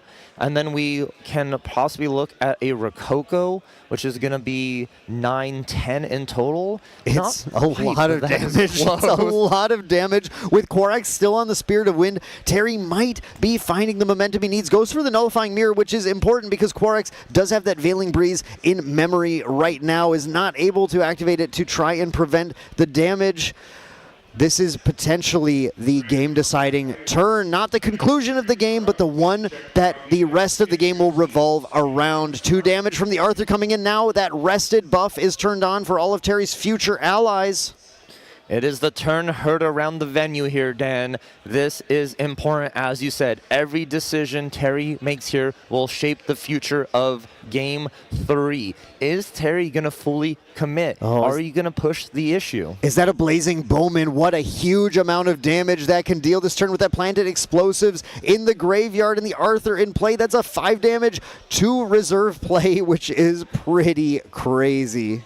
And we also see the card that Caben was talking about so much, Dazzling Courtesan as well. A great way to develop another ally without using much influence at all, but Blazing Bowman is the choice here. The 3 down, the Blazing Bowman coming in, of course, banishing that planted explosives, dealing 5 more to Korax. Then here comes that Captivating Cutthroat. This is the line Terry decided on, pushing the damage from the Cutthroat with no class bonus, but 2 + 1 from Arthur. 3, 10 damage marked on Korax. Now Korax takes the next turn, using that floating memory from the Reclaim to level to Xander level 1. A little bit of a life buffer, 9 life remaining, but look at Terry's board. Does Korax find the Ensnaring Fumes this game and respect it?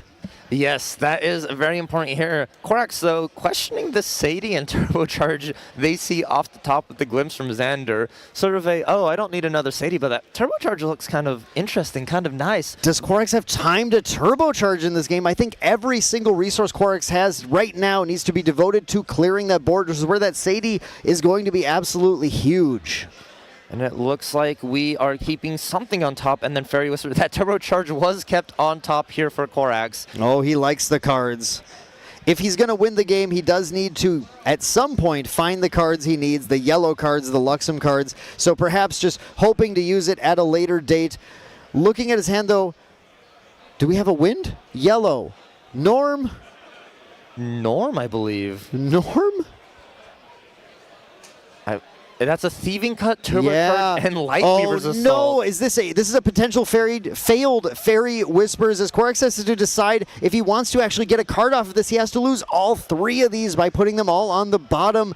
A true gamble to make. What, oh man, what is he going to decide here? He says, I'm okay. I will not get the card because I cannot lose these. Cards like Thieving Cut right now are clutch, as he has gone to Xander, has class bonuses active, is able to prepare that Thieving Cut to take a threat off the board and draw a card, plus the combination of the Sadie. Korax has everything he needs right now to get the board clear. Indeed, Korax does, but getting the board clear just doesn't keep you safe. Terry has so many options currently down in memory. There is a Heated Vengeance that can combo with an Impact Hammer so well, along with a Rococo. There are so many options here. I think Korax is playing a little bit too greedy here, trying to stay for that value play with that Turbocharge, and it might cost him this game 3. He puts the Veiling Breeze down. Of course, the Nullifying Mirror is keeping that at bay anyway. Gonna drop the Beseech the Winds. Here's a safe play. Let's go to maybe level 2, or are we gonna play a Safeguard Amulet? Let's see what Korax thinks is the safest route. Debating. I saw the Deft Executor coming out to the forefront. It would allow him to take back a card as well. Yes, it looks like he's going to buffer his health pool. 3 more life, and then going to end up grabbing back that Thieving Cut, perhaps, to try and get another kill the next turn. But the question is, will he have another turn? That is a really good question here. Picking up that Thieving Cut, unable to use it here though. Sadie though, going to come down and remove that Cutthroat, not wanting to deal with that anymore. And since we are Xander, we do get that class bonus agility from the on-kill. Yeah, that's pretty huge. That's actually going to put an Incap and the Veiling Breeze back in Korax's hand. Now, the Nullifying Mirror can be activated to respond to the Veiling Breeze, but that Incapacitate will be able to disable, negate any action card that Terry decides to play to try to win the game with, but he did get to manage to go to the next turn with a Blazing Bowman still. Yes, and the Impact Hammer. Dan, we talked about it. We mentioned it. You see this, you know the opponent is going for the kill, and we know there's that Heated Vengeance in hand. Comboed with that Rococo, this may just be the game here. Terry is looking for the final line for the kill. Heated Vengeance activated. Impact Hammer going through Rococo, trying to end the game. Does Korax have a response? Rococo is lethal. Korax only has a Veiling Breeze and Incapacitate. You cannot negate these. There is the damage from Rococo, and Terry advances to the top 4. This is an incredible win, 2-1 against Win Luxem, one of their hardest matchups, but the deck is just so fast. Insane, Dan. That is what we have to say about that. Terry just had the gas. Korax a little bit too greedy with the turbocharges, with those keeping, and it paid the price. I'm not sure that another draw was going to get him there, though. It was a matter of the resources not being there to clear the full board. Terry just pushed so much damage. The deck is just remarkably packed, dense with damage, and Terry really, I think, being rewarded, super rewarded for his ability to swap decks here into this incredible choice of the Fire Xander aggro deck, taking out one of the strongest players in the game. Of course, that's what we've been saying all weekend because it's been true, but here, here it really mattered, as now he advances the second true champion going into the top 4 of the Grand Archive 2025 World Championship. And this just might be Terry's tournament to win. He is playing on fire right now, doing so well, coming out of the Swiss stage as the #1 seed, showing us today why he earned that title. And it might just be Terry's chance to show everyone out here that he has it in him to win a large event. You said on fire, and I mean quite literally, of course, too. This was such a, I can't get over this showing of player skill from the Gamers, a true champion this weekend, swapping to that Fire Xander deck, which has basically never been seen from them at a major event. This cool list you heard Caben talk about in the interview was so insightful as to how they built the deck. Look at here, the true champions hugging. They made it. Perfy so excited for his friends. Terry and Caben both making it into the top 4, and there we have main deck Bobo in the background as well. Wow, we are in for a real treat with some of the biggest names in Grand Archive progressing to the top 4 here. We're going to see true champion Terry, true champion Caben. We're going to see Hanky the Goat and main deck Taylor competing tomorrow to determine who is going to be the second ever Grand Archive World Champion, and I cannot wait to see what happens. Yeah, what a lineup, an all-star in those top 4. Every player deserves to win Worlds. They have worked so hard this past year throughout every season, battling out to get to this point. And no matter who wins tomorrow, I will be happy with all of them. They have done an amazing showing. Their storylines, what they did to get here has brought them all to this moment. Dan, are you excited for tomorrow?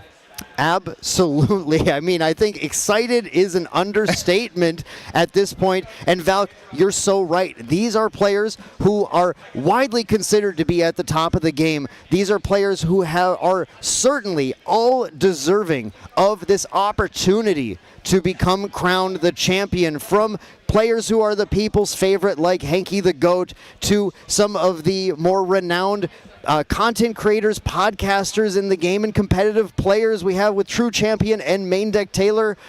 Everybody has probably a favorite pick for the weekend, and nobody's favorite pick is wrong. That is correct. Everyone, it's equally, there was pick'ems going around for a while, right? You people got to decide who would win Worlds. And I think if you had any of these 4 players, you're still in the running. It is a great showing here, and it's anyone's tournament right now. Every player is playing at their peak, at their best, but there is something we have to consider, and we got to bring it down here for just a moment. These players have to prepare now for tomorrow. They have less than 24 hours to get their strategy solidified, locked in. And if, when it comes to that, if like Terry faces Hanky, Caben versus a main deck here, what we're going to see is these players just strategizing and making sure they have exactly the lines of play they need. We saw how Fire Xander can dismantle assassin decks. Main deck Taylor has to be aware of this and be very prepared.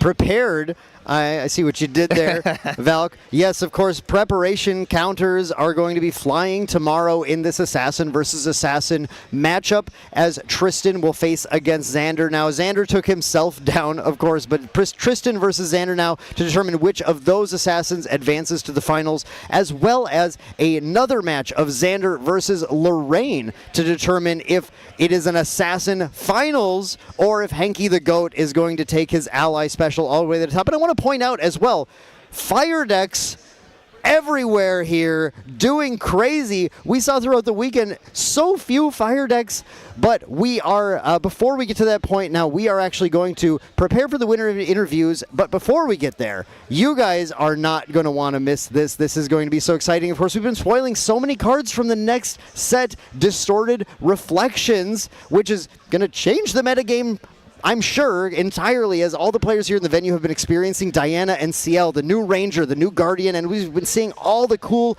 new mechanics, the Exalted Element, the distortions. We're going to have a few more spoilers for you before we go to that interview. So stick around here because you're not going to want to miss these exciting new cards from Distorted Reflections. Check it out. Oh, hey, what's going on, guys? Just checking out the second quarterfinals match here between main deck Taylor, Bobo, and What Do You Min. It's been a fantastic match so far. They're currently 1-1. But besides that, I also have another DTR spoiler here for you guys. So this is, again, the first time I'm reacting to it. I am a little nervous that these cards are going to be really good, and I might be too loud and distract the game. So let's take a look here. I have... Oh, interesting. So another 2-cost Norm fast spell, but this one's an Aether Charge. So we have Mana Bolt Convergence. If you guys haven't seen it already, this card is really, really cool. I really like these Aether Charge concepts. I love the concept of the Diana, I guess the whole Spell Slinger concept, right? So this is an action Ranger Aether Charge spell. Until end of turn, you may activate target Aether Charge card in your graveyard. And then as all Aether Charge spells say, it does say you may load Mana Bolt Convergence into an Aether Wing weapon that you control. This is a 1-power fast spell, 2-cost. This is really cool. So until end of turn, you may activate target Aether Charge card in your graveyard. This is almost like going neutral because you're able to activate another card without having to expend influence from your hand. I think this is going to be a really, really good card. So because it's Norm, you can play it in every element of Diana, every element of these Aether Charge, Aether Wing weapon set decks. I think this might be like the most commonly played card in all of the decks. I'm willing to say that. That's a big aggressive statement to make, but let's go around, find the audience, and see what they think about this card. So I'm here with 2 more Ascent World Championship attendees. Guys, I have a DTR spoiler here for you. It is really, really cool. I would argue maybe one of the best upcoming cards. I made it in time then, yeah. How excited are you to see this? Very, yeah. All right, so I'm going to hand you the card. I want you to read the card. If you can turn it over the camera, give them a couple seconds to take a look and see what it is, and then tell us what you think about the card. All right. Are you guys ready? Yeah. It's 2-cost Mana Bolt Convergence. It's an action Ranger Aether Charge spell. Until end of turn, you can activate target Aether Charge card in your graveyard, and you may load Mana Bolt Convergence into an Aether Wing weapon you control. So on top of that, you're able to target another type of this in your graveyard and activate it until end of turn. Yeah, you can basically play it without it being in your hand. That's crazy. So it's just another... Oh my gosh. That's actually crazy. It's the support that Diana needs. Kind of seems like you're not going to storm off, but you're going to do a bunch of actions in one turn. It's going to be a lot of fun. It's going to be really explosive, I think. I'm jealous of you guys because you guys got the chance to actually play the starter deck, so yeah. 2 starter decks of Diana already. 2? 2, yeah. Holy. Here with Repo from the Apex Players Guild. You managed to come all the way over here from Singapore. How excited are you for DTR? Really excited. I've been trying to keep playing the side events, starter decks, having a lot of fun. So DTR excitement. So I may or may not have a spoiler here from DTR for you. Until end of turn, you may activate target Aether Charge card in your graveyard. You may load Mana Bolt Convergence into an Aether Wing weapon you control. What are your thoughts on this? This seems pretty good after trying the starter decks. I feel like this might be the most or one of the most played cards in all of Diana. What do you think about that? Definitely. But they have a variety of bullets now, as in like from the starter deck now with all this, there's a lot of options. Hopefully I get the chance to try out the Diana starter deck soon, but again, that was Repo from Apex Players Guild. Hey guys, what's going on? Do you guys want to see some DTR spoilers? Yeah, let's be... All right, we just gather here to take a look at some of these beautiful DTR arts. Let's come in here. So the 3 of you guys on this side, if you don't mind. Mana Bolt Convergence. Yeah, this card's kind of cracked. I think it's cool. Wow. Fast activation, 2-cost, gives you resources from your grave. These are all very strong effects. As someone who's played the Diana starter deck, this is definitely a card. You literally bring out the Water Aether Wing and you say, I mill, and I get another one. Yeah, I mean, Diana was already scary enough with the starter deck, and now seeing even crazier support makes me feared for the oncoming standard, you know? We'll see what happens. Yeah, but it's great. Good strong card. Thank you guys for joining me for the DTR spoilers. I'm very excited myself to play Diana, and I feel like this is like her card. Thank you so much for joining me for the DTR spoilers, guys. It's really great to have you all here. Hopefully you guys have a wonderful time at the Ascent. John, come please join me in front of your favorite champion. It's not Nico. the tragedy, the betrayal. I'm here with Joe Facha, the North America Nationals Champion of 2025. We are here with your favorite champion, Guoja, definitely not Nico. But I have 2 DTR spoilers here for you, and I want to show you both of them. I want your opinions on these. You know, you are a fantastic player in the scene here, and I think a lot of people really value your opinion. So I'm going to start by showing you the card that has a really familiar effect for you. Yeah, card's pretty cool. All right, are you ready for card number 2? Okay, so it's Mana Bolt Convergence. Until end of turn, you may activate target Aether Charge card in your graveyard. You still pay its cost. You may load Mana Bolt Convergence into an Aether Wing weapon you control. So it's a 2-cost Aether Wing spell. And it's a fast cost. I forgot which one was the effect where it's like it loads it and you draw when it's loaded. Is that the level 2? Or was there another card that... I'm trying to... Yeah, because if you can combo it with that, that also sounds pretty good.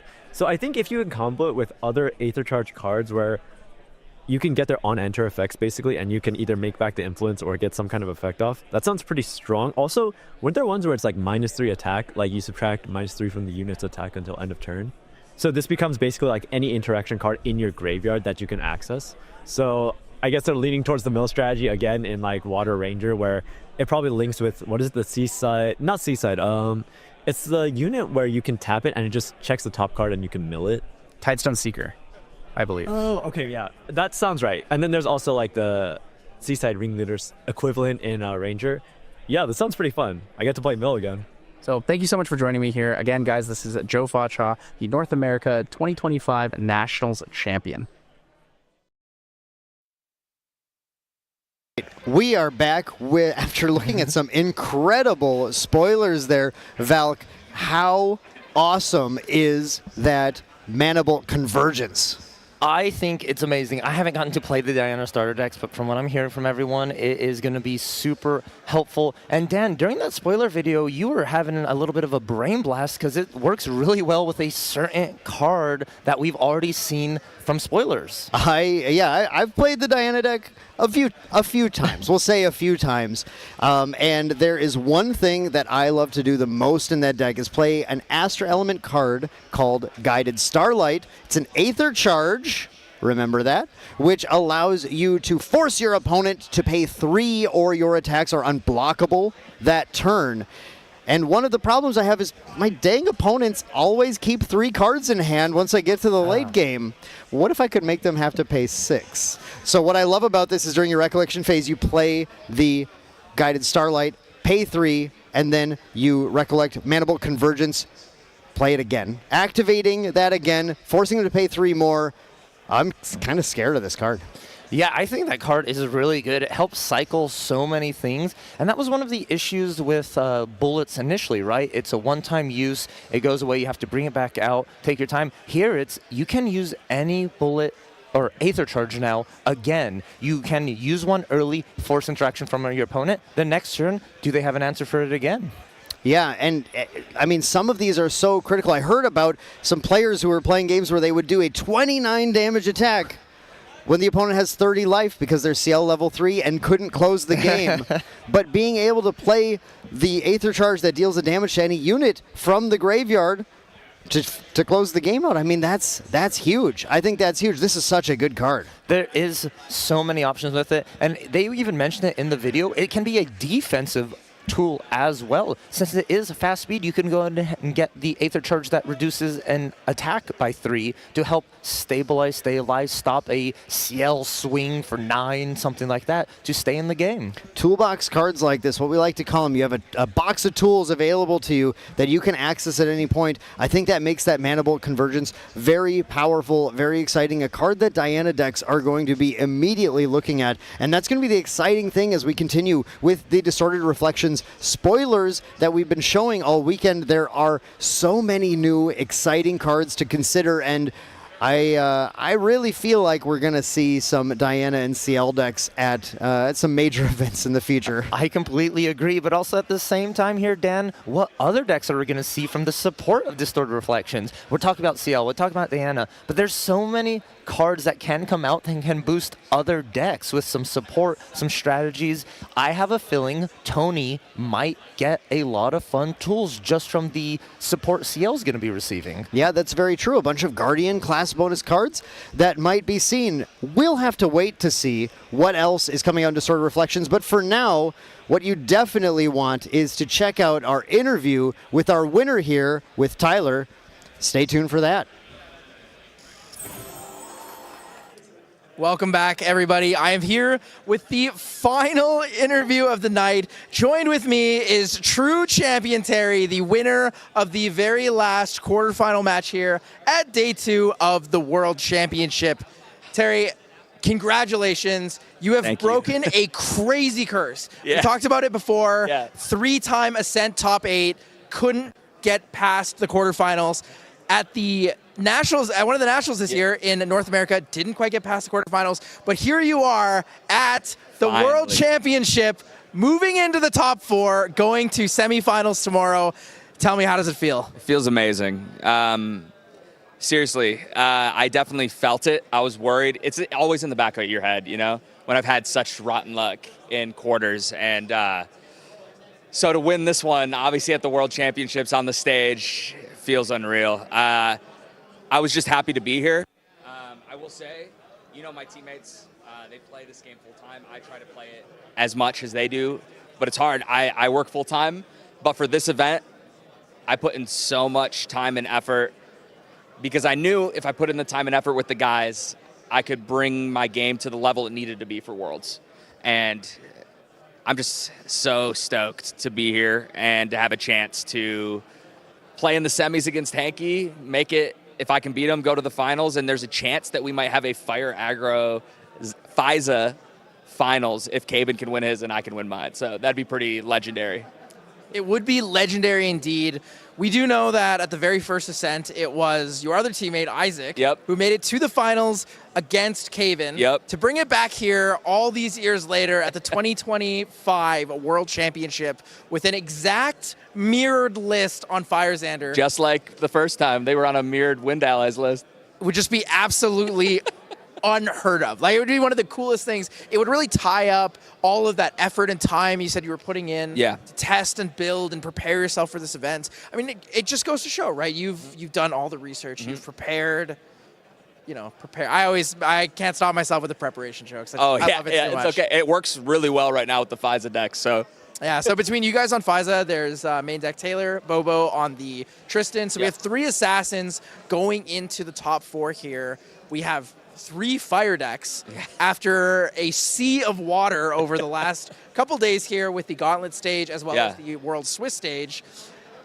It's been a long road for me. I played all the way through the Gauntlet on Gembu, which was an absolute grind because there were so many Gembus. And I was able to qualify, and then I went to Worlds, obviously, and was able to finish after 8 rounds first seed with a 7-1 record.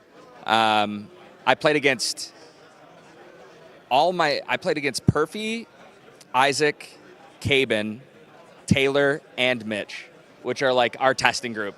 So I played against everyone except for Gurthos? Yep. So it was a lot of team kills for me. You know, it's a grueling slog to get through all that. Oh yeah, I mean, having 8 rounds. To play against all of your teammates is really, really, really rough in that regard. But at the end of the day, you are here. You are seated in first seed, going into the top 4 tomorrow.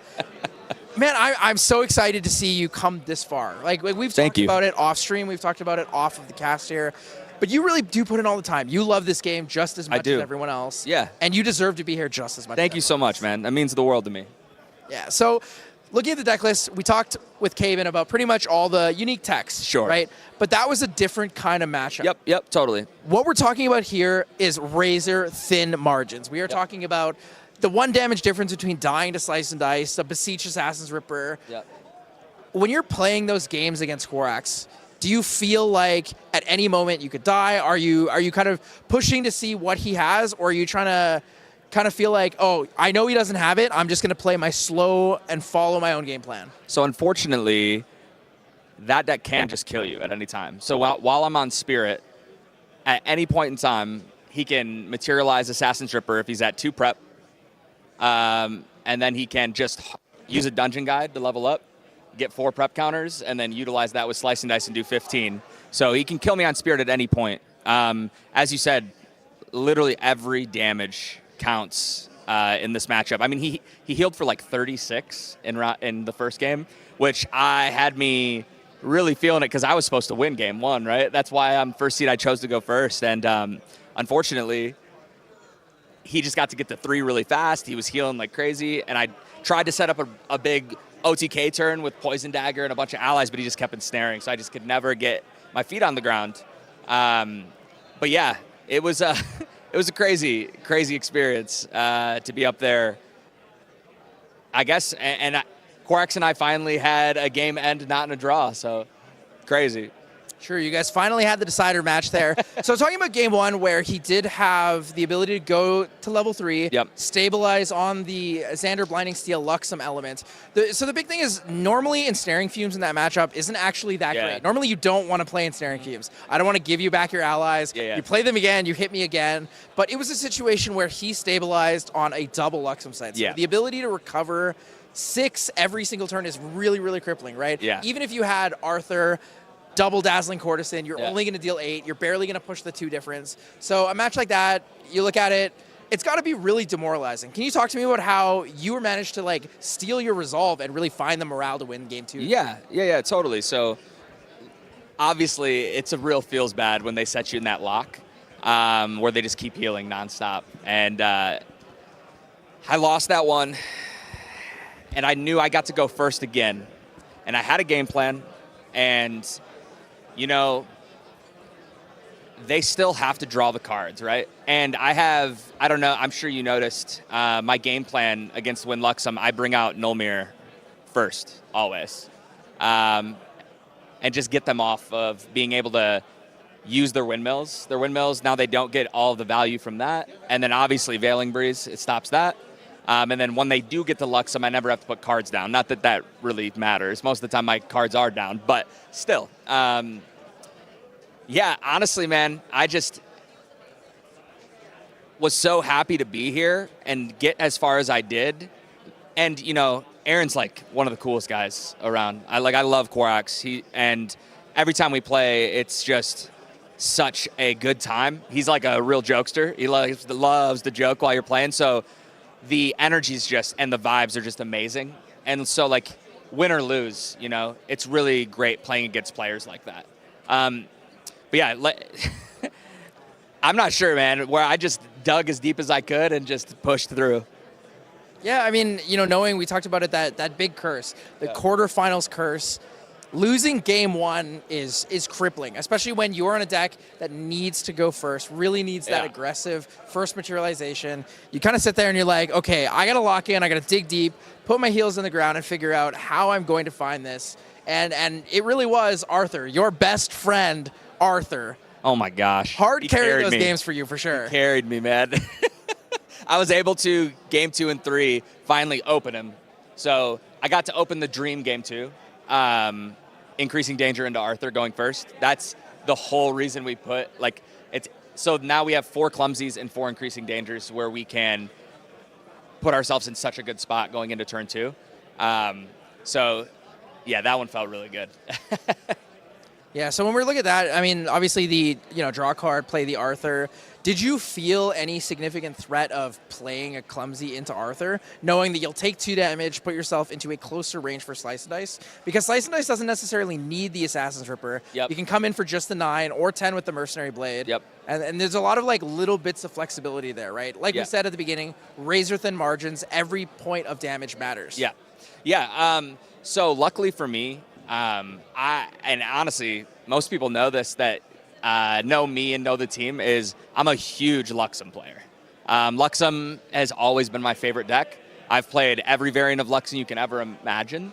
And this Win Luxem list, I have played a lot. I'm the Win Luxem player in the TCG group that they all run into repeatedly. So, that's my man. Yeah, I know Win that. Luxem. Yeah, I love the deck, and I know all of its benchmarks really well. So that really helps me know when I needed to bring out a Tariff Ring randomly that game, because I was like, okay, if he has this exactly, I die.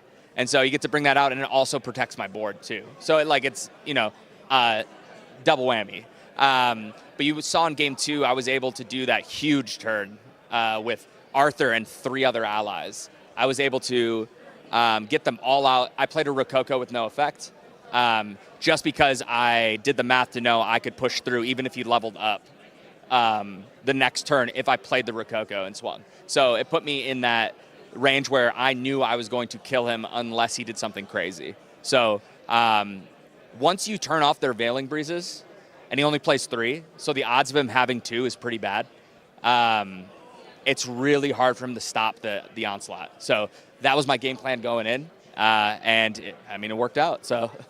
Yeah, a fantastic game plan going into that game. You did manage to take it in the end, 2-1, breaking your curse. Terry, big congratulations to you on winning your quarterfinals match, the last quarterfinals match here of day 2 at the World Championship. Guys, give it up for true champion Terry. That's an absolutely fantastic win. Guys, we'll be back shortly here. We're going to bring you a couple DTR spoilers, and then we'll bring you back for a little bit more. Yeah. What's going on, guys? I am here at day 2 of the World Championship 2025. We are looking at some more DTR spoilers. Now, yet again, I have not seen this card, so I will be live reacting, and then I'll be taking it around to different audience members, different people attending the event, playing the Ascent Worlds team format, and see what they think about the cards. So without further ado, I'm a little nervous. I feel like I've seen a lot of really cool cards. I'm like, oh, interesting. Okay, this is really cool. So it's a 2-cost action cleric specter spell. So the subtyping is really neat with being a specter. It's fast. This says target ally gets +1/+1, so +1 power and +1 life until end of turn. If that ally is ephemeral, put a buff counter on it. And this is also a floating memory. So this is really cool because this allows us to have more generic 2-cost fast floating spells. So obviously those are fantastic in many decks, right? We have things like Fast Cure, we have things like Reprogram, all these exist already. Undying Dreams is very thematic to the Underworld set here with DTR, as it does add a buff counter, like permanently, to an ally if it is ephemeral. Ephemeral being that new typing we saw in the DTR design notes. I think a lot of people will actually be really excited about this card. It's fantastic. Overall, it is, the art is phenomenal, right? On top of that, this is something that gives you a little bit more of an aggressive presence too, giving a +1/+1 instead of always being these fast defensive kind of spells. Let's just go check out what people have to say. I'm here with Rex from Chess Club and the wonderful Hidden Grotto. Beautiful cosplay, by the way. Good luck in the cosplay contest. I have a DTR spoiler card here for you guys. I'm going to hand you the card if you don't mind showing the camera and then just reading the card. Let me know what you guys think. So I'll hand the card to you here and I'll hold the mic for you guys. Are you guys ready? All right, here you go.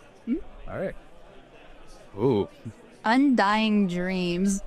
Target ally gets +1/+1 until end of turn. If the ally is ephemeral, put a buff counter on it, and it's neutral. Holy.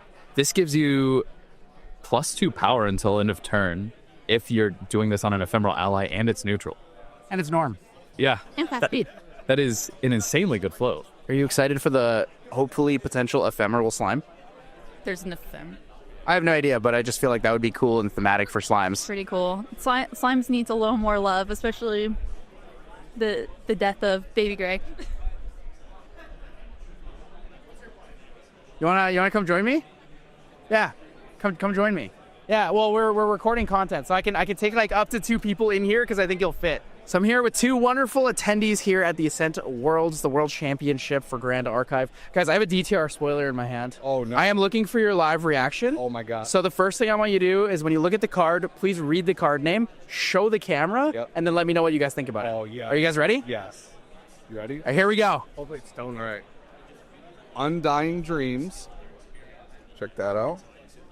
Target ally gets +1 attack, +1 health until end of turn. If that ally is ephemeral? Ephemeral? It's part of Put a it's one of buff the counter on it? typings for DTR. And it has floating. I love the artwork, by the way. Artwork looks great. Okay, this I don't know what ephemeral is, but this card's already insane. A 2-cost, get a buff and floating. This is insane. Yeah, is it fast? Can I keep- So it is fast. No, you cannot keep it, sadly. DTR is coming out July 25th, guys. So ephemeral is a subtype for a type of ally. So what happens is you can activate that ally from the graveyard, and it becomes ephemeral.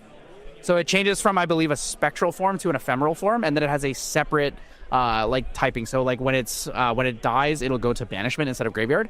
I'm not sure if that's the exact typing, but that was the one that was shown for us on the DTR design notes. This is the most exciting thing I've heard. So exciting. I thought I was excited for Diana. I don't know. Thank you so much. Yeah. This will help my. Yeah, this was a great. Yeah. Yeah, no worries. Thank you guys for joining us, and I really hope you guys enjoy the ascent. Man, art gallery, fantastic. The Lubu CUR, the Kongming CUR, some gorgeous stuff. We've got some people here. Hey, do you guys want to see some DTR spoilers? Are you ready? I'm ready. Go ahead. Okay, this card name is Undying Dreams, a norm 2 cost. Its effect is target ally gets +1 attack and +1 health until end of turn. If that ally is ephemeral. I don't know what ephemeral is. Put a buff counter on it, and it is floating memory and it's fast. Wow. This seems very strong too.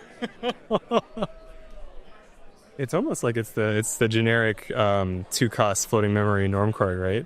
It actually seems like it would be something I would see a lot of play. Fast. I like floating memory. Does something. And yeah, power. I like that. Any additional thoughts on the card here? Yeah, 2 words. Cleric Agenda. Oh, so real. The Cleric Agenda. Yeah, so I'm looking forward to seeing how much the ephemeral keyword appears on cards. Because we have, like, I believe it was the spectral cards that can become ephemeral. So looking at this, it's like, whoa, the combos that can come out with, I mean, honestly, in any deck, it doesn't have to necessarily be an underworld-focused deck like the CL or Diana. So, I mean, first thoughts, what do you want to put this in? This is insane in allies. +1/1, your ASIN lives through 2 allies, like, and it's floating memory, so it replaces itself. This replaces, what is the 1 cost wind that's floating? Favorable Winds. Favorable Winds is no longer a card. This is the better card in almost every scenario. Huge. These are the automatons. Yeah, you literally. This fast speed too, so you can. I know it's features. Free reckon. Second wind. Yep. This. Exactly. Oh my god. Because right now we have 3, right? We have the 1 for each element, and then we have the norm for the ephemeral keywords. Okay. Huh. That'd be interesting to see the deck. I want to play a ghost deck. Yeah. Ghost Travel would be pretty cool. Ghost Travel. Yeah. I'm here with Joe Facha, the North America Nationals Champion of 2025. We are here with your favorite champion, Guoja, definitely not Nico. But I have 2 DTR spoilers here for you, and I want to show you both of them. I want your opinions on these. You know, you are a fantastic player in the scene here, and I think a lot of people really value your opinion. So I'm going to start by showing you the card that has a really familiar effect for you. Undying Dreams. Target ally gets +1/+1 until end of turn. If that ally is ephemeral, put a buff counter on it. Floating memory. Interesting. 2 cost norm fast floating. Huh. Wait, what does ephemeral do, though? Ephemeral? I don't know what ephemeral is. I think that sounds pretty strong. I'm not sure what the other allies actually look like, but so the effect is when they're put into the graveyard, they come back. You can pay a cost and come back. Wait, that sounds pretty good. That seems really strong, and if they get buffed up, I'm assuming they lose the buff counters, though, right? When they die and come back? Yeah. Okay. Okay, so the first thing I want to think about, if you play this and someone's attacking your Frostborn Paladin with an ASIN Protector, how do you feel now? So then you can trade your Frostborn, and then it can come back? Well, it won't be the ephemeral typing. But, oh, I see. But it's still just a +1/+1. Yeah, I mean, if there were other ephemeral units that have that kind of stat line, I think this card sounds pretty strong for just trading board, maintaining your allies. Like, basically, like, yeah, that sounds pretty good. I think it's like, usually because the problem is when you get behind in board control like that, it's hard for you to come back. But I feel like this can basically help you even out the board with even maybe just 1 ally then. Maybe you just keep bringing back the same ally. That would be kind of interesting. Yeah. Yeah, card's pretty cool. So thank you so much for joining me here. Again, guys, this is Joe Facha, the North America 2025 Nationals Champion. Yeah. Seem kind of familiar? Yeah, it really do. Oh. Well, deja vu. Deja vu. Welcome back here at the end of day 2 of the Grand Archive 2025 World Championship. I am joined here by my lovely and fellow cast. Well, I guess I'm not a fellow caster anymore. The lovely casters here. We have main deck Dan, Valkyrie, Red Zone Rogue, and the one and only Lineage Break Cam. We love you, Cam. We Hey, love you. thank and you. I we love appreciate it. Astro Glad to be Arizona. here. So Cam, can you tell me today what your favorite moment was? And I know it's a little heartbreaking that Arizona didn't make it into the top 8 here at the 2025 World Championship, but clearly there must have been something that really stood out to you. So what was it today, sir? Yeah, it was a pretty exciting day. I think it was awesome to see so many players change their decks, but I think personally the best moment that I got to experience is me and Kel got to cast Bobo versus Min's game, and that third game was crazy. It was like an hour long, went right down to the wire. I know Dan was having a heart attack the whole time, and it was really, really close and really well played by both players, so that was super cool. Man, some fantastic moments overall today. A lot of, like you said, a lot of deck changes. A lot of things that really weren't expected, right? We saw a lot of decks where people teched really, really hard for their quarterfinals match. Some decks maybe over-teched for it, might struggle tomorrow. So, knowing all those things, Kel, what was your favorite moment from all the things that we saw today? Yeah, so my favorite thing is that unexpected nature, right? Going into this, you see a lot of people are just like, Guoja this, Fractals that, but we got 3 assassins in the top 4. One of them is Tristan. That's what I'm most excited about. And also double Fiza in the top 4 as well. Who would have guessed that going into this weekend? Not even me, who is a, set 1 Fiza stand. So that's what I'm most excited for. Tomorrow, I guess, is the answer. I'm most excited for tomorrow. Yeah, so looking, like you said, with that set 1 Fiza, a lot of those assassin decks, especially the fire aggro ones, have been cutting the Korhazi Courier, but it's just fantastic to see it come back here with the true champion Terry and the true champion Kaven list. Obviously, that is your card, so it must have a special place for you. And seeing it there, it's just like, wow, this is such a cool homage to the way that people can play a similar concept of a deck totally differently. So Val, what do you have for us today on your best moment of day 2? Well. I got to give a quick shout out to the Sylvie grading service. I think it is a fantastic idea. It is so fun and cute and wonderful, and oh my gosh, it was a lovely time. But besides that, one of my best moments here was that final game with Terry against Korax. The fact that game 1, Terry just got absolutely demolished with those Luxem sites, and it felt desperate. Terry really needs to win. And it was just one of those moments of a great pilot and a great deck syncing together in one to close out game 2 and game 3, left just exhilarating taste in my mouth. Yeah, it was a little heartbreaking for me, obviously, as I am the Win Luxem stand here, but I gotta say, true champion Terry making it, breaking his curse, seeing him into the top 4 is an absolutely marvelous, breathtaking moment, really, in the Grand Archive history of the game. Dan, we've been waiting to save your moment for the very last. Please tell us what the best moment of day 2 was. I had a really fantastic croissant this morning, and obviously. And you didn't share with the class? I'll take you guys there tomorrow. It's great. All right. Obviously, main deck Taylor making top 4 was something that we could only dream of. Now, Tyler, you did mention maybe over-teching, and it was obvious that Taylor's Tristan list was pretty prepared to fight a Water Genbu, and some of those cards not going to be the greatest cards to have in the list tomorrow, but Taylor is confident and excited. He made it to top 4, and I'm so excited, especially to talk to him on the next Recollection Step podcast, where he'll just probably spend the entire hour or 2 gloating about his win. Yeah, I mean, it's such a fantastic way to go into it, really. A lot of people tend to look at decks in different ways, right? We look at, like an Ascent, for example, day 1, we're going to play a Swiss round. Do I want to tech my deck to do really well in Swiss? Do I want to tech my deck assuming that I'm going to do great, make it to the top 8, and then play from there? Do I know exactly what's going to be in the field, right? Taylor chose to make something very aggressive for his match. He wanted to secure his place in the semifinals and move forward with that. And at the end of the day, the player's skill is such a strong factor. Even when the deck has a little bit less tech towards this Fire Xander Assassin build, it's still going to be a good deck. It is still a deck that, like both Terry and Kaven said, plays Veiling Breeze. Veiling Breeze is such a strong card in there. Sadly, Taylor will not be able to go first in his match, so he is going to be slightly disadvantaged in that sense. But, I mean, we know him. He's fantastic.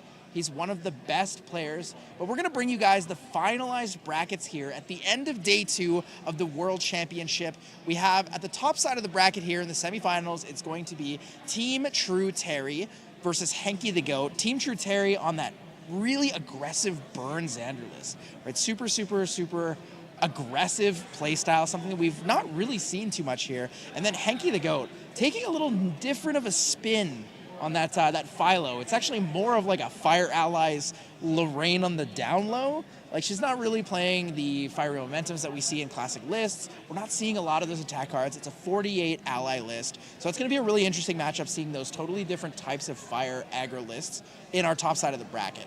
Now, looking at the bottom side of the bracket, we have Team True Caven. Team True Caven up against Bobo, also known as Main Deck Taylor. That's going to be the Fire Xander matchup against Win Tristan. Now, Dan, I actually want to ask you a little bit about this. If you could just give us a tiny bit of insight. How do you feel like that match is going to play out?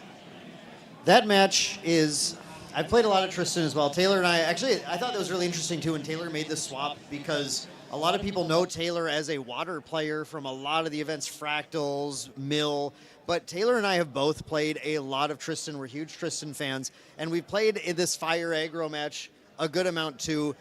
Taylor would rather be playing against Fire Lorraine, I'm going to be honest. That's the one that tends to be a little bit slower and easier to control the damage on, so he's a little worried about especially the action card damage that can be pulled together by this Fire Xander deck really early on in the game. But like you said, Tyler, those Veiling Breezes are there, and those Sadies are there. That's another big, big problem that the Fire Xander deck is going to have a lot of trouble taking off the board, and it's going to continue to fight those allies. So you talk to Taylor right now, he feels really confident. He feels good. Despite some of those tech cards that aren't great, like the Brackish Ludus, he is ready to fight, and that's going to be, I think, one of the most exciting matches of the day for me, at least tomorrow.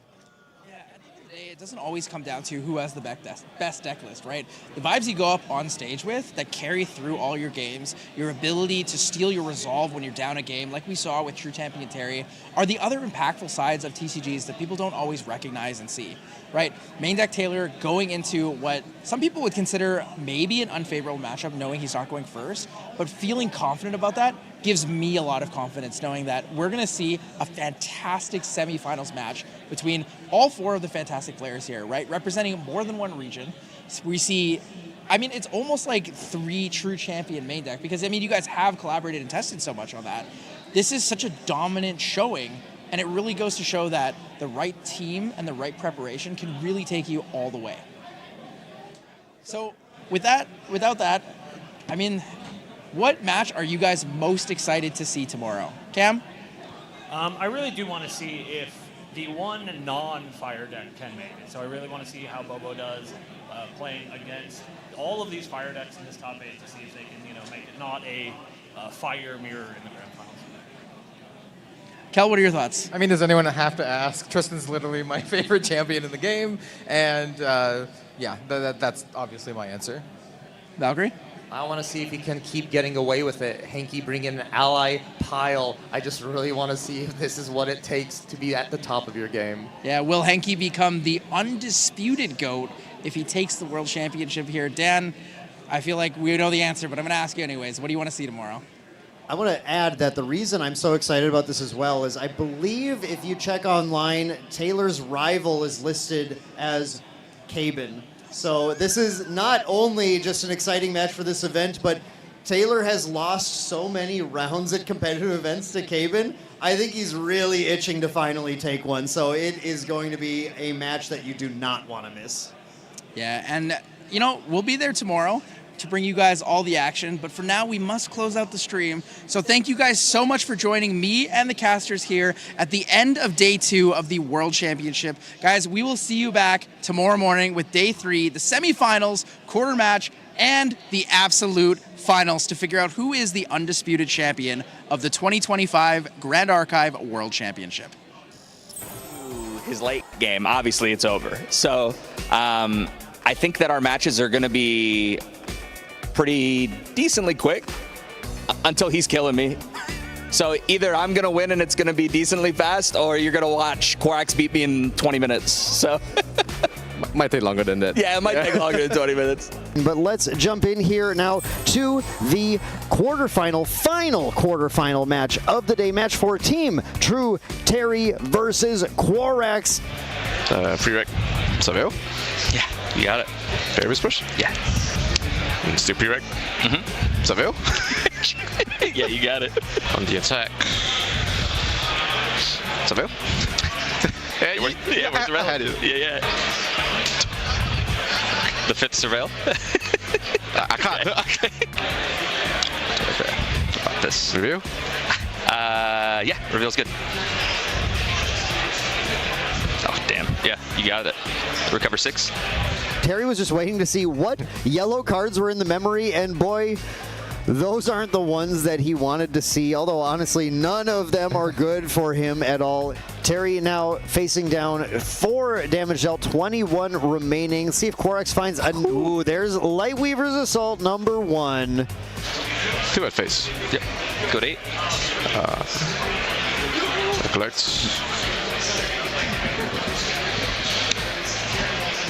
Wow. You get the second one? Yeah, I got the second one. Yeah. It's happened, and perhaps wishing... Yes. Lightweaver's off the top. Whoa, he did find it, just like you said, the double Lightweaver's play. That is about infinite damage at Terry, which is going to close it in favor of Quarterfinals taking the first game. The game Terry was on the play on. And then there's that Blazing Bowman, using that increasing danger, as Caven was talking about, a great line. You get to set up that fire in your yard, then swing with the Blazing Bowman for 5 more damage from the Arthur. Quarterfinals thinking now, boy, that's a lot of damage. Is it time to Fumes? Yes, this would be a good time to activate Ensnaring Fumes. You really don't want to take 5 from this Blazing Bowman, but Quarterfinals welcomes it, easily goes to 9, wow. And Terry going Rococo. This is the power of Fire, Xander. Oh, I might be dead. Hey, what the hell was that turn? Terry is going to go for the kill after Quarterfinals took a remarkable amount of damage in the last turn. There's the Ignited Stab alongside that Impact Hammer exactly. We don't have the Prepare, but we do have a 2 damage attack plus the Hammer, dealing a good chunk of damage. There's 1 more for the Clumsy Apprentice, just 3 more to deal, and that is exactly what that Cutthroat is going to do. Oh, and with the Rococo backed up. Yeah, we don't have the class bonus on the Cutthroat, but the 2 plus the Rococo is enough. Terry taking game 2 with a crazy push of damage, now going into an exciting game 3 between these 2 Xander decks. We are starting now, game 3 of the final quarterfinal match of the day. 1-1. This is the decider for these players.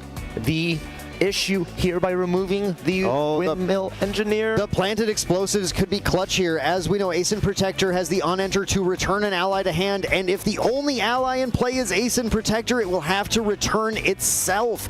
Terry making a clutch play, one that we've done since set 1, but one that is very powerful. And Quarterfinals opts to instead simply reclaim the Windmill Engineer and then the Aeson Protector back to hand. You see this, you know the opponent is going for the kill, and we know there's that Heated Vengeance in hand. Comboed with that Rococo, this may just be the game here. Terry is looking for the final line for the kill. Heated Vengeance activated. Impact Hammer going through Rococo, trying to end the game. Does Quarterfinals have a response? Rococo is lethal. Quarterfinals only has a Veiling Breeze and Incapacitate. You cannot negate these. There is the damage from Rococo, and Terry advances to the top 4. Look at here, the true champions hugging. They made it. Perfy so excited for his friends. Terry and Caben both making it into the top 4.